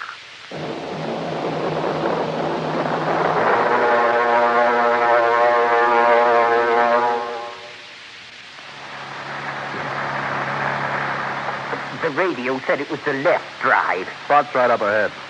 See the police cars? My, this one really attracted a crowd. Pull up here. We can walk.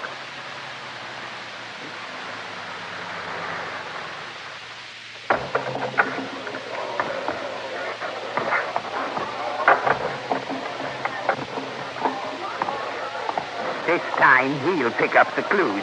We can come up with the 3X killer. Don't be too sure. Oh, see, Lieutenant Harding's on the job. Yeah, that poor guy hasn't slept for 3 days. You say you're walking right along here? Yes, officer. Oh, hiya, Lieutenant. Ranger, don't tell me you're... Now, what did you bring him along for? We're going to find the 3X killer for you. You're going to mind your own business or be locked up. You can't do that. I'm a law-abiding citizen. You get in our way, you'll be obstructing justice. Now behave. You, mister, go on with your story. Well, I was quite a ways down the drive when I heard the shot. You see the man who fired it? I think so. Good enough to describe him? Yes, I believe so. He was wearing a dark suit. His hat was gray-colored. He had a decided limp. Anything else? He ran over into those trees.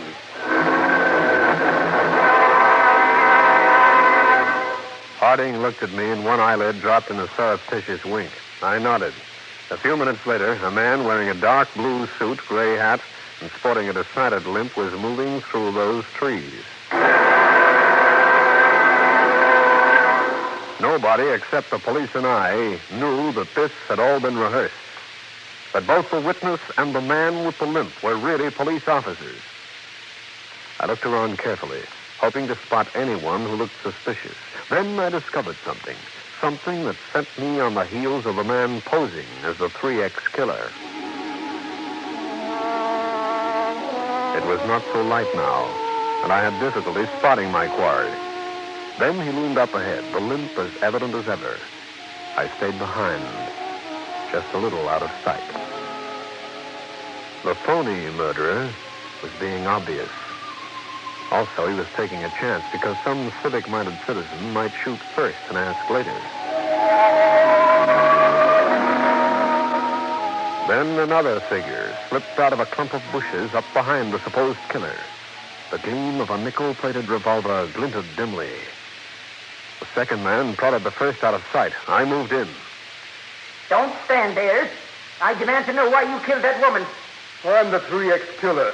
Okay, you caught me. Take me back there. You're the 3X killer. That's fantastic. The real 3X killer is clever. His murders are committed without leaving traces. You're a fumbling fool. I'm the 3X killer. You're not. This wasn't planned as the 3X killer plans. This was stupid. The 3X killer's intelligent. He uses reason. Look how he framed that boy for the twin killings in the car. That took reasoning. Yeah? You're a fake. You're trying to cash in on the publicity the original 3X killer got. You were jealous of his success. You're the cheapest of all people. You're an imitator. How do you know? Because I happen to be the original 3X. It was I. Do you understand? Okay, Dwyer. Put down that gun. So you found me, Grainger. You knew all the time, didn't you? Drop the gun, I said. Not until I take care of this feeble fake. I'm going to...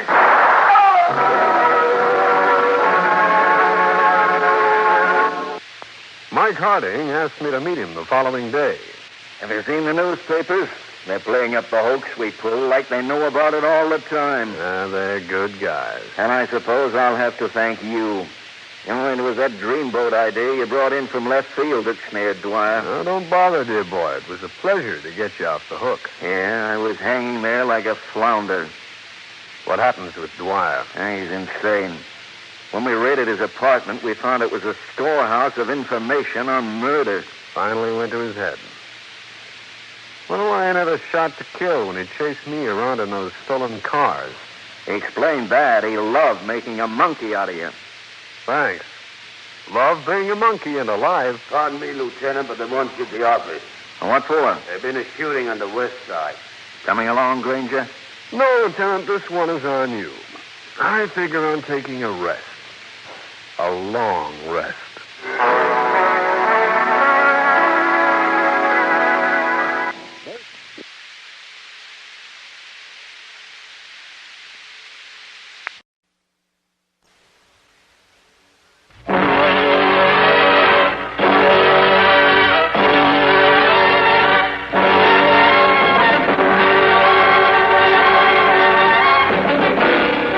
Danger with Grainger.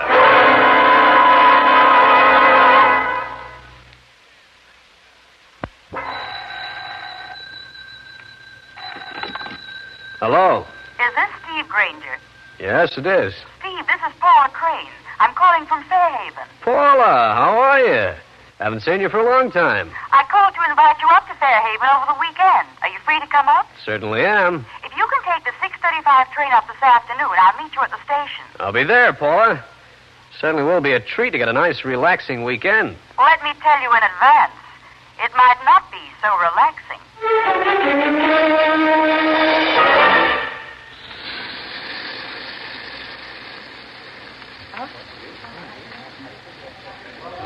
Grainger, over here. Oh, hiya, Paula. Wonderful to see you again.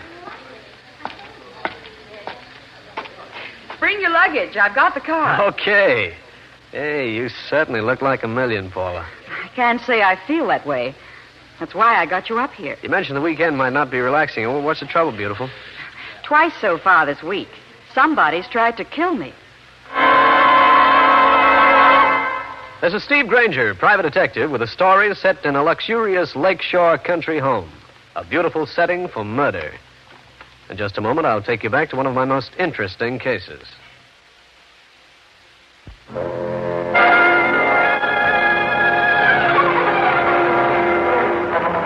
Paula Crane, who had invited me to spend the weekend with him, was a girl in her late 20s, strictly the Park Avenue type, the kind the columnists refer to as glamorous. In shorts on the top, she could cause the average professional swimming suit advocate to go back to the old-fashioned night dress. And this was the girl whom somebody had tried to dispatch from this weary world 2 times. I made her pull the car up before we got to her place. Now, Paula, let's hear about these 2 attempts on your life. Well, the first was about a week ago. I got up early to take a swim in the lake, and I was about halfway across to the little island in the middle of the lake when I heard a shot. And there was a splash in the water near me. Uh-huh. I dived under, stayed underwater as long as I could, then made the island and hid in some bushes till I saw my mother and Richard come down to the beach on the mainland. Who's Richard? Well, when Father died, Mother remarried a man named Arthur Loomis. He had a daughter, Anne, and Richard is Anne's husband, my brother-in-law. They're all up at the cottage just now, except for my stepfather. He's away on a business trip. Now, let's get back to the shooting. What happened after you saw your mother and Richard on the beach? I waved to them. Richard called out and asked if I wanted him to come out and row me back. I said no, and about an hour later, I started to swim back to shore. That was when the other shot was fired at me. I see. Well, let's get this car started. Seems to me that the sooner I take a look around Fairhaven, the better.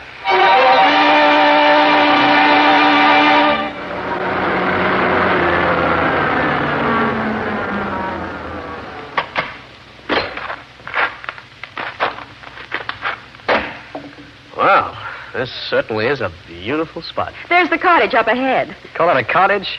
Looks like a country club. See, how many rooms have you got in that hotel? 15.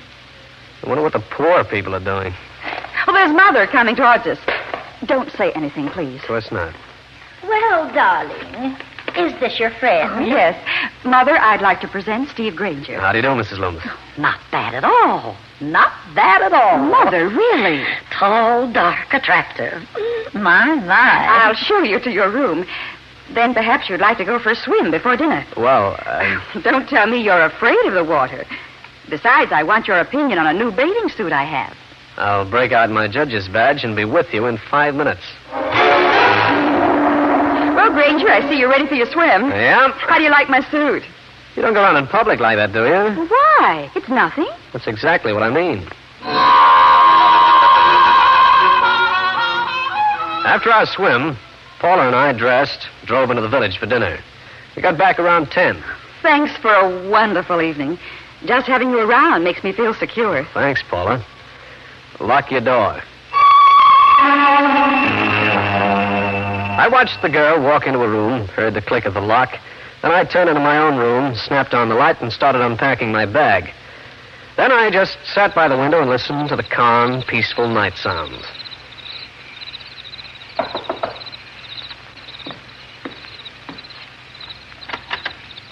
Why, Paula, I thought you were in bed. Come to my room, please. Right. Be quiet. I don't want to awaken anyone.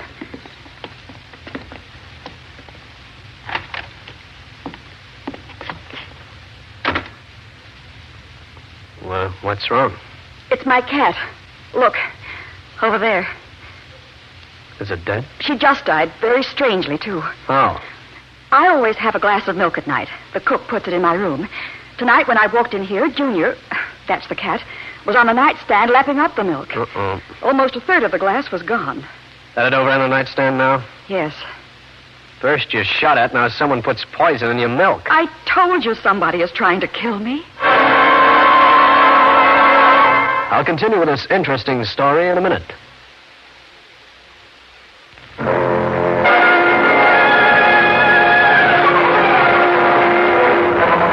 This was not exactly a pretty situation. Paula's cat lying stiff on the floor of her room. I tell you, curiosity killed the cat, but this one got his by being greedy and diving at the milk left for his mistress. Paula broke out one of the cars, and we drove into the village to the drugstore. Luckily, it was open. The druggist, who fancied himself as a chemist, made a quick check on what was left of the glass of milk. He came back wearing a face as sober as a pallbearer's. Miss Paula, there's enough arsenic in this glass to kill off a whole family. It was a pretty scared girl whom I drove back to the cottage and saw into her room, making a careful check of the room first. I warned her to keep her door locked. Then I went poison hunting. This was one of the 4 bathrooms the house affected. I went over the medicine chest from aspirins to tooth powder. No poison of any kind. I made the rounds of the remaining 3 bathrooms. They were as empty of poison as old Mother Hubbard's cupboard. Down in the kitchen, I went through all the cabinets from apples to apricots to anchovies. No arsenic. Through a window, I noticed the garage and went that way.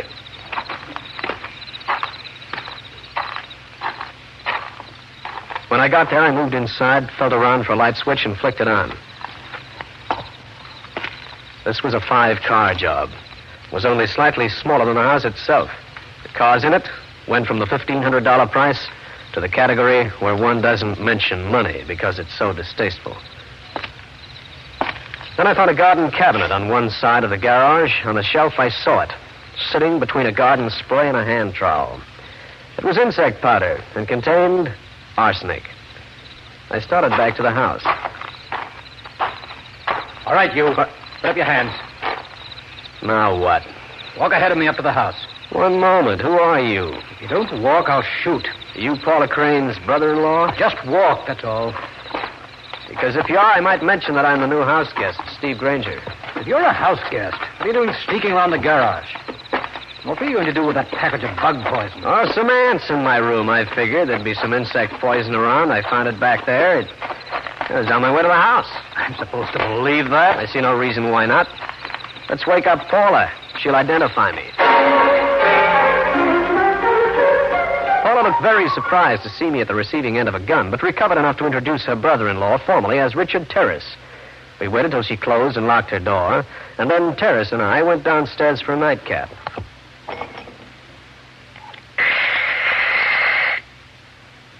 You are Grainger? Oh, thanks. I'm sorry I acted the way I did. Oh, forget it, will you? You see, I've been perturbed recently. I'm a very light sleeper, and there have been prowlers around. You seen any of them? No. How long has this been going on? Oh, for about a week. Well, I'm going to bed. How about you? Yeah, me too. Oh, want me to give you a hand with that bug poison? No, thanks. Sure, I can take care of that matter myself.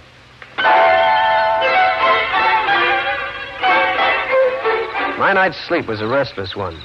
After the rumble of Manhattan, 24 hours a day, the night sounds up here sounded terrifying as a jungle. In the morning, I took a sample of the insect powder in the glass that held the poisoned milk, went down to the village, had them wrapped, and addressed to a certain place in Manhattan. Then I got to a telephone and made a call to my newspaper friend, Cal Hendricks. Hendricks speaking. Hiya, Newshound. Stevie, boy, what the heck are you doing in Fairhaven? Kind of out of your class, isn't it? Yeah? You think only you guys ever get up amongst the big stuff, huh? Say, listen, Cal, I want you to do me a little favor. Yeah, sure, anytime, Steve. You know that. Sending down a little parcel address to you. I want you to take it down to the lab. Uh-huh. Do I sniff a little bit of funny business going on among those $1 million babies? You might. Got a long enough nose. Well, don't forget, Brother Hendrick wants the story. You'll get it, if there is one. It's a deal. I put the package containing the poison glass and the insect powder on the next mail train, then went back to Paula Crane's cottage. Her mother informed me that she'd gone to her girlfriend's for the day. This was evening. Mother Loomis, Richard Terrace, his wife Ann, and I were sitting on a wide porch. You seem preoccupied, Mr. Grainger. Oh, me? Oh, I was just dreaming, I guess. I'm glad you came up to visit Paula. She's been rather unhappy lately. If I didn't know her so well, I'd think she was in love. She certainly displays all the symptoms. Wonder where she disappeared to. When she came home, she went right up to her room. Mr. Grainger, if you want to play Romeo, you'll find her down at the lake shore. Why, thanks. I can take a hint, too. Wait, Grainger. I'll go along. How about you, Ann? No, thanks. I'll stay here. I'm beginning to catch a cold. Take care. You've known Paula for some time? Yeah, I met her in New York some years back. I feel sorry for her. She hasn't been the same since her father died. Oh, there she is. Paula, care for company? I'd love it. Come over and sit down, you two. Or especially you, Grainger. Well, thanks. How do you like it up here? Love it. Brings out the Daniel Boone in me. All I need is a canoe, my rifle, and 3 Indians. We have everything but the Indians. Oh, do you have a match? Oh, sorry, I'm fresh out. I'm out, too. Would you mind, Grainger? There's some in the living room at the house. Moving back to the house, something struck me. I thought I remembered seeing Richard Terrace pick up a pack of matches just before we walked down to meet Paula. As I neared the house, I could hear the voices of Mrs. Loomis and Anne. I stopped. I'm telling you for the last time, I'm not going to put up with it any longer. Really, Anne, I won't listen to another word. Yes, you will. I thought it might stop when she brought Steve Grainger up here. Heaven knows he's good looking enough. For the last time, I don't want to hear any more. Mother, why don't you face it? She's been trying to cause trouble between Richard and me ever since we were married. She hates me. Anne, if you wish to continue this ridiculous conversation, I'll admit one thing. Paula is in love with Richard. She's always been in love with Richard before you two were married. And I might add this. You married Richard while Paula was abroad on a trip. Are you intimating that I took Richard away from her? Well, it certainly looked like it. Very well. I did. And I'm going to keep Richard even if something happens to Paula. And I sincerely hope it does. Sometimes you can be just plain lucky. Like this time, overhearing a bit of a conversation that throws a sudden revealing light on things. Because if ever I heard cold hatred in a girl's voice, I heard it then in Anne's. In just a minute, I'll bring you the climax of the case.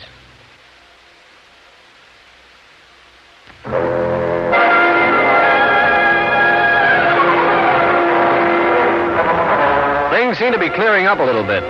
The talk I overheard between Anne and Mrs. Loomis seemed to provide the motive for the attempts on Paula Crane's life.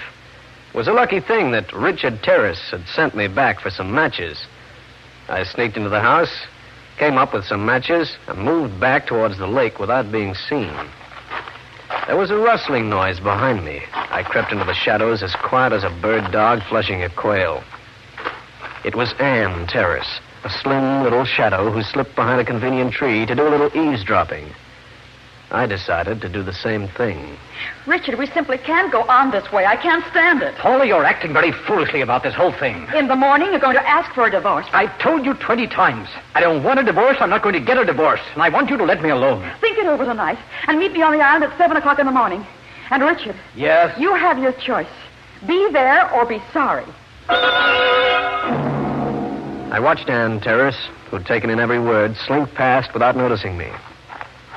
I hung around a bit longer, gave Paula Crane and Richard Terrace a head start, and moved back to the house myself. In my room, I suddenly felt a thirst. As I helped myself from a water pitcher on the nightstand, I thought about the triangle that existed in this house, a thoroughly unpleasant one, involving a married couple and the stepsister. This would be a good time to see Paula Crane. I started to get up, but never made it. I looked at the moon, which must have gone pixie because it was moving in a slow, tight circle. I shook my head, and this time the loony lunar eye was doing a figure 8. I tried to get up once more, but...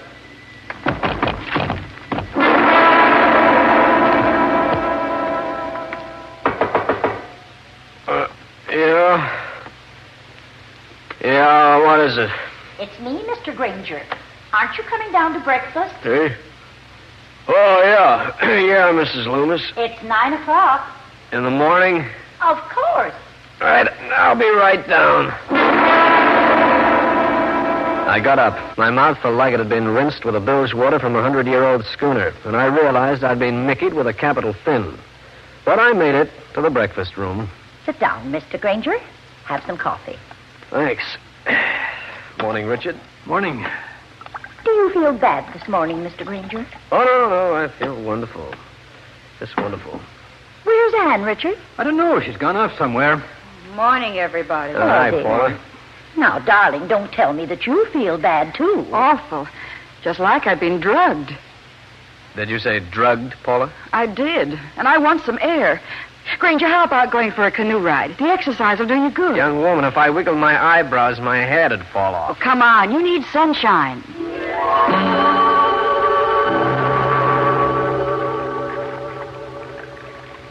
Grainger, somebody doped us all last night, didn't they? They did, if we all drank water. We all apparently did. There's a fresh pitcher of water placed in each room nightly. First, your cat gets it with the milk. First, I was shot at. Correct. Then the cat. Then all of us are drugged. Why? You're the detective. You tell me. Think it might be Anne. Why do you say that? Let's come out into the open, Paula. You got a stepsister who hates you. Whatever gave you that idea? 2 conversations I overheard. One between Anne and your mother. The second between you and Richard Terrace. You overheard that? Little lady, you're asking for trouble. Anne heard it, too. I'm glad. I hate her. Richard and I were going to be married when she moved in. Just the same, you're in the wrong, and you know it. Say, doesn't somebody live on that little island? No, why? You got a picture of the doll in the white bathing suit. That must be Anne. She probably left the house early and swam over here. Let's turn around and go back. No. I've got something to say to Anne, and it might as well be now. Anne! Mind if we come over? It must be sleeping. Come on. Grainger, that spot on her white suit. Is she dead? She is. Shot right through the heart. Oh, what'll we do? Notify the police. And tell Richard. Grainger. What? That's my bathing suit she's wearing. Yours? Yes, don't you see? Somebody thought it was me. Paula Crane and I made it back to the mainland in a hurry. Ashore, we notified the sheriff first, then Richard Terrace. He insisted on going back out to the island with us immediately. Richard, I don't know what to say. Anne. Oh, Anne. Richard, please. Paul, I ask you to let me alone. If it hadn't been for you, Anne would probably still be alive. Richard, don't say that. She was wearing your suit, wasn't she? Whoever killed her thought it was you. Richard, don't. And I wish it had been you. You've hated her ever since Anne and I got married. Now, take it easy, Richard, will you? And when the sheriff gets here, I'll have something to say to him, too. Now, get away, both of you. I want to be alone with Anne. But, Richard, how will you get back? Let me alone. Come on, Paula. Grainger, you've got to find out who shot and killed poor Anne. I intend to. And first, I'm going to talk to your mother. But before I had my talk with Mrs. Loomis, there was something I had to do first. This was my own room. The water pitcher was empty. There was just enough moisture left for one taste. That taste had enough dope in it to knock a Republican right out of his party. The other rooms were the same. The pitchers were empty, but contained enough moisture to give me what I wanted. The last room was Mrs. Loomis's. From under the door came the odor of smoke. I wasted no more time. Mr. Grainger, how dare you come into my room without knocking? What are you doing in that fire, Mrs. Loomis? Nothing. I think I'd better take a look at that, Mrs. Loomis. How dare you? Well, what have we here? A red bathing suit. Mr. Grainger. Mrs. Loomis, did you know that Anne was shot and killed this morning? Anne? Shot? Yes. And here are you all set to toss a red bathing suit into the fireplace. I wasn't. Not much. Well, the people up here always start up fireplaces during the hottest month of the year. This is my home, and if I want a fire, I start one. To burn up bathing suits. Get out of here, Mr. Grainger. You've no right to intrude like this. Mrs. Loomis, you're not very excited about Anne's murder. You're more interested in this red bathing suit. Is it because you shot and killed her? Suppose I did. Why would you? Because she was ruining my daughter's life. My real daughter, Paula. By remaining married to Richard Terrace? Yes. That's why I killed her. And you were burning the bathing suit because you didn't want anybody to know you'd been swimming early this morning, right? That's right. Mother, the sheriff is downstairs. What are you doing with that bathing suit? Paula, whose suit is this? Why, it belonged to Anne. What's going on here? Your mother has just confessed to Anne's murder. What? And she was just going to burn this suit. That suit might have proved that she swam to the island this morning. Oh, Grainger, really? Look at the size of that suit. Mother couldn't get into it. She lost 40 pounds. I want to make a little check. Mrs. Loomis, turn around, will you? Why? Turn around. Now, let's see. What are you doing? Just checking the back of your head, Mrs. Loomis, to see if your hair is wet. And it's not. So you couldn't have swum over to the island. Of course not. Paula, I'd like to see if your hair is wet. Keep away from me. You tipped yourself when you mentioned that your mother couldn't get into that suit. But you could. Wet hair doesn't prove a thing. Other things do, though. Like the pitchers that held the water. Although they'd been emptied, some had remains of dope and some didn't. Ann's didn't for one, yours for another. Are you saying that I shot Ann? Baby, I'd like to bet that you deliberately let Ann hear your talk with Richard Terrace last night. You knew she'd be on that island if it killed her. And it did. You're insane. You probably stole a suit, forcing her to wear yours. You swam after her in the red suit. You killed her. And your mother saw you do it. That's why she wanted to take the blame, to protect you. Mr. Grainger, please don't say any more. I was a front man for you, Paula. When Ann died, it looked like the bullet was intended for you. You would probably try to pin it on Richard. And I would make a beautiful alibi for you. All right. I killed her. Paula, put that gun down. That's another mistake you made. You should have dropped the gun into the lake. I think you and I, Grainger, will leave by the back way. You know too much for your own good. Paula, please. Mother, get out of the way.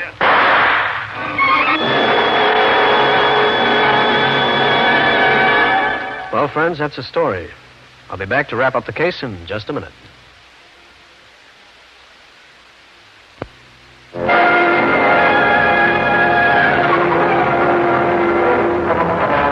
Paula Crane fired just too late because I had her on and the shot went into the ceiling. The sheriff rushed upstairs when he heard the story, took her to the local jail. Some weeks later, Richard Terrace and I were in my office waiting for something. You should have told me that night that you were a private detective. Well, I couldn't. I was working for Paula. I was her alibi. The story of the shots, poisoning the cat, she set it up pretty nice. That chemist to whom Cal Hendricks took the glass and the insect powder. His testimony was damaging, too. Yeah. Ah, this is it. Now we'll know what happened. Hello. I see. Thanks. Jury found her guilty. Life imprisonment. That's not fair. She should have been executed. No, Richard. Paula loved freedom more than anything. Life imprisonment is the worst sentence she could get. Steve Grainger again. You've just heard one of the most interesting cases in my files. I'll have another one for you. So be around next time.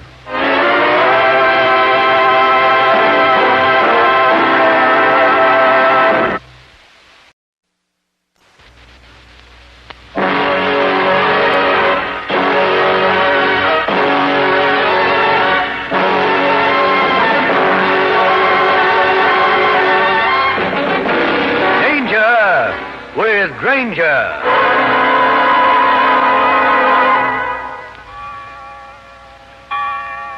Don, can you see her? Yes, she's walking down the hall. Do you think she saw us? No. She's opened the outside door. We've got to stop her. That balcony overlooks the beach 60 feet below. Hurry, Mary. Wait. She's standing at the railing. I know. I wonder what we should do. Go out and get her back inside, of course. Suppose she happens to be sleepwalking. We awaken her, she might get a nervous shock or something. Are you coming with me, or am I going out and bring her back alone? Okay. Sheila? Sheila? Hey, she's climbing over. Sheila! I'll get her. It's all right, Mary. I've got her. This is Steve Grainger, private detective, with a story which started with a dip in the Atlantic Ocean during the not-so-merry month of April and ended in death. Now, Danger with Grainger.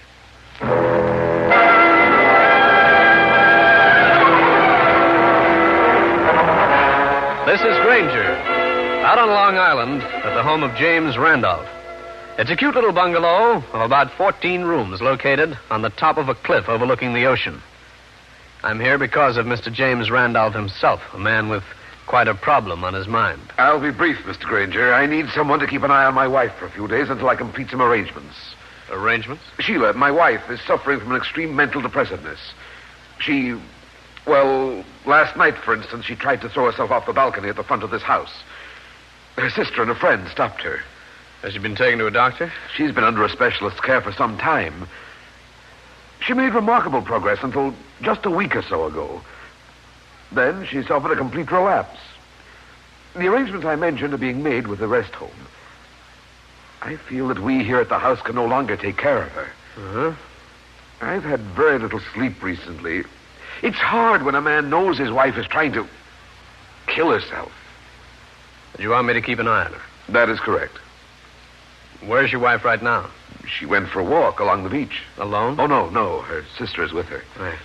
Right. Come this way. I believe we can see them from the balcony. Let me see. Mary said they'd go... Oh, yes, there they are, to the north of us. Can her sister handle her? I'm sure she can. But the poor girl needs some rest. She was up almost all of last night. How do you get down to the beach from here? Looks like a long jump. It's 60 feet. There's a stairway down, over to the right. Mm-hmm. Let me show you to your room, Mr. Grainger. Then you can meet my wife. I'd like to do it another way, Mr. Randolph. I'd rather walk down the beach after her. Very well, if you like. I'll see you later.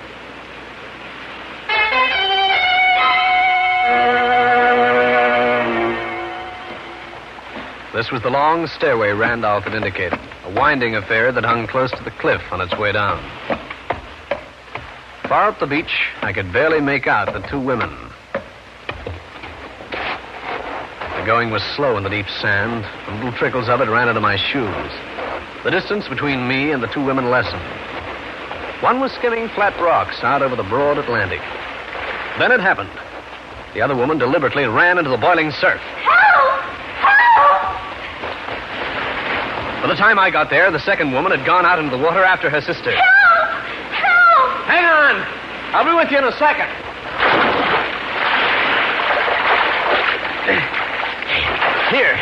Here, let me take you. Oh, thanks. I couldn't hold on any longer. Go up on the beach. I'll bring her in. How is she? She's unconscious. We live back down that way. Could you help me get her home? She's my sister. I know. Mary, we heard somebody scream. What happened? She just walked right into the water. If it hadn't been for this man... He's Steve Grainger, Mary. He's to be a guest of ours for a few days. Here, Grainger, let me take her. Don, give Grainger your coat. He's soaking wet. Sure. Here you are, Mr. Grainger. Oh, I forgot. This is Don Mason. Glad to meet you. Yeah. Now let me help you into the coat. Yeah, thanks. This is no time of the year to go into the Atlantic. Four of us trudged back up the beach and up the long, winding stairway that led to the Randolph house, carrying the unconscious woman. When we arrived, the others took care of Sheila Randolph. I got a shower and some dry clothes, after which Mary, the sister, brought me something else. I thought this might warm you up, Mr. Grainger. Why, thanks, Mary. It's very thoughtful of you.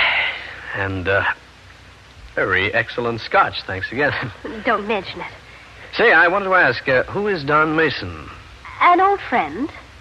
Oh? Does he stay here? He comes down from New York whenever he can. Boyfriend of yours? We went to school together. I see. Mr. Grainger, you're not interested in Don Mason, but you are interested in something else. Yeah. Just exactly what happened down on the beach, Mary. How did this thing start? Sheila and I had gone for this walk. She suddenly ran into the water. I called for help and went in after her. Is she a good swimmer? One of the best. Did she, try to get away from you when you ran into the water? It looked like you were having quite a struggle. I was. She turned around, if you remember, and had me by the throat. You were free when I got there. I used an old life-saving trick. I put both my hands under her chin and pushed upwards. It broke the stranglehold. Then she fainted. Mary, let me take a look at your throat. Of course. Mr. Grainger, are you intimating that I'm lying about what went on down there? No. I was just looking for bruises. The girl threw me a look that singed my hair and stalked out of the room. After a minute, it seemed like a good idea to see how Mrs. Randolph was feeling. But on my way, a roadblock came into sight. A roadblock named Don Mason. Grainger, I want a word with you. Go right ahead, Don. You intimated that Mary lied about what happened on the beach. Did I? I'll have you understand that Mary doesn't lie. Another thing, she's devoted to her sister. So because you have the typical mind of a private investigator, I'm letting you know. Stay away from Mary. Are you, finished now? Just mind what I told you, that's all. Or you'll have me to handle, not a defenseless girl. I'll continue with this interesting story in a minute. Now we return to Danger with Grainger.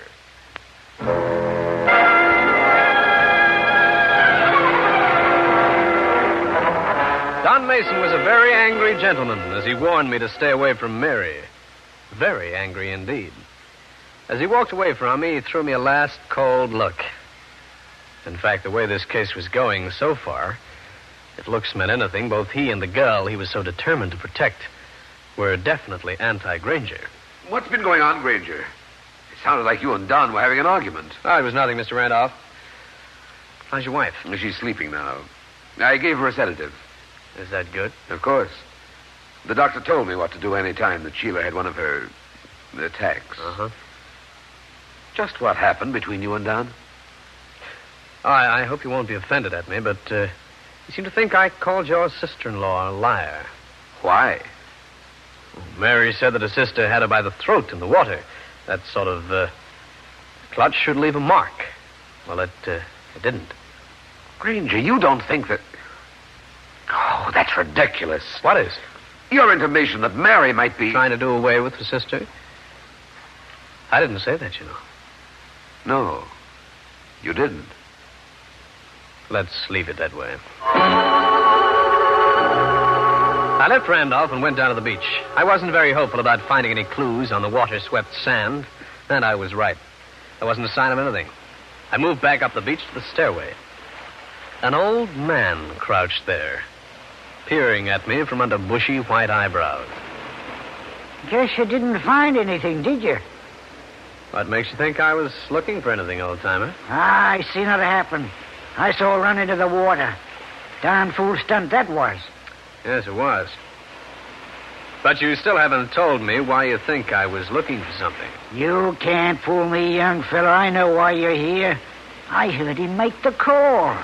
Oh? You're a member of the household? You're a relative? Well, you might say that, then you might not. Right now, I'm a sort of garden around here. Oh, I see.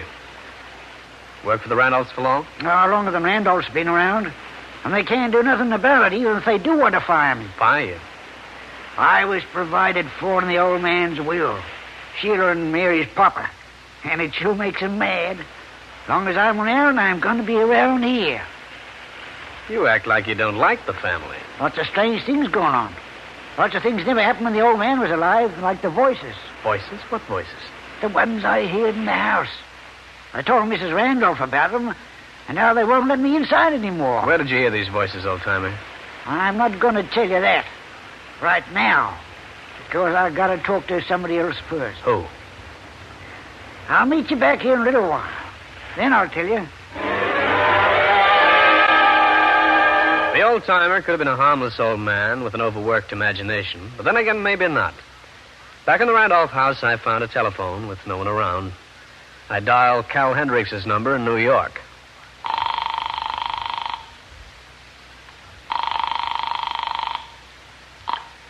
Hendricks speaking. Cal, this is Steve Grainger. I'm out on Long Island. Oh, with the hoi polloi, is that it? I'm working for a fellow named James Randolph. His wife is a mental case. Last night, she tried to do the Dutch over a balcony railing. I've heard of Randolph. He's in the building business. Yeah, and somebody out here is building a something. From what I can gather, two sisters, one of them, Randolph's wife, had money. Left them by their father. Yeah? See what you can find out, will you? Who got what and so on. Okay. The number here is, just a second. Cherry Stone 683. Cal Hendricks agreed to telephone if and when he came up with anything. Leaving the house quietly, I made my way back down to the beach, hoping to see the old caretaker there. See, you came back? I want you to tell me about the voices, old-timer. It's very important. Can't tell you until I talk to this person I mentioned. Now, but listen to me. Down, quick! Shot came from up above. Yep. See him? He's standing on the balcony. Don Mason.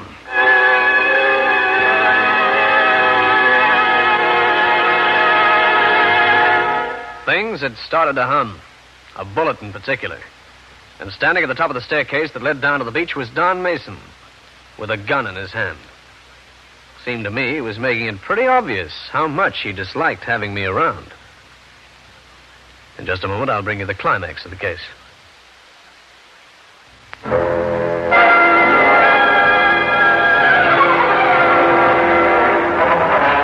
soon as the old man on the beach pointed Don Mason out to me, I was up that stairway faster than a racehorse out of a starting gate. I don't like people who shoot at me. When I reached Mason, I was pretty angry.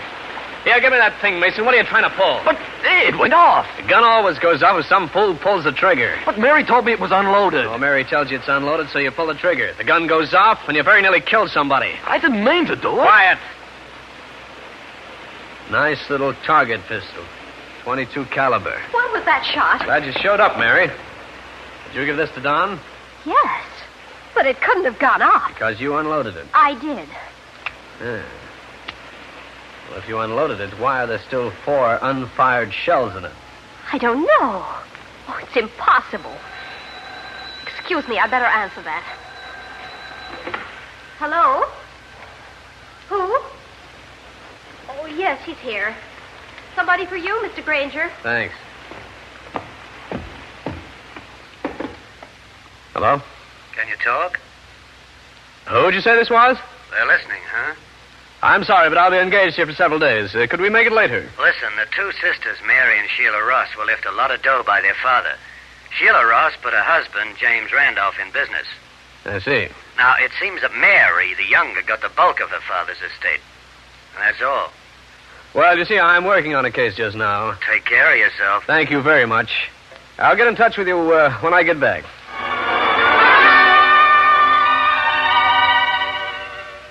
Grainger, my wife is terribly upset. That shot aroused her. She wants to talk to you. She's upstairs in her room. What you want to talk to me about? I'm sure I don't know. But it might soothe her. All right, let's go. By the way, where's Don Mason? Downstairs someplace with his sister-in-law. I want to talk to that boy. Oh, here we are. It's me, darling, with Mr. Grainger. I want to talk to Mr. Grainger. Alone. Very well, my dear. Try to calm her down if you can. Now, Mrs. Randolph, how can I help you? Do you think I'm insane? No, of course not. The doctor says I'm not. And I'm sure you have nothing to worry about. But I do. Days when I lose track, everything gets misty, far away. Then there are the voices. Voices? Yes. That's why I'm never alone. The voices are with me always. What do these voices say, Mrs. Randolph? They ask me to come to them. Into some distant future. Some hazy dream. Who else has heard these voices? No one. They speak only to me. When did you hear these voices last? It was as recent as yesterday, late in the afternoon. I was watching the sunset, lying here just as I am now. Sheila! Sheila! Who's that? Who's calling? I am calling you, Sheila. I am calling you.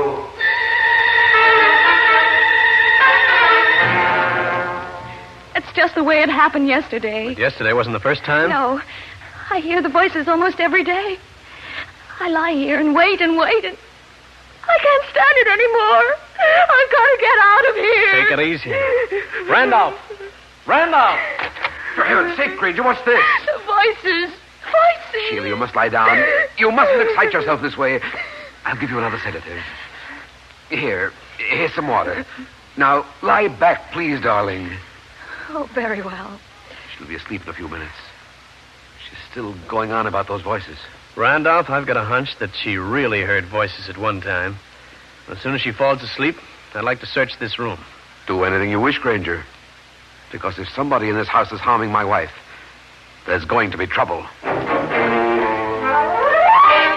Mrs. Randolph dropped off, and I went to work looking for the source of the mysterious voice. But the only thing in the room that aroused even the faintest suspicion was the heating system. It was forced air, and the heat came out through a grill near the ceiling. I locked Mrs. Randolph's room and prowled down to the basement. This was it, the heating system with it. A typical forced air device. Every air duct that led upstairs got a scrutiny, and every one turned out to be airtight. There was no way a person could talk into them. No way at all. Then suddenly I heard... I raced up the stairs to the main floor, where the shots had seemed to come from. Grainger! Grainger, did you hear them? I certainly did. Notice where they could have come from? I'm not sure, but they seem to come from out there. All right, come on. Uh-oh. Look. It's old Jeremiah, the caretaker. Uh-huh. Better get the police down here. But Grainger... He's dead. Call the police, Mr. Randolph. That's the law. But Grainger, really... A man can't shoot himself in the back unless he's a contortionist. Very well, I'll call them. And if you see Don Mason, tell him I want him. Don? Mr. Randolph, the wounds in the old man's back are tiny. They could have been made by a .22. And the last time I saw Don Mason, that's what he was carrying. Randolph got on his way inside to the telephone. While waiting for the police to arrive, I decided to go back to Mrs. Randolph's room to look for that mysterious voice again. This was her bedroom. It was possible that the shots had wakened her, but watching her soft breathing made it obvious that she was still under the influence of the sedative her husband had given her. Then I got an idea. Nobody had told me who occupied the room next door, but I went there. Inside, I looked around for a heating grill, such as the one in Mrs. Randolph's room. There was one over a closet door. The closet was filled with clothes, which I pushed aside. Then I saw a tiny metal panel put there, no doubt, to examine the heating ducts. 4 screws held the panel to the wall. These I unscrewed. Peering inside again brought no signs of anything wrong, except one. The panel, the inside of which should have been covered with dust, brought up by the heat, was clean and shiny. What are you doing in there, Ranger? Why, hello, Mr. Randolph. I was just looking around. Come out of there. Sure. Be glad to. What's that you've got? Oh, just a little panel I took off the wall. Give it to me. You have no right to do things like that. I think we'd better keep this until the police show up. You see, I have an interesting theory about your wife's voices. Oh? You see, Randolph, if someone removed this little panel and the screws make it easy, that someone could talk into the aperture. I'm sorry, Grainger, but you're going to put up your hands. Very interesting. A .22 caliber pistol. Which makes it logical for you to have shot the old man. Does it? Because he knew about this panel and the way you were talking to your wife.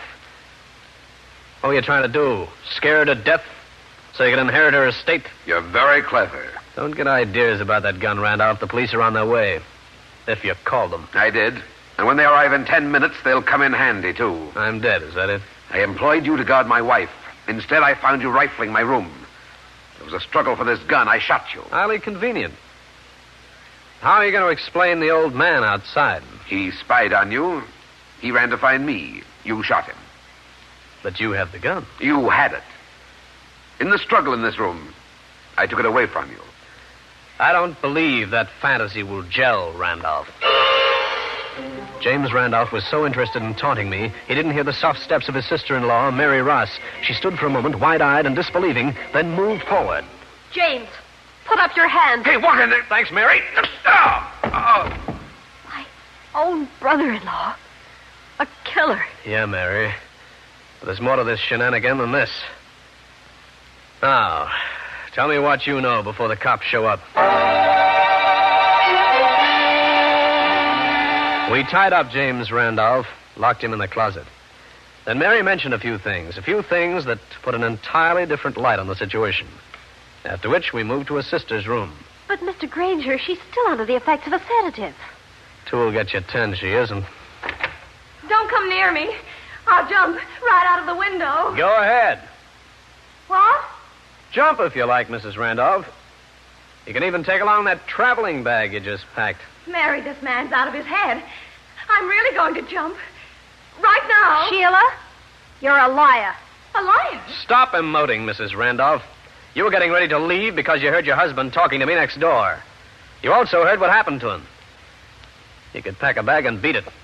If the cops picked you up, you could pull that I've lost my mind routine again. Mary, you're my sister. Make him stop. Quiet, Mrs. Randolph. Mary let the cat out of the bag when she mentioned that you had asked her for part of her share of the estate. I did not. You certainly did. When Mary turned you down, you had an idea. You and your husband. You'd pretend to be mentally ill. You'd draw Mary into a situation where she had to come to your assistance. But Mary would die instead of you. You tried it down there on the beach. You're lying. Get out of the way. I've got to get to my doctor. I'm completely unnerved. You never had a doctor. That was just pretense on your part and your husband's. That'll be the police. Pick up your bag, Mrs. Randolph. You can use the contents in your cell. Get out of my way. to her. She's running towards the staircase. Sheila! The stairs!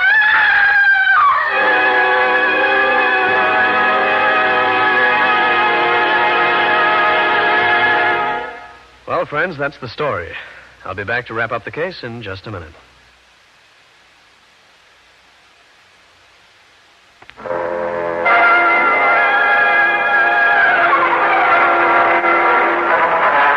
Mrs. Sheila Randolph tripped over the first step and fell to her death on the beach.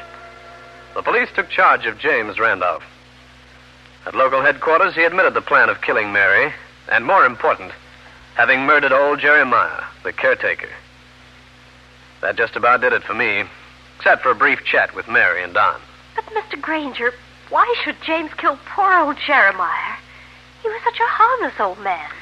Not so harmless that he evidently hadn't figured those voices and who was responsible. So your brother-in-law shot and killed him.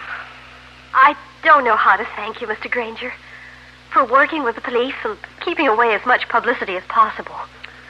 Mary, no thanks are necessary. An apology is due, though. From me to you, Grainger. Forget it, Don. I understand. Don and I are going to be married. Well, good for you. And we'd sort of like you to be best man. Well, I'm flattered. I'm delighted to accept. And here, this is a check for your services. Wow. This makes me an even better man.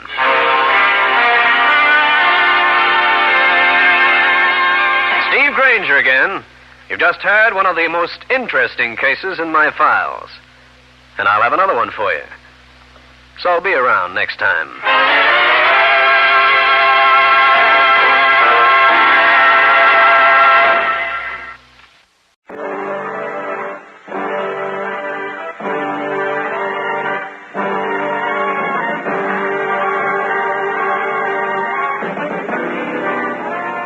Danger with Grainger.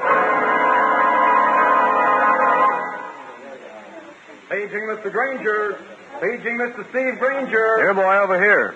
You're Steve Grainger from New York? That's me. Well, you're supposed to go to room 704 right away. Thanks. It's a woman, isn't it? Yes, sir. What sort of looking person is she? Well, you'll have to judge for yourself, sir. I'm a married man. That stops you giving a doll to once over? Boy, you must be married to a dragon.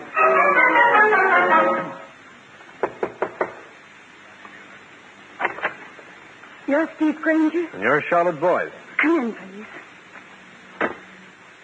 You're looking at me very strangely, Mr. Grainger. What is it? Pardonable curiosity, Miss Boyce. I get a telephone call in New York City to come up here to Southgate. Wait at the Concord Hotel. I get here. I get paged in the lobby and told to go to room 704. Why the elaborate routine? I had to make very certain that no one knew what I was doing. Go on. I have an envelope here, Mr. Grainger, that contains $3,000. Take it. Well, what happens with this money? In about half an hour, a man named Vic Sully will call on you. Did you say Vic Sully? Yes, he will hand you 4 letters in exchange for the money. Just simple blackmail, is that it? No, it's not, Mr. Grainger. And that's why I've made all these elaborate preparations. Several years ago, my father died bankrupt. I've been trying to uncover evidence that someone had been blackmailing him. And you think this guy, Vic Sully, is behind it? No, Vic Sully's only a tool, Mr. Grainger. But be very careful with him, or you might get hurt. This is Steve Grainger, private detective, with a story whose ingredients are a babe, a bit of blackmail, and a couple of bullets. A smooth recipe, which nearly put me on the hot plate. In just a moment, I'll take you back to one of my most interesting cases.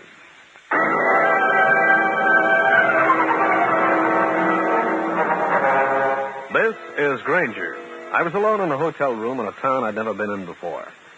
After talking to a girl I'd never seen before, holding an envelope containing $3,000, and with the unprepossessing prospect of a visit from a certain Vic Sully. Him I did know. And I had an idea I was going to be something of an unpleasant surprise for him. Oh, I'm sorry. I thought there was a young... Hey, you are Steve Grainger, the private eye. Come in, Vic. But listen. You got the right room. Inside. Now, we can be nice and comfy. Oh, the dame dragged you in on it. What dame? I was told I'd meet an old friend. I waited here. So I did. Cut it out and let's get down to business. Since you want to play it cute, a certain lady and I had an arrangement. It concerned a small matter of $3,000. Yeah? And some letters. Do we make an exchange or Listen, don't we? Sully, I don't fool with cheap chiselers. Now hand over those letters. You're pretty quick with a gun, aren't you, Snoop? It'll be a pleasure to pull the trigger. Come on, hand them over. Okay, here they are. Sit on the bed where I can watch you. Want to make sure. Yeah, they're McCoy, don't worry. Yeah, I guess they are. Well, thanks, Vic. And let me give you a piece of advice. If you bother that little lady, you're really in for it, understand? Now, scram. Grainger, would you listen to a proposition? From you? No. We could make a lot of money together. I opened the door for you. Beat it. You'd get a lot of dough, Grainger. I'm going to slap you right on the chops if you don't get out of here. You got a price. What is it? Now you understand, don't you, Vic? Yeah, I do. And you ought to understand something, Grainger. Nobody ever slugged Vic Sully and got away with it.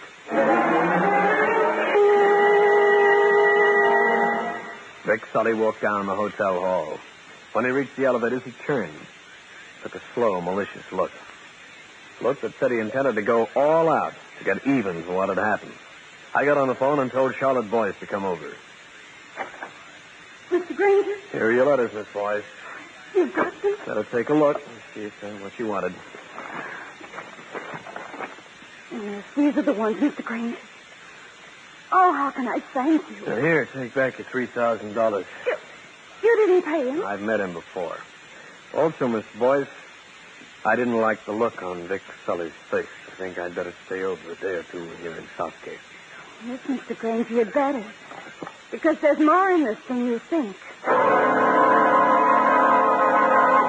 I'll continue with this interesting story in a minute.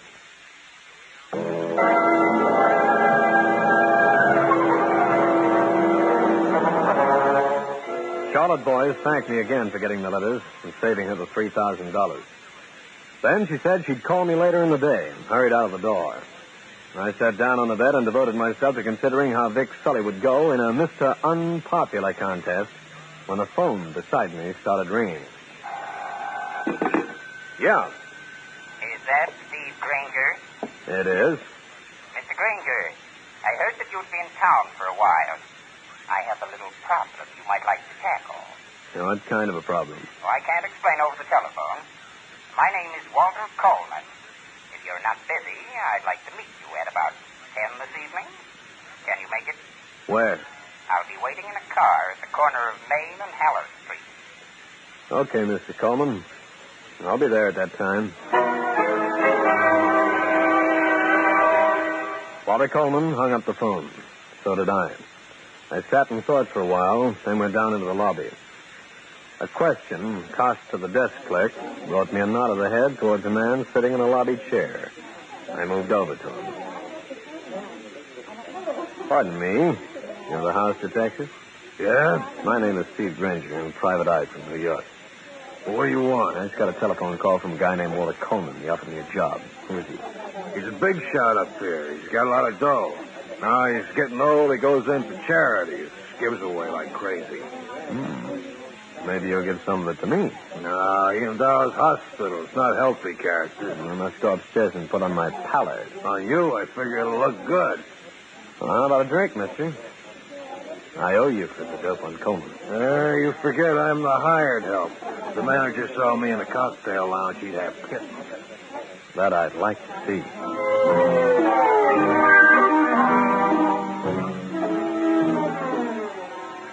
At 10 that night, I was waiting at the corner of Main and Hallard. A quiet corner and kind of dark. But on time, a large, imposing limousine drew up. At the wheel was a gentleman whom I presumed was Walter Coleman. He was neither large nor imposing. Get in, please, Mr. Grainger.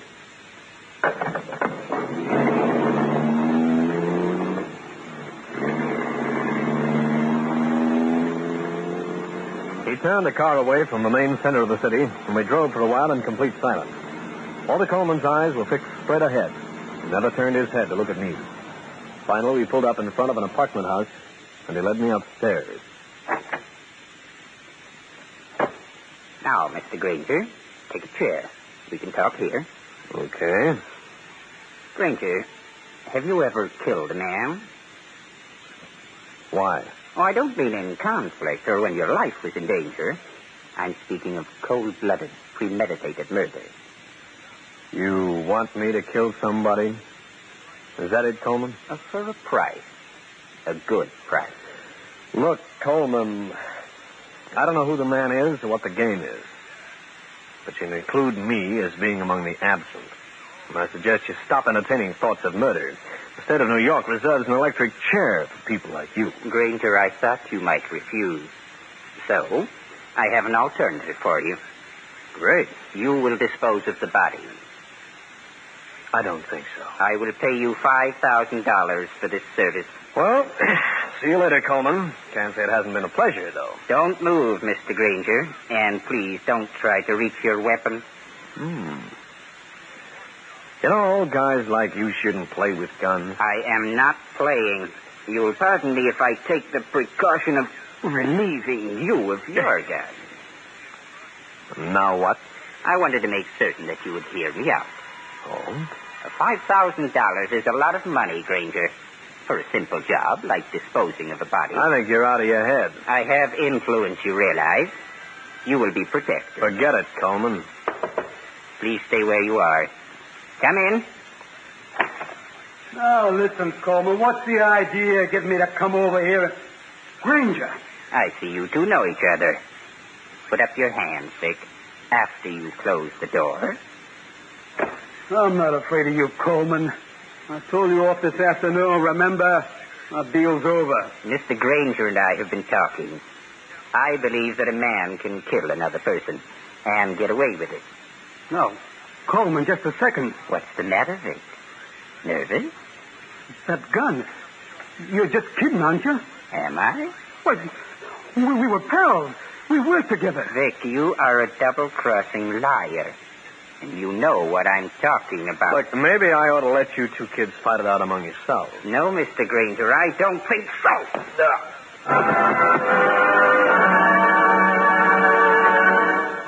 Before I knew what he was going to do, the casual Mr. Coleman clumped me across the skull with his gun butt, and I floated to the floor.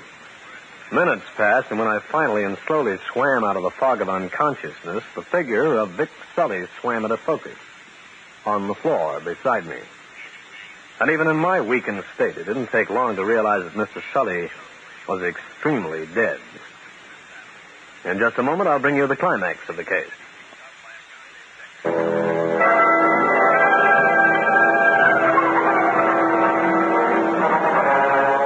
This was a situation I always hate finding myself in. On the floor in a strange apartment with a stiff by my side. I decided a little assistance was in order, and I was in luck. There was a phone in the dingy room. A phone that could connect me with my newspaper pal, Cal Hendricks, from New York.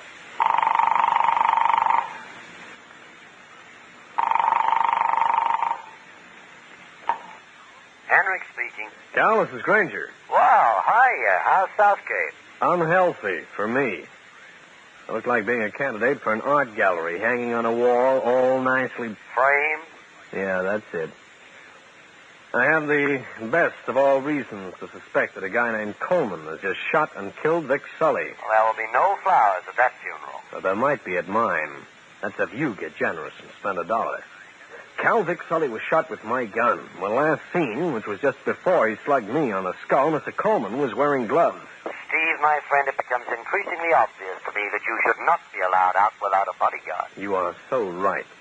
However, get in touch with Lieutenant Jake Rankin on homicide. Tell him what's happened. Ask him to do something fast, because I've got an idea that my next residence will be the local hoosegow. I'll get onto it right away, Steve. Anything else? Yeah. Next time, keep me out of strange towns. I hung up and decided that this was no time to be waiting around to greet the local constabulary. So I beat it for the street. I hadn't gone very far when I heard a familiar voice. Mr. Grainger, this way, quickly. Miss Boyce, what are you doing here? I'll explain later. I've got a car. Hurry. That's the police. You certainly got here in a hurry. Get in quick. Yeah.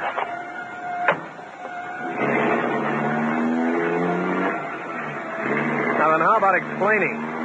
Why were you hanging around this district this time of night? I had a premonition, Mr. Grainger. I saw you leave the hotel. I followed you. You heard what went on? You'd make a beautiful witness if you did. I heard nothing except the shot. Then Mr. Coleman came out. You didn't. I was about to go into that place and I saw you. You know Coleman? Of course. But you just happened to follow. I'll explain. Not now, later. Where to? The hotel. Still got a room there. Looks like a good spot to go in a hurry. In some way, Charlotte Boyce was implicated in Vic Sully's death, but I was too dazed to see how. She dropped me off at the hotel, and I was grateful that the room had a bath. The water felt good on a bump over my left eye. You just knock and walk in, huh? Does the house detective have that right, mister? Call me Todd. Okay, Todd. What's the routine for? Have I violated one of the house rules, like to peek under the bed? I'm peeking at your head. Hey, did you hit it against something hard? Yeah, I did. Why? Well, everybody knows that a fella can get into a little roughhouse once in a while. Of course. Sometimes, though, these roughhouse deals, they might wind up in, say, a killing. You interested? How much should I be interested, Todd? Well, how about $100 worth? Or if you ain't interested, maybe somebody like the cops, for instance, would be interested. I see what you mean. No, I ain't got too much time, Grainger. I've got to make my rounds. How about paying me off and we'll forget the whole thing? Yeah. Guess if a guy has to pay off, he has to pay off. So here. Take it. Now get this, you crummy towel swiper. Don't get smarter on me, understand? Now beat it. You're making me tired. Come in. Oh, hiya, Sergeant. What are you doing up here, Todd? Well, I was just talking to my old friend, Steve Grainger. It seems that I know what it seems. Blow. Sure. Anything you say. You're Steve Grainger. I'm Sergeant Jim Clark, Police Department. We want you down at headquarters. What for? You own a .38 caliber automatic, number 67381, don't you? Sure I do. I got it right here. You haven't got it, Grainger. We've got it.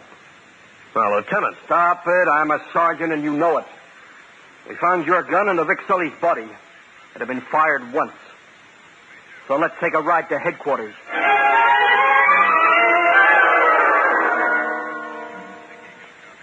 Okay, Mr. Grainger. The bullet that killed Vic Sully came from your gun.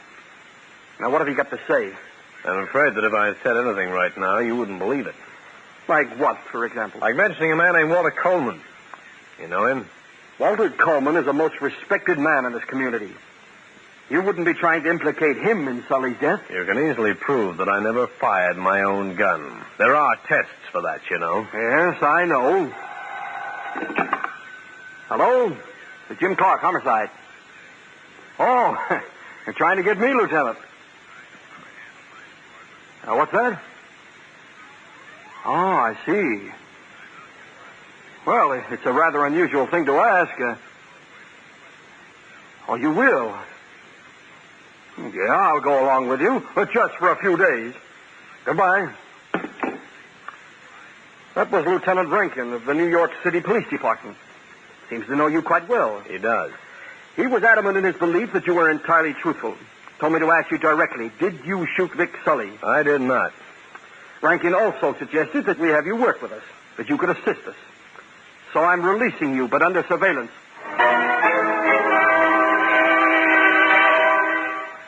Back in my hotel room, I used the telephone.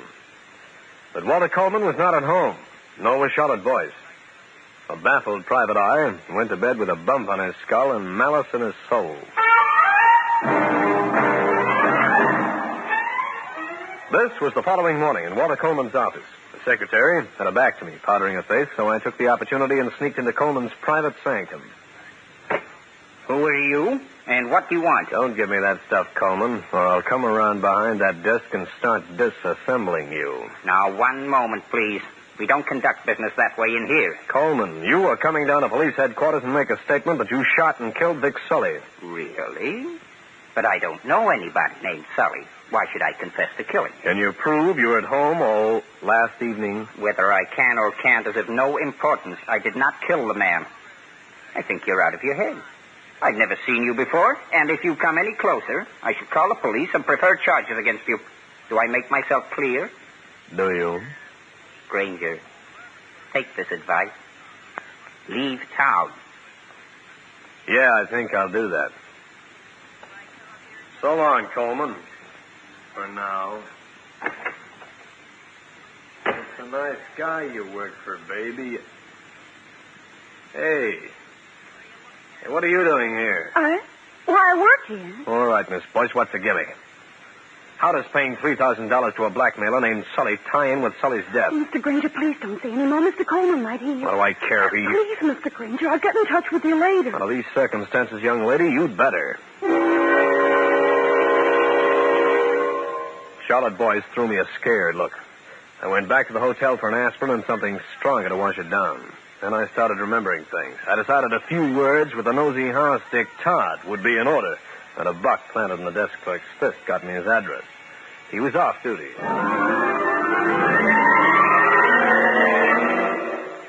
The card on the apartment at 912 East River said that Todd's full name was Todd Klein.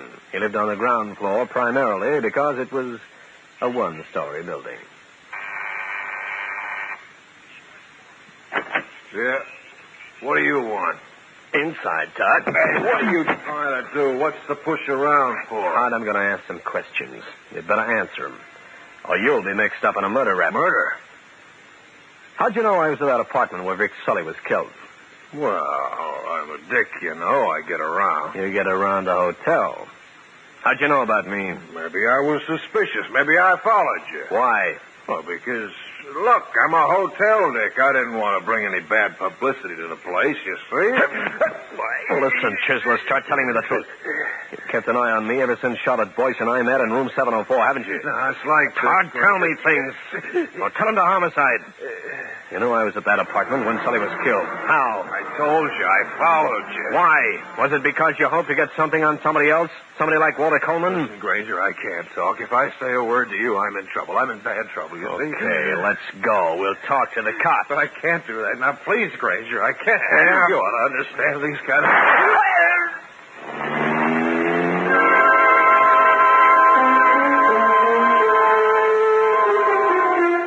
As I heard the shot, I dropped to the floor. Todd Klein dropped to the floor right alongside me. There was one difference. He was dead. A car roared off, but not quite in time for me to miss the license tab. I notified Jim Clark at police headquarters, gave him the number of the license plates, and got going. Mr. Grainger, you shouldn't have come back to this office. Oh, but I should have, Miss Boyce. Something you're going to tell me right now. Are you mixed up in the shooting of Vic Sully? Did you frame me? Oh, no, I never meant it to be that way. I had nothing to do with his death. Lucky for you, little lady. Because your boss, Walter Coleman, not only shot and killed Sully, he just polished off a hotel detective named Klein. No. Tell me. Coleman has been out, hasn't he? Yes. He just got back? 5 minutes before you came in. Thanks. What are you going to do? Something very unpleasant. I suggest you stay out of the way. You again? Didn't I warn you to keep away from me? I shall call the police. Go ahead. You're through, Coleman. You also shot Todd Klein. I got the license number of your car. But that proves nothing. Look, smart guy. At the risk of a lawsuit, I'm dragging you in for a check on your hands. You fired a gun not over 30 minutes ago. You could wear asbestos gloves, and the cordite would still show through. Put up your hands, Grainger. So it's that way. Walk towards me, please. Now what? Do I take a bullet, too? Because there'll be witnesses. Your own secretary, for instance. I'll get rid of her. She knows too much anyway. Too bad, Grainger. Mr. Coleman, don't shoot! Thanks, Miss Boyce.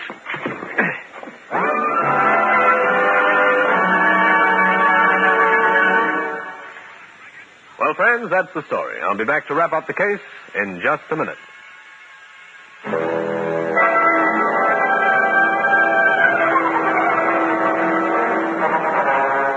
Charlotte Boyce had opened the door, seen the gun in Coleman's hand, and screamed, giving me a chance to slap him down. We telephoned Jim Clark at police headquarters, who came over immediately to take Walter Coleman into custody on a murder charge, a charge that evidence would substantiate. When the men left, I started firing questions at Charlotte Boyce. But, Mr. Grainger... Just give me some answers. What about this Coleman? How do you ever get into the blackmail racket? Well, he was prominent socially. He met a lot of people through his charity work.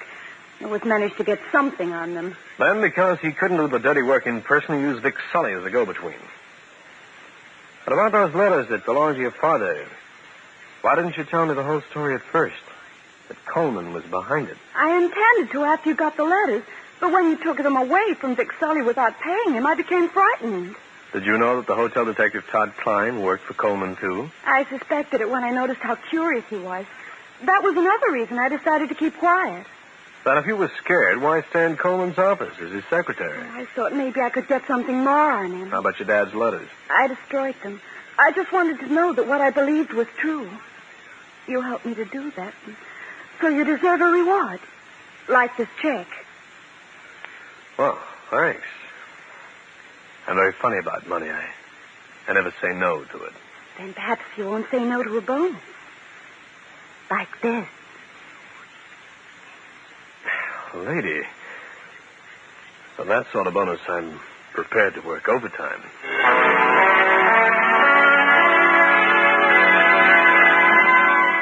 Steve Grainger again. You've just heard one of the most interesting cases in my file. And I'll have another one for you. So be around next time.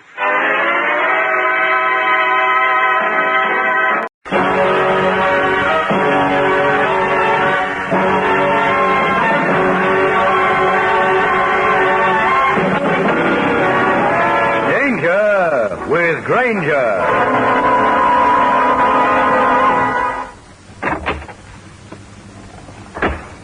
You're Steve Grainger, aren't you? That's what it says on the door of this office.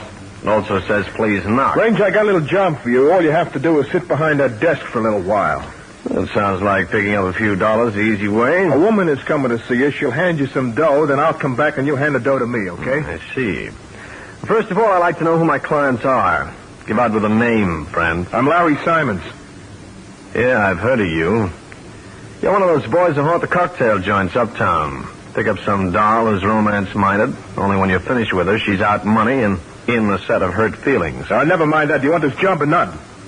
Larry, I want you to get out of here fast. Look, there's a fast 50 in this for you, Gumshoe. You know something? One of my little quirks is that I hate to repeat myself. Now beat it, Worm, before I throw you out. Nobody ever threw Larry Simons out of any place. Well, I'm going to break the record. Now blow, will you? You're spoiling my day. I'm going to spoil something else for you, too. Remember that. So long, Snoop. This is Steve Grainger, private detective, with a story about a bland bit of blackmail and a brownette baby who was right in the middle of it. In just a moment, I'll take you back to one of my most interesting cases.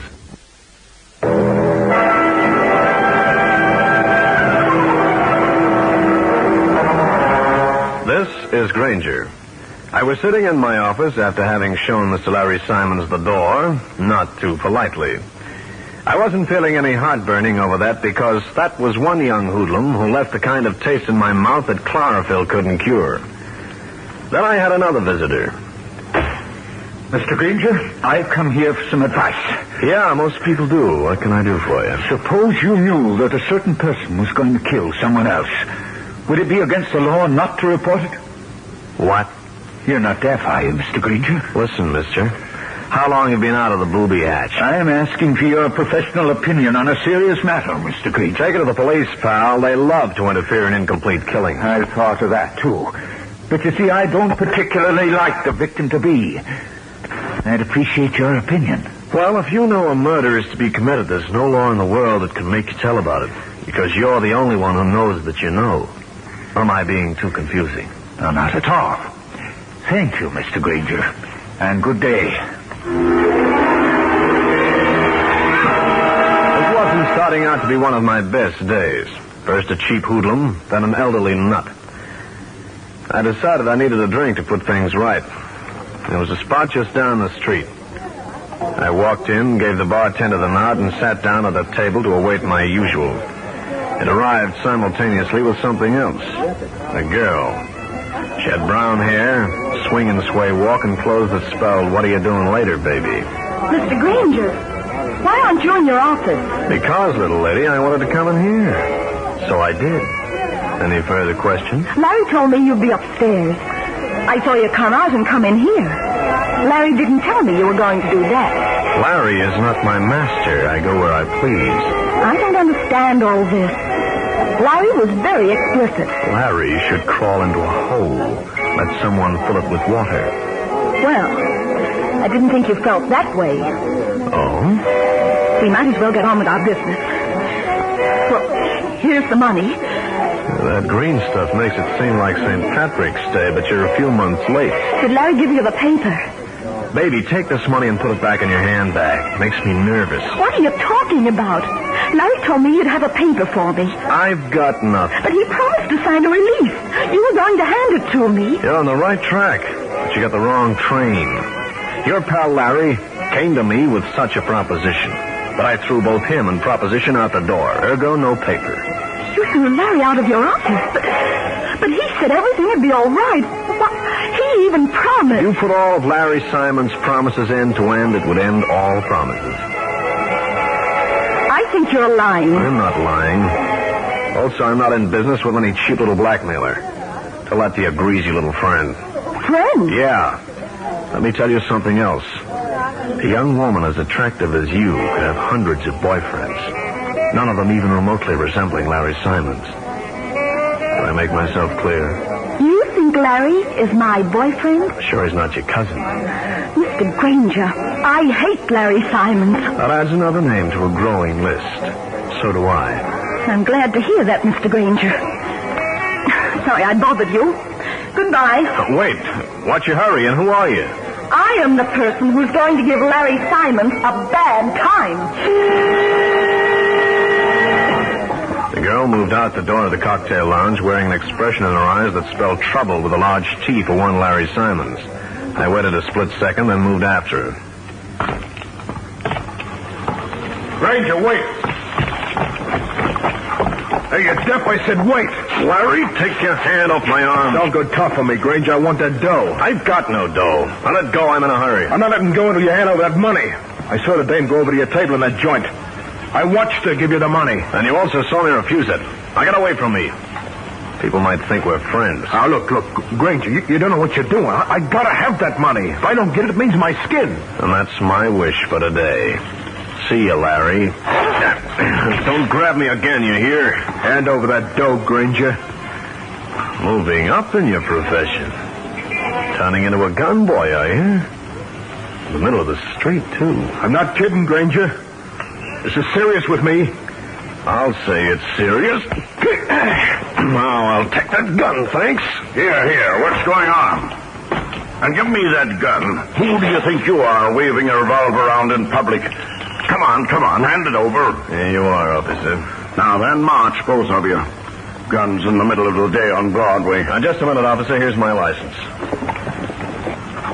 Steve Grainger? So you're the private eye, are you? What's all this about? The gun belongs to this man, Larry Simons, officer. So, you have a permit to carry this thing, mister? I sure have, officer. There, here it is. Simons, 2365 East 69th Street, New York. Okay. Take your gun and put it away. Officer, I want to say... Grainger, you keep quiet. Now, get up the street, Simons, and don't let me catch you waving a gun around again. Thanks, officer. Hey, which way are you going, Grainger? Any direction you're not taking, Larry. Just stay away from me. Now, listen to me for a second. Because the next time I have to take a gun away from you, I'll put a slug right between your eyes. That'll be enough of that kind of talk, Grainger. Simons, get out of here. Go on. Grainger, you stay with me. The police officer held me by the arm until Larry Simons disappeared in the crowd. Then he handed me one more admonition to behave myself and turned me loose. I went home hoping to spend a quiet evening. If I'd known what was in store for me, I would have left town instead. Now what? Who are you and what do you want? My name is Alan Gilbert. I want to have a little talk with you. Okay, chum. My hours are 10 to 5. You can catch me any day at my office downtown. I want to talk to you right now. That's what I was afraid of. My girlfriend came to see you today. She's in trouble. Most interesting. She wanted to give you some money. You refused it. More people seem to have seen that transaction. Also, she's been seen around New York with Larry Simons. He's a crook. This is as interesting as the latest novel, little man, but still none of my business. I think she's in trouble, Grainger. And I came here to tell you that if you're the cause of it... I've heard enough of this. Take your foot out of my door, pal, or I'll part your toes for you. Just remember, if you play tricks with Alice Balfour, you'll wind up in the morgue. I'll continue with this interesting story in a minute.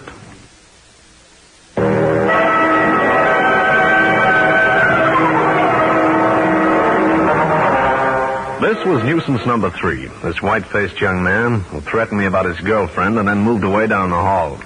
I closed the door and slipped the lock, hoping for a little peace, unspoiled by cheap grifters and young heroes. But this was obviously the day I should have gone to the country. Hello. Mr. Grainger, this is the man who came to see you earlier today. Pardon my being so abstract, but which one are you? I spoke to you about a possible murder. Not you again. I have an errand for you, Mr. Grainger. I'll pay $50. I'm never murder-minded after 6 o'clock. Sorry, mister. This has nothing to do with murder. I want you to come to my place as quickly as possible. What for? A very important but highly confidential matter. My home is at 3456 West 37th Street.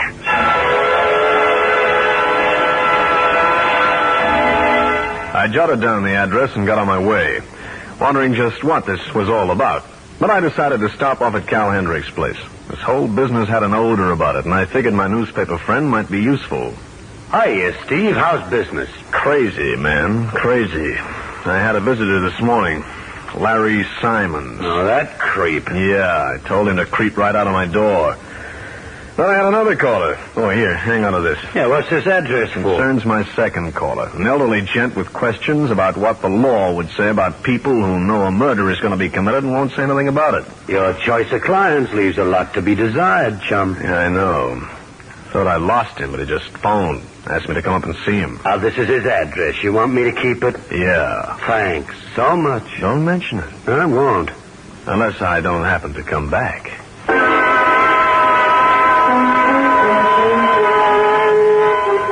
I left Cal, flagged down a hack, and a few minutes later, we pulled up at 3456 West 37th Street.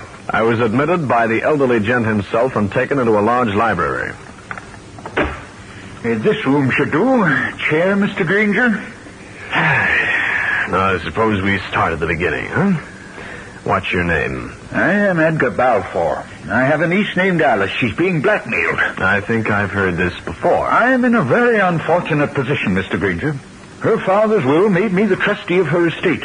And there are conditions. What kind of conditions, Mr. Balfour? First, Alice is a very strong-minded person. However, her judgment is not always good.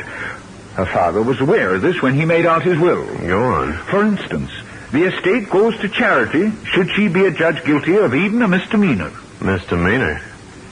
That includes minor things.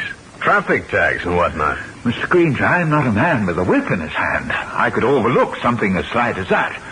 However, something more serious has taken place. The blackmail? This morning, yes. She got $1,000 from me. It's the second time in 2 weeks I've granted her wish for a large sum of money. Second time? Yes. She's paying off, Mr. Balfour. Don't ask me how I know, but I do. Perhaps you'll also know the man's name then, huh? I could guess. Would Larry Simons be close? Too close for comfort. What do you want me to do? Mr. Grainger, I want to protect Alice. She's a remarkably nice girl. I want her to be released from whatever hold this man has over her. I see. You know this Simons person, don't you? Yeah. Just what else do you know? For one thing, I know your niece. I spoke with her just an hour or two ago. What else? This is a guess, but I wonder how close I am. Isn't it true that the man you would like to see dead is this same Larry Simons? With a great deal of pleasure. But what you wouldn't like to see is your niece in a police lineup accused of killing him.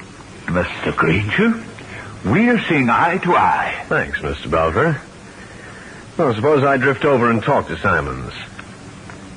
Perhaps I could convince him that he's not doing the right thing. Yeah, well, if I were you, I should use all my powers of conviction.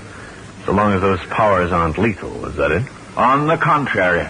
The more lethal, the better I'd like it.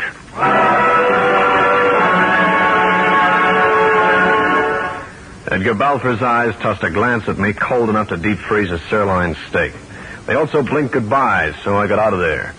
And as I left the house, I was thinking with envy of those guys who live a nice, quiet life in nice, quiet offices, wearing white collars and adding up figures. For me, in this setup, everything I figured kept adding up to murder. In just a moment, I'll bring you the climax of the case.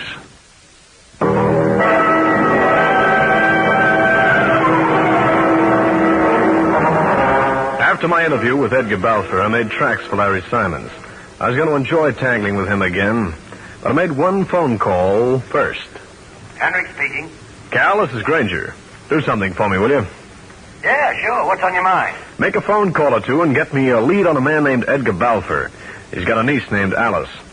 There's management of an estate involved. And Larry Simons is mixed up in it? Right. Okay, pal. I'll get onto it pronto.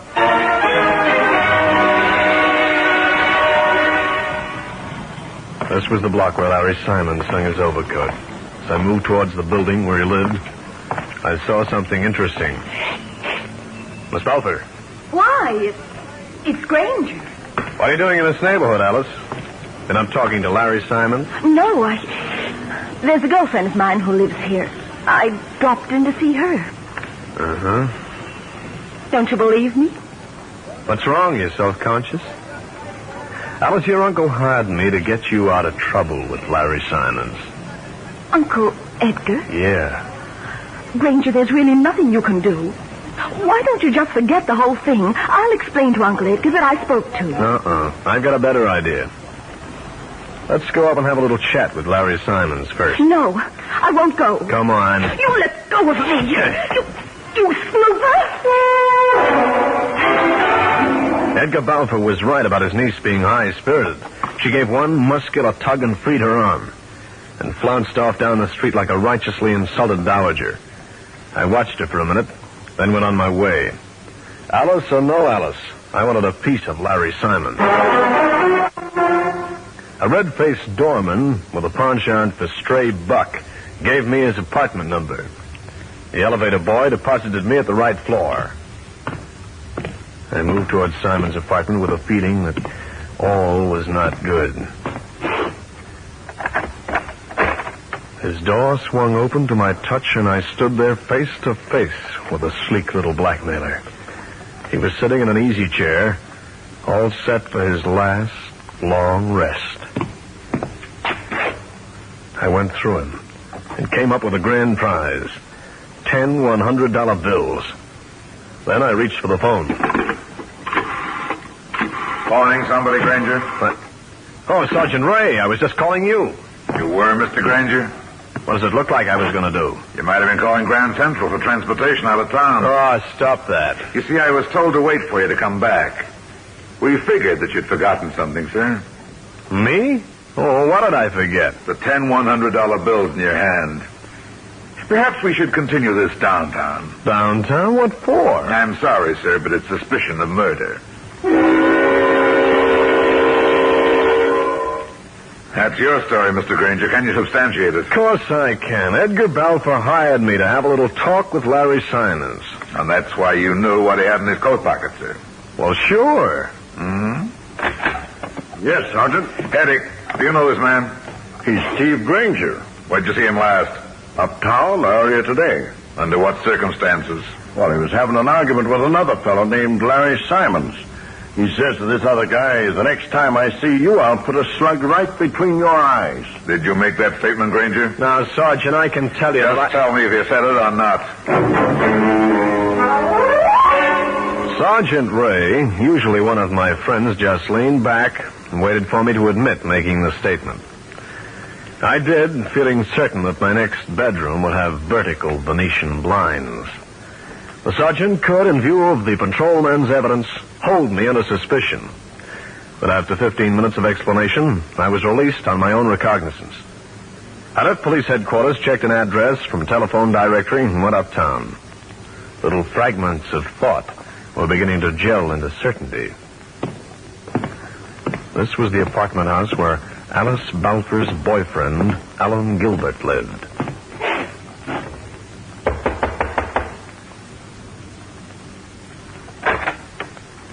Grainger, what inside, friend? How dare you? Gilbert, I haven't got time to waste right now. You telephoned the police and told them that Larry Simons is dead, didn't you? Well, who are you covering up for?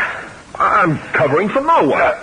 That's for laughs, mister. Did you hit me again? Earlier, you were up in my office, making like Rocky Marciano.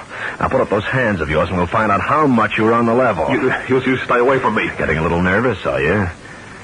Why'd you tip the cops that I was in Simon's apartment? You were working for Simons. I wouldn't walk down the same street with that creep.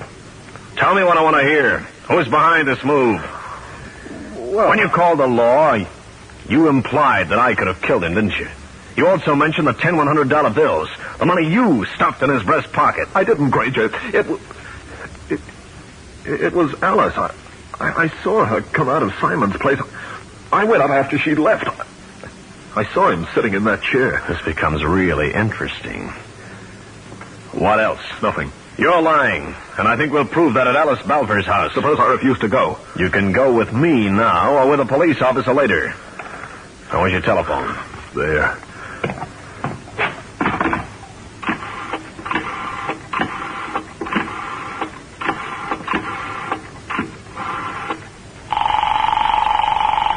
Grainger, you don't know what you're doing. Quiet. Henrik speaking. Cal, this is Steve.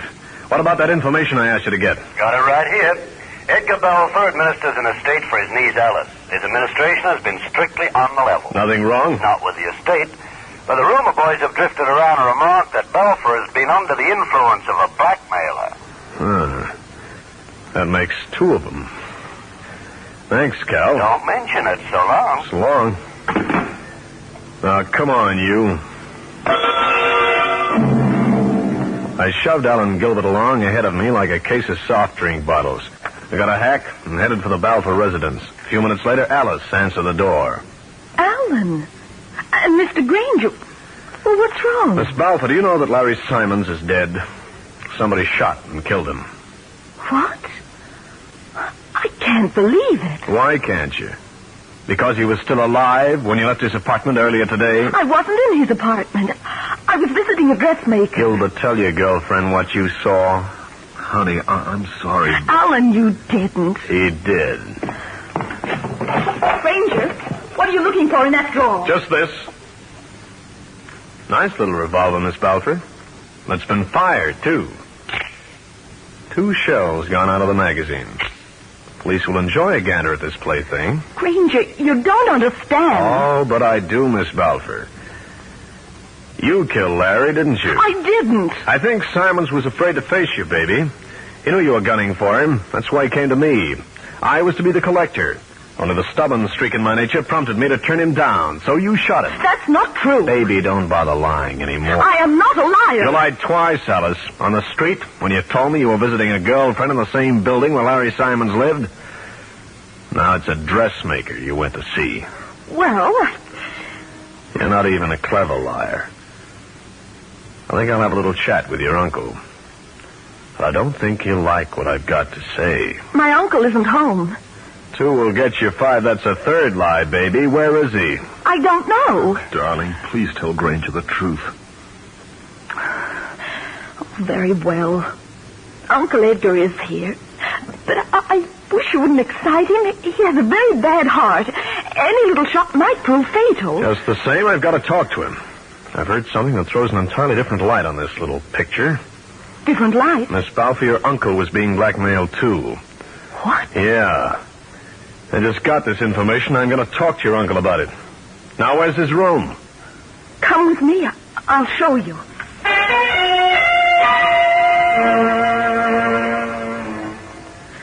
This is his room here. Knock on the door. Don't tell him I'm here. Uncle Edgar, it's me, Alice. Uncle, it's me. Open the door. Uncle? That sounded like a gunshot. Out of the way.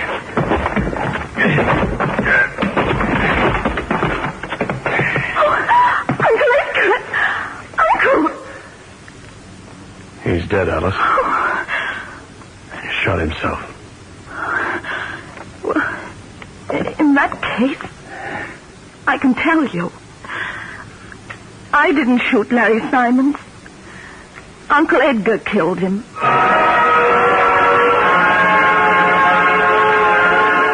Well, friends, that's the story. I'll be back to wrap up the case in just a minute.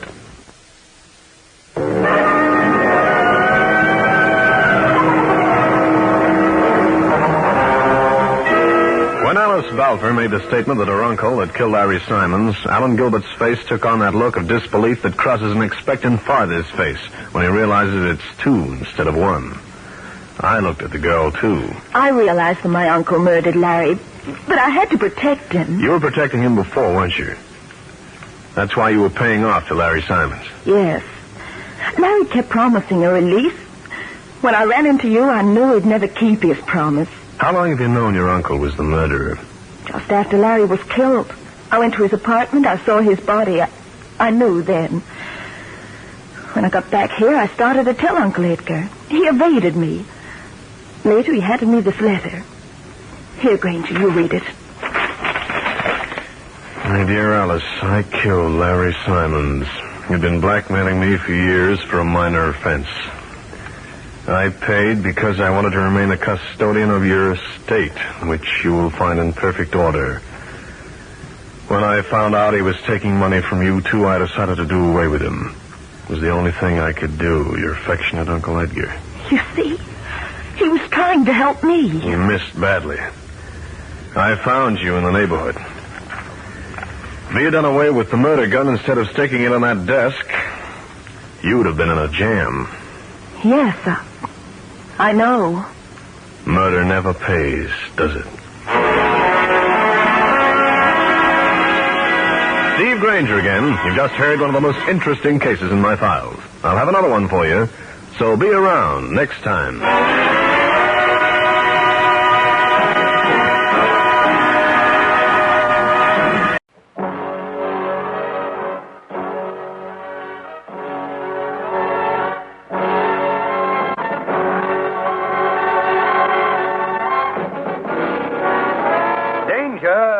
With Grainger. Mr. Smith, you have helped us immeasurably. The city is extremely grateful. I was nothing, Your Honor. I just don't go for hoodlums, that's all. Nevertheless, without your testimony to help the district attorney, the kingpin of this gambling group would never be brought to trial. Anytime you need me, I'll be around. That brings up another matter, Smith. The district attorney and I feel that you should have a bodyguard. Listen, I've been driving a hack around this town for years. I can take care of myself, see? Very well, if you insist. But be careful. There are powerful figures in the underworld who will stop at nothing to discredit you. Yeah, discredit me, says the old boy. Me, Frankie Smith, scared of a hoodlum. That's for laughs. Hey, my hack, I left it parked right here. Frankie? Yeah? Well, what do you want? We had to move your hack. It's around the corner. Hey, what gives here? A bullet where you won't like it. Come on, move. Why, you... Move, I said! All right. Yes. Get in the back seat. You're not going to get away with this, you know. That's what you think. No! We got plans for you, little man. This is Steve Grainger, private detective, with a story that blends Christmas and a cunning frame-up, and had me playing a kind of private eye Santa Claus for New York Hackey's kid. In just a moment, I'll take you back to one of my most interesting cases.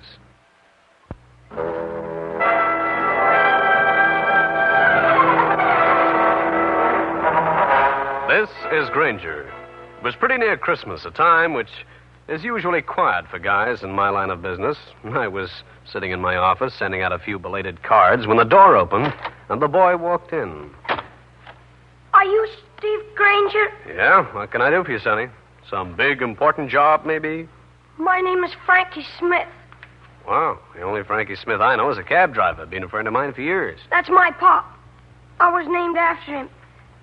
That's why I came to see you. He's in bad trouble. What? He's in jail. Frankie in jail? I can't believe that. What did he do? He didn't do anything. But somebody said he did, and now he's in jail. It doesn't look like he can get out for Christmas. So I thought maybe you could help. Well, I'll do anything I can, Frankie, but what's your dad accused of? Burglary in the first degree is what the cops say. But he didn't, I tell you. And you gotta get him out for Christmas. Pop's the only one I got in the world. This was the first I ever knew of Frankie Smith having any sort of family, much less a son. The boy told me where the cab driver was being held. I went down, had a lot of trouble getting in to see him, but finally made the grade. Grainger, are you a sight for sore eyes? And have I got sore eyes? How come you're in the Bastille, Frankie? How come you knew I was here? Your son came down to see me. He wants you out for Christmas. Hey, I might have known it. Chip off the old block, that kid. Grainger, I am the recipient of a frame. I've been carefully matted, framed in birch, and now I'm about to be hung on the wall. Those are a lot of words, but no sense, chum. Just say something. Yesterday, I walked out of City Hall right smack into a smack over the head. I go out cold. When I come to, I'm in some doll's apartment. She is yelling thief at me.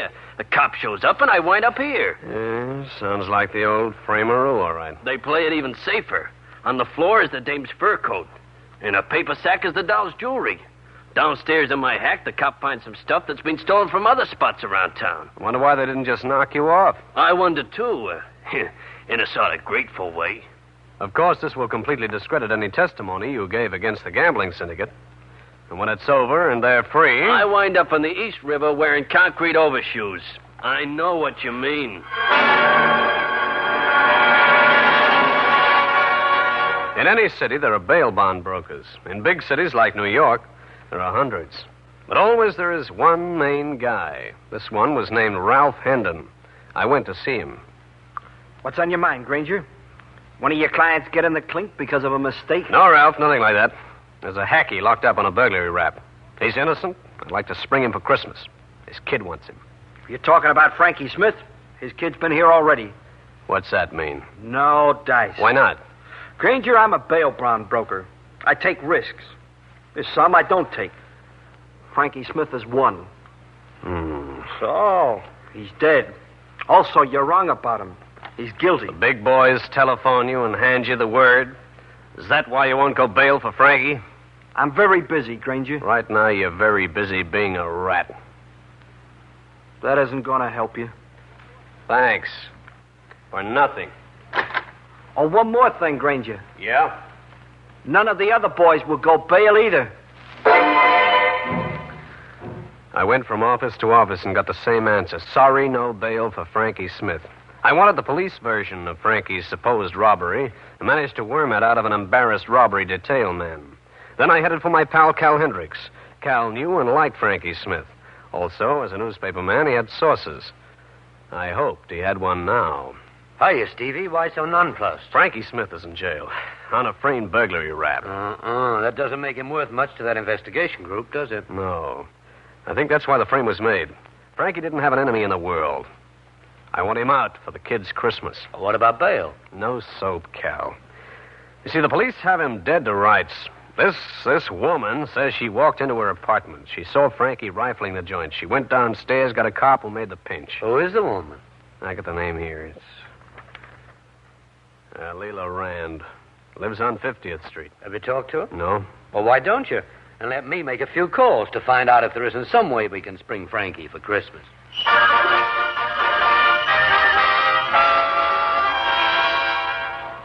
I watched the holiday crowd, most of them loaded down with packages and smiles, and thought of two people who might not smile the 25th. A small boy in a lonesome apartment, a cab driver prisoner in a solitary cell downtown. This was the address on 50th Street where Leela Rand lived. The apartment was on the 3rd floor. I walked up. I reached the 3rd floor and moved towards the Rand woman's apartment. I saw a slight figure at the door and moved a little faster. Frankie, what are you trying to do to that lock? Gee, Mr. Grainger, I was trying to get in. Don't you know that's against the law? You want to join your father in jail? Oh, gosh, I just wanted to get in and look around. Okay, now beat it. Don't get any more ideas like that. Suppose Leela Rand caught you. I wouldn't care. Your father would. Yeah. Yeah, you're right, Mr. Grainger. Hey, somebody's coming. Come on. Now stay out of sight. And don't say anything. Okay.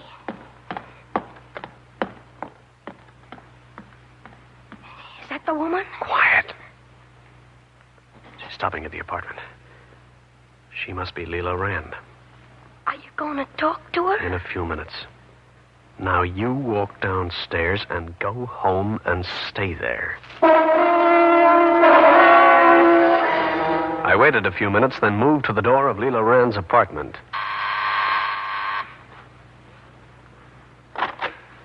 Yes, what is it? I'm Steve Grainger. Are you Leela Rand? I am. I'd like to talk to you about that robbery that took place up here, Miss Rand. The arrested man is an old friend of mine. Oh, come in. I thank you.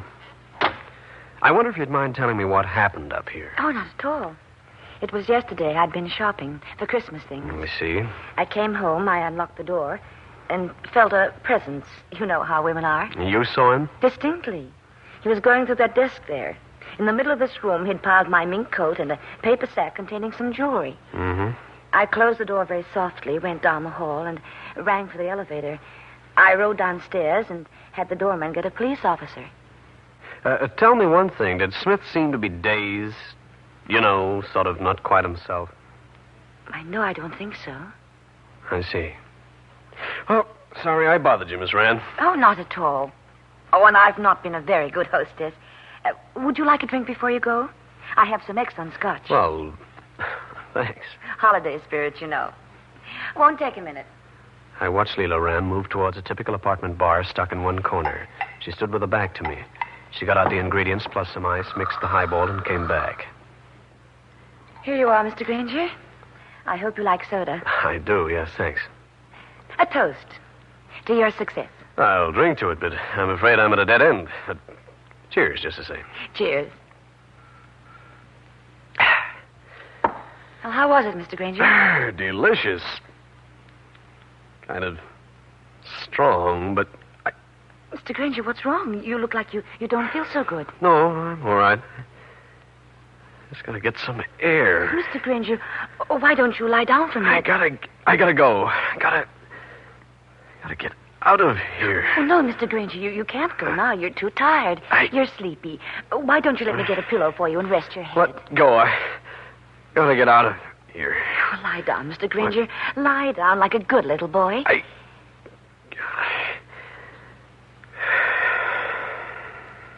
Sleep, Mr. Grainger. Sleep. I'll continue with this interesting story in a minute.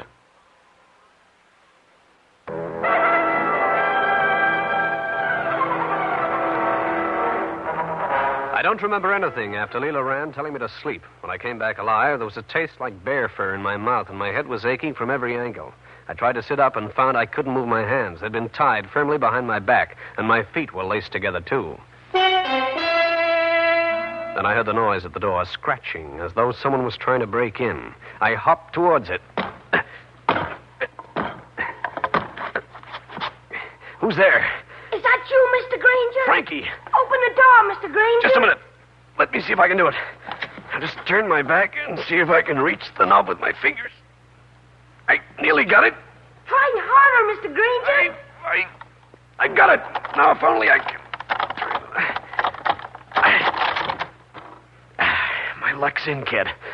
The door wasn't locked. Oh, gee, Mr. Grainger, did you let a woman tie you up? I certainly did.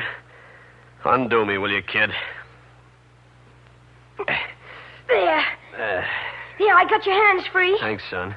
For this, I owe you something. Well, you know, I didn't like that, Mrs. Rand. I'll go along with that, Frankie. There. I got the feet free. Now, let's get out of here. But aren't you going to look around? Isn't that why you wanted to get in here, too? Frankie, we're up against a very smart bunch of crooks. They don't let things lay around for private eyes to find. I escorted Frankie's son to his apartment, told him to stay there for the second time, and called Cal Hendricks. I told him what had been happening to me and asked if he'd got anywhere with his investigations. There's one person might help you, a former gambler. The syndicate broke him. Yeah, where do I find him? Oh, he's retired. He lives in New Rochelle. I'll give you his address. Thanks. Hey, and be careful of him. He was double-crossed once. It almost cost him his life. So what? The double-cross was set up by a private detective. Cal gave me the character.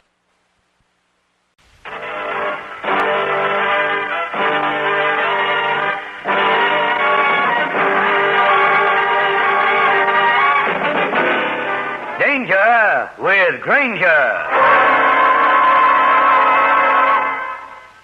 Now, Mr. Roylance, you may sit up. Thank you, Dr. Damon.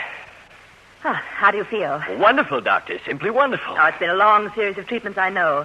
But you've done such a wonderful job of recovering. I'm quite proud of you. Thank you, Doctor. Without your care, your tenderness, your very deep understanding, I never would have made it. Oh, I wouldn't say that. I would, Doctor. And I know what will cure me permanently. Oh, and what is that, Mr. Roylance? Please, Doctor, don't be so formal. Call me Mark. Very well, Mark. Thank you. Go on. I've come to a decision, Doctor. We're going to be married. How nice. Who is the girl? You are. What? During all these long weeks, I've watched you. I've come to love you. I can't live without you. Mr. Roylance, please let go of my arm. I won't hurt you. I couldn't. I just want to hold you in my arms. Roylance, you're not quite yourself. No, and I shan't be until you're mine. Mine, do you hear? This is Steve Grainger, private detective, with a story about a doctor and a patient in a relationship which blended marriage and murder. In just a moment, I'll take you back to one of my most interesting cases.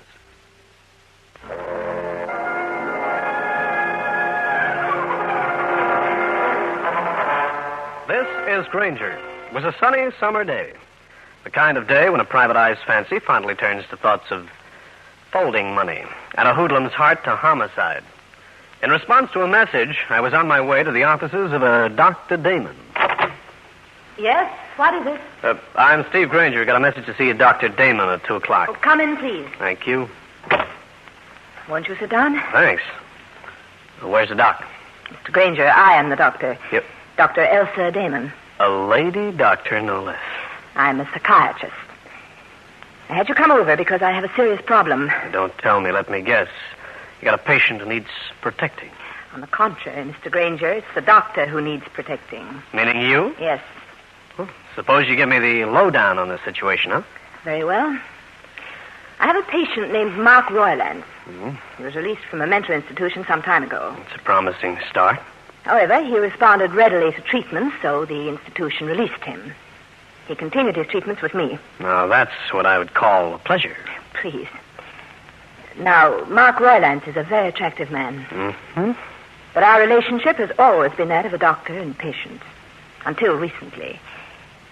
His ideas became, shall we say, amorous. That's a good start. Today came the climax. He suddenly professed his love for me, asked me to marry him. Then he caught me in his arms and started to kiss me. What did you do?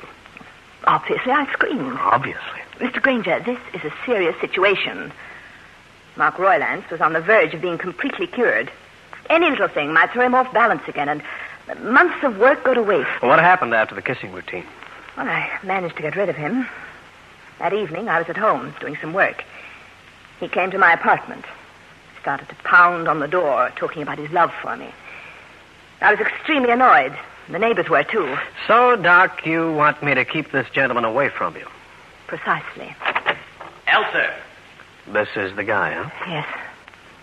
Elsa, you've been avoiding me. Why? Now, Mr. Roylance, please, just sit down. Be calm. Everything will be all right. I know it will, because I'm going to see to it. Mr. Roylance, I'd like to introduce an old friend. This is Steve Grainger. So, he's trying to break us up. He's an interloper. He wants you for himself. Now, just a second, Roylance. Come, Elsa, we're leaving. I do not approve of this man at all, particularly when we're about to be married. Get your coat, my dear. I'm afraid I can't go with you, Mr. Royland. But you will. You heard the doctor. She doesn't want to go. Why don't you just run along and find somebody else You to marry? shut up. Okay, that does it. Now leave, mister. Or shall I call a police ambulance and have you taken someplace? I'd like to see you try that. Okay, keep watching. Mr. Grainger, look out!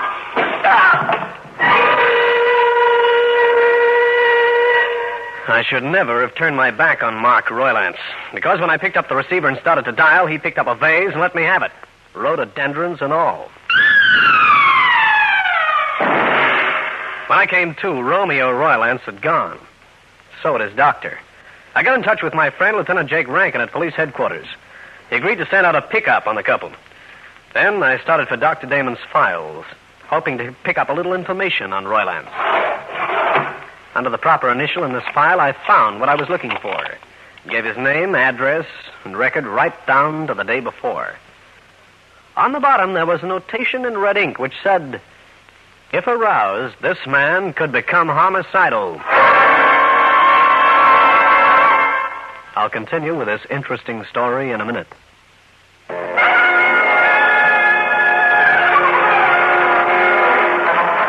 The situation for Dr. Damon was not looking too healthy with a character from the Happy House determined to make her his loving bride.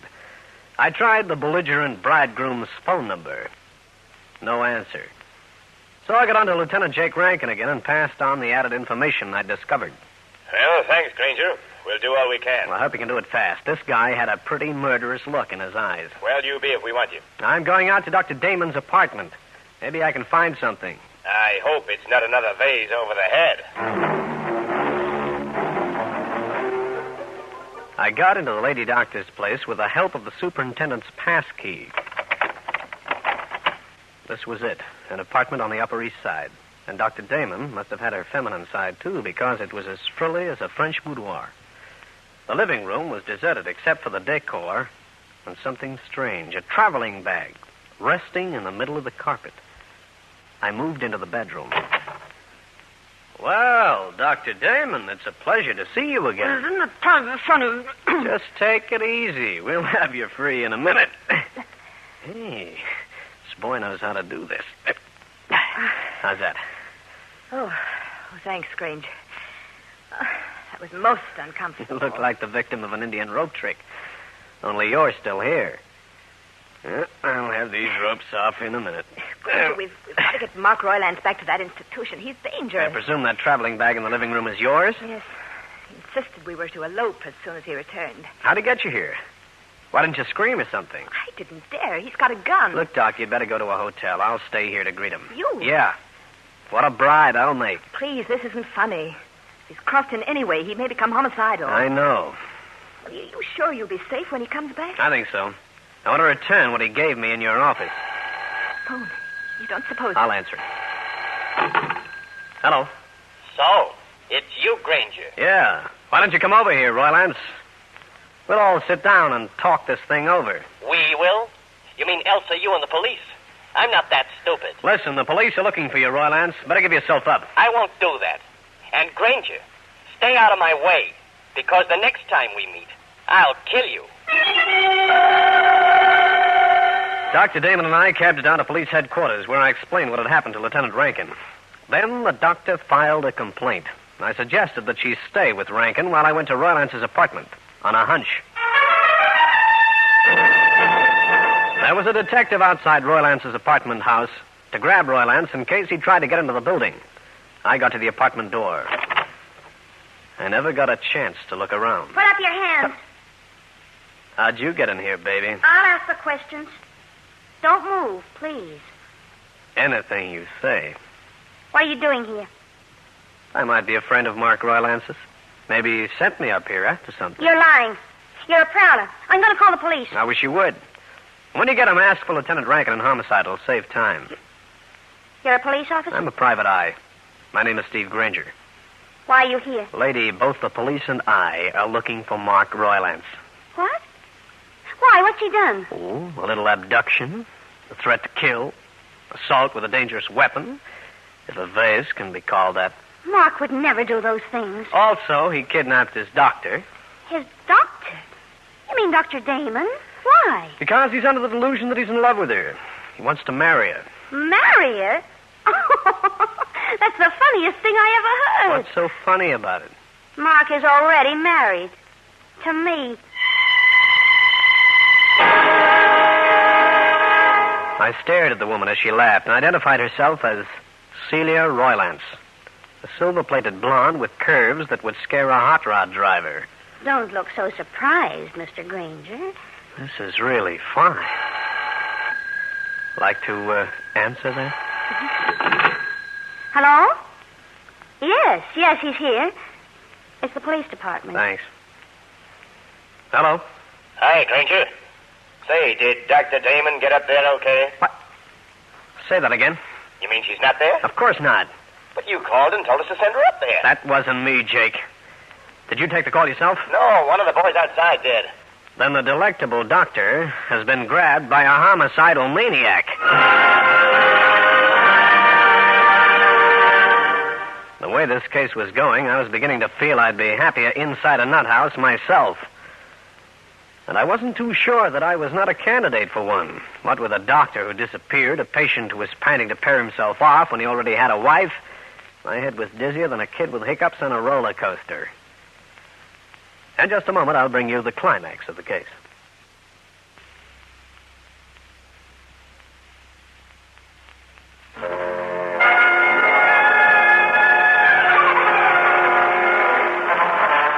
I left Mark Roylance's apartment and his wife and made straight for Cal Hendricks' place. I figured the newsman might be some help in this situation.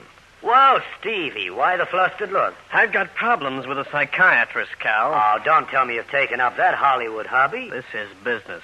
It might make a story for that hungry editor of yours. Well, in that case, I'm all ears. I know, but I didn't think you'd admit it. Funny boy. Come on now, give. Well, it's a female psychiatrist. Well, brother, I'd like to get one of those on a couch. Curb your wolfish tendencies, my friend. I was supposed to bodyguard her. A patient of hers who says he wants to marry her has nabbed her. She's disappeared. Uh-huh. And if I make a few inquiries, I can have the story. Yeah. Hey, I just remembered something. What? I gotta get over to the police department. I want Rankin to put a watch on this guy's wife. You mean he's got a wife and he wants to marry his bug doctor? That's right. Some guys are never satisfied. I'll see you later, Cal.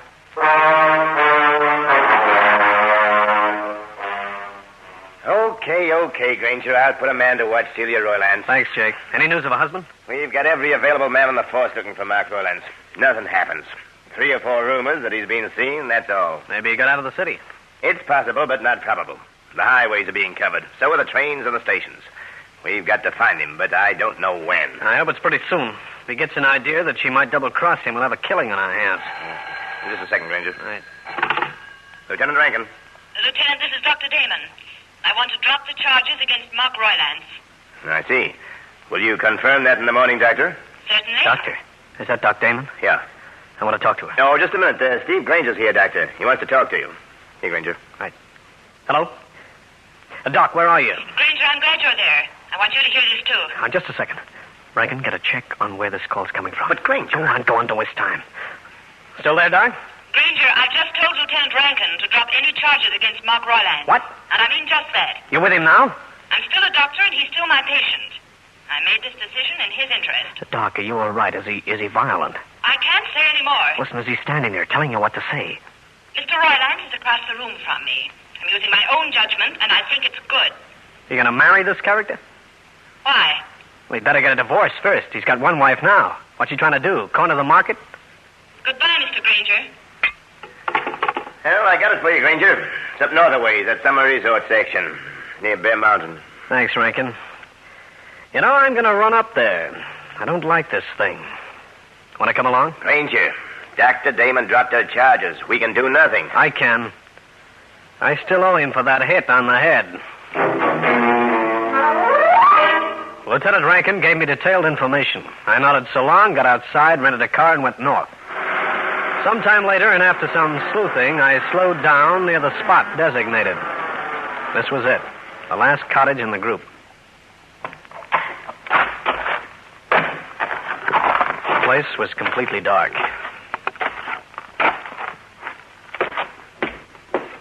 I walked up the steps, gun in hand, with a feeling that things were very, very wrong. I moved inside, waiting for a gunshot, a knife, a weapon of any kind. Nothing happened. The place was as quiet as a morgue at midnight. I felt for a light switch. Then I spotted Mark Roylance lying face down on the floor, not breathing. Then Dr. Damon swam into my view, sprawled a few feet away. But she was alive. Oh. Doc. Oh. Doc, are you all right? What? Where? Oh, my head. Here, I'll help you to the couch. Come on. Mark Roylance. Where is he, Grainger? It looks like Roylance is dead. Somebody gave it to him with that big candlestick. Dead? What happened here, Doc? I don't remember. Doc, listen. A man's been killed in this room. You've got to remember. Sorry, Grainger. It's all a blank. I found a telephone in the cottage and notified the local police, asking for Lieutenant Rankin to be informed. They arrived, complete with equipment and a doctor. He examined Dr. Damon, pronounced it concussion with resultant amnesia. She was taken back to a New York hospital, just as Rankin arrived. Hell, it doesn't look good for a Grainger. Fingerprint boys come up with anything? They did. Dozens of prints. All hers. I don't get this. Dr. Damon doesn't look like a person who'd commit murder. She telephoned, remember? She and Roylance must have got together. Why, of course. Close enough so she could give it to him with that candlestick. That's impossible. She'd have to hit Roylance over the head, right? Yep. Then she knocks herself out. How? She could bang her head against a door jamb or something hard. It would leave a lump, cause a minor concussion, and she could pretend about that amnesia. Rankin, you're guessing. Look, we found a dent in the door jamb between the kitchen and the living room. That proves nothing. The men found some hairs there. They claim those hairs came from her head. That I can't believe. Well, don't. I'm asking the coroner's jury to believe it. And they'll probably indict her for murder. As Lieutenant Rankin made the last statement, he looked as grim as a tax collector. I made my excuses, got back in my car, and drove back to New York and the hospital where Dr. Damon was confined.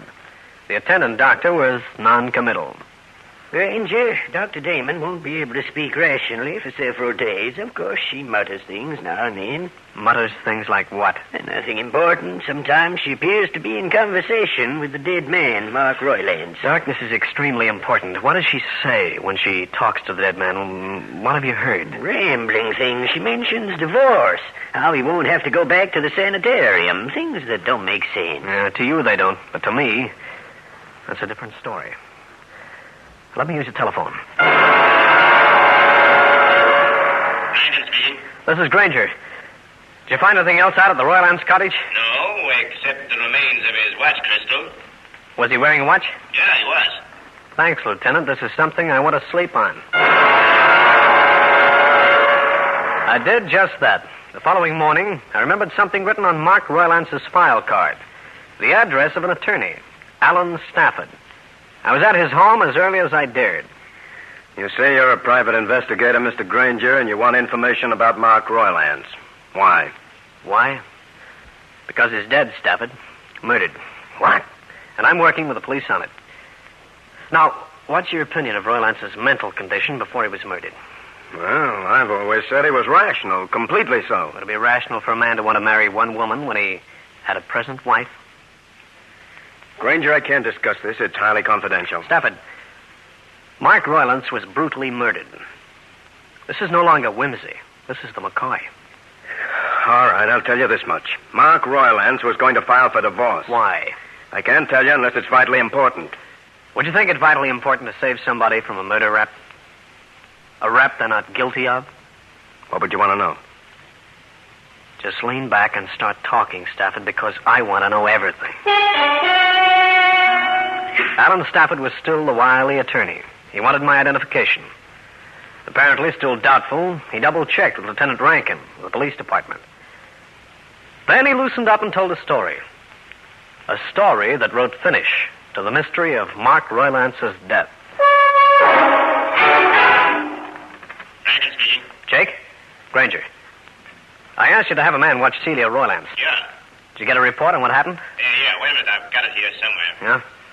Oh, yeah. A man reported seeing Celia Roylance leave early in the evening. She drove away in her own car. Thanks, Lieutenant. See you later. Grainger, what are you up to now? You'll know in a little while. If I'm wrong, I'll wind up with a charge against me. If I'm right, you owe me 2 things. First, Dr. Damon. Second, an apology. I was going to play a long hunch. I went to Roy Lance's apartment house and asked questions about a certain automobile. And I asked to see it. What I saw and what I remembered seeing at the cottage sent me upstairs.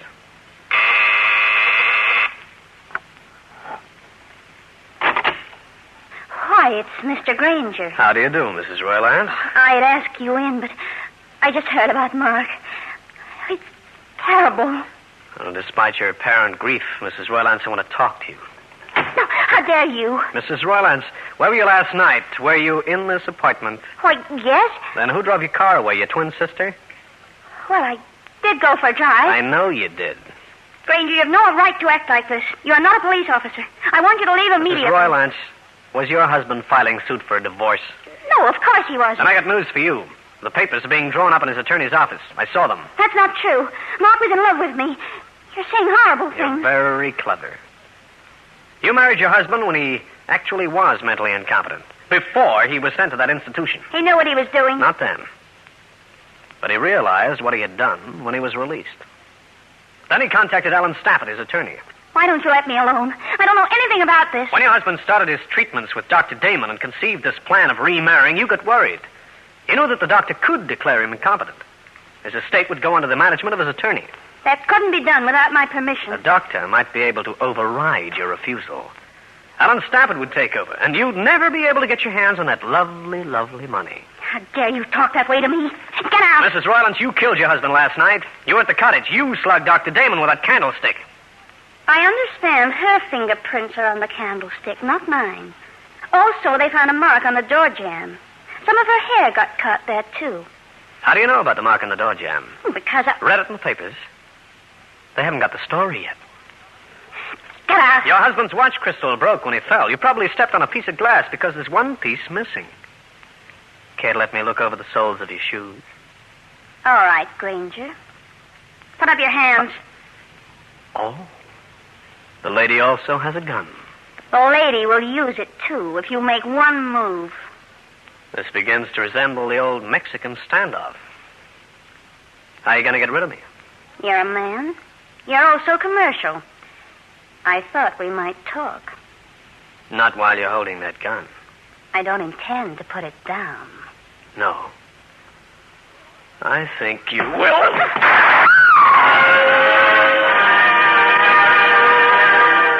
Well, friends, that's the story. I'll be back to wrap up the case in just a minute.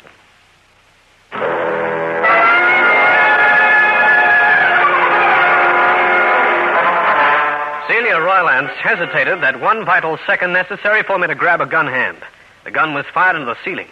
The homicide crew took it down to headquarters, where she finally admitted that she had killed her husband. I got together with Dr. Damon several days later, when she'd recovered. You were very clever, Grainger, about that missing piece of broken watch crystal. Well, I deceived you, Doc. There never was a missing piece. What? It was a gag. It worked. But what I'm curious about is why you made that phone call to Lieutenant Rankin. Was your talk really on the level? Yes, it was. It suddenly struck me that Mark Roylance was perfectly normal. He told me about his marriage and asked me to help him. So that was it. He wanted me to go to his attorney. I agreed. That's when I telephoned Lieutenant Rankin.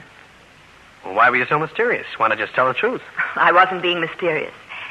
I just didn't want to discuss the matter. You very nearly not discussed yourself into a death cell at Sing Sing. I don't know how to thank you, Grainger. Because I certainly can't say it's been fun. No. But meeting you, I can't say it hasn't. Well, that's the nicest thing a doctor ever told me. Steve Grainger again. You've just heard one of the most interesting cases in my files. And I'll have another one for you. So be around next time.